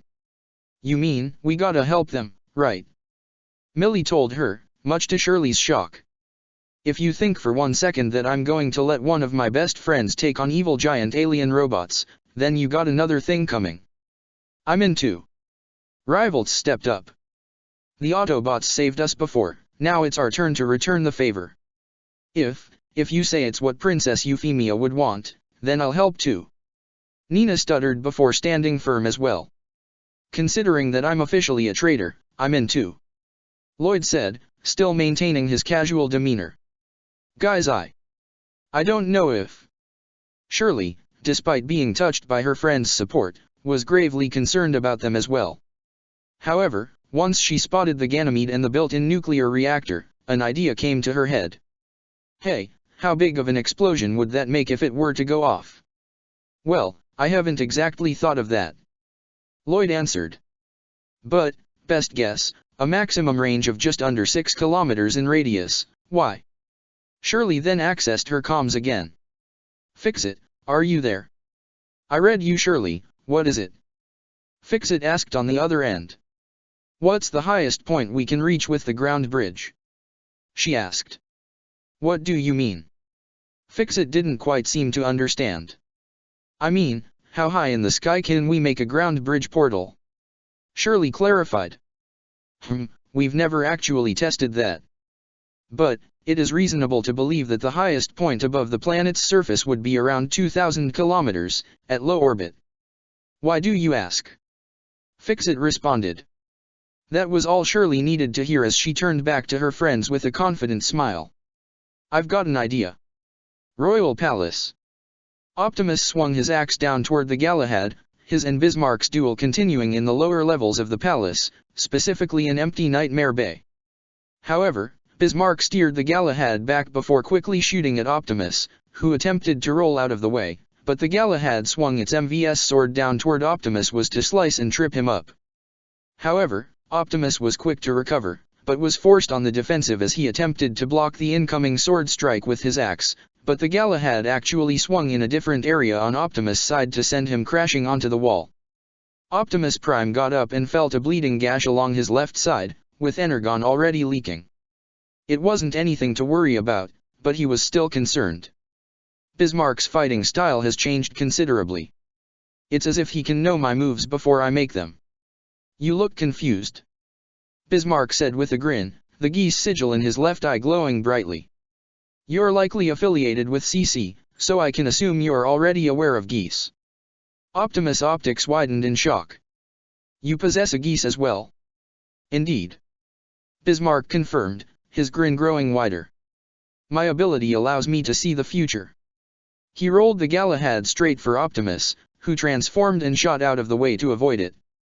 As he swerved around, Bismarck looked at the Autobot leader's intended path. From Bismarck's point of view, it was almost the exact opposite of after images as he the transparent form of his target, Optimus Prime, 3 seconds ahead of where the real one was going to be. As Optimus Truck mode kicked into maximum overdrive in an attempt to ram Bismarck, hopping the sudden speed boost would catch him off guard. However, the Galahad actually jumped above Optimus just before he made contact, forcing the Prime to transform so he wouldn't crash into the wall. No normal human could have reacted that quickly, Optimus thought. Which means, he can see into the future. Only once before. I used this power when I battled Lady Marianne, Bismarck revealed. While I do respect your strength and tenacity, Optimus Prime, I refuse to fall even to the likes of you. He shot the Galahad at Optimus, who attempted to swerve out of the way as he simultaneously brought his axe to his side in an attempt to parry the sword strike from the Galahad. Though he blocked it, the force sent Optimus skidding back on his feet. CC would have told us about his geese if she had known about it. Optimus continued to think as he went on defense against Bismarck's attacks. Which means, his power likely came from VV. But regardless, every geese ability we have seen thus far has its limits. Lelich's, Rise, even Mouse, they've all had their weaknesses. His is no different. And I will find it. Military Depot.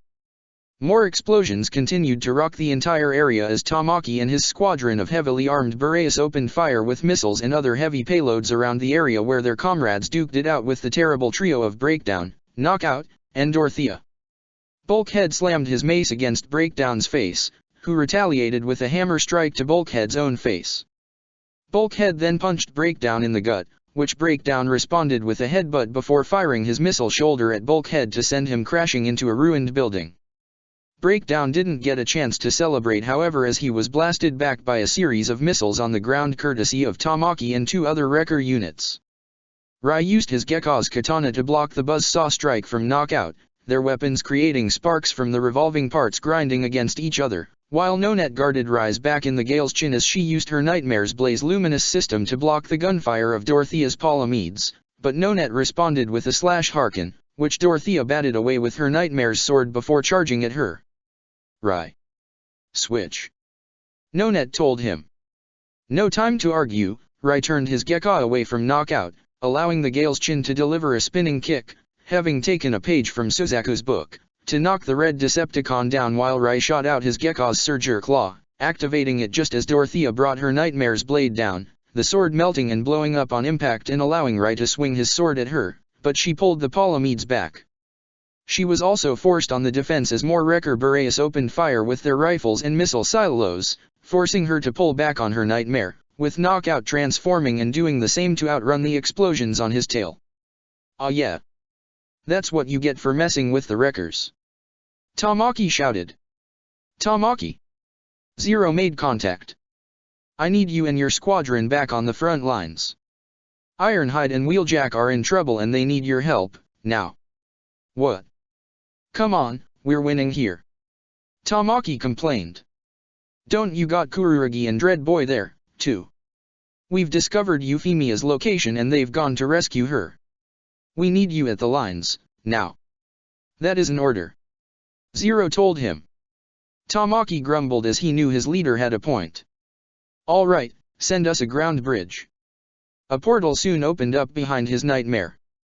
Bulkhead, right, most of us gotta go. We heard. Bulkhead exclaimed as he ran to tackle Breakdown before pinning him down and bringing his massive fists down on him. Get going. We got this. All right. Wrecker Squad, move out. Tamaki ordered all the Boreas as they drove into the portal before closing. As Bulkhead tried to bring down both his fists onto Breakdown, the equally large Decepticon caught them before using his own strength to throw Bulkhead over him and send him rolling across the ground, but the green Autobot quickly recovered as Rise Gekka, and Nonet's Galeschin covered him from both sides to glare at Breakdown, who was regrouped by Knockout and Dorothy's Palamedes. All six of them glared at the opposing side before each of them yelled at the top of their lungs right before charging at full force. Power Station.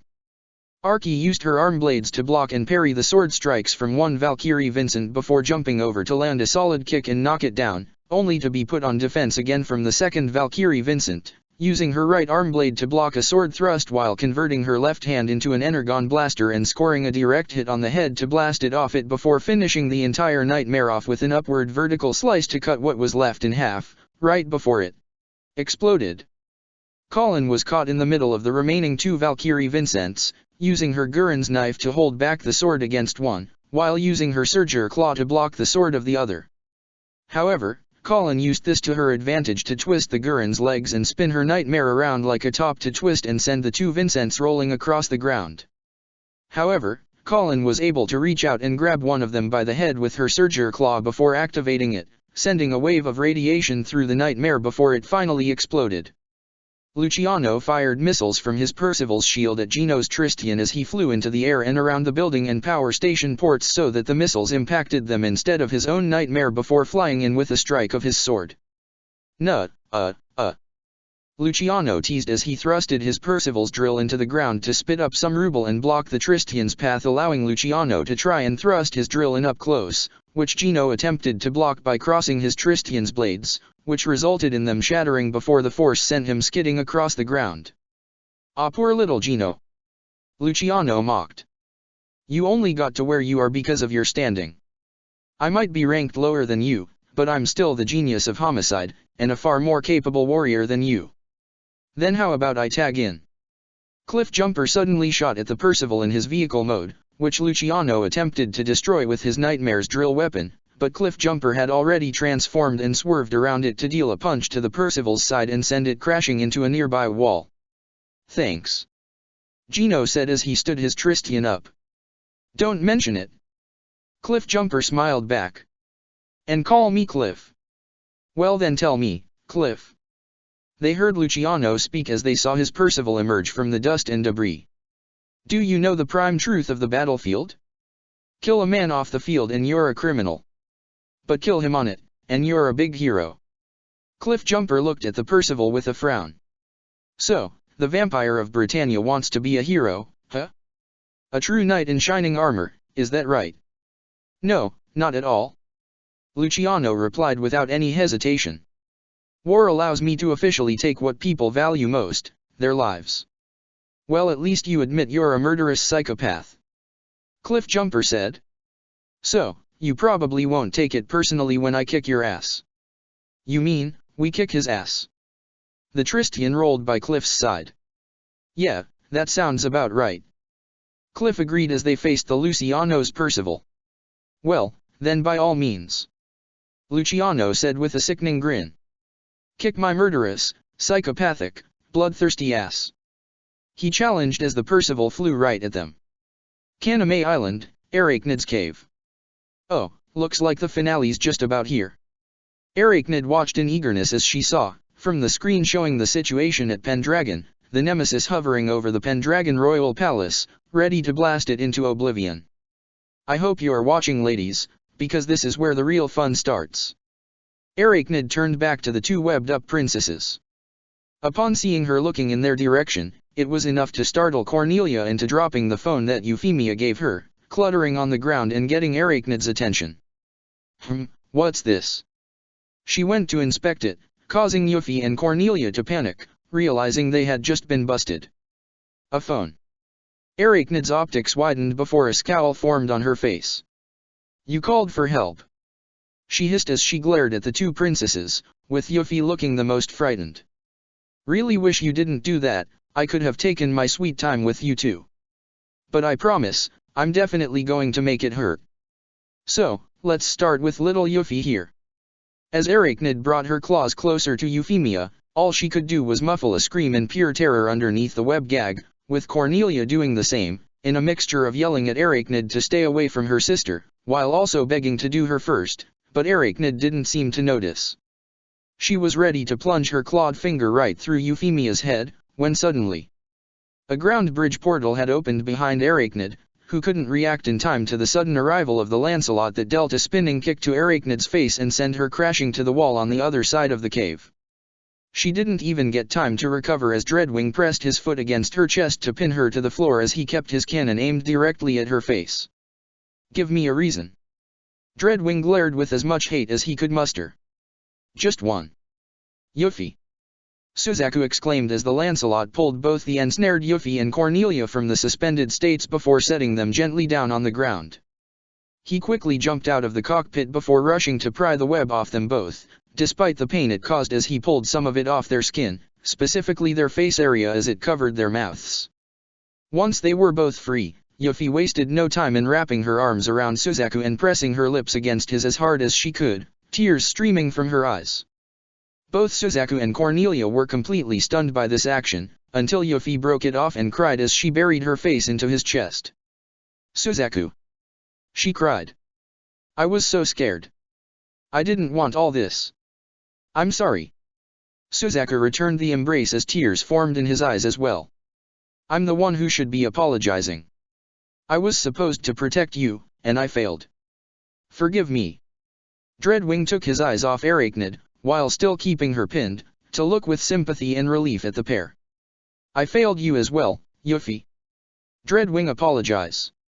I hope you can forgive me. No, you saved me, saved us. Yuffie told them both as she tried to smile, tears still streaming down her face. Thank you, both of you. She continued to hold Suzaku as he held her close as well. Cornelia, while beyond relieved that her sister was no longer in danger, only felt disappointment in herself. Not only was she helpless to save her own sister, but both of their salvation came in the form of both Dreadwing and Suzaku, the later she heavily prejudiced against. But now, she was beginning to understand why Yuffie trusted him, trusted both of them. Kuru. Suzaku. Cornelia spoke, getting everyone's attention. And, you as well Dreadwing, you saved me, and my sister. She looked away slightly to try and hide the look of shame in her eyes. Thank you. Both Suzaku and Dreadwing looked at Cornelia with sympathetic expressions. Yuffie. I'm so sorry. I should have listened to you but She was interrupted as Yuffie leapt at her older sister and hugged her with as much affection and emotion as she did Suzaku moments ago. I love you Cornelia. That won't ever change. I love you and I'm just glad you're okay. That was enough for the dam to beak with Cornelia as she hugged her sister back. I love you too, Yuffie. Please forgive me. I'm so sorry. This scene was enough to make Dreadwing and Suzaku smile as they glanced at each other with relief that they made it here on time. However, the happy moment was brought to an end as Cornelia pulled away to wipe the tears from her eyes. Suzaku, listen. I know that Lelouch is zero. That took both him and Dreadwing by surprise, and before they could even question it, Cornelia continued to speak. You need to get in contact with him and Prime right now. This whole thing was a setup. What? Suzaku stuttered. She's right. Yuffie stood up. Megatron isn't even in Japan. He's at the homeland, oh no. Look. She pointed to the screen that both Suzaku and Dreadwing apparently missed upon their arrival. Neither of them could believe what they were seeing with their own eyes. Not only have the military forces around the Pendragon Royal Palace been effectively wiped out, but the Nemesis had already obliterated the entire palace itself, leaving nothing more than smoke and flames where it once stood. We're too late. Yuffie already fell on her knees in despair. What is this? Dreadwing exclaimed. The massacre at the Special Zone, it was nothing more than a diversion. Cornelia revealed. Megatron purposely orchestrated it because he knew the Black Knights and Autobots would retaliate against it, creating a distraction to divert everyone's attention away from his true objective. With all the Knights of the Round in Area 11, it left He Homeland completely vulnerable for Megatron to wipe out Pendragon. And, it seems he's already succeeded. Suzaku and Dreadwing looked at the screen in pure horror before rage filled both their being, especially Suzaku as he pounded his fist into the ground. All this time, that's what he was planning. Suzaku yelled in fury, causing Yuffie to look in startle, never having seen Suzaku like this.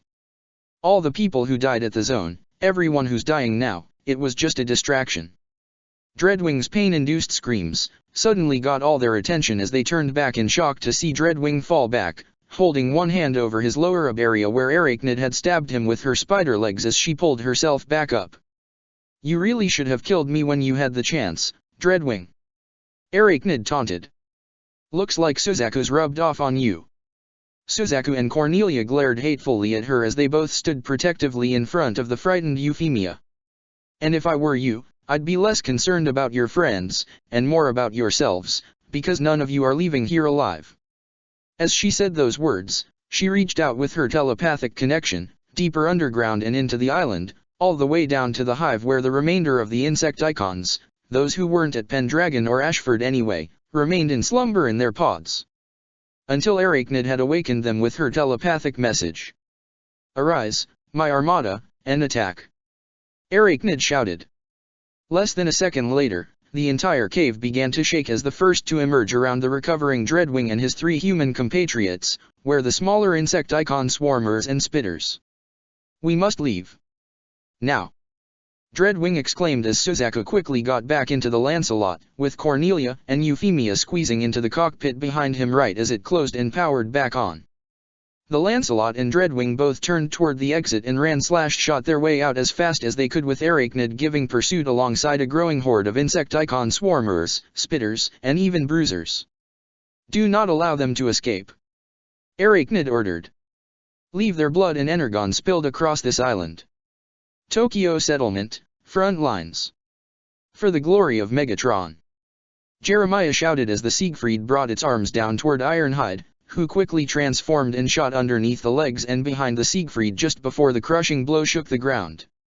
Ironhide then transformed back and opened fire onto the Siegfried's back with his energon cannons, which did appear to cause some damage, while also irritating Jeremiah enough to turn around and attack Ironhide, who ran backwards while still firing his cannons to keep the metallic behemoth at bay.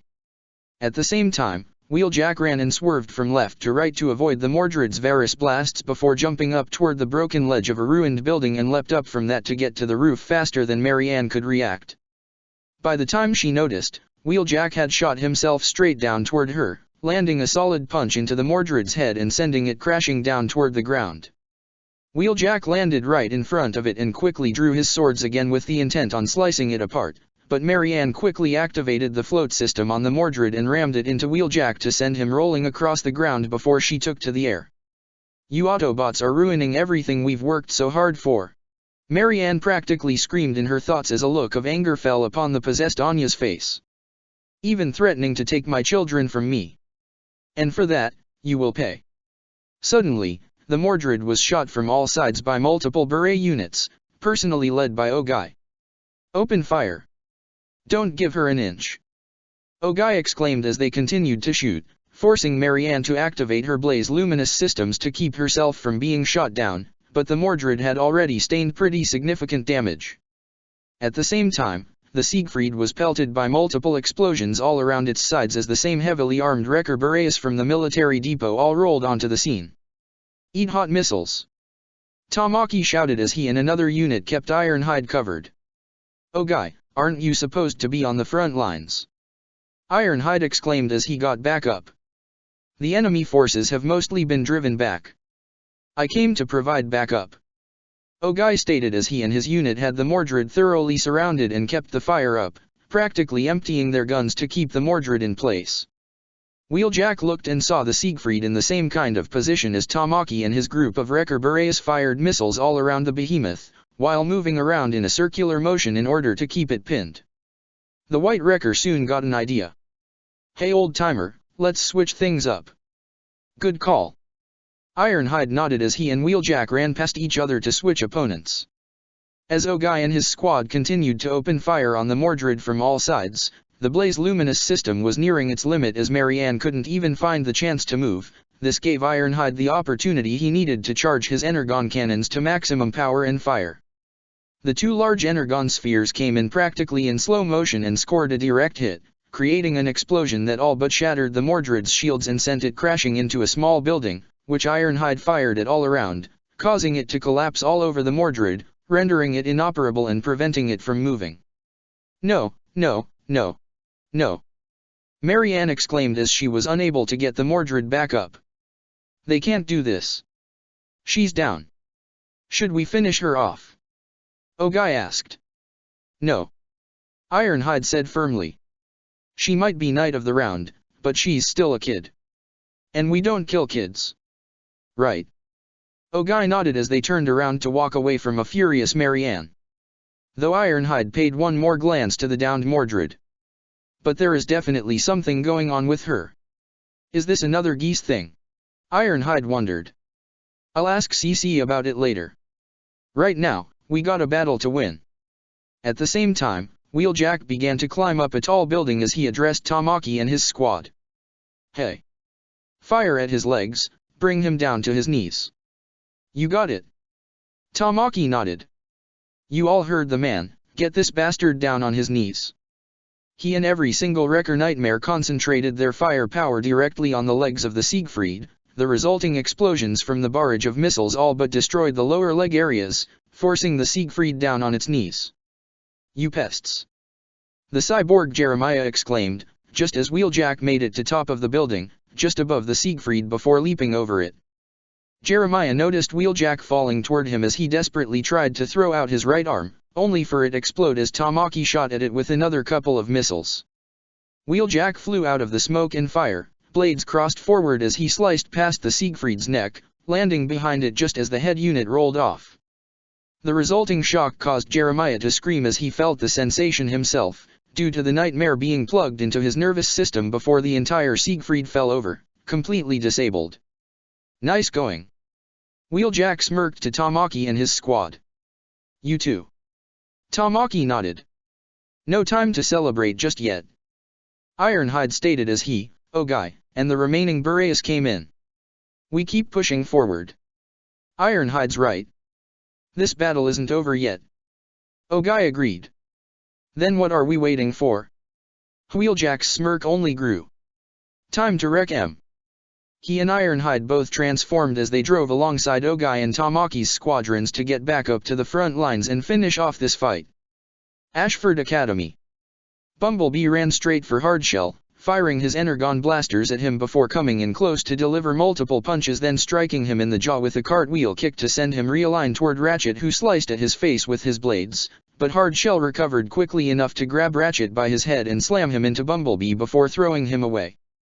Monica's Florence flew in from behind to slash at him with her MVS claw from her Nightmare's remaining arm, but when she tried to slash at him again, Hardshell caught the weapon before crushing the entire arm in his hand before delivering a powerful uppercut slash with his claws to slice apart the front face of the Florence, forcing Monica to eject out of it to avoid getting sliced up herself.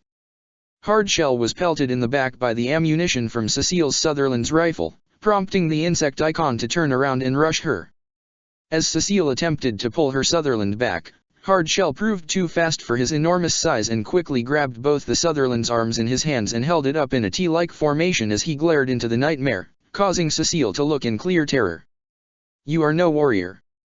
Hardshell scowled before he ripped the Nightmare apart.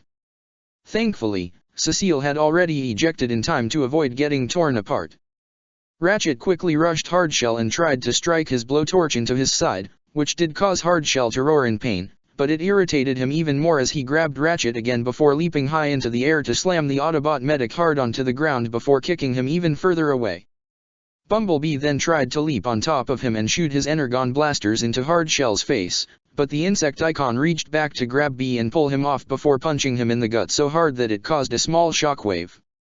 Hardshell repeated the process twice before throwing Bumblebee to send him crashing into Ratchet, leaving the two Autobots beaten and barely able to move.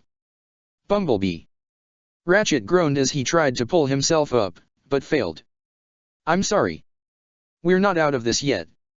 "Doc," B tried to say, but couldn't find the strength to pull himself up as Hardshell loomed closer, punching his fist into his palm for emphasis while growling in anticipation.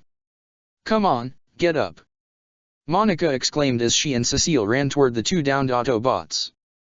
"Transform and let's get out of here." "Can't, too much damage," Ratchet stuttered as he tried to roll over and back up. "Get the children and leave." "But, we can't just leave you, Cecile stuttered but gasped once they saw Hardshell was already over all four of them. Cecile had honestly never been more terrified in her life as Monica tried to stand protectively in front of her, as well as the two downed Autobots, despite being quite terrified herself. "Your lives will now belong to Lord Megatron." Hardshell was ready to execute all four of them right then and there when suddenly a ground bridge portal opened up on his right, a mere 2 feet away, much to the surprise of Hardshell, the two downed Autobots, and two Brighton Neon women. But that wasn't the only surprise. Coming in from the far left side was the at full speed Ganymede, with the nuclear reactor still hooked on. "Get away from them, you monster!" Shirley screamed in fury as she was in the pilot seat before pulling on the ejection lever to shoot her seat into the air just as the rigged Ganymede crashed into Hardshell, the impact sending them both into the ground bridge portal, which closed shortly after. "What?" Ratchet exclaimed as everyone else looked in surprise. "Shirley, what did Nina do it?" Shirley called out as her seat landed hard on the ground, shaking her up a bit, but that wasn't her concern at the moment as she saw Nina, Millie, Rivals, Lloyd, as well as Arthur, all catch up to her, the trigger still in Nina's hand. With a serious expression on her face, Nina pressed the button on the trigger. A ground bridge portal had opened up in Earth's orbit, several miles above the surface, with Hardshell and the rigged Ganymede flying out of it and sent hurtling through the void of space.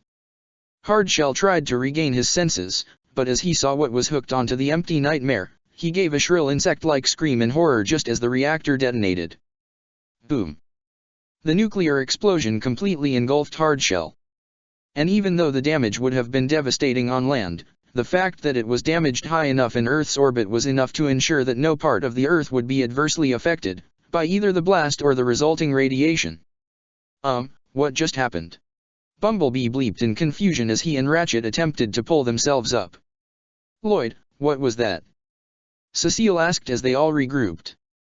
"Oh, not much, just a prototype nuclear reactor rigged to a nightmare for a makeshift bomb," Lloyd said casually, much to Cecile, Monica, Ratchet, and B's shock. "Nuclear?" Monica and Ratchet exclaimed simultaneously. "Fix it." Shirley made contact with the Ark. "Did it work?" "Affirmative." The Minicon confirmed. Both the Insecticon and the reactor had been successfully bridged into Earth's orbit, and the detonation had occurred. Thankfully, no other life forms should be charmed, alarmed, harmed. Shirley gave a slight giggle at Fix-It's stuttering before sighing in relief. "Thanks for your help, Fix-It." She hung up as she turned to the rest of her friends, be they human or Autobot. "You rigged a nuclear reactor to a nightmare, and opened a ground bridge to relocate it in Hardshell to another point where the detonation wouldn't harm anyone?" Ratchet asked, just making sure he got all that correct. "Well, I had a little help," Shirley admitted. "Our little scientist here was the one who rigged reactor," Lloyd said as he ruffled Nina's hair almost like a proud dad. "The rest of the kids helped me to tinker the Ganymede to make sure it did the job. All in all, I'd call this a success, albeit a tad overkill." "That's an understatement." Monica winced. "But, thank you." She was caught by surprise when Shirley hugged her. "I'm just glad we're all okay," Shirley said with relief. "That makes two of us," Millie agreed in an equally relieved tone. "Three," Rivals said as he sat down on his rear. "I love action as much of the next guy, but that was a bit too much." "Not bad kids, not bad." Bumblebee bleeped with a sense of pride as he helped Ratchet to stand up. Military Depot. Bulkhead and Breakdown charged at each other yet again, clashing their respective mace and hammer together to create a powerful shockwave that shook up the entire area. Breakdown pressed on by slamming his elbow into Bulkhead's face before swinging his hammer at him to knock him down. Bulkhead attempted to recover, but Breakdown had already jumped into the air to slam his foot hard onto Bulkhead's face and drive him into the ground. Bulkhead! Rai exclaimed in shock as he tried to drive his Gekka in to help him, only for the Palamedes to slam into him on the side and knock him back, forcing Rai to back away as he tried to draw his Nightmare's katana, which was quickly shot out of his hand and destroyed by Dorothea's Palamedes gun arm. You'd better worry about yourself, Kaiserin. Dorothea glared. I will bring you back to the Emperor if it's the last thing I do. She charged her Nightmare at him, forcing Rai on the defensive with his Gekka. Nonet had attempted to drive her Gale's Chin out to assist him, but her entire Nightmare suddenly short-circuited as Knockout had suddenly jammed his electric prod into the back waist area of the Gale's Chin, causing it to fall onto the ground. Did you forget who helped to upgrade your little Nightmare? Knockout teased. All in all, it's pretty much a carbon copy of the Lancelot with a few minor differences, and I've spent quite a lot of time tinkering with that work of art. Nonet desperately tried to pull her Nightmare up, but it seemed all but inoperable as Knockout loomed over it with his buzzsaw out and ready to kill. I think it's time to peel back the layers. No. Rai exclaimed in shock, which was enough of a distraction for the Palamedes to knock down his Gekka and pin it to the ground, one foot on its chest, the other stomped hard on the Radiant Wave Surger, hard enough to apparently render it inoperable. What did I just tell you? Dorothea told him. Watch closely as your so-called friends are wiped away. You shouldn't even mourn them. You're a Brighton prince, you belong to our emperor, not to them. No. No. No. No. Rai practically screamed as he tried to get his Nightmare up, to no apparent avail as he could only watch as Breakdown kept Bulkhead pinned to the ground and relentlessly pummeled him, while Knockout was already, slowly, cutting into the Galeskin's chest area just above the cockpit where Nonet was. He couldn't believe it. Was Rai really about to lose them? His partner and friend who had finally come back to help him. He already lost his mother, sister, and his whole home before, just how much more was he going to lose? No. He was not going to lose anything else. Britannia already took away everything from him before. It was not going to happen again. Finding the resolve, the geese sigil in both his eyes flared brightly as he let his adrenaline kick into overdrive. Rai activated the Surger Claw. Despite being damaged, it was still functional enough to begin overheating the leg of the Palamedes that kept it pinned, much to Dorothea's shock. What? This shock was enough for Rai to roar as he used his newfound strength, along with the weakening structure of the enemy Nightmare, to rush his claw up like a slice and completely slice through the left half of the Palamedes, its left leg having been obliterated with its left arm completely severed. Dorothea herself was still alive, as the claws themselves just barely grazed through her cockpit. The resulting force sent both halves flying in opposite directions. Knockout was caught off guard by this sudden action, leaving him open for Rai to rush him, the Gekka coming in at full speed, decking Knockout and sending him tumbling into the ruins of a depot before he finally came toward Breakdown, who readied his hammer. You wanna go, kid? Let's go. Breakdown challenged as he got off Bulkhead and rushed toward the charging Gekka, both him and Rai roaring at the top of their lungs. Activating the damaged Radiant Wave Surger again, this time at maximum level, and clenching his claws like a fist, Rai threw the Surger Claw out like a punch just as Breakdown thrusted his hammer at the Gekka. Both hits struck at the same time, with Rai's attack being only a second sooner, but that made all the difference. Right before Breakdown's hammer could even graze the Gekka, Rai's clawed Surger attack had struck Breakdown's face, causing a powerful explosion that shook the entire depot as if it were just struck by a sudden earthquake. The Gekka was sent flying and skidding across the ground from the force of the explosion. When it came to a stop, it was barely even functional as the arm that had the Radiant Wave Surger was completely gone, the rest of it looked ready to fall apart any second. When the smoke cleared, both Bulkhead and Nonet looked in clear shock to see the body of Breakdown, with his head and most of his upper shoulders, completely gone. The deceased Decepticon then fell on its knees before falling flat on the ground. Breakdown was dead. With the enemy apparently dealt with, Bulkhead got up on his feet as quick as he could as he ran, or rather limped, closer toward the Gecko, with Nonet pulling herself out of the Galeskin's cockpit as well. "Right!" Bulkhead exclaimed as he was the first one there and already began to use his strength to pry the wrecked Gecko open and pull out the unconscious pilot as he lowered him down into his palm to let Nonet assess his condition. Nonet gave a gasp once he saw the shape he was in. Blood covered the right side of his face, his right arm appeared to be broken, with his right leg being fractured as well. She quickly felt his neck for a pulse, thankfully there was one, causing her to sigh in relief. "He's okay, he'll be fine," she said, much to Bulkhead's relief. "You take wrecker style to the extreme, you know that right, kid?" Bulkhead joked to try and defuse the situation, which seemed to stir Rai back to consciousness as his eyes opened. "Hey guys. You okay?" "Yeah, we're fine, both of us," Nonet assured as tears of joy were slowly forming in her eyes. "Don't worry, we'll get you fixed up," Bulkhead also said with a smile of his own. I'll protect you and everyone," Rai stuttered. "I won't lose family again." This was enough for Bulkhead to give a sad smile, as he would have cried as well if he had tear ducts. But Nonet was already crying as she pulled the injured Rai into a welcoming and comforting embrace. Power Station. Archie and the Gurren were back-to-back against the remaining two Valkyrie Vincents as they both tried to fly in and skewer the pair, but they were planned for this. Archie got into the Gurren's Surger Claw as Colin threw her into the air to land on one of the Vincents just as Colin ducked the Gurren underneath the sword slice of the second before reaching out with the Surger Claw to grab the foot and activated the Radiant Wave Surger, causing the leg, and rest of the Nightmare, to overload with radiation before it exploded.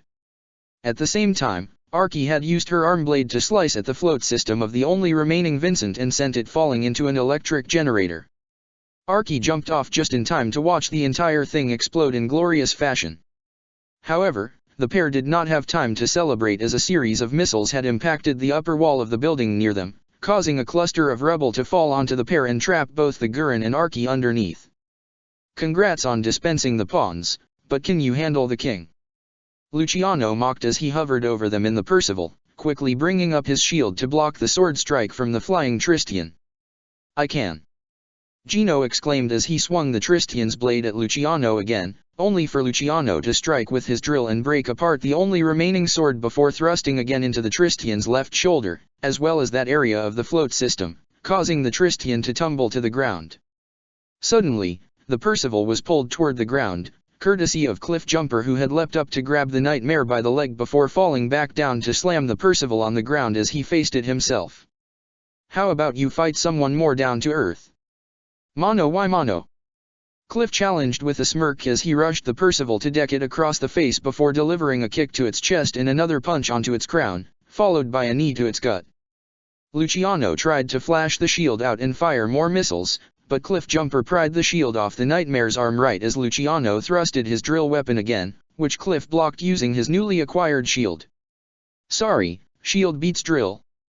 But now I've got you right where I want you." Luciano smirked as the top horn on the Percival's head pointed downward, before firing his secret Harken, piercing right through Cliff's throat, much to his shock, as well as his partner's and Gino. "Cliff!" Archie exclaimed in shock, before desperately trying to pull herself out of the rubble with Colin trying to do the same with her Gurren. "Come on! Damn you! Move!" However, Colin's thoughts were interrupted by a pain-induced scream and the sound of metal piercing metal as she and Archie looked in horror to see Luciano's drill pierce through Cliffjumper's chest. Luciano smirked in sadistic fashion as he saw energon leaking down from the wounds he inflicted on his enemy. "Now I finally know the color of your blood.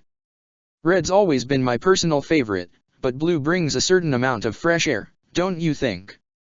Cliffjumper tried to speak, but with his throat appearing pierced, it almost sounded like a pained gasp. "Oh, what's the matter, Mr. Chatterbox?" "Nothing to say." Luciano laughed. However, Cliffjumper glanced behind the Percival as he saw a small pit right behind it, with a still working electric generator right at the bottom. This was enough for the red Autobot to smirk. "Well, looks like this is it for me. I had a good run," he thought to himself as he reached out with his arms to pull the Percival into a bear hug, driving the drill even deeper into him, but it was a movement that nobody saw coming, especially Luciano. "What?" he questioned as his smirk faded. "Question." Cliffjumper spoke in gasps, still maintaining his grin. "What does the super cool, good-looking conversationist named Cliffjumper value most?" Answer: the lives of his friends, more than even his own. "Why are you still talking? Why can't you just shut up and die?" Luciano exclaimed in a crazed state. "Too bad," Cliff remarked. "'Cause I'm gonna chat your ears out, all the way the hell." He then pushed himself and the Percival into the hole where the generator resided. It all appeared to be slow motion as Cliffjumper paid one final glance towards Archie and Colin, still inside her Gurren. Even though he saw the horror-struck face on Archie, he couldn't see Colin's in the nightmare, but he could tell it was probably the same thing. Despite that, he maintained a content smile on his face. "Sorry, but it looks it's my time. You're gonna have to carry the rest of the team without me. Tell the others I'm looking out for them. I got no regrets. I'll be sure to tell Tailgate and Naoto you guys said hi. This was most fun I'd ever had." Right before he fell, Cliffjumper spoke the final 4 words to come from his mouth, as well as from the bottom of his spark. "I love you guys." With that, the Percival was the first to land into the generator, with Cliffjumper right on top of it. Electricity surged through the nightmare and Autobot alike as an explosive chain reaction was triggered. "No. I lost!" Luciano exclaimed in disbelief and horror. "My life is taken. By a filthy Autobot." The last thing the Vampire of Britannia would ever see, through the screen of his nightmare, was the trolling face of the Autobot named Cliffjumper who bested him, before the resulting explosion claimed both their lives. "Cliffjumper!" Archie and Colin both screamed at the same time as they saw the flames rise from the hole. Even Gino's pupils shrank as he looked in genuine shock as well. Colin immediately opened the cockpit of the Gurren and ran out toward the hole, just as Archie was able to squeeze herself out and try and catch up to her. Colin looked down into the pit, where she saw the burning remains of both the enemy Nightmare, as well as her friend.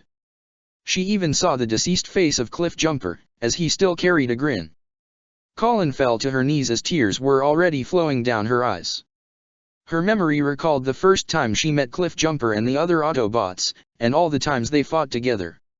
All the jokes, all the times that he genuinely comforted her and treated her with respect and compassion, the way he always had her back. Now, he was gone. It was almost like losing Naoto all over again. "Cliff," she muttered before she felt a large but gentle touch on her back, and glanced upward to see it was Archie, kneeling down to her level as she had a devastated, yet sympathetic look in her eyes, indicating she was going through the exact same thing. That was enough for Colin to wrap her arms around one of Archie's legs and cry her eyes out, prompting Archie to press a little more, embracing Colin as best as she could without crushing her as she did her best to comfort her, while at the same time, mourning the loss of her own partner as well. Gino stepped out of the cockpit of his Tristian as he slowly walked toward the pair but stopped before he got too close. He may have known Cliffjumper on the battlefield as an enemy, but from the beginning, he could tell he was a decent guy. If they were on the same side, they could have easily become friends. Cliffjumper did not deserve to go out like this, but at least he died protecting those he cared for, and that was worth something. Archie noticed Gino and paid him a small glance, not necessarily a glare, but one that was still somewhat weary as she continued to comfort the sobbing Colin. "I'm sorry." That was all he said. It was really all he could say. But even so, Archie could tell that he meant it, causing her to nod in acknowledgement. The Ark. Fixit gave a gasp as he saw one of the lights flicker out on the radar. "No, please don't tell me." "Fixit?" Nunnally asked in concern as Sayoko wheeled her closer, with Kagaya and Chigusa right beside her. "Is something wrong?" The orange minicon had a somber look on his face, one that the other 3 recognized as it silently told them something bad had happened. Cliffjumper's life signal just went offline. "What does that mean?" Chigusa asked, though a part of her already had a good idea. "He's gone, isn't he?" Kagaya asked. "Yes." Fixit replied gravely. Nunnally gasped once she heard that. She only met Cliffjumper a few times, the first being at the school festival. She didn't know him on a personal level, but she knew he was the one of the ones who looked out for both Colin and Lelich and was particularly close to Colin. Knowing that someone dear to them was gone was enough for the disabled girl to start crying, prompting Sayoko to place a comforting hand on her shoulder, with Chigusa doing the same. Even Kaguya reached out to hold Nunnally's hand in her own form of comfort as well. Fixit looked toward the radar screen where the rest of their forces were doing battle and appeared to be on the cusp of victory. Rest well within the well of Allsparks, Cliff Jumper. Fixit thought as his resolve became steeled. Your sacrifice will not be in vain. I promise. Royal Palace. A wall was broken apart on the outside as Optimus was sent rolling backwards before flipping and skidding to a halt on his feet. The fight against Bismarck had taken them both back outside, specifically underneath a set of bridges and roadways that led directly into the palace, with the sewer systems just below them. Optimus didn't have time to assess much of the area as the Galahad rolled out in pursuit, forcing Optimus to transform and gain some distance as he couldn't attack with Bismarck's geese still active. Don't you dare run from me! Bismarck exclaimed as he chased the Prime. This is a duel to the death. I won't allow you to dishonor it by retreating. But Optimus wasn't retreating, he was only using this time to try and assess his opponent's power. Bismarck's geese allows him to see into the future, but how far into the future? It can't be too far, probably by only a few seconds, otherwise he'd likely see multiple timelines unfolding on him at once, and I don't believe a geese can be that powerful. But I don't know if I can determine his exact time limit. Instead, I'll use his own ability against him. Optimus transformed back into his Cybertronian mode as he primed his ion cannon, but rather than aim at the Galahad, he aimed straight up toward the bridges above him and opened fire. His geese lets him see into the future, but what if he's unable to see at all? Rubble from the collapsing began to fall all around the Galahad, but the large nightmare appeared to avoid all of them with relative ease. You are a fool, Optimus Prime. Bismarck stated.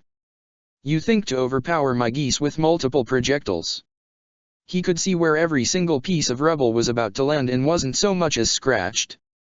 However, this was exactly what Optimus wanted as he transformed into his vehicle mode again. With Bismarck's gaze briefly diverted from him, Optimus took advantage of this as he drove at high speeds all around the collapsing debris, adding to the growing dust cloud as he skidded donuts around the Galahad, creating an even larger dust cloud that further obscured Bismarck's view. When it was all done, all Bismarck could see was dust and smoke. Even with his geese, he could only see the relative future of the dust clouds in front of him. Where you? Show yourself! Bismarck called out to his enemy, only for a large force to impact him from behind and send him rolling across the ground. But he didn't have time to get back up as the same force pulled him back up and punched the Galahad in the face to knock it flat on its back. Your geese lets you see a short time frame into the future. Optimus' voice echoed around the area as the Galahad was back up. But it must be difficult when your future is full of smoke and mirrors. Bismarck's eyes widened in horror as he realized what Optimus had done. He wasn't trying to crush me. His intent was to create a smoke screen so I couldn't see. Optimus then appeared from behind as he brought down his axe to sever the Galahad's right arm, the arm that carried the massive sword in it, right as the dust cloud began to clear. Even though Bismarck could now see Optimus, it was already too late as Optimus swung his axe horizontally to slice the entire Galahad in half, just below the cockpit. The force knocked the severed halves of the Galahad down into a nearby pit, where the Knight of One fell into the sewer systems below. No, I lost. I failed you, Your Highness. Bismarck muttered in disbelief as he landed hard in the sewer steam, the contaminated water already beginning to flood the severed halves of his nightmare. Though Bismarck was still very much alive, he glanced up to Optimus in pure awe and disbelief. This is the power of Optimus Prime. Optimus could easily finish off Bismarck if he wanted to, but he might serve better as a prisoner. If he was a contractor of VV, he could have some vital information for them about the contractor, not to mention the Emperor as he was also the Knight of One. Optimus. He glanced up as he heard Todo's voice and saw the custom Gekka owned by Todo, along with those by the four holy swords, all over the edge of the broken bridge, looking down toward Optimus. All enemy forces around the palace have been neutralized. The palace is taken. Well done, Todo. All of you. Optimus congratulated them. Oh please, it was no effort at all. Urabe smirked. I'm just upset we missed your show. Don't get too confident. A new voice spoke up as they all looked further up to see the Gawain slowly descending from the air. 0. Chiba acknowledged. Cornelia isn't here. Lelouch revealed, much to everyone's shock, even Optimus. What? Senba questioned. Are you sure? Asahina also asked. I'm sure. Lelouch said, a serious and grave expression on his face. In fact, her knights are under the assumption that we have captured her. But we don't have her. Asahina stated. I know, and that's what troubles me. Lelouch said as his eyes narrowed. I think we're being set up. Kaname Island. The Lancelot and Dreadwing backed up as they fired their respective Varus and Energon cannon into the horde of Insecticons that swarmed the floor, walls, and ceiling of the entire tunnel, but it seemed the equivalent of fighting back a raging river. Just how many of these things are there? Suzaku exclaimed as Cornelia and Yuffie were still behind him in the Lancelot's cockpit. Suddenly, the ground below them began to cave as a massive Insecticon bruiser emerged from the ground, one that was equivalent in size to the likes of Hardshell, as it snapped its pincers around Dreadwing and the Lancelot, pulling them both underground. Dreadwing quickly drew his sword and impaled it in the face while Suzaku fired the Lancelot's Harkins, point blank to sever its pincers and legs. Both attacks killed it as the ground caved even further, causing them all to fall deeper underground till they landed in a large chamber filled with Energon crystals. Where are we? Yuffie asked as the Lancelot and Dreadwing recovered. It's an Energon deposit. Dreadwing observed. This must have been how the Insecticons have survived for so long. Cornelia suddenly got an idea, actually drawing it from the skirmish at Port Yokosuka. Dreadwing, what were to happen if all this Energon detonated at once? Dreadwing saw where she was going as he pulled out one of his trademark bombs. There is enough Energon here, that should it explode, it will cause the entire cavern to collapse and likely crush Arachnid and her horde. Alright, let's do it. Suzaku said as he scanned the Lancelot to locate another tunnel. It looks like this might lead us back to the surface. Then go. Dreadwing told him. I will set the bomb. What? Dreadwing, what are you saying? Yuffie questioned in worry. No. I'm not leaving you here. Suzaku exclaimed. You are not leaving me. Dreadwing replied firmly. I have to set the bomb, but once I do, I'll follow you out. Suzaku, rescuing and protecting Yuffie and Cornelia is our mission and personal priority. You have to get them out of here before that wretch and her Insecticons come here, it won't be long before they find us. I'll be right behind you. He's right. Cornelia told Suzaku and Yuffie, much to their shock. I don't like the idea either. But without any more Nightmare rays, the rest of us are a liability. Go. I won't be long. Dreadwing assured. Suzaku wanted to stay with Dreadwing and make sure they all made it out, but at the same time, he knew his mission was to protect Yuffie and Cornelia, and he had to see that through. He knew Dreadwing could take care of himself. All right. But don't take too long. Suzaku said as he turned the Lancelot around and gunned straight for a tunnel that began to curve upward that would lead him and his passengers to the surface. Dreadwing quickly got to work as he set the bomb on an Energon crystal and linked it to his detonator. He was about to transform, when he felt a sudden pain in his side that prevented him from transforming as he held the wound where Arachnid stabbed him. That wretch! Dreadwing cursed, knowing that Arachnid probably stabbed him there to impair his T-Cog. It was almost ironic that his T-Cog would fail him twice in the same location. He then began to hear the sound of the swarming Insecticons coming closer and closer. He looked at the bomb and detonator and knew he couldn't leave like this. If Arachnid got here, she would easily disable the bomb and follow them to the surface. With a reluctant sigh, Dreadwing knew what he had to do as he drew his Energon blaster one final time. The Lancelot shot out of the hole and into the open surface of Kaname Island, the starry sky hanging above them. We made it! Yuffie exclaimed with relief. Dreadwing, are you there? We made it out. Suzaku tried to make contact, but he got no response, much to his concern, as well as that of Cornelia and Yuffie. Dreadwing. Suzaku, Yuffie, Cornelia, listen to me. Dreadwing made contact as they heard the sound of energon fire on the other line. I've made many mistakes in my life, and I regret a great deal. But I do not regret meeting any of you. Dreadwing, what are you? Suzaku asked with worry. My T-Cog is damaged, I can't transform. Dreadwing revealed, much to the trio's shock. And the insect icons are already here. I can't allow them to escape. With a force like this under Megatron's control, who knows what he can do? They heard him grunt in pain as well as the screeching sounds of the insect icons. Hang on, I'm coming to help. Suzaku stated. No. You must protect Yuffie and Cornelia. Dreadwing told him. Suzaku grunted as he opened his cockpit. Yuffie, take your sister and go. But Suzaku. Yuffie tried to protest. You can't help me. Dreadwing exclaimed. I am not leaving you. Suzaku practically screamed. Please, just listen to me, all three of you. Dreadwing unloaded with his energon cannon, firing at every single insect icon that crawled out of the hole and wall, guarding the bomb he placed on the energon crystal behind him. Cornelia Lee Britannia, you and I may not have agreed on everything. But you are an honorable warrior, who cares deeply for your comrades as well as your family. I am proud to have fought beside you.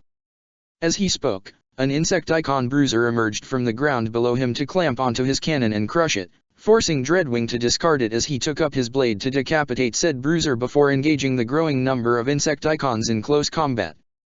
Yuffie, you are a kind soul, one who wishes for all people to lead happy lives, regardless of their differences.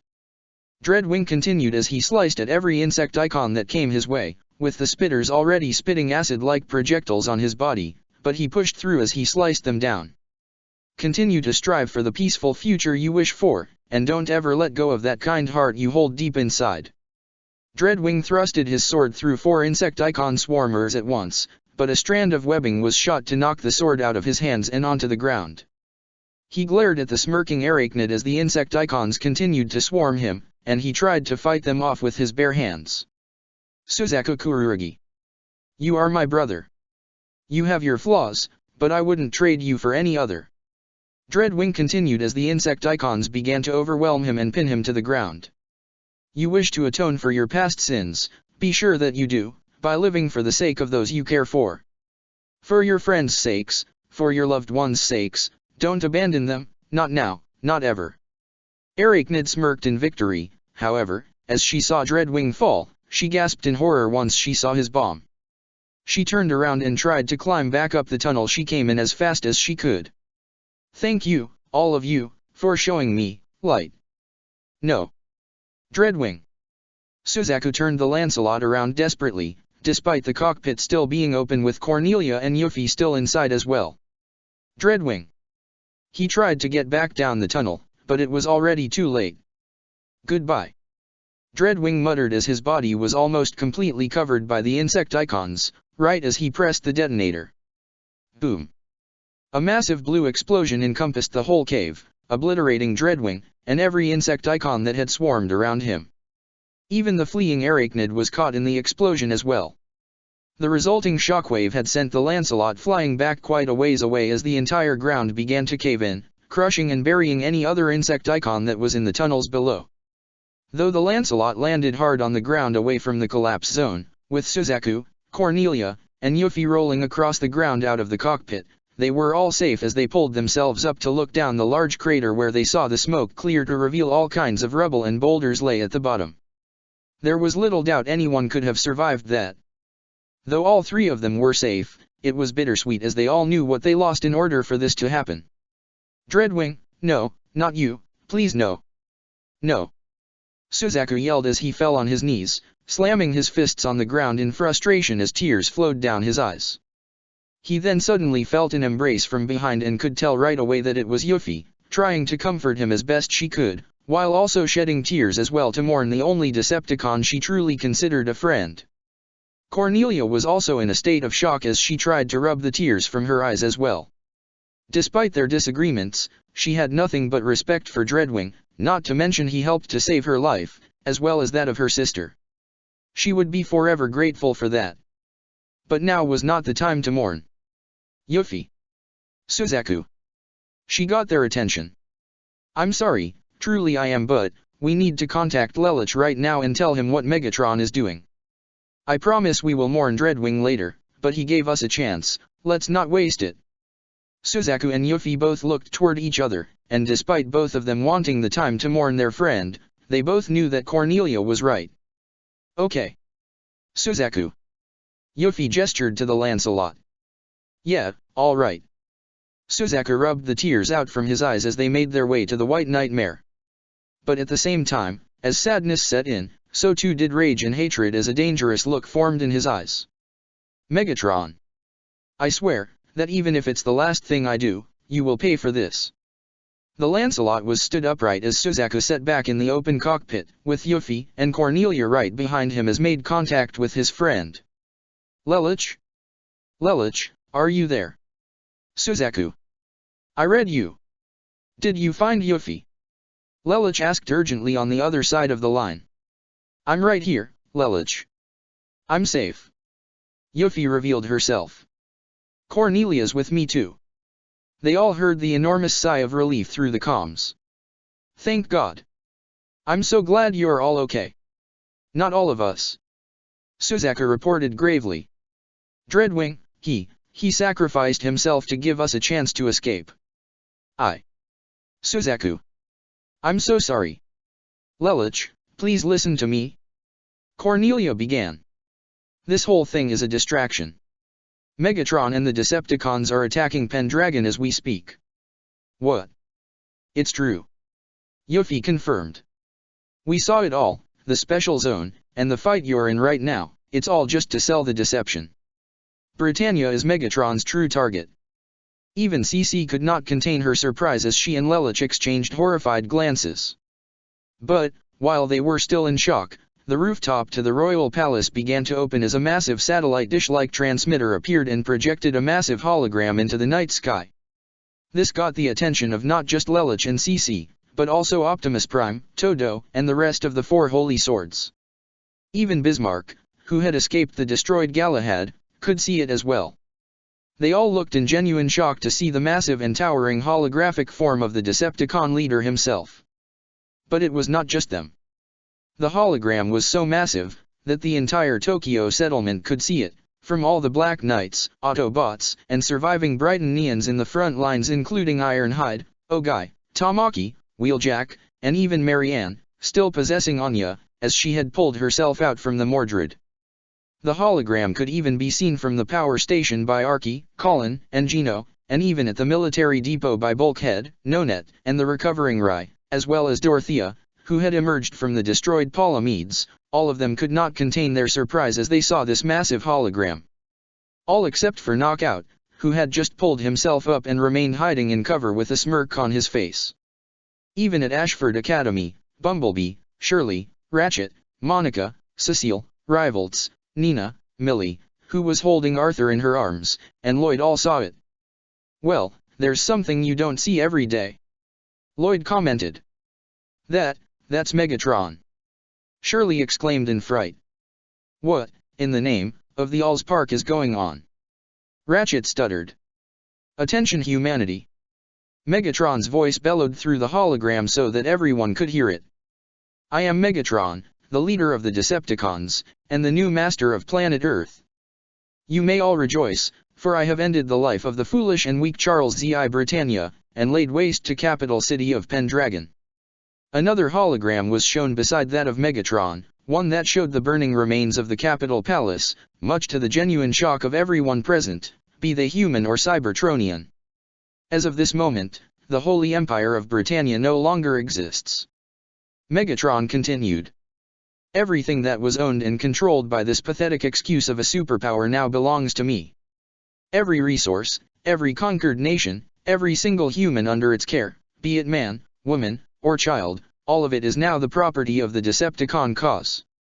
And this is only the beginning. Soon, all of Earth shall be assimilated into a new galactic order under my leadership.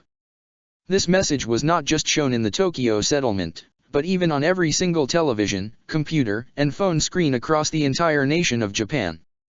But not just Japan, all over the world, be they the other superpowers such as the EU or the Chinese Federation, but other smaller nations, be it areas of Britannia or independent. No longer shall the humans of Earth be plagued by the burdens of freedom and choice. Megatron continued. This may sound as a form of slavery, but I assure you, this is the beginning of a new and glorious era for your world. Your freedom and will to choose are the cause of all conflict on your planet, which has set the human race on a path of inevitable self-destruction. From the Chinese Federation, a small girl, who sat on a large throne, looked with shaky eyes and genuine terror. The only form of comfort she had was the gentle hand of a young man with long black hair as he glared at the image on the screen in front of them. While several robed men with makeup looked more intrigued than terrified. But I am here to save you. Megatron continued. You will only have one burden to carry, my will. It is the only guidance you shall require as I lead your race to a prosperous future. All I ask in return, is your complete and total submission. From the EU, a council of politics and generals watched the broadcast from a large screen of their own. Among them was a middle-aged man with grayish-green hair, beard, and mustache. Standing next to him was a young woman with long blonde hair and light purple eyes as she looked with worry and concern. The Holy Britannia Empire is already in the process of being completely uprooted. Megatron's speech continued to broadcast. I shall tear it down to its foundation and leave nothing left.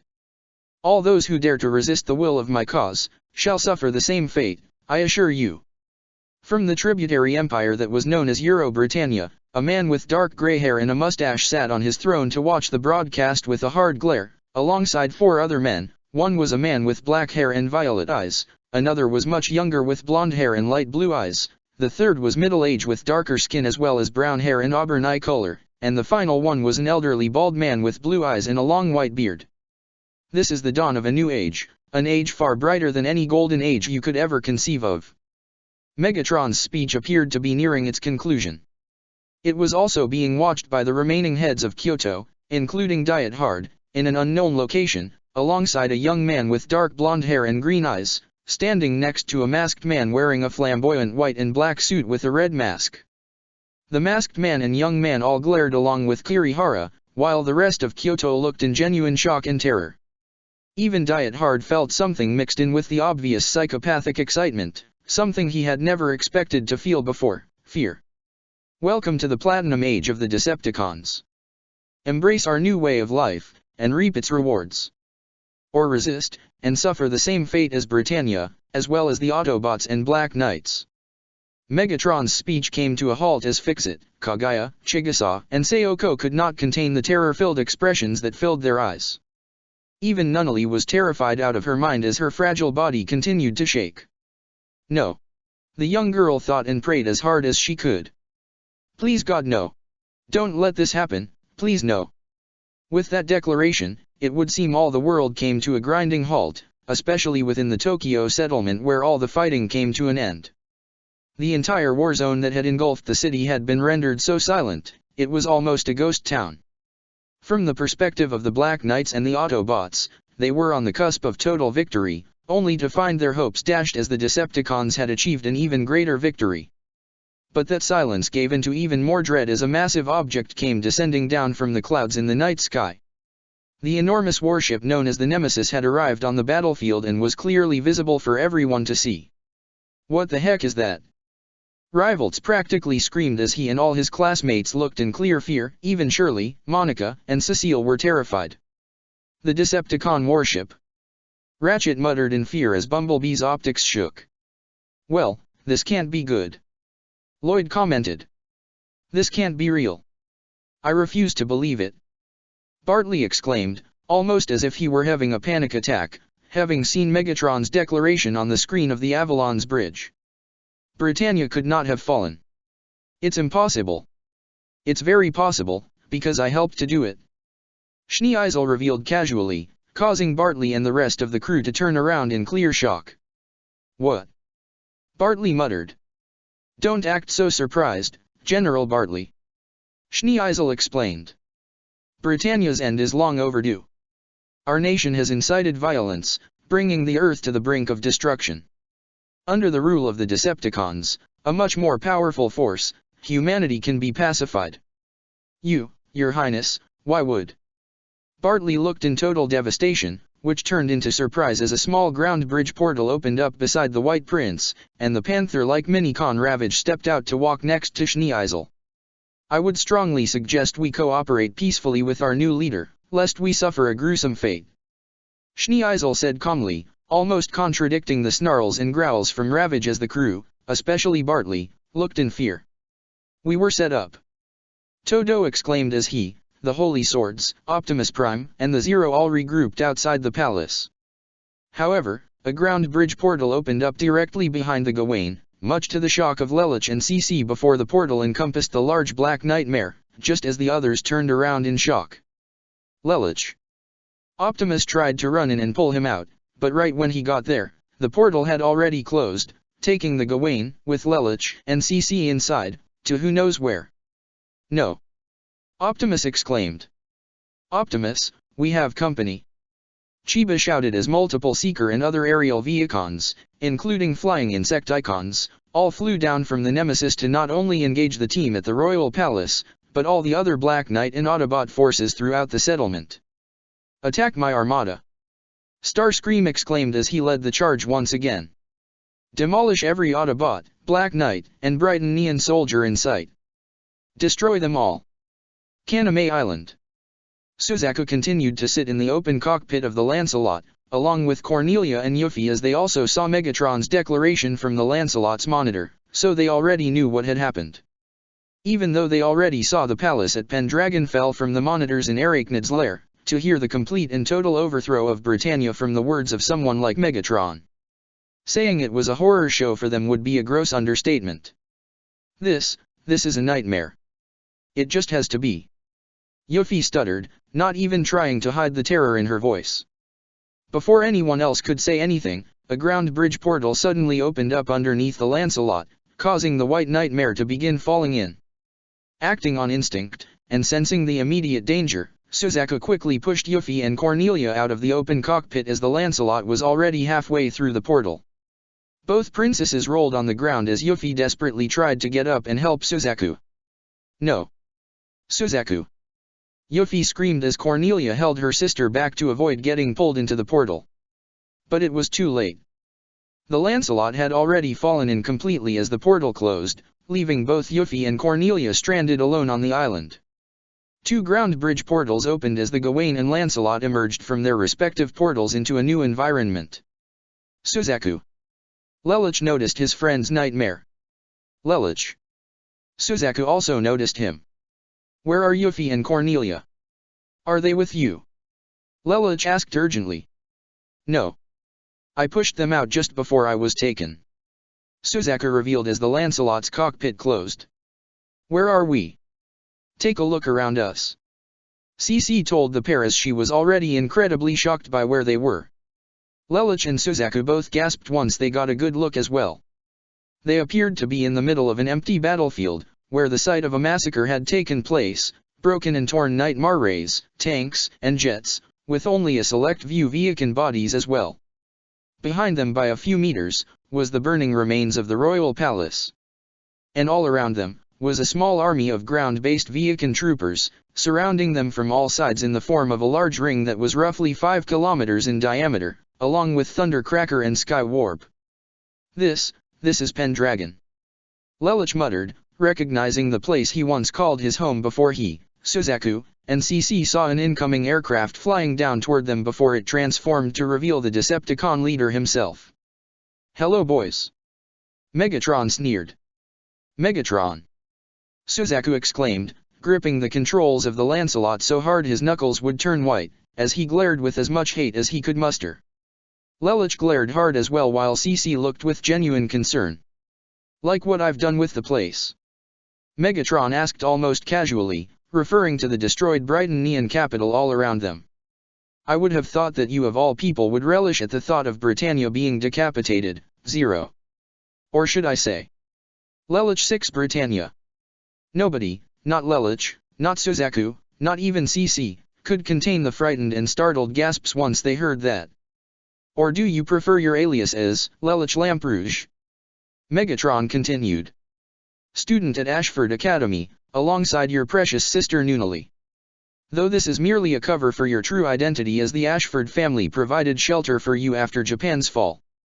How very touching. You, how can you know, how can you possibly? Lelich stuttered as his eyes began to shake. If you think I've only recently discovered your identity, you'd be wrong. Megatron revealed. I've been wise to the activities of your double life since the beginning, Lelich. Just shortly after you and Optimus rescued Suzaku from his court-martial on the night of your debut. You and the Autobots gathered virtually all forms of resistance in Japan to build your Black Knights. At first it may have been out of revenge towards your father for exiling you and your sister, but somewhere down the line, you changed, didn't you? It's no longer about revenge, but true justice. Or at least what Optimus taught you as to what justice is. It's no wonder you've come so far under his mentorship. Lelich couldn't believe it, even CC was in a state of total shock. The one thing he dreaded during his confrontations against Mao was that the Mind Reader would tell the Decepticons who he was, but Megatron had already known about it long before he even knew Mao existed. You knew. Suzaku muttered before it turned into a hateful glare. You knew. And you didn't even tell me. You didn't tell me Lelich was Zero. Even after I joined you. What would you have done if I did tell you, Suzaku? Megatron mused. I'm sure you would say something like you would try to change his mind, correct? But we both know that's not truly the case. You would have killed him, and stolen Nunnally away from him out of spite as well. No.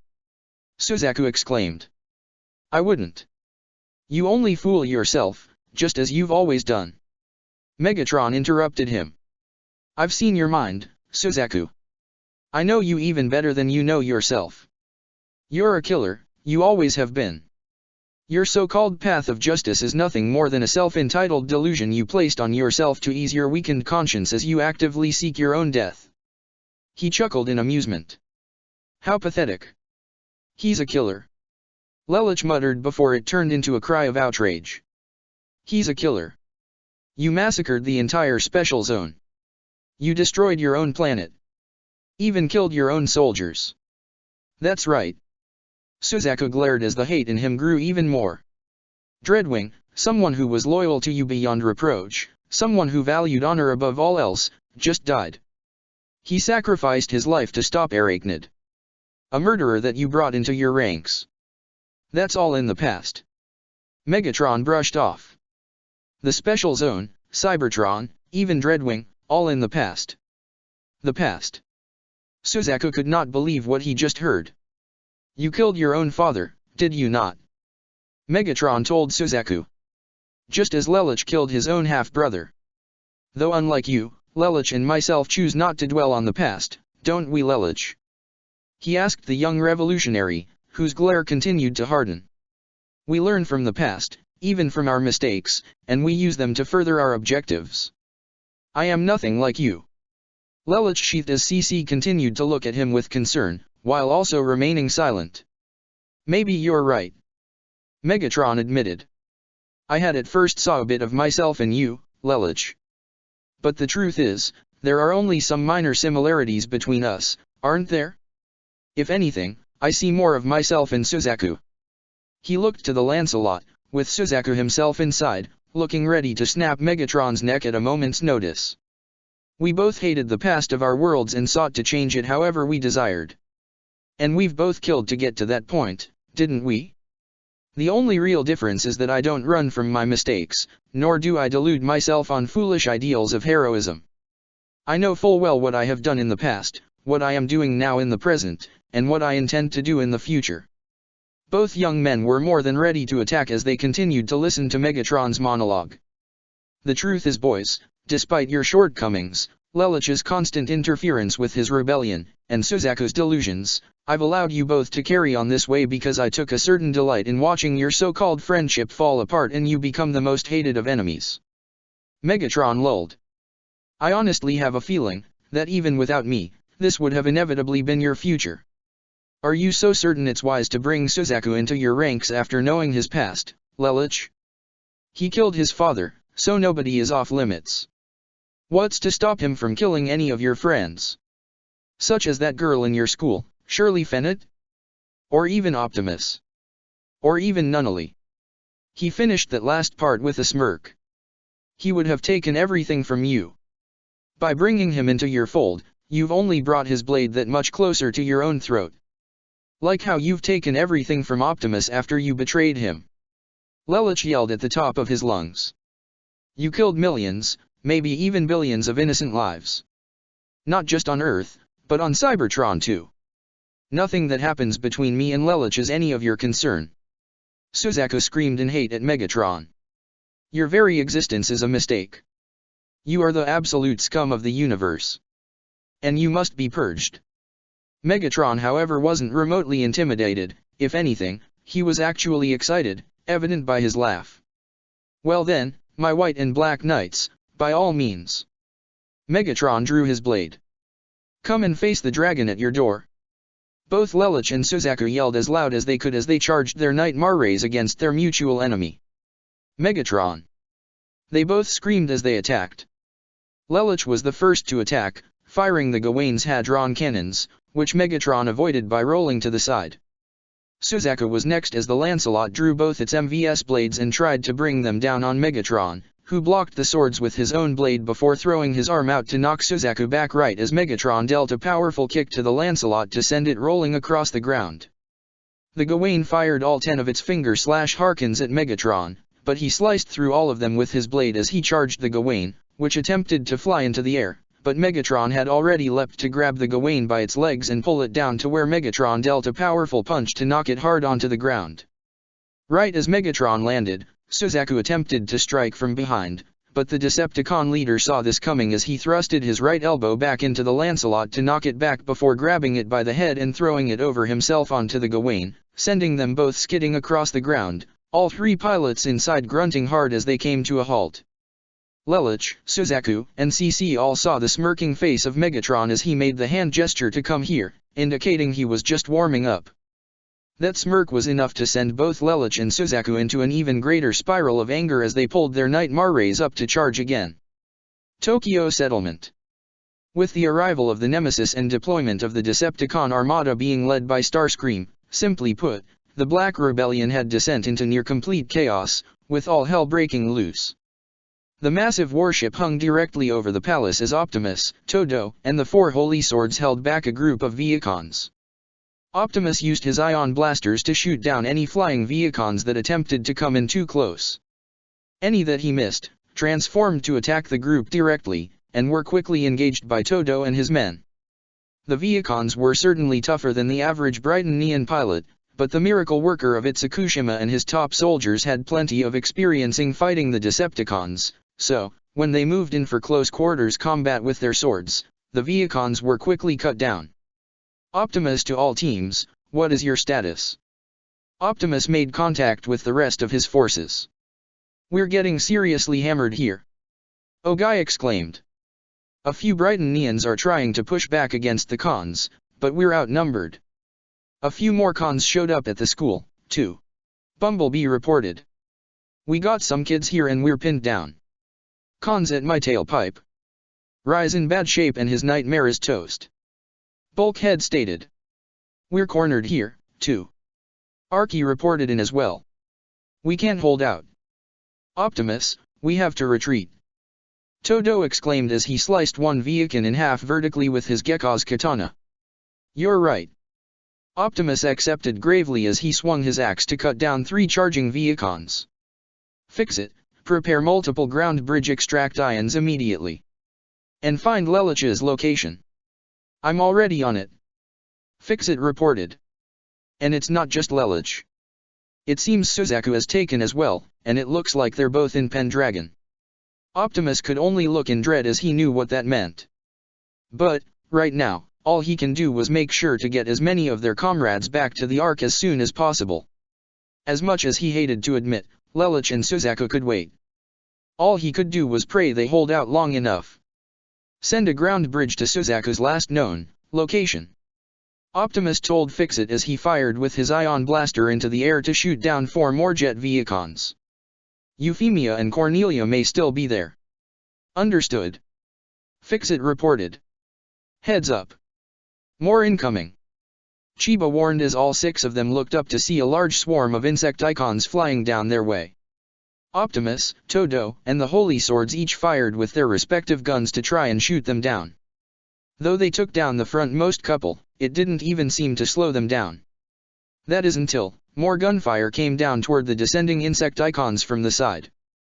Optimus and his allies looked in surprise to see two damaged, but still functional, Gloucesters falling from the side of the royal palace. One fired its Harken into the side of one Insecticon, pulling itself closer to the large insect-like robot before the Gloucester plunged its spear into its side and used the Insecticon to lower its own descent toward the ground. The second Gloucester dug its land spinner system into the wall before thrusting itself outward to land on the ground as both of them came to a halt right by the side of Optimus and the 5 Black Knights. "Traitorous Decepticons!" Darlton exclaimed. "Cornelia's honor guard." Asahina recognized them. "What are you doing here?" Senba questioned the pair. "We're not here to join you, if that's what you're thinking," Guilford told all of them. "But right now, the Decepticons are the main threat. Anything else can wait." "Very well." Optimus seemed to accept this, as did Todo and the others as they all found themselves facing a large group of Insecticons, alongside a few more Viacons. "Attack!" Todo exclaimed as they all charged at their mutual enemy. "All Reikos! Fire!" Ironhide exclaimed as all their Reiko cannons fired straight into the air, the shrapnel weapons taking out multiple jet and helicopter Viacons while several more landed on the ground to engage in close quarters combat with the Black Knights and surviving Brytonian soldiers. Though the Black Knights' magnesium ammunition was able to kill off more than a few Viacon troopers, many proved quicker than anticipated as they ran and opened fire with their energon blasters, already killing several Black Knights as well. Even the Brytonian Knight Marrays were all but useless in direct combat as the Viacons punched and tore them apart, or even shot them at point-blank close range.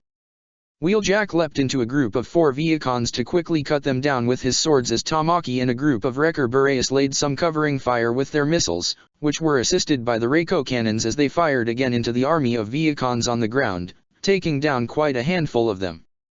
Starscream and a squadron of Seeker Viacons flew in the air to observe the battle. "All Seekers, concentrate your firepower on their heavy artillery," Starscream ordered as he and his squadron let loose a volley of missiles, which all scored direct hits all the Reiko cannons, resulting in their explosive destruction. "We just lost the Reikos," Ironhide exclaimed. "Ironhide, the ground bridge is open," Ogai reported as a large ground bridge portal opened up behind his beret before he made contact with the rest of his forces. "All Black Knights, we're pulling back. Full retreat." Not needing to be told twice, every single Black Knight beret and other form of resistance made a beeline straight for the ground bridge portal, whether by vehicle or even on foot. "Wheeljack, Wrecker units, you're all with me.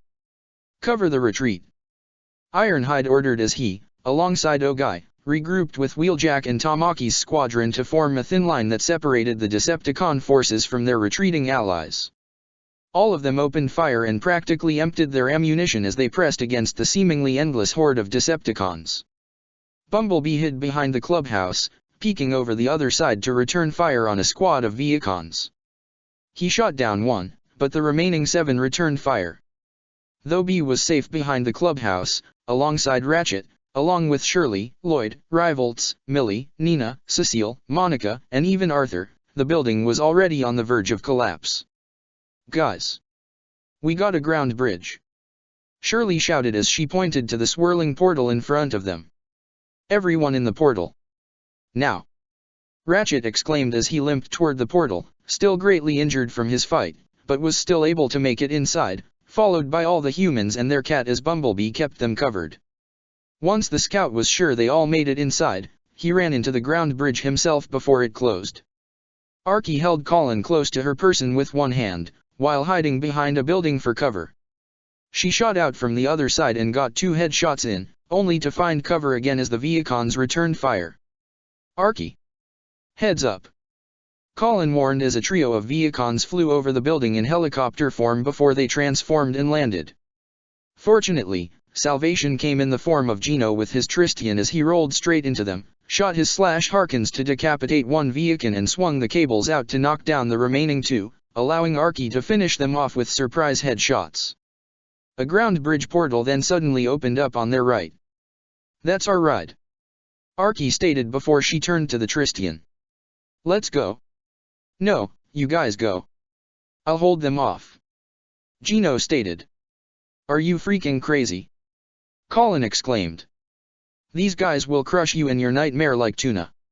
"Sorry, but this is just my thing," Gino said as he smirked. "I'll see if I can gather any surviving Brightonians and mount some kind of resistance. That way it'll make things easier for your guys." "Don't be a hero, you freaking idiot," Archie shouted. "You just worry about your own friends," Gino told them. "Don't worry about me. Oh, and Colin, if you see any of our friends from school, tell them I said hi." He then shot his Tristian around the building to engage the Decepticons alone. "Come and get me, you bastards." "That moron," Colin muttered in frustration and worry. "Colin, we gotta go," Archie told her. She may not have been Gino's biggest fan, but even she didn't like the idea of leaving him behind like this. But regardless, they had to retreat and regroup with their friends. "Yeah. I get it," Colin said with reluctance. She wouldn't exactly call Gino her friend either, but he was at least a decent guy. All she could do was silently wish him luck as Archie carried her into the ground bridge portal before it closed. Bulkhead drove in his vehicle mode, swerving to avoid the energon blasts of the tank Viacons in their own vehicle modes. Nonet held the injured right close to her as she desperately tried to maintain a firm grip on the seat to avoid flying across the truck. "Not that I'm complaining. But I think I might get carsick right now, and Rise in bad shape," Nonet stated. "Sorry. Can't do much when you're avoiding tank fire," Bulkhead replied before a ground bridge portal opened in front of them. "There's our exit. Hang on." He gunned straight for the portal and was able to make it just in time to avoid another tank shot that would have obliterated the ground below him.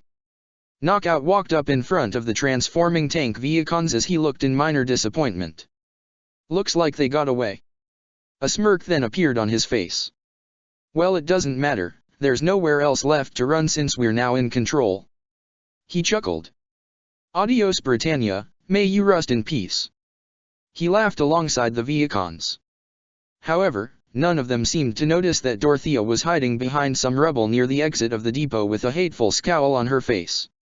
She almost couldn't believe it. Britannia has fallen.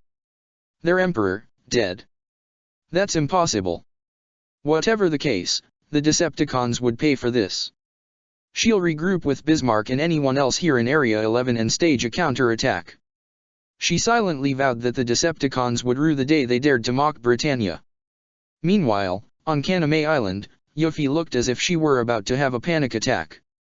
All she could do was blame herself for everything that happened, the SAZ that turned into a massacre, which led to this rebellion, which was nothing more than a distraction for Megatron to take over Britannia, which he succeeded in doing.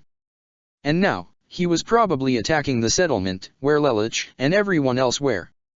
Not to mention Suzaku's been taken to God knows where. How could all this have happened?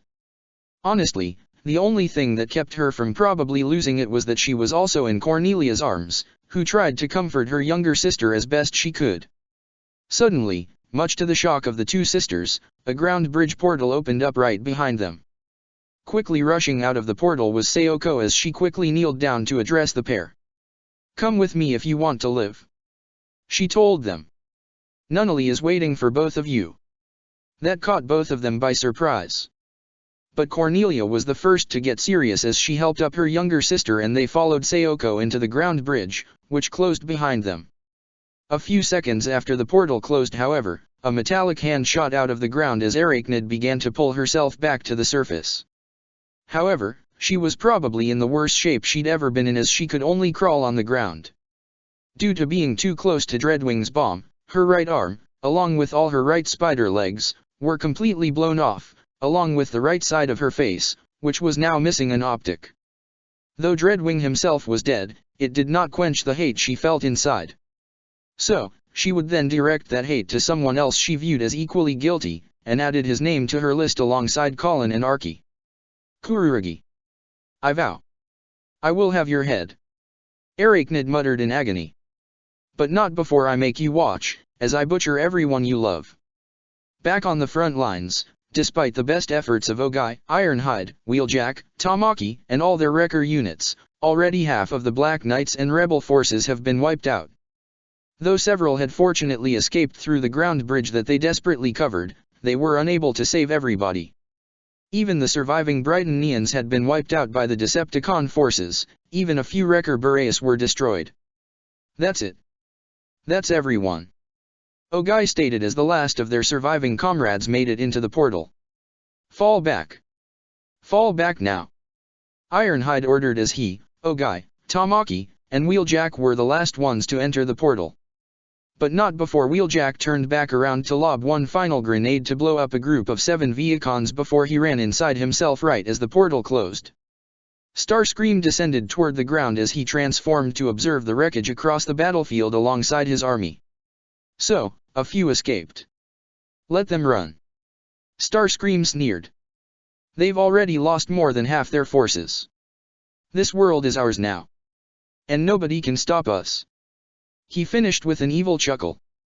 Finally, the only remaining team in the settlement was Optimus' own team, consisting of Todo, the 4 Holy Swords, and the unexpected assistance of Guilford and Darlton.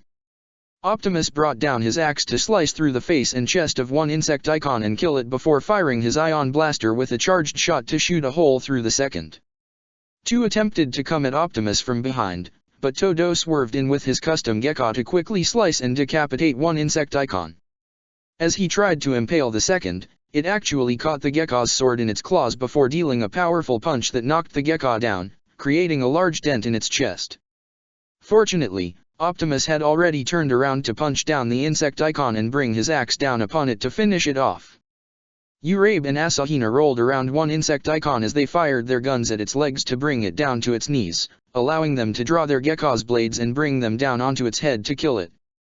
But they didn't have time to celebrate as 3 more landed in front to engage them. However, Senba and Chiba shot their Gekkas forward and held their katanas out as they slid and sliced past the middle Insecticon, cutting it in half, before they regrouped with their teammates to engage the growing number of enemies that continued to wear them down. Darlton roared as he shot his Glosters/Harkins and rifle at one Insecticon. It all concentrated on its head to obliterate it and bring it down. Though a second one appeared in front of him and grabbed the justing lance that Darlton attempted to thrust at it and then grabbed onto the Nightmare with its other claw to pin it to the ground as the Insecticon raised its claw. I have failed you, Princess Cornelia, Darlton said in reluctant acceptance as the Insecticon brought its claw down to crush the entire Nightmare, killing Darlton in the process. Sir Darlton! Guilford exclaimed at seeing the death of his comrade and friend as he shot everything. He had the Insecticon that killed him, and was able to end its life in the process. A ground bridge portal suddenly opened up on the area, closed toward Optimus as he cut down another Insecticon with his axe. All units, fall back. Optimus ordered as Urabe, Senba, Chiba, Asahina, and finally Todo entered the portal. Optimus turned around to see Guilford still engaging the Insecticons. Go. I'll cover you, Guilford exclaimed as he unloaded his rifle on the charging horde. You will not survive. Come with us. Optimus almost pleaded. No. This is my duty, Guilford stated firmly. I have a responsibility, just as you probably have one yourself, Optimus Prime. But, if you manage to rescue Princess Cornelia, or even Princess Euphemia, tell them I'm sorry I couldn't protect them. As a soldier of Britannia, I will fight to the last, he exclaimed as he made one final charge into the horde of monstrous aliens. Optimus gave a nod of respect and acknowledgement. Good luck, soldier. He then turned around to enter the portal, leaving Guilford alone as it closed. Guilford lunged his lance into the face of one Insecticon, impaling and killing it. He turned around to fire his Harkins into the chest of one approaching from behind, but that only irritated it as it gave an uppercut slice with its claws to knock the Gloster back before firing an Energon blast at its legs to obliterate the Gloster's lower half and send the rest of it skidding across the ground. Inside the cockpit, Guilford's vision had grown fuzzy, with a bleeding gash across his forehead, his glasses broken as well. He glanced with what little time of consciousness he had to see he was completely surrounded. Princess Cornelia, forgive me. I failed you. he thought before he finally lost consciousness. Meanwhile, within the sewer system beneath the battlefield that was once the Tokyo settlement, Bismarck tried to make his way even deeper to avoid detection of the Decepticons. He already heard Megatron's declaration, and something in his gut told him that Megatron's report of the death of Charles Z.I. Britannia was likely true. It seemed Britannia has met its end, despite him wanting to scream that it was not true. As the Knight of One made it out of a small tunnel and into a more open area of the sewers, a light suddenly flashed on him as he looked in surprise to see a working Sutherland standing over him. "Bismarck, come with me," a certain young girl said to him. Though Bismarck could see the body of Anya Alstream, he also recognized the tone of her voice and saw the red rings of geese in her eyes and knew immediately who it was. "Lady Marianne," Bismarck acknowledged, relieved to regroup with her. The Sutherland lowered itself, allowing him to step inside before it drove deeper into the sewers. "I'm pleased you made it.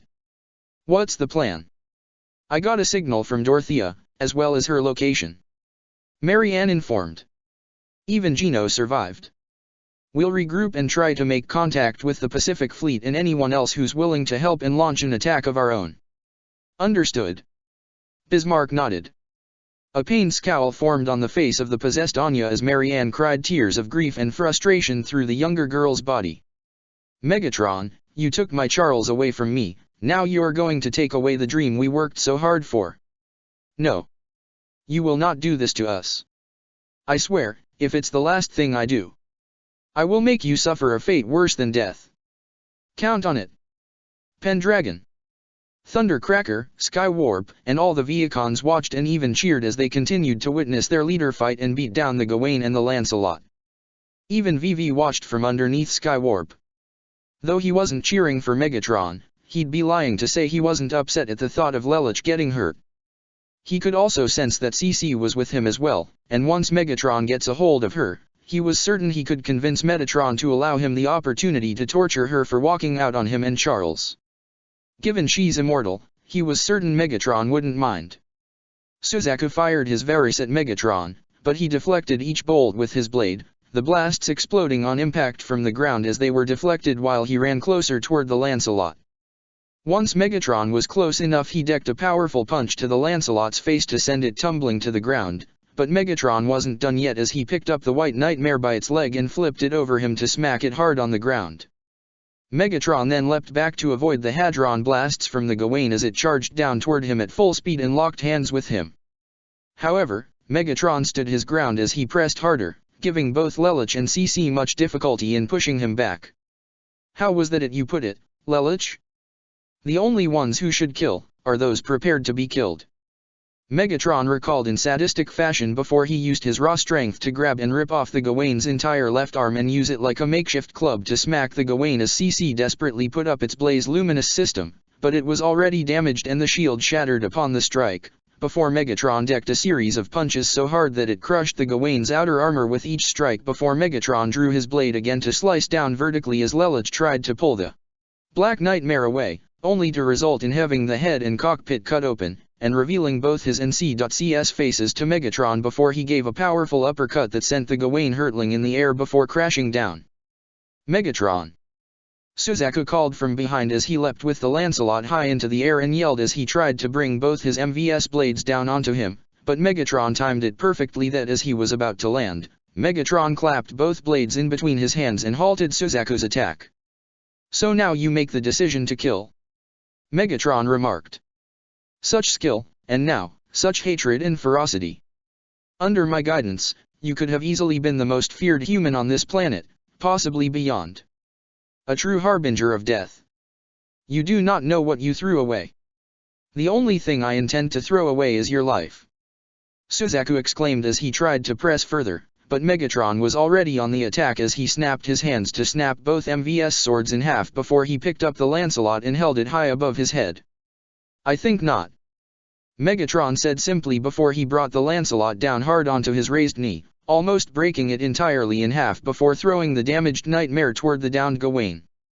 As Megatron loomed closer towards them, the evil smile clearly visible on his face, Lelich couldn't help but shake in his seat as fear swept through his body. His strength and speed are beyond anything I can anticipate, and his strategies are just as savage as his blows. He orchestrated the massacre at the Special Zone and the ensuing rebellion to not only decapitate Britannia, but also tire us out and leave us vulnerable. Optimus and the others tried to tell me, but now that I've seen it myself, this being, this monster, is unstoppable. Even CC looked in dread as Megatron stomped his foot on the damaged Gawain to pin it down as he gazed his sinister eyes on the immortal girl and her contractor. "No, don't touch them." Suzaku stuttered as he desperately tried to pull himself out of the Lancelot, though he was greatly injured himself. "Ah, the immortal CC, we meet at last." Megatron sneered as CC gasped slightly. "Tell me, my dear, and you as well, Lelich." His optics turned from red to purple as a darkened version of a familiar sigil appeared in his eyes. "What is it you fear most?" Neither of them could believe what they just saw. "He has a geese." Lelich and CC exclaimed simultaneously just as the sigil made its way in both their eyes, causing a dark purple ring to form in both of them. When CC opened her eyes, she was surprised to find herself completely naked as she was tied to a stake before she was set on fire, while also being shot by guns and arrows from all directions, with multiple swords raining down on her from above, causing her to scream in agony. It all then faded as CC found herself bound completely in her straitjacket, which kept her in a ball-like formation. Even her mouth was covered as she was almost completely encompassed in a metallic ball with the geese emblem on its surface. "No!" CC screamed in her mind as she couldn't even talk. "Don't leave me here. Don't leave me in this hell all alone. Please."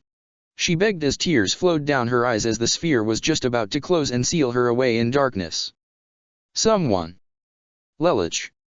Optimus! Help me!" she screamed before she was completely sealed away. Lelich gave a gasp as he found himself completely surrounded by a fire that encompassed virtually everyone he saw. "What? Where am I? C.C. Suzaku. Lelich." He heard his name being called all around him by multiple familiar voices. The flames began to clear away slightly, causing him to gasp at what he saw. He saw not only Colin, Suzaku, Rai, and C.C., but even Ogai, Todo, Kagaya, Tamaki, as well as Shirley, Millie, Rivalts, Sayoko, and even Yuffie and Cornelia. They were all tied to crosses around them. "Lelich, help us!" Shirley muttered as several shadows were cast over Lelich, causing his pupils to look in dread as he saw several hooked chains that held the decapitated heads of every Autobot he knew: Bumblebee, Bulkhead, Archie, Cliffjumper, Wheeljack, Ironhide, Ratchet, Fixit, and even Optimus himself. "No!" Lelich muttered as the flames expanded to encompass all his friends and leave not even Ash left, while at the same time, the Autobots' heads rusted away before turning into dust and were blown away by the flames. "No. This isn't supposed to." However, when Lelich glanced down, he saw something that made his heart stop completely. It was Nunnally. She laid across the ground, in a puddle of blood, just barely breathing. "Nunnally!" Lelich cried as he picked her up and desperately tried to shake her awake. "Nunnally! Please! Not you too! Ellie! Lelich!" He heard her voice as he glanced down with shaky eyes at her barely living form. You ate 1,000 needles." Those were her last words before her body was engulfed in flames, leaving only a charred skeleton in his arms. At this point, all Lelich could do was scream in agonizing terror and dread. Lelich and C.C.'s screams caught Suzaku's attention as he had made his way from the ruined Lancelot and into the Gawain's cockpit. He gave a gasp once he saw CC fall back, appearing to be unconscious, but in reality, her heart had stopped. As for Lelich, he screamed as if he was in the middle of a night terror he couldn't wake up from. "Lelich!" Suzaku tried to shake him awake. "Snap out of it, Lelich!" However, he wasn't able to, as Lelich continued to fidget in place, groaning, yelling, and even screaming endlessly. CC gave a gasp as her immortality kicked in to bring her back to life. But she didn't have time to collect her thoughts as she heard Lelich's screams, turning around to see the state he was in. "No, how is this possible?" CC muttered. "How can a geese? That, my dear immortal, is my power." Megatron revealed as she and Suzaku turned around to gaze up at the tower. Megatron. My dark geese of absolute terror. Dark geese. CC voiced in shock, while Suzaku only looked confused.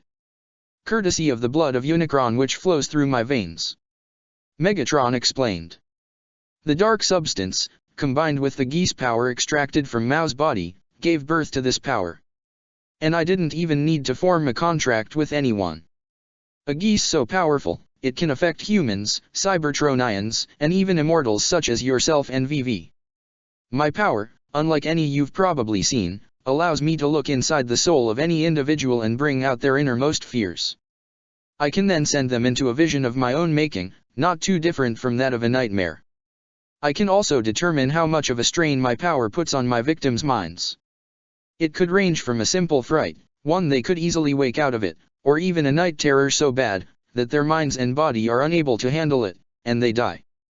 That caused CC to gasp. A geese. That can directly kill someone. I can also choose to bring someone out of a vision, no matter how terrible it is. Megatron continued. But Lelich has earned something very special. I've subjected him to an unending nightmare that will continue to grow in strength until his mind succumbs to pure insanity, and still keep going, until his mind and body give out. A slow and agonizing death is all that awaits him now. And all he'll ever see, is his greatest fears unfolding in front of him. Monster.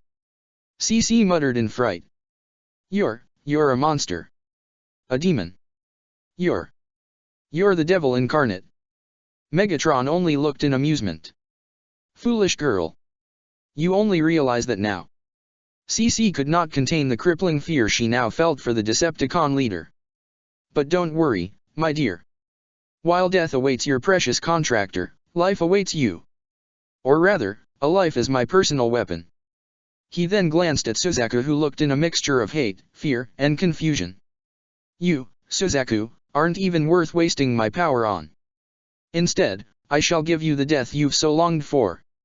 The Decepticon leader brought out his blade again and raised it high with the intent on finishing the fight. However, a ground bridge portal suddenly opened in front of him as Optimus Prime rushed out to deck Megatron across the face and send him skidding on his feet across the ground. Optimus didn't even give Megatron a chance to recover as he dealt yet another punch and kept attacking.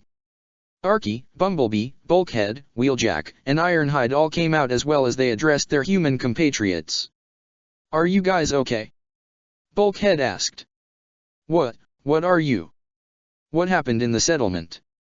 Suzaku questioned. No time to explain. We need to go.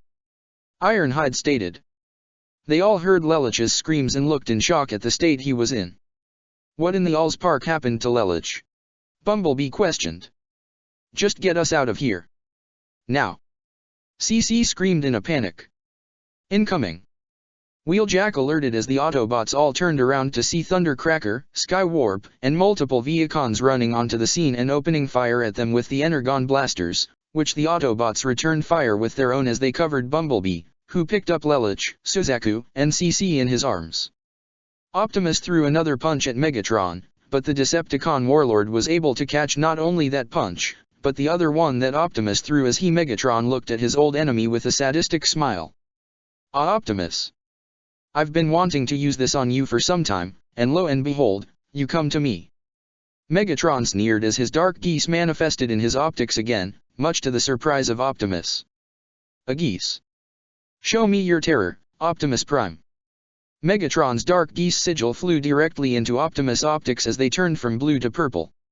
When Optimus opened his optics, he looked around to find he was no longer on Earth, but on a desolate Cybertron, the ground covered with the rusted and lifeless husks of countless fallen Autobots. Cybertron. Optimus. He heard the ghostly wails of several of his fallen comrades. Why did you fail us? You promised to save our home. To save us, but now, we are all dead, and it's all your fault. Optimus fell to his knees as he held his head in despair. No. I didn't. You failed us. You failed us. You failed us. You failed us. You failed us. You failed us. A million ghostly voices filled his mind, repeating this over and over as Optimus desperately tried to block it out. Back in reality, the Autobots did their best to hold back the Decepticon forces and keep the trio of human allies safe. But Arky gave a gasp as she saw Optimus fall to his knees in front of Megatron. Optimus! Arky transformed and tried to gun it straight for her leader. Arky! Wait! Ironhide tried to call out to her, but an explosion erupted in front of her as she skidded to a halt before transforming back to come face to face with Thundercracker and Skywarp. Megatron laughed as he drew his blade again over his kneeling adversary. And so it ends, just as I envisioned. With your head as my trophy. He raised his blade, ready to end the lineage of the Primes once and for all. However, Megatron failed to notice a bright glow coming from within Optimus' chest. I am sorry. Optimus pleaded as he fell on his hands and knees, the ghosts of the millions of fallen Cybertronians circling around him. I have failed you. I failed everyone. But are you willing to give up in spite of that failure? A new and familiar voice echoed from behind him. The source came from a bright light. The illumination appeared to blast away all the ghosts as Optimus turned around to see a white glowing figure of the Cybertronian that he knew most of his life. Alpha Trion. Optimus, do you remember what I told you before the war started? Alpha Trion's spirit asked him. What are the greatest virtues of a leader? To protect all who serve and aid you. Optimus recalled. To bear the burden and responsibility. Yes, but also equally important, is the willingness to not only accept your failures, but the inevitability that some things remain outside our control. Alpha Trion replied. Cybertron's destruction was not your error. You did everything you could to save our home. But it wasn't enough. Optimus said. Megatron may have been the one to do the deed, but had I changed his mind sooner, had I stopped him from going down his path before the war started. We cannot change the past. But we can learn from it. Alpha Trion told him. You do remember these lessons, don't you? How could you not, when you have passed them on to a student of your own? Lelich. Yes. Alpha Trion confirmed. Underneath the spite and anger, you saw both an injured soul as well as a longing for justice. You saw the best in that boy and look where that has led. You have instilled hope into the soul of one who has almost completely lost it, and in return, he has passed on that hope to all those around him, transforming their lives just as you have transformed the lives of those around you. Cybertron may be gone, but hope remains. Hope that this world, this universe, can be saved from the darkness. Hearing the words of his mentor again, Optimus clenched his fists as a serious expression formed on his face. You're right. My work is not done. Our work is not done. We will defend this world. Then go and keep fighting, Optimus. Till all are one. Alpha Trion said as his spirit faded away. Till all are one.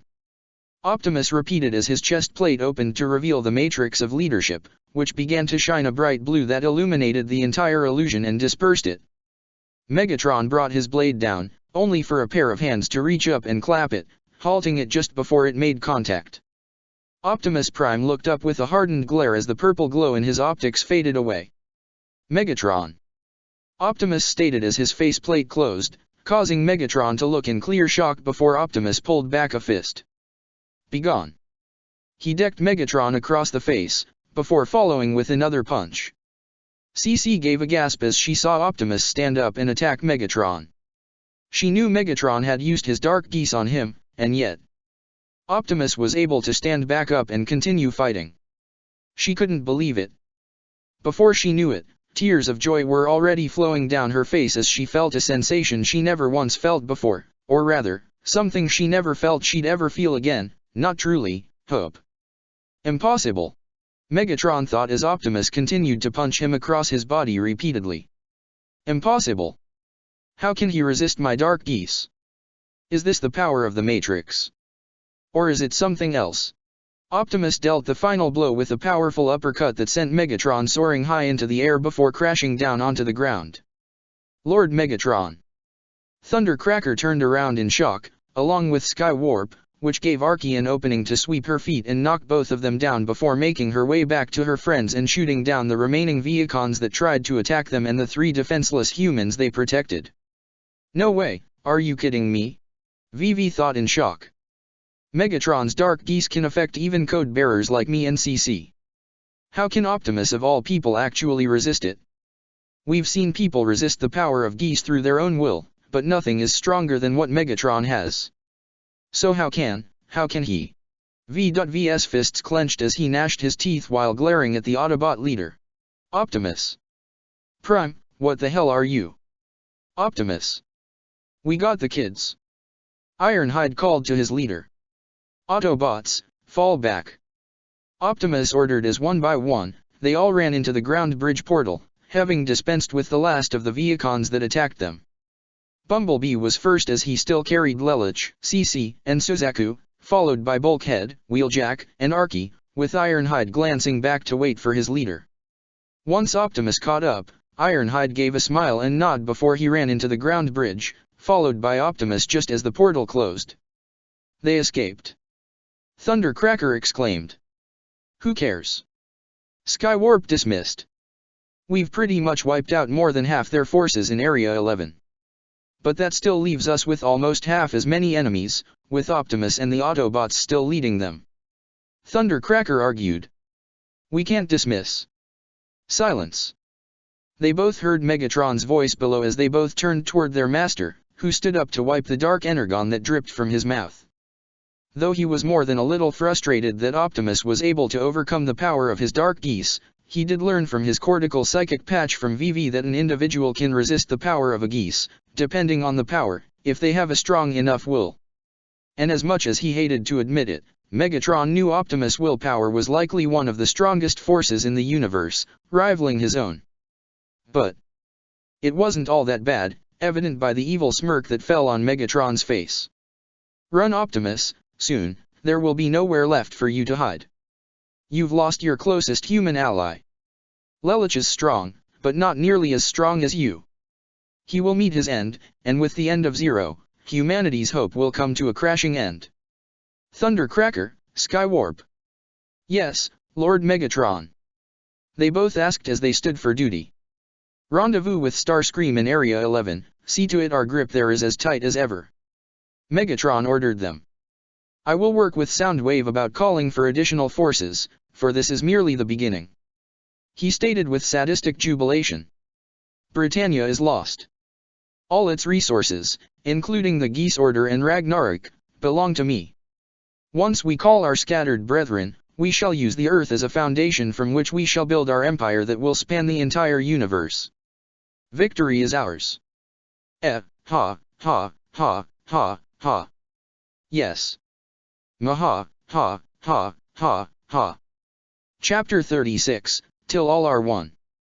Nunnally was in the ground bridge bay along with Kaguya and Chigusa as they watched the Black Knights, or what was left of them, return to the Ark after their substantial defeat. Nunnally didn't need to see to know just how depressing the atmosphere was for all of them, and she understood all too well. They all fought with everything they had to reclaim the home that Britannia had stolen from them, and the Decepticons came in and all but crushed that hope. Ogai, Todo, and the 4 Holy Swords had also arrived as they helped Ratchet and Fix-It in directing the most injured of soldiers to the medical bay in the Ark to receive the necessary treatment. Ogai helped lay the unconscious Inu on a stretcher, her right leg missing, as she was wheeled off to the infirmary. Ogai glanced towards Chigusa with an expression of disappointment and fear, something that she tried to give comfort in as she walked toward him and silently embraced him, which he was quick enough to return. Lady Nunnally. Sayoko approached from behind. I've brought your sisters. The disabled girl gave a surprised gasp as Kaguya and Sayoko escorted her around the corner where both Euphemia and Cornelia sat in depressing silence. The only comfort they shared was the fact that they were both safe with each other. Yuffie? Cornelia. They heard a meek girl's voice call to them, causing them to turn around with a gasp of their own as they saw their half-sister. Nunnally. Yuffie immediately ran toward her disabled sister and wrapped her arms around her, shedding even more tears than she already had. Tears of both relief that they were safe, but also of grief in that she lost one of her closest friends, and Suzaku was missing as well. Nunnally had a feeling Yuffie went through a terrible ordeal, so she tried to comfort her sister as best she could. Upon seeing Nunnally, Cornelia was filled with so many mixed emotions. Like her younger sister, Cornelia was very relieved to see Nunnally safe and sound, but all those thoughts of regret she had over unknowingly trying to kill their brother, and the thought she had failed her, seemed to override any happiness she felt, as all she could feel was guilt. Nunnally. Cornelia stuttered as she slowly walked toward her as she briefly parted with Yuffie. I don't, what I. However, she was surprised as Nunnally reached out her hand to caress the side of Cornelia's face. It's okay, you're safe now. You and Yuffie, that's all that matters. Nunnally assured with a smile. That was it, that was all that was needed for the dam to break with Cornelia as she buried her face into Nunnally's chest and cried her eyes out. I'm sorry. I'm so sorry. Forgive me. Nunnally didn't hesitate to embrace her crying half-sister as Yuffie wrapped her arms around both of them as well. Kaguya and Sayoko watched this as well. Though they both had mixed feelings in regard to Cornelia, due to her past actions as their enemy, something told them that she wasn't going to be a problem for them anymore. And they weren't the only ones watching. Off on the side, Shirley, Millie, Nina, Rivalts, and even Monica all saw this as well, with Arthur slowly walking toward the three sisters to rub his side against all of them to provide some comfort as well. Princess Euphemia. Nina wanted to run over there and embrace her, but Shirley placed a hand on her shoulder, silently telling her that Yuffie needs to be around her sisters right now. They could talk to her later. Nina seemed to understand, but was just nonetheless glad that Euphemia was safe and sound. Wow, would have thought we'd see Viceroy of Cornelia of all people break down like that. Millie commented. I'm still not over the fact that Nunnally and Lelich are both royalty, or that Lelich is also Zero. Rivalts stated. Seriously, that's all just so crazy. And, you knew about this surely? Nina asked the brunette. I mean, it makes sense for Millie since the Ashfords took them both in, but... yeah, it's complicated. Shirley hadn't gone over the details of how exactly she found out quite yet, given what they've all experienced right now was stressful enough. I'm sorry. I suppose it makes sense, though. Monica admitted. Having your mother murdered, your sister blinded and crippled, and then being exiled only to be caught in the middle of a war that your own nation started. Yeah, I'd be pretty mad about all that too. The group heard a pain-induced grunt coming from around the area as they turned to see Colin and Nonette helping Rai, his right arm and leg broken, to sit down. Rai, you need to get yourself looked at. Nonette told him. Your arm and leg are broken. The docs got their hands full right now.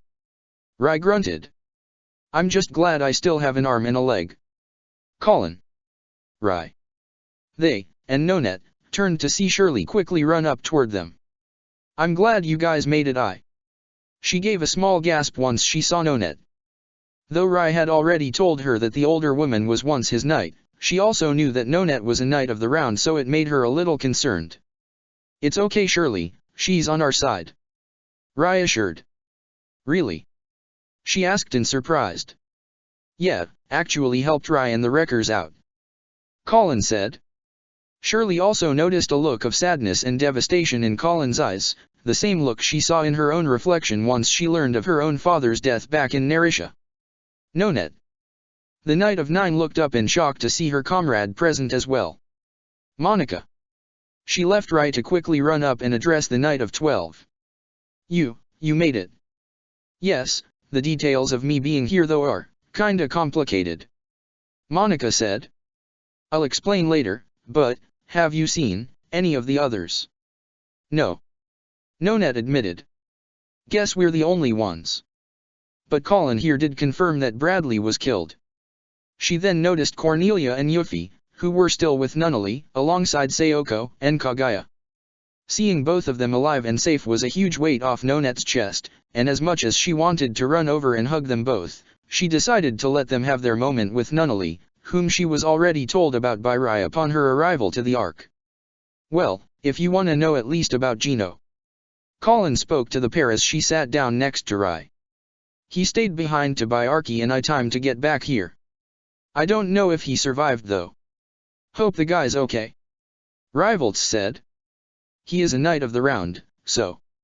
Nina put her thoughts in, though she sounded a little unsure himself. Shirley, however, noticed something in Colin's wording. Wait, What about Cliffjumper? Wasn't he with you and Arky? Hearing that name caused Colin to stiffen as she glanced downward to sob, much to Shirley's surprise. Colin. Ry put his only good arm on Colin's shoulder to comfort her as he looked to the brunette with a saddened expression. Cliff didn't make it, Shirley. This caused Shirley to gasp in shock as she looked in total sympathy as Colin cried into her hands, still clearly mourning over the loss of her partner and friend. Shirley wasted no time in hugging Colin as best she could. I'm so sorry. Colin returned the embrace as she continued to cry, with Ry patting Colin's back as well. Millie, Rivalts, and Nina continued to look on, along with Monica and Nonette as they each had their own sympathetic expressions as well. Keep it going. Ratchet continued to direct the injured. Anyone who's suffering from major trauma, please follow the line straight to medical. All equipment, including Nightmare rays, come secondary. So, this is the Autobots' base, I presume. The Autobot medic looked down to see a certain male scientist walk up with a casual expression. It's Ratchet, right? Though Ratchet did recognize Lloyd from the incident at Ashford, he still had no idea who he was. And who are you? Lloyd Asplund, creator of the Lancelot, an official trader for the now-destroyed Britannia, at your service. He gave a formal bow. Sorry. Cecile walked up with an apologetic smile. But he's not exactly what you call a normal person. Normality is underrated anyway. Lloyd brushed off. Oh, look who's here. They, and Ratchet, turned to see Rax Hata walking onto the scene. I never expected to find you here, Asplund. But I'm not surprised to find you here, Rax Hata. Lloyd acknowledged. It's only fair. Rax Hata said with a causal grin. You got a chance to play with aliens, now I am too. Well, they wouldn't let me get my hands on their juicier stuff. Lloyd said with an irritated sigh. Oh, is that so? Rax Hata said with a trolling grin. Because I've been given complete access to everything here. Say what? Lloyd questioned with a blank stare. Including 2 very special little toys. Rax Hata continued in a gloating sense. One being a weaponized magnet, the other a weapon of immobilization. I have to say, Cybertronians have such amazing toys. Do you have any amazing toys to play with? Lloyd was rendered completely speechless as he couldn't find a proper argument, other than an eye twitch. I'll take that as a no, Earl of Pudding. Am I correct to assume there is some form of history with those two? Ratchet asked Cecile. It's hardly worth mentioning. Cecile replied. And when I think back on it now, it wasn't anything at all. Meanwhile, Ogai, Tamaki, and Todo had helped to guide the last of the injured, along with the 4 holy swords. That appears to be everyone. Ogai said before he glanced down. Except for. We'll leave Lelich and Suzaku to the Autobots. Todo told him before addressing his men. Now, you 4 get some rest as well. Colonel, we're fine. Chiba told him. There's no need. You're dismissed. Todo said in a more assertive tone. Take this time to rest your minds. If there's anything, I'll contact you. Yes, sir. Asahina, Urabe, and Senba all said as they walked away, leaving only Chiba as she looked down before she nodded to her colonel to join the others. Tamaki, you doing okay? Ogai asked his comrade. Yeah, sure. Tamaki began. I mean, we just lost more than half our army, Japan is being remolded by the cons, our leader is missing in action, and the bots are in the Dragon's Den right now, and pretty much all our hopes and dreams have been shattered, but otherwise, swell. Complaining isn't going to change what happened. Todo said firmly. All we can do is wait for Optimus and the others to return before we make our move. Then we can. They're back. Fixit announced as he activated a ground bridge portal. The Autobots are returning, and they've retrieved Zero, Suzaku, and even C.C. This got the attention of everyone present. Ratchet, Lloyd, Rax Hata, Cecile, Ogai, Tamaki, Todo, even Chigasa on the side, as well as Nunnally, Cornelia, Euphemia, Kagaya, Sayoko, Shirley, Colin, Rai, Rivalts, Nina, Millie, Monica, and Nonette all looked toward the swirling portal as one by one, all the Autobots stepped out. Archie, Wheeljack, and Ironhide were the first to walk out, followed by Bulkhead and Bumblebee with Optimus in the back as the portal closed. However, Bumblebee also had passengers on him, with CC and Suzaku on his shoulders, and in his arms, still groaning and screaming in pain. Lulu! Shirley exclaimed at hearing his distressed cries, with everyone else looking in shock. Even Nunnally gasped at what she was hearing from her unresponsive brother. No. Rai tried to stand up, but would have fallen over had Colin not caught him. What happened? Ratchet asked urgently. Megatron. Bumblebee scowled. Get him into the med bay. Ratchet ordered. No, we need to get him into your laboratory. Now. CC exclaimed. What? But why would? Just do it. CC yelled in an uncharacteristic tone of urgency and anger, something that caught Ratchet off guard. But he quickly got over it as he quickly led the other Autobots through the Ark's hallways, with all the humans following. Sayoko took Nunnally's wheelchair while Colin and Nonet helped Rai to his feet as they followed as well. Lelich was placed on a table as CC and Suzaku worked to strap him down as he continued to shift his body, thrashing his arms out while still stuck in his nightmare coma-like state, as one could describe it. What's happening to him? Bulkhead asked with concern. It's like he's having some kind of nightmare. That's because he is. CC confirmed as Ratchet scanned Lelich's body with Fixit looking at the readings on his own handheld device. Injuries appear to be minor. Ratchet reported. But his brainwaves are in a chaotic state, his heart rate rising to dangerous levels. His body's been exposed to energon. Fixit stated. Wait, no, scratch that. It's dark energon. He exclaimed in surprise, catching the other Autobots off guard, save Optimus. There's a dark energon anomaly coming from his brain, it appears to be the source of his state. His brain. Ironhide exclaimed. How the hell is that possible? Because Megatron has a geese. CC revealed. The reactions of the other Autobots could not be described with mere words. What? Archie questioned. Buckethead's got that power now too. Wheeljack also questioned. He does. Optimus confirmed. I saw it myself. What are you all talking about? Suzaku questioned. Long story short, it's a special power that Lelich and a few others have. We'll go into the details later. CC said as she was at Lelich's head, where she placed both her hands on the sides of his temples. Hold on, what are you doing? Ratchet questioned.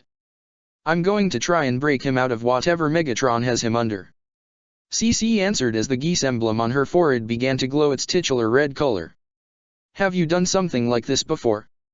Optimus asked. Yes, now please be quiet. I have to concentrate. CC stated as she focused as hard as she could, closing her eyes as she tried to project her powers onto Lelich. C's eyes opened, and she found herself falling down what appeared to be a tunnel, one that glowed with a dark purple color. She looked around to find distorted images of all Lelich's memories, all in a chaotic mess as purple energy surges stretched up and down the tunnel.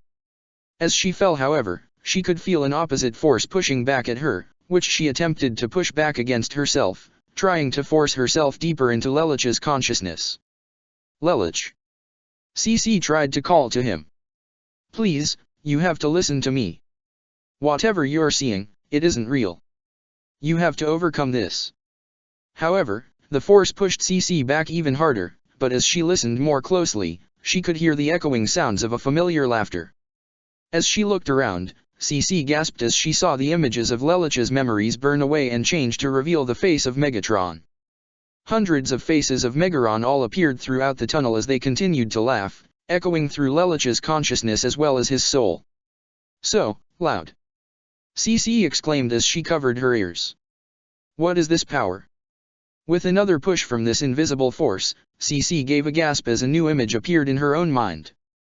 This image was also that of a face, but it wasn't Megatron's, or anyone else she recognized. It appeared to be a face made entirely out of stone with long curved horns at the top and soul-piercing purple eyes. She couldn't do it. She couldn't go any deeper as this very same force pushed her back. The emblem on C.C's forehead changed from red to dark purple as she was forced out of Lelich's mind and back to her own body with a scream, much to the Autobots and Suzaku's surprise as the latter caught her when she fell backwards. "Sarah!" Bumblebee exclaimed as the other Autobots came around her. "What happened?" Suzaku also exclaimed. It's too strong." CC muttered as she looked with shaky and terror-filled eyes. I can't break it." "Just what did Megatron do to him?" Bulkhead questioned. "What kind of geese does he have?"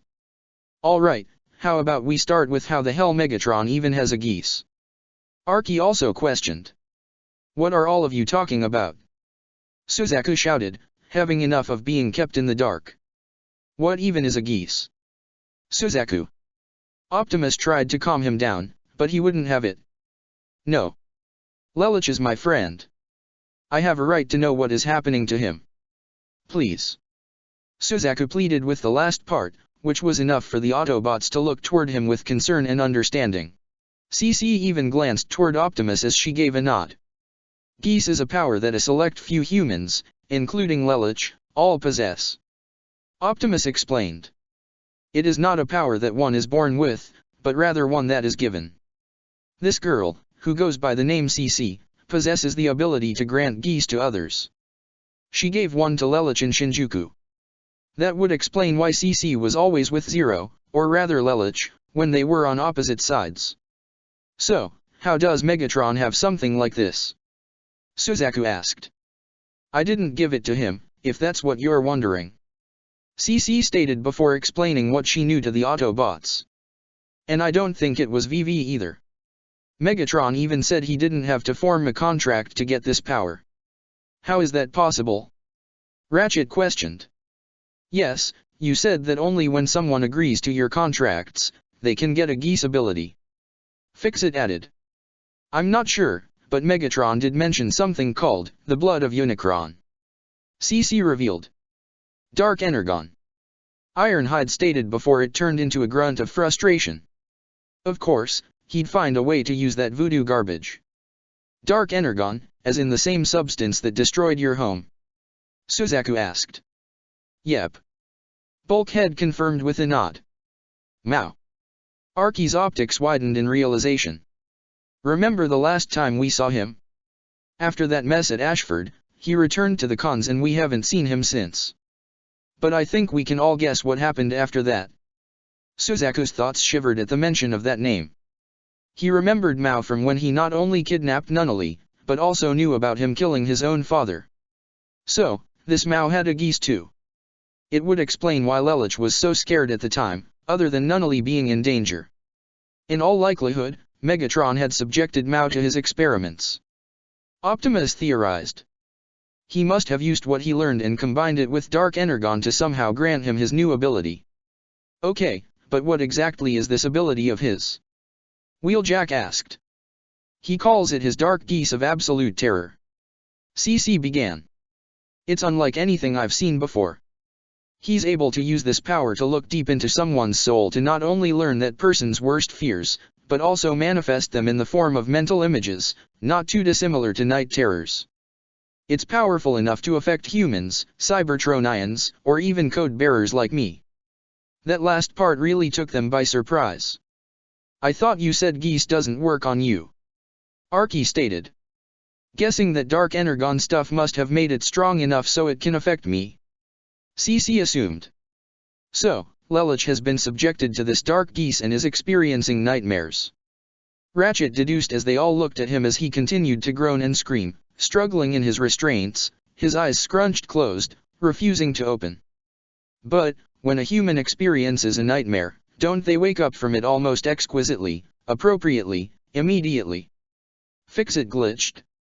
"Not with what Megatron did," CC revealed. "He said that he placed Lelich in something I can only describe as a perpetual nightmare trance. It won't stop until his mind is completely consumed, and he falls into insanity, and even then, it won't stop, until his heart gives out." "What?" The Autobots, along with CC and Suzaku, turned in shock to see that all their human companions, consisting of Colin, Rai, Ogai, Tamaki, Todo, Shirley, Kagaya, Rax Hata, and Sayoko, all from the Black Knights, along with Chigusa, Euphemia, Cornelia, Nonette, Monica, Lloyd, and Cecile from Britannia, and even Rivalts, Millie, and Nina from Ashford. But the one who had spoken out, who looked in a mixture of shock and fear, was Nunnally. It's not true, is it? Nunnally begged. Is Lelich going to? She couldn't even find the words to finish. Nunnally. Optimus wasn't sure how to respond to her either. If it's not stopped, then, yes. CC confirmed with reluctance. He will die. Everyone had their own individual reactions to this revelation. Shirley gasped in terror, along with Colin, Kagaya, Rai, and Sayoko, with Millie, Rivalts, and even Nina appearing as if they had just been told that someone dear to them was dying. Ogai's eyes shook, as even Tamaki's fists clenched. Todoa's face carried not only worry for Lelich, but anger, specifically toward the being who put him in this state. Nonette, Monica, Chigusa, and Cecile had saddened expressions on their faces, almost as if they were already accepting the outcome, though Chigusa paid a glance towards Ogai as she looked at him with sympathy. Rax Hata and even Lloyd, though not as emotional as everyone else, had expressions of disappointment on their faces. Euphemia covered her mouth as tears were already forming in her eyes. First the disaster of the SAZ, followed the fall of Pendragon, then the loss of Dreadwing, now this. Was she really going to lose Lelich all over again? Cornelia had already fallen on her knees in despair. But nothing could describe what Nunnally was feeling right now.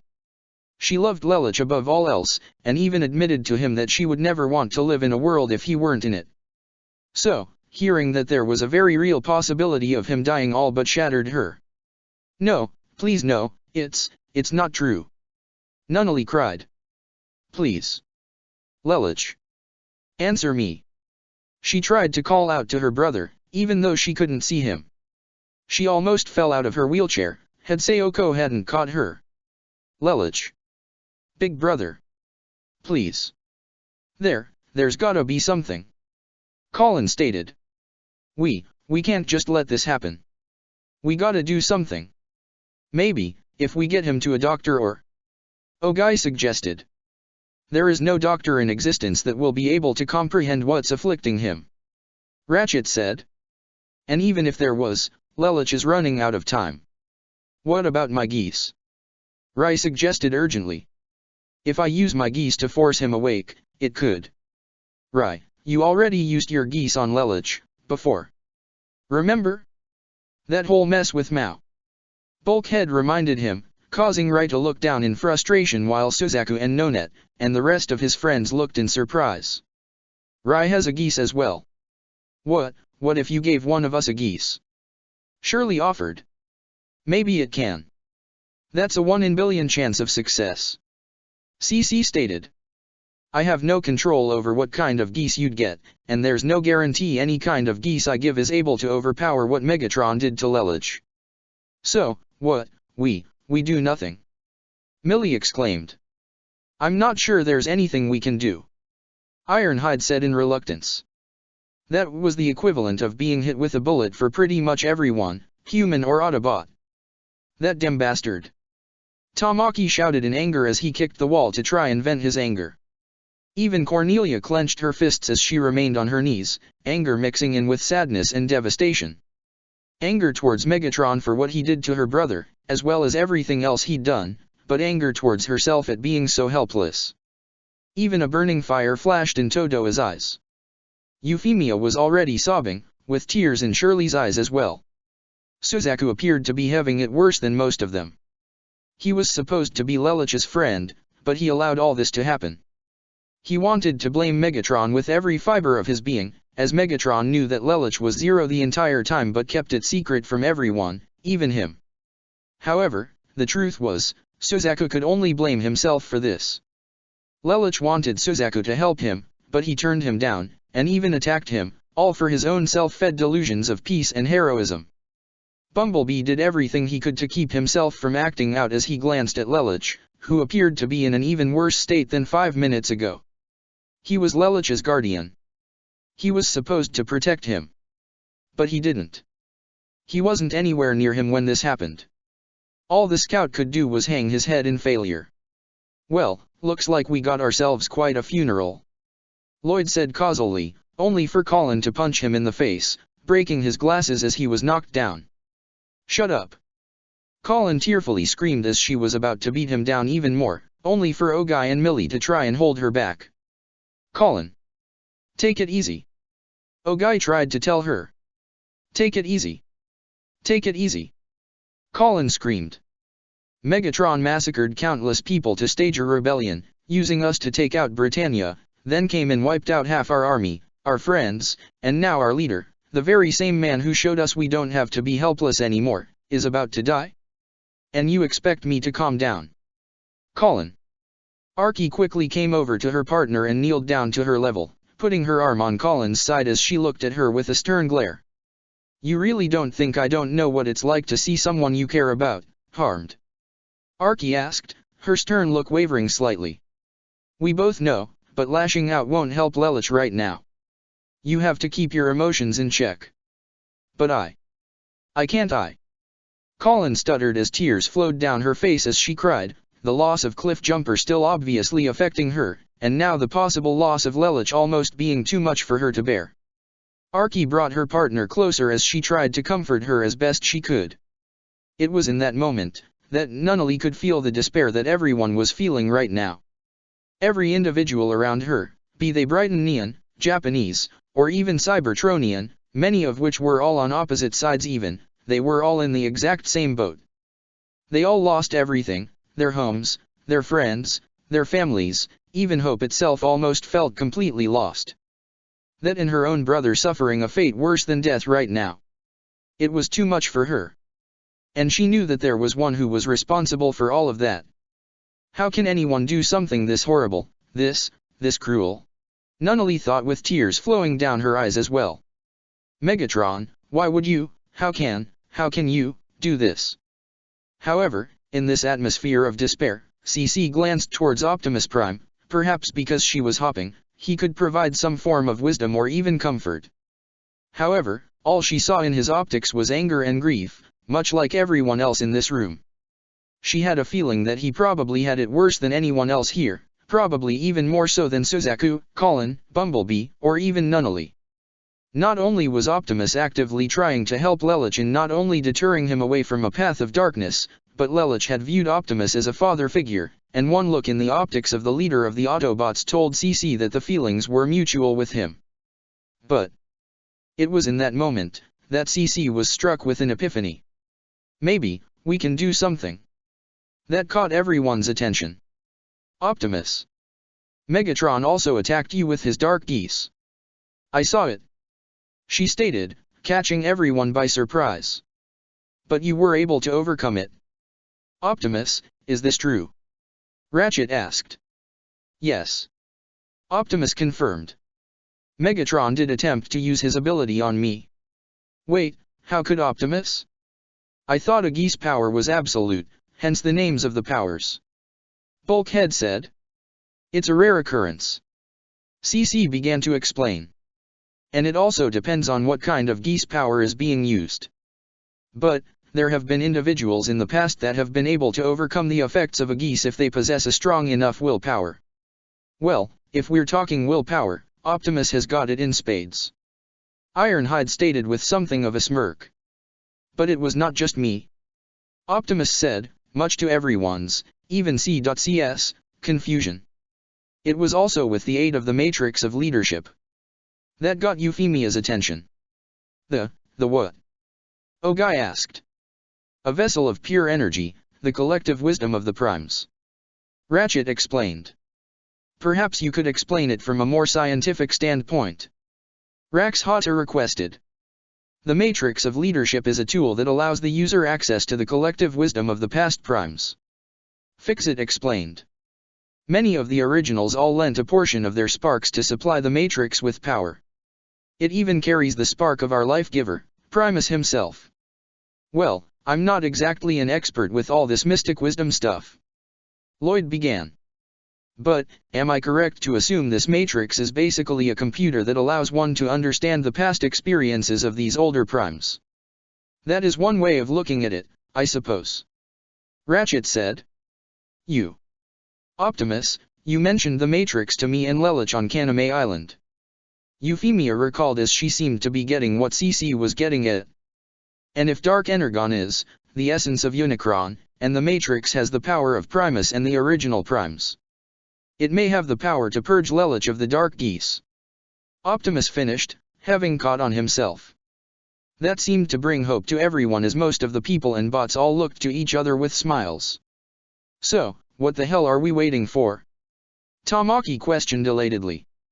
Let's find this Matrix thing and put it on the guy. First off, we don't have to find it, Ironhide said. Optimus already has the Matrix inside him. That's wonderful, Shirley exclaimed with a wide smile. Second, Optimus can't just give the Matrix. Ironhide continued, much to everyone's surprise. What? But you said? Colin tried to say. Even if Optimus wanted to give the Matrix to someone else, he doesn't get to choose who he gives it to. Ironhide clarified. The Matrix makes the choice, not Optimus. How is something like that even possible? Suzaka wondered. Don't worry about any of that, Optimus doesn't have to give up the Matrix in order to do this. CC said. What do you mean? Bumblebee asked. If I make physical contact with both Optimus and Lelich, maybe I can channel the power from the Matrix and into Lelich, purging the dark energies that are consuming his mind. CC theorized. But I've never done anything like this before, so I don't know if... Sarah, please. She heard Nunnally beg as tears were still flowing down her face. If it can help Lelich, please. It has to work. It just has to. Please. CC saw the girl's pleading expression, and that almost seemed enough to solidify her resolve. However, it wasn't quite enough, until after she glanced up at Optimus, who looked down onto her with a determined expression of his own. When lives are in danger, preparation comes secondary to swift action, determination, and will. Optimus told the Immortal. If you believe that using the Matrix in this manner can save Lelich, then do it. Please. Please. Optimus had just said please to CC.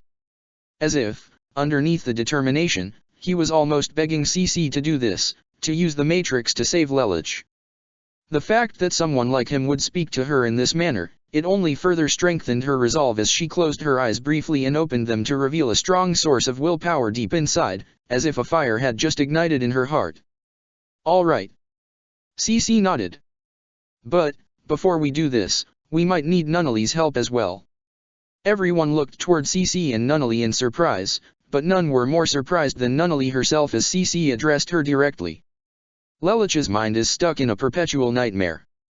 I feel that if one is to pull him out of such a state, we need a voice that can truly reach him. Optimus has more than touched Lelich's soul by this point, but you are the center of his life. I've sensed it in him. With mine and Optimus' power, and your voice, I have no doubt we'll reach your brother's soul. Everyone looked toward Nunnally with their own unique expressions. For Nunnally herself, despite her body being physically weak, her resolve was strong. If she can do anything to save the brother she loves so dearly, she will. Let's do it. Nunnally nodded. For this to work, we need to be alone. CC said to everyone else. I've never done anything like this before, so no distractions. Ironhide seemed to understand. Out. Everyone out, now. He said firmly as everyone, Autobot and human, all turned around and began to walk out the laboratory. So, we're all just gonna sit by and do nothing? Ogai asked. You heard the Immortal? Bulkhead said. They got this. In the meantime, I'll be free to answer any and all questions many of you may have, because I've noticed most of you here all looked confused as to what we're talking about. Fixit offered. I didn't even understand more than half what you guys were talking about. Rivalts said, completely proving Fixit's point. Yeah, you kinda lost me too at this unicorn thing. Nonet said. What does a magic horse have to do with this? Not unicorn, Unicron. Euphemia corrected as they all walked outside. Optimus already told me about all this.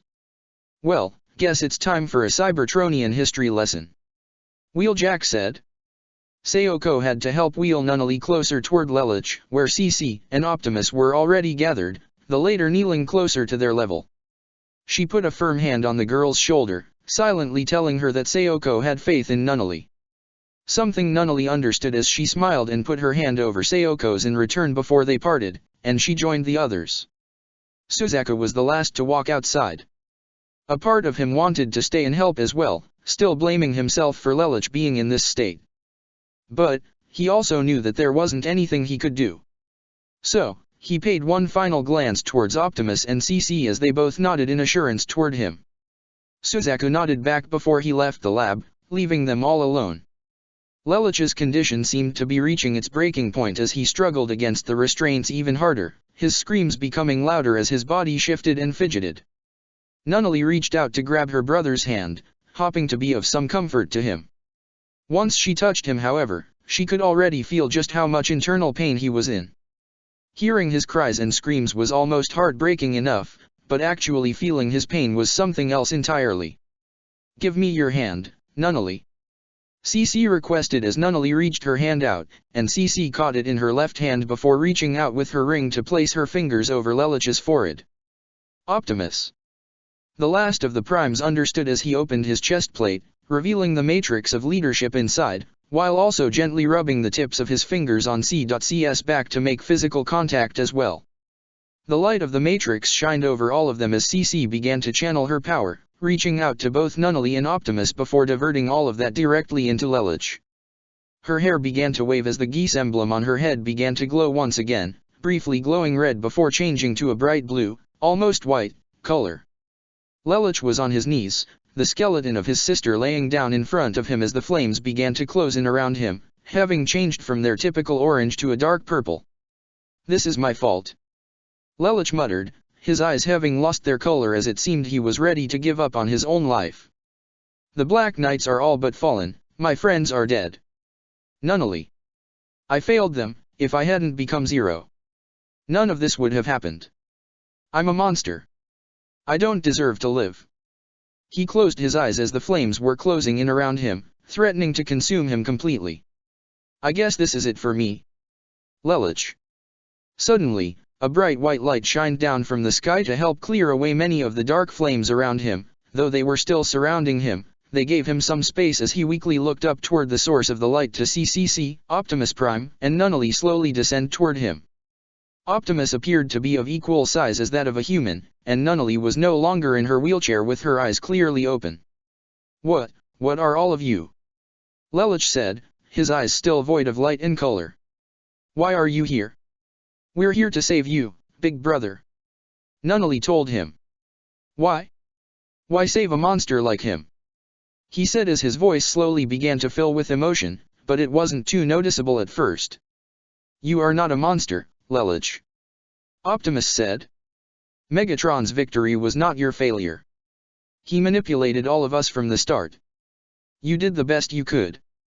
A little bit of color returned to Lelouch's eyes as emotions slowly began to fill him, but these emotions were that of regret and even anger. "The best I could," Lelouch stuttered. I doomed the world to destruction. I waged war against an unbeatable force. Britannia has fallen and the rest of Earth is next. Megatron this is exactly what he wanted. And I gave it to him." He clenched his head in frustration. "It's my fault. All of it is my fault." "No, it isn't," CC said as all three of them floated around his body in the form of bright specters, surrounded by a bright white light that began to clear away the dark flames. "Lelouch, please listen to us," CC began as she was the first to address him. "You still have a contract you must fulfill with me. At first, I didn't think all that much about you, other than you were just another one of my contractors, much like with Mao and all those who came before. But, as I got to know you, the more I actually wanted to believe in you. You gave me a purpose, gave me a reason to want to live in this life. Don't throw yours away because of what someone else tried to force on you. Sarah." Lelouch muttered as his eyes became their lively purple again, and other humanly emotions returned to him as well. "Lelouch, I have told you before, that when we first met, I did see someone who carried much anger inside. Optimus began. But I have seen goodness in you as well. A will to stand and fight for what's right, to protect those you care for. You have made many mistakes, yes. But you have learned from them, and you have saved the lives of many others, not just your own friends, but countless innocent people. You gave those people hope, and now, it is our turn to offer that hope to you. Optimus. Lelich's eyes were already beginning to water as he heard the words of someone he considered his true father reach him. Finally, Nunnally hovered right in front of him, almost like an angel, as she smiled lovingly at him, gazing down with her beautiful lavender eyes. Lelich, you mean the whole world to me. Seeing you like this almost breaks my heart, but you are not a monster. You are not a bad person. You're a good person, whom a lot of people tried to hurt and kick down, but you never gave up. You were always by my side, looking out for me. I told you that I wouldn't want to live in this world without you, and I mean it. I love you so much that I can't stand it. So please don't go away. Come back to me, to all of us. We're not the only ones who miss you. Lelich's eyes widened as he thought back to everyone he had met and forged a bond with.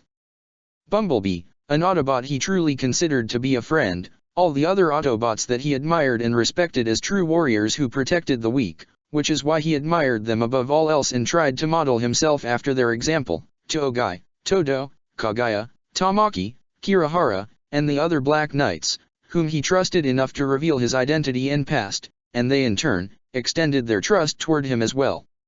Rai, his brother, whom he always looked out for, even before he learned of their relation. Yuffie, his sister, whom he had always loved, even after his exile, he trusted her and she was a gentle soul, too pure for this cruel world. Cornelia, his older half-sister, whom he once resented, but later learned that she still loved him, and had wanted to patch things up with her and re-establish their bond. To all of his friends at Ashford, from Millie, Rivalts, Nina, Sayoko, and even Shirley, whom he truly considered a friend, even if he didn't like her romantically like she did for him, but he still cared for her a great deal. Above all else, there was Suzaku, his first friend outside the royal family. Though they became enemies on the battlefield, Lelich had vowed that he would help Suzaku overcome his past much like how the Autobots helped him to overcome his own darkness, and now they were on the same side again. Colin, another Black Knight and classmate, but not only one of his best soldiers, but also a good friend, he understood her reason for fighting, having also lost someone he loved to Britannia much like her. Perhaps she was something more to him than he originally thought. He gave her hope, and she gave it to him as well, and he was not about to let her down. Cece, also known as Sarah, someone who had suffered most of her life, even more so than him, but now she had become a valued partner and someone trustworthy, and he would do everything he could to help her overcome her pain. Nunnally, his beloved sister, whom he vowed to make this world a better place for her to live in, and while he will accomplish this goal, he had one other promise to keep, to never leave her side, and he never will. Finally, Optimus Prime, the leader of the Autobots, his mentor, his friend, and overall, father figure. From the moment they met, Lelich had admired Optimus for his strength, loyalty, courage, and honor. He was everything that he wanted to be, and everything that he wished for this world. He saw underneath Lelich's many issues for not only the good person he was, but the wounded soul as well, and had done everything to help free him from the darkness inside. Optimus Prime transformed Lelich in more ways than one, and he was not about to disappoint him. That's right. I'm not alone. Lelich muttered as he slowly began to stand up, the dark flames finally dissipating. I have people, friends, family, who are waiting for me. He leapt from the ground and hovered closer toward the light, reaching out his hand to Optimus, Sarah, and Nunnally, who all reached out to him as well. I'm not going to give up. I'll never give up. I'll keep fighting, and I won't stop till this world is a better place. For everyone. He grabbed onto Nunnally's hand first as Optimus and Sarah reached around him, engulfing all of them in a bright white light. Lelich's eyes began to flicker open, the purple ring that was within them had finally vanished. His vision was blurry at first, but as he began to pull himself up, he looked around to see Sarah and Optimus around him, the latter kneeling down with the former sitting at the side of the table he was previously strapped to, both smiling toward him. Did I? He heard some sniffles on his right and glanced in that direction to see something that he couldn't believe. It was Nunnally, but something was different than before. Something about her had changed for the first time in 7 years. Her eyes were open. For the first time in 7 years, Lelich was staring into the deep and beautiful lavender eyes of his beloved younger sister that he never thought he'd see again. She smiled upon seeing him as tears of joy flowed down her face like a waterfall. Nunnally. Lelich couldn't believe it. Before he knew it, she had leapt from her chair to wrap her arms around her brother and bury her face into his chest. "You came back. You came back, big brother." Nunnally cried. Lelich then began to cry as well as he wrapped his own arms around his sobbing sister. Tears of joy, frustration, guilt, and so many other emotions all began to pour all out at once. "Nunnally. Your eyes." He cried. "I love you, Lelich." She continued to sob with him. "I love you too." As the two siblings continued to share this moment together, Sarah couldn't help but shed tears of pure happiness as well as she glanced up at Optimus, who smiled and nodded as well, truly happy for both of them, as well as their success. It took a while, but the Autobots had explained to the group consisting of Colin, Suzaku, Shirley, Ogai, Rai, Tamaki, Todo, Rax Hata, Kagaya, Sayoko, Chigusa, Cornelia, Euphemia, Rivolts, Nina, Millie, Lloyd, Cecile, Nonette, and Monica everything in regard to the origins of the Cybertronian race, the battle between Primus and Unicron, and the creation of the 13 original Primes, as well as the concept of Dark Energon and its properties. They also had to discuss what they knew about geese, for those who didn't already know, which led to them explaining the power that both Lelich and Rai had. Rai also had to explain his status as a half-breed Brightonnian prince, which came as a huge shock for his classmates, and Cornelia in particular, which led to their discussion about Vivi and even about Clovis' experimentations with CC, which was the very reason he attached the Shinjuku ghetto in the first place. Many questions were asked, but overall, they all seemed to get the gist of everything, despite it seeming rather overwhelming for many of them. "Well, I honestly have no idea what to say right now," Lloyd commented. "That's a first," Cecile joked, trying to provide some levity, which did seem to work for some.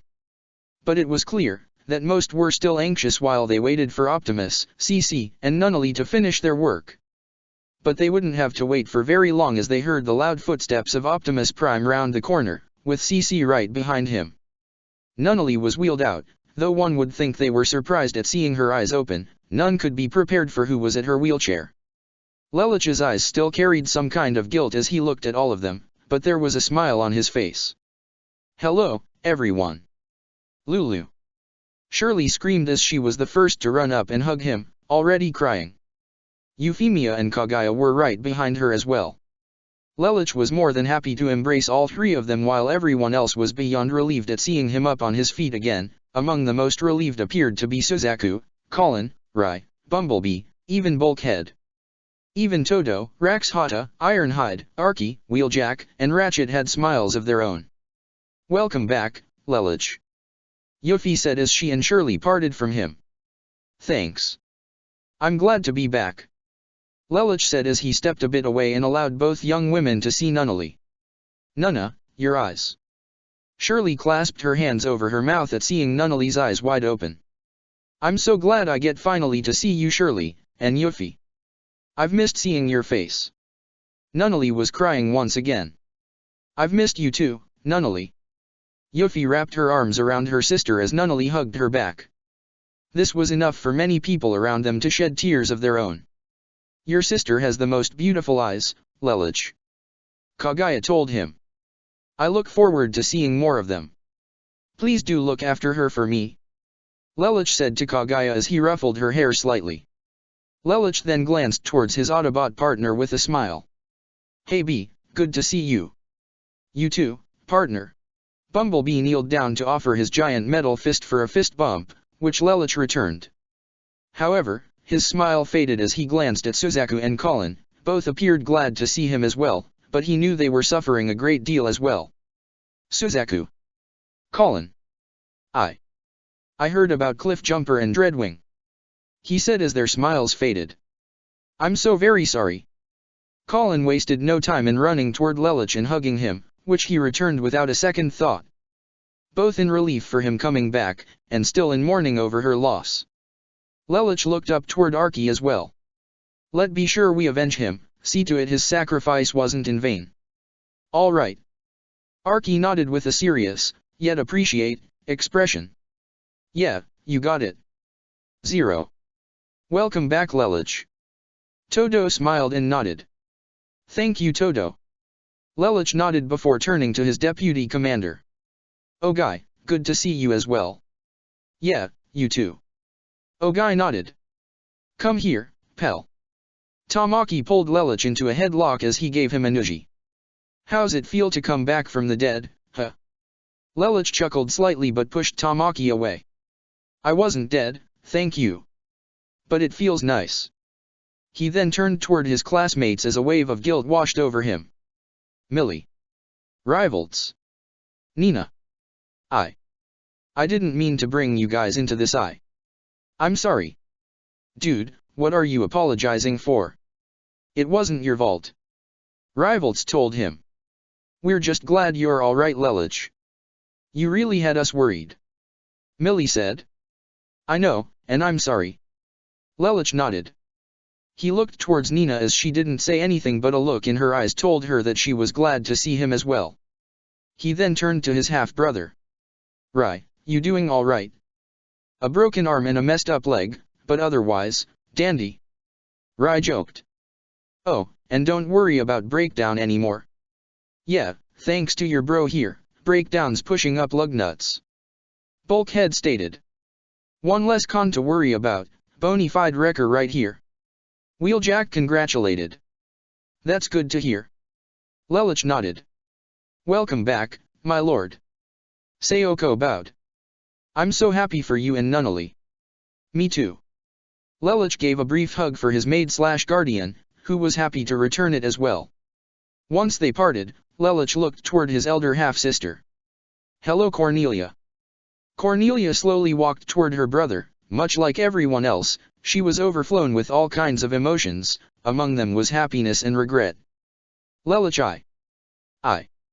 Without warning, she pulled her brother into an embrace of her own. I'm so very sorry. She was already crying. I'm sorry I couldn't protect your mother, or Nunnally, or you back then. I'm sorry I tried to hurt you. I'm sorry for everything. I'm just so sorry. She cried as Lelich comforted her, while deep inside, he was beyond happy at this as well, finally having the chance to mend the bond with his older sister. I know I don't deserve it, but please, let me stay with you, and I won't ever leave you again. That's fine with me. I wouldn't have it any other way. Lelich told her sincerely. Well, this is certainly quite a spectacle. Lloyd walked up causally. At first, everyone was gearing up for a funeral, but it's now a welcome back party.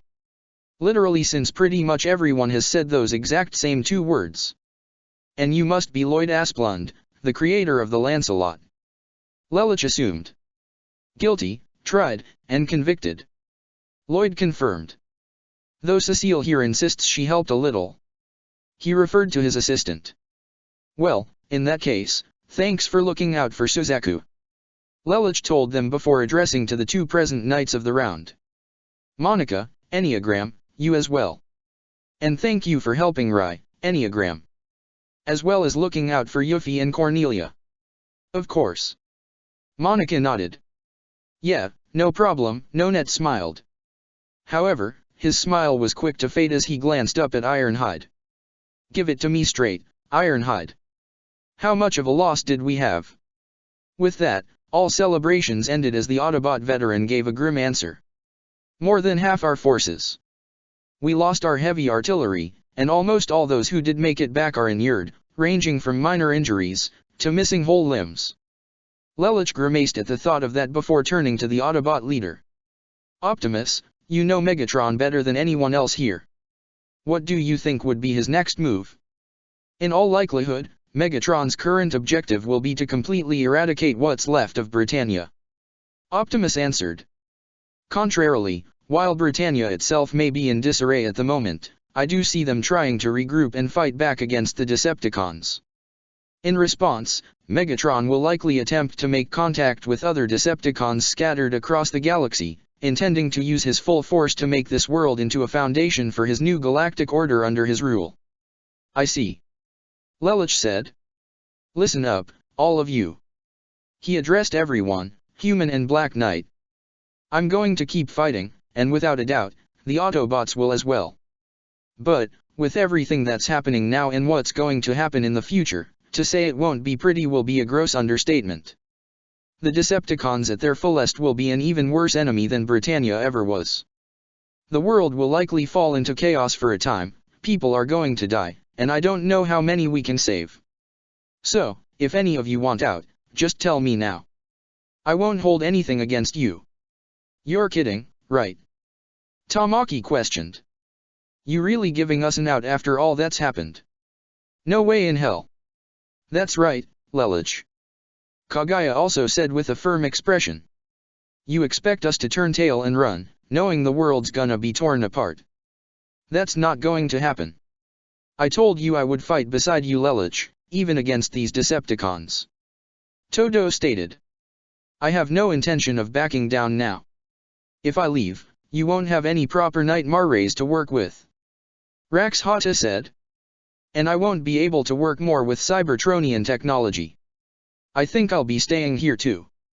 Yeah, I'm staying too. Ogai stepped up. Lelouch, you came to us when we had nothing and look at what we've built for that. We've built an entire army from nothing before, we can do it again. He turned to face everyone else, Autobot and human. I for one am not gonna sit by and watch as Megatron conquers, ruins, and kills countless lives. If I die here, fighting for a cause like this, it's about as good a cause any to die for. I know I probably won't be the only one. So, the question is, how you check out? Do you want it on your feet, or on your goddamn knees, begging? Even before I became a Black Knight, I never begged. I didn't beg to Britannia, and I sure as hell am not gonna beg to Megatron. He wants our submission. Well, I say fuck him. Let's fight that monster. Pretty much everyone looked toward Ogai in surprise. Hard to believe a short time ago, he was an indecisive and inexperienced individual when it came to fighting. Now he was a hardened warrior, willing to fight and even die for a cause he knew to be righteous. Chigusa looked at him in amazement before she smiled with a small blush. Not bad, Deputy Commander. Ironhide said with a smile as Ogai looked toward him with a confident grin. Well, looks like you got your answer. Colin said to Lelouch with a smile. And I'm staying, too. Where are you gonna be without your best pilot? Best pilots, you mean? Rai stood up, despite his broken leg. We're brothers, aren't we? And brothers look out for each other. Lelouch smiled to all his Black Knights, beyond happy at their support. Thank you, all of you. I'm in too. Suzaku stepped forward. I know I've got a long way to go, but at least now. I know I'm on the right side. He looked around to the other Black Knights as well as the Autobots. I don't expect any of you to forgive my actions overnight, all I ask, to all of you, is that you please give me a chance to make up for everything I've done. I'll see to it you get that chance. Lelouch offered his hand to his friend. I'm glad you're finally here, Suzaku. Lelouch said with a smile.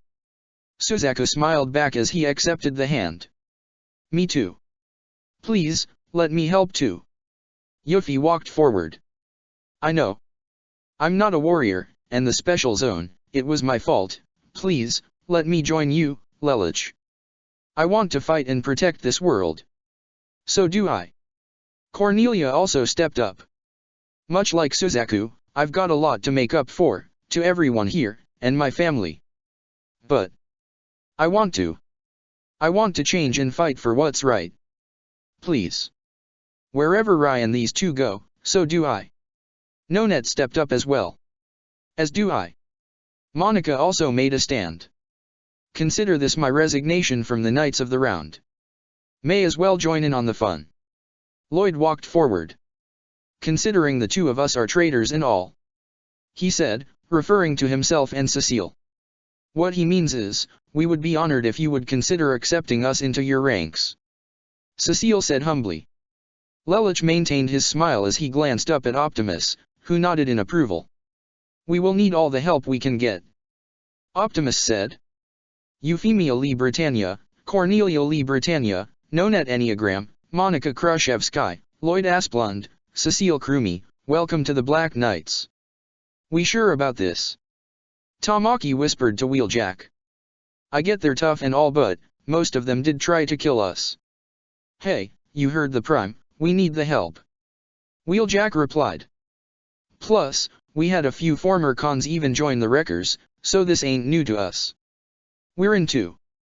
Millie stepped up alongside Rivalts and even Nina.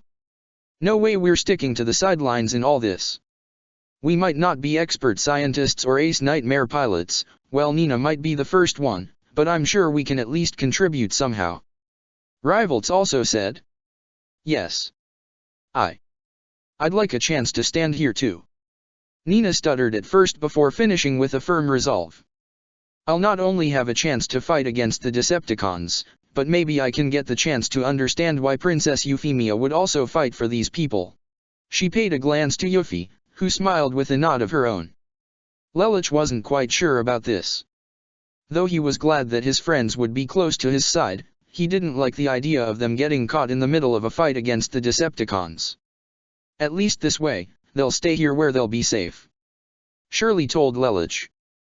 And, with the way the world is now, here might be the safest place on Earth. Good point. Lelich admitted before turning back to his classmates. All right, you guys are in. All right. Rivalts cheered with a fist bump. In a non-combative function which we will determine later. Ratchet made that perfectly clear, almost like a stern parent. That's fine. Millie accepted. This of course, caused Lelich, Nunnally, Rai, Colin, Suzaku, and even Monica a great deal of happiness knowing their friends and classmates were not only safe, but now contributing to their cause. I'll join too. Chigusa stood up. It's the least I could do, to make up for my past. All right, sounds good to us. Ogai nodded with a smile, causing Chigusa to blush slightly as she played with her hair. Very well. Let's get to work. Lelich got everyone's attention. First, let's access what we currently have at our disposal. Kaguya, where's the rest of Kyoto? They, along with Katace and Diet Hard, are currently with Peace Mark. Kaguya answered. So, we are still in contact with them? Optimus asked. Yes. Kaguya nodded. Good. Optimus replied. Let us organize a meeting with Peace Mark's leadership as soon as possible. We'll not only need their connections and resources, but we may need to talk about a permanent joining between our two organizations. That's a good idea. Lelich nodded. Fix it, what about our informant in the Chinese Federation? Li Zink is on standby and is currently awaiting instructions from us. Fix it answered. All right, let's get him on the horn as well. Lelich instructed. We've lost a great deal, so we're going to need to find a way to recruit more manpower. What about bot power? Bulkhead asked. No offense to you guys, but bots got more experience dealing with cons and we could use the extra help. We've been trying to make contact with other Autobots through the ARX systems for months, but came up empty, aside from Wheeljack who flew in by coincidence. Arky said. And the jackhammer's trashed, so I can't fly out and get reinforcements either. Wheeljack added. Yes, that does seem like a problem. Todo agreed. Excuse me, I have an idea. Nina nervously raised her hand, getting everyone's attention. You said the Decepticons would try to call for additional forces, right? Well, since they use the same kind of technology you do, maybe we, could hack into their communications and use their own broadcasts to get a longer range. Ratchet seemed to follow her train of thought. If we were able to get into their communications and slip in a special Autobot frequency, we could piggyback off the Decepticons' own signal and make contact with our scattered forces. Ratchet exclaimed in jubilation before he gave a triumphant laugh. Nina Einstein, you are a genius. This caused Nina to look in surprise before a blushing smile formed on her face. All right, everyone listen very carefully. Lelich got everyone's attention again. This might sound harsh, but for the moment, I think our best move should be to let Britannia and the Decepticons fight it out. The way we are now, if Megatron discovers us, he can easily wipe us all out. From here on, we're going to be working quietly, from within the shadows. We'll rebuild our fighting force, stronger than ever, and we won't make a move till we're ready. I know that while we wait, people are going to die, but there isn't anything we can do about that without risk of exposure. The best option we have is to build ourselves back up so that when we're ready to go to war, we'll have a chance to actually win it. Lelich is correct. Optimus agreed. While I said before that preparation comes secondary to swift action, determination, and will, but at the same time, we cannot so recklessly charge into battle if our enemies hold a clear advantage. So, until we are ready, we will take our time, until the opportunity to strike comes. That makes sense. Cornelia nodded with everyone, some more reluctantly as they didn't like the idea of not helping people who were probably going to die. But at the same time, they knew Lelich and Optimus were right, they can't afford to act recklessly. Nunnally, though feeling the same as everyone else, knew she could trust Optimus and her brother. So she reached out to grab his hand, getting his attention as Lelich looked into her lavender eyes once more, seeing a look of determination deep inside. We'll follow your lead. I trust you, both of you. She looked toward both Lelich and Optimus. Lelich nodded as he clenched his sister's hand more firmly. We've got a lot of work ahead of us, so let's get started. As the Black Knights and Autobots began to discuss what their next move should be, CC glanced up at the Autobot leader as an idea came to mind, believing she may have found a way to tip the scales of power in their favor, if only a little bit. But at this point, they needed every advantage they can get. After the discussion came to an end, CC and Optimus met alone in an empty cargo bay, the Immortal requesting to speak with the Prime alone. CC, is something wrong? Optimus asked. Well, no, nothing wrong per se. CC began before she sighed. Optimus. I don't doubt you or Lelich. I agree that we need to take the time to build our forces, but Megatron's Dark Geese, it's unlike anything I've seen before. We can't let him roam freely with a power like that. Do you have a means to take this power from him? Optimus asked again. No. CC shook her head. Once a geese is given, it can't be removed. I don't know how exactly this Dark Geese of his works, but if I can't even lift the effects off someone affected by it, it's unlikely I'll be able to remove the power entirely. What do you suggest? Optimus continued to ask. A way to level the playing field between you and Megatron. CC revealed. Optimus Prime, let us form a contract. To say Optimus was surprised was an understatement. You wish to grant me a geese? Yes. CC confirmed. I know, it's asking a lot. Like I've said many times before, I have no control what kind of geese you'll have, and every type has its fair share of limits, not including the risk of geese overwhelming its host, which we've all learned from what happened with Mao and Rai, but you were able to overcome Megatron's Dark Geese with not only the power of the Matrix of Leadership, but your own will. Out of everyone I've met in my immortal life, none have ever had a will that's as strong as yours, Optimus Prime. Optimus said nothing but continued to listen to every word that CC had told him. Megatron's power. She shivered. It is pure evil. I've experienced its power, and we both saw what happened to Lelich. Not just the power itself, but to have someone like him, just looking into your soul, into your own fears. I've been shot, stabbed, burnt alive, blown up, and died in so many ways that would drive lesser people mad, but I never once felt so violated than with what Megatron did to me, and what happened to Lelich was even worse. I would never wish something like that on anybody. Megatron's geese didn't just come from the Dark Energon, it came from his own twisted desires. Geese always manifests itself based on the user's deepest wishes, reflecting their inner self. The fact that it manifested in Megatron is something that takes advantages of his victims' terrors and fears, that pretty much says it all. But you, Optimus, you've transformed the lives of everyone around you, including me. I know this is a lot to ask, but if we formed a contract, maybe even through the Matrix itself, it'll give you a power that'll equal Megatron's, maybe even surpass it. So, please. Optimus. She bowed her head. Let me do this for you. Let me give you the power to fight this demon.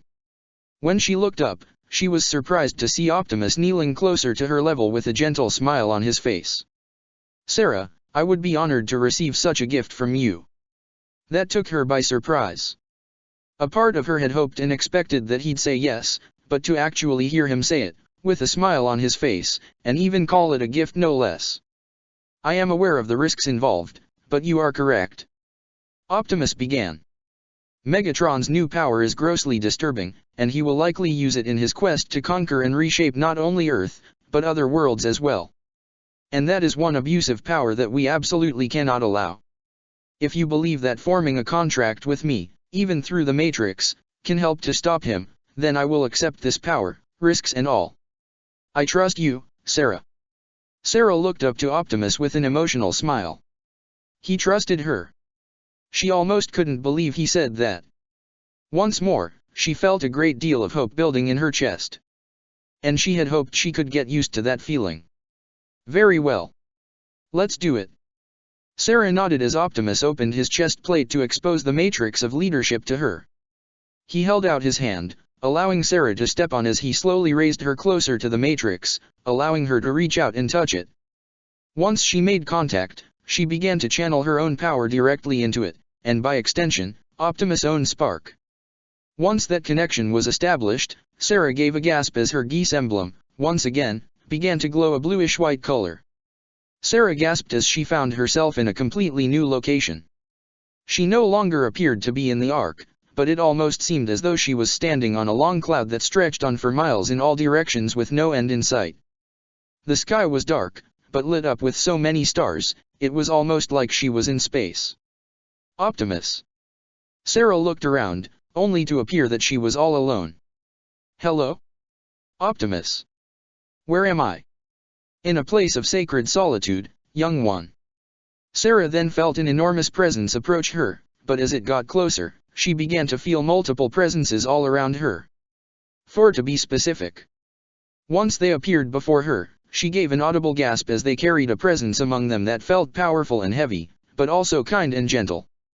1, in the middle, was a towering white metallic being, with bright whitish blue eyes, similar to Optimus. He carried with him an air of strength and virtue, but also one of compassion.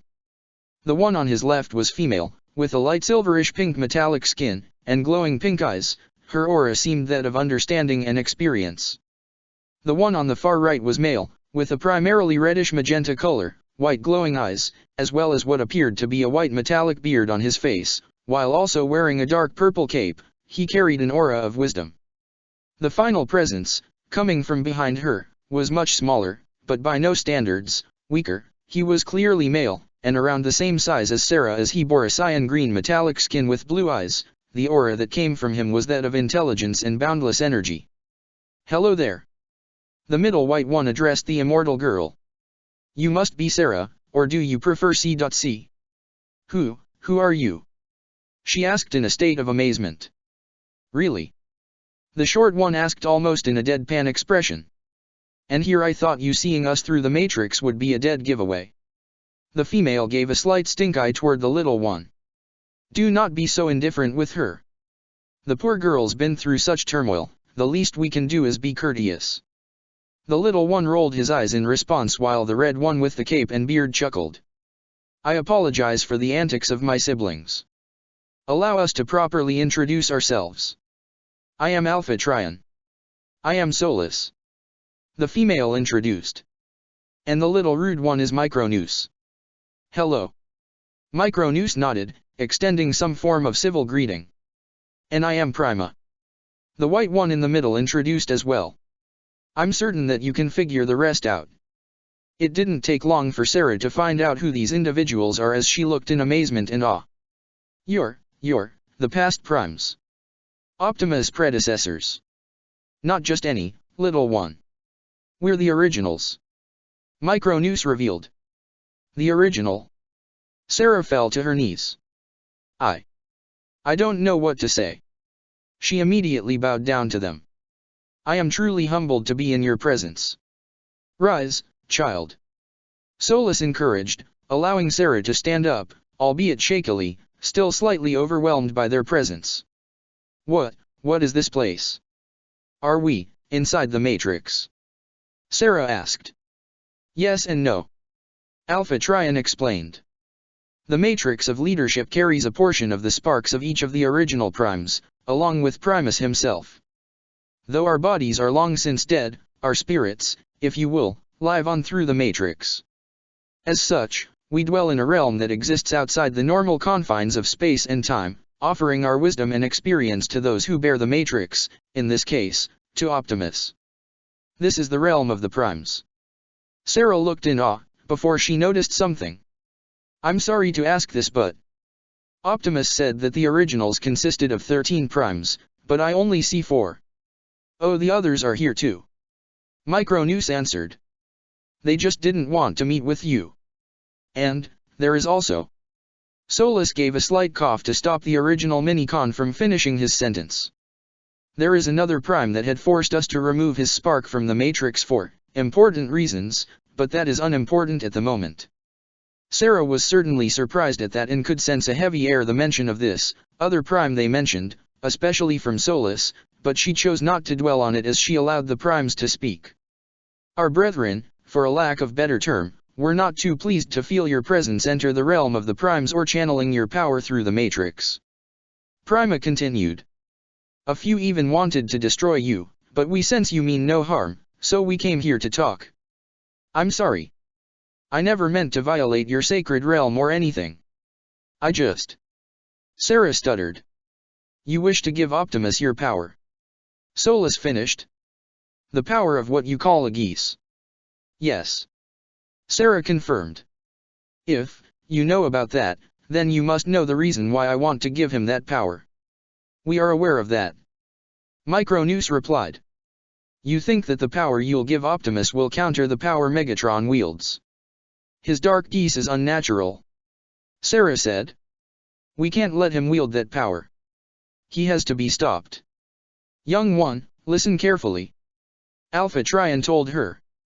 There is a reason why Megatron's ability is so dangerous, and how he was able to gain such a power without forming what you call a contract with someone like you. What is it? Sarah asked. The power you call geese, we believe to have originated from Unicron. Primer revealed. Sarah's eyes widened in shock as she almost felt her heart stop at that. Yes, we did expect that sort of reaction. Micronews observed. I had no idea I promise that I never knew. Sarah stuttered, still not over this. I don't intend to damage the Matrix or hurt Optimus. It's alright, you don't have to apologize. Solus assured as she kneeled down closer to Sarah, causing her to back up slightly. But as Sarah looked closer into Solus' eyes, she could almost see a gentle and understanding expression, almost identical to one that a mother would use when consoling her child. We didn't expect you to know something like that. Is this the reason the other primes were so angry? Sarah asked. Yes. Solus confirmed. But we know you harbor no ill intent, which is why we are speaking now. That probably explains it. Sarah muttered in slight realization. Why Megatron got that power, without forming a contract with the code bearer. Dark Energon is the origin of geese. That is our theory, but we have no definitive proof. Alpha Trion said. Geese could be descended from Unicron, yes. However, that does not make it evil. Sarah looked in further surprise as Prime spoke next.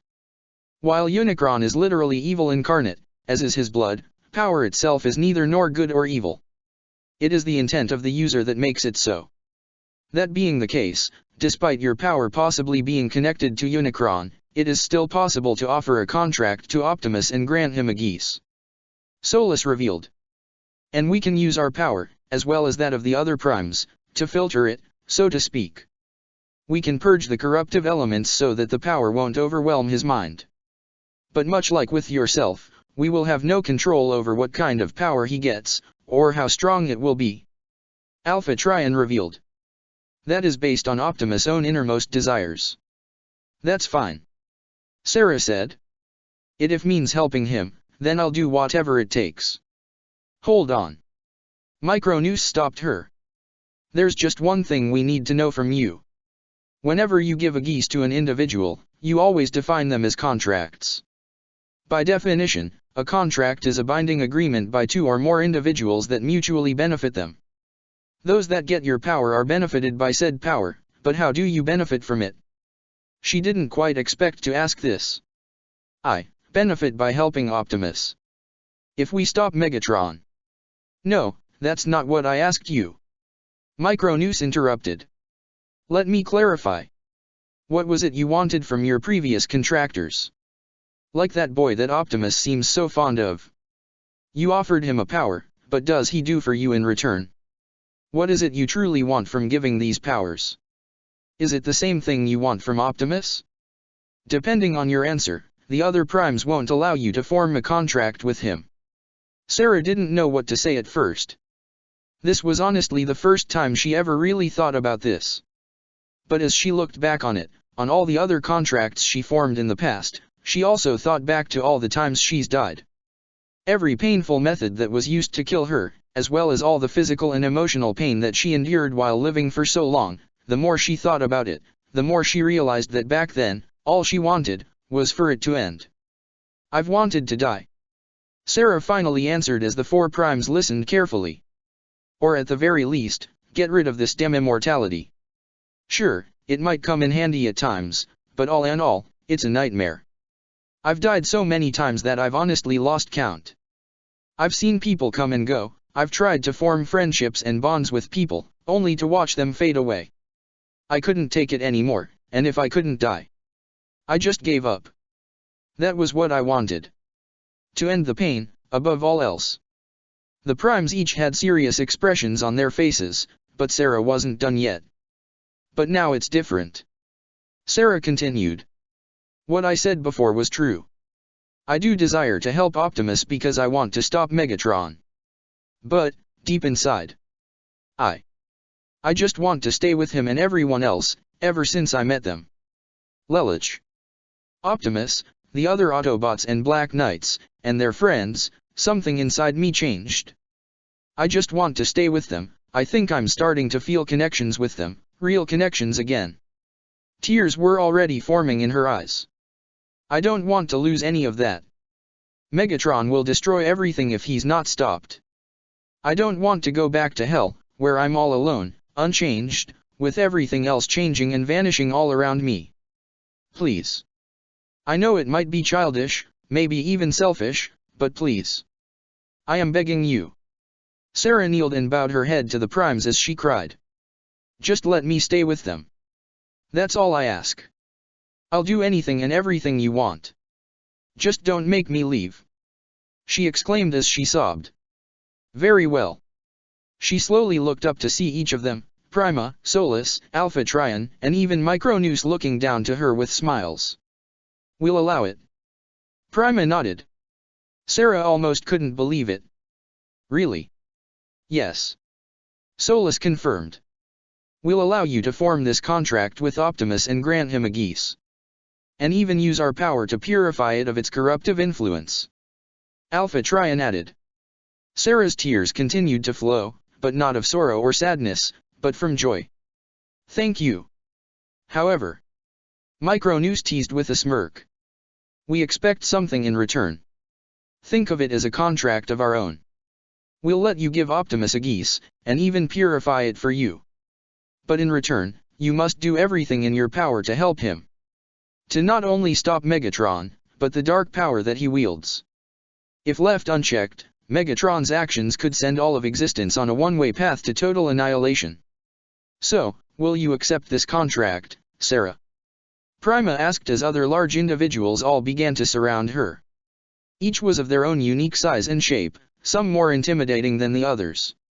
One even bore large wings, one had green tentacles, and another seemed to carry an aura of manipulation for some unknown reason. She could only assume that these were all the other primes as a total of 11 figures surrounded her. Will you devote yourself to cause of freedom and justice that Optimus and his allies fight for? With a sense of determination and fierce willpower flowing through her, Sarah stood up on her own 2 feet with a steeled resolve. Yes. She declared, unintentionally quoting her most recent contractor. I hereby accept the terms of your contract. Then let's begin. Prima said as all the primes that circled her began to glow, along with Sarah's body. The geese emblem on her forehead glowing a bright white light as she was surrounded by the prime's ring of light before it shined in all directions. Till all are one. All the primes said in unison. Sarah gave a gasp as she was brought back to reality, stumbling on the floor of the Ark's cargo bay as she looked toward Optimus with an expression of awe. I saw them, the primes.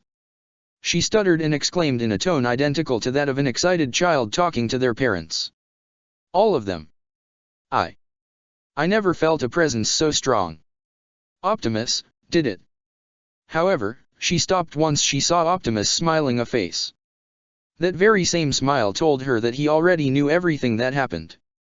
Once she got a good look in his optics, and she could see the emblem of a geese within both of them. But it wasn't red like her previous contractors, it was a pure white, which matched perfectly with the blue glow in his eyes. Till all are one. Optimus said, his smile still present. One that Sarah returned with a smile of her own. Till all are one. From Earth, the Decepticon warship known as the Nemesis had broadcasted a message that was reaching its way to the farthest corners of the galaxy, to the other Decepticons that remained in hiding, scavenging for Energon to survive. This message they would receive was a call to arms from their leader, one that they could not ignore. Fellow Decepticons, take heed. Your leader, Megatron lives, and calls to you. Though we remained dispersed and scattered throughout the cosmos, our home of Cybertron forever lost to us, we are all still Decepticons, united by a common purpose. I have found a new world, rich with Energon, a world from which we shall use as our foundation to build a new galactic order. The time has come to put aside our differences, and act as one under my undisputed leadership. Only then can we take this galaxy and return our race to its rightful glory. Working together, we can raise up our glorious empire once more, and crush all who stand in our way. All hail Megatron. However, unbeknownst to Megatron, or any other Decepticon that may be listening, on Earth, or scattered in space, there was a hidden message carried along with the Decepticons' call to arms. One that was hidden carefully by a special code that only Autobots could identify. And it would reach many other Autobots taking refuge in space, even those that were on the Ark during the Exodus, but were lost and scattered when the ship was pulled into the unstable wormhole once they left Cybertron. This is Optimus Prime. To all surviving Autobots who hear this message, I ask you to join me in a remote corner of the galaxy, on a small planet rich with Energon. However, this world has also become a target of Decepticon conquest, who have already begun to usurp this world and its inhabitants. Our team is small but strong, and we have been joined by the inhabitants of this planet who have chosen to take a stand alongside us to defend their home, true warriors, if not in body, then in spirit.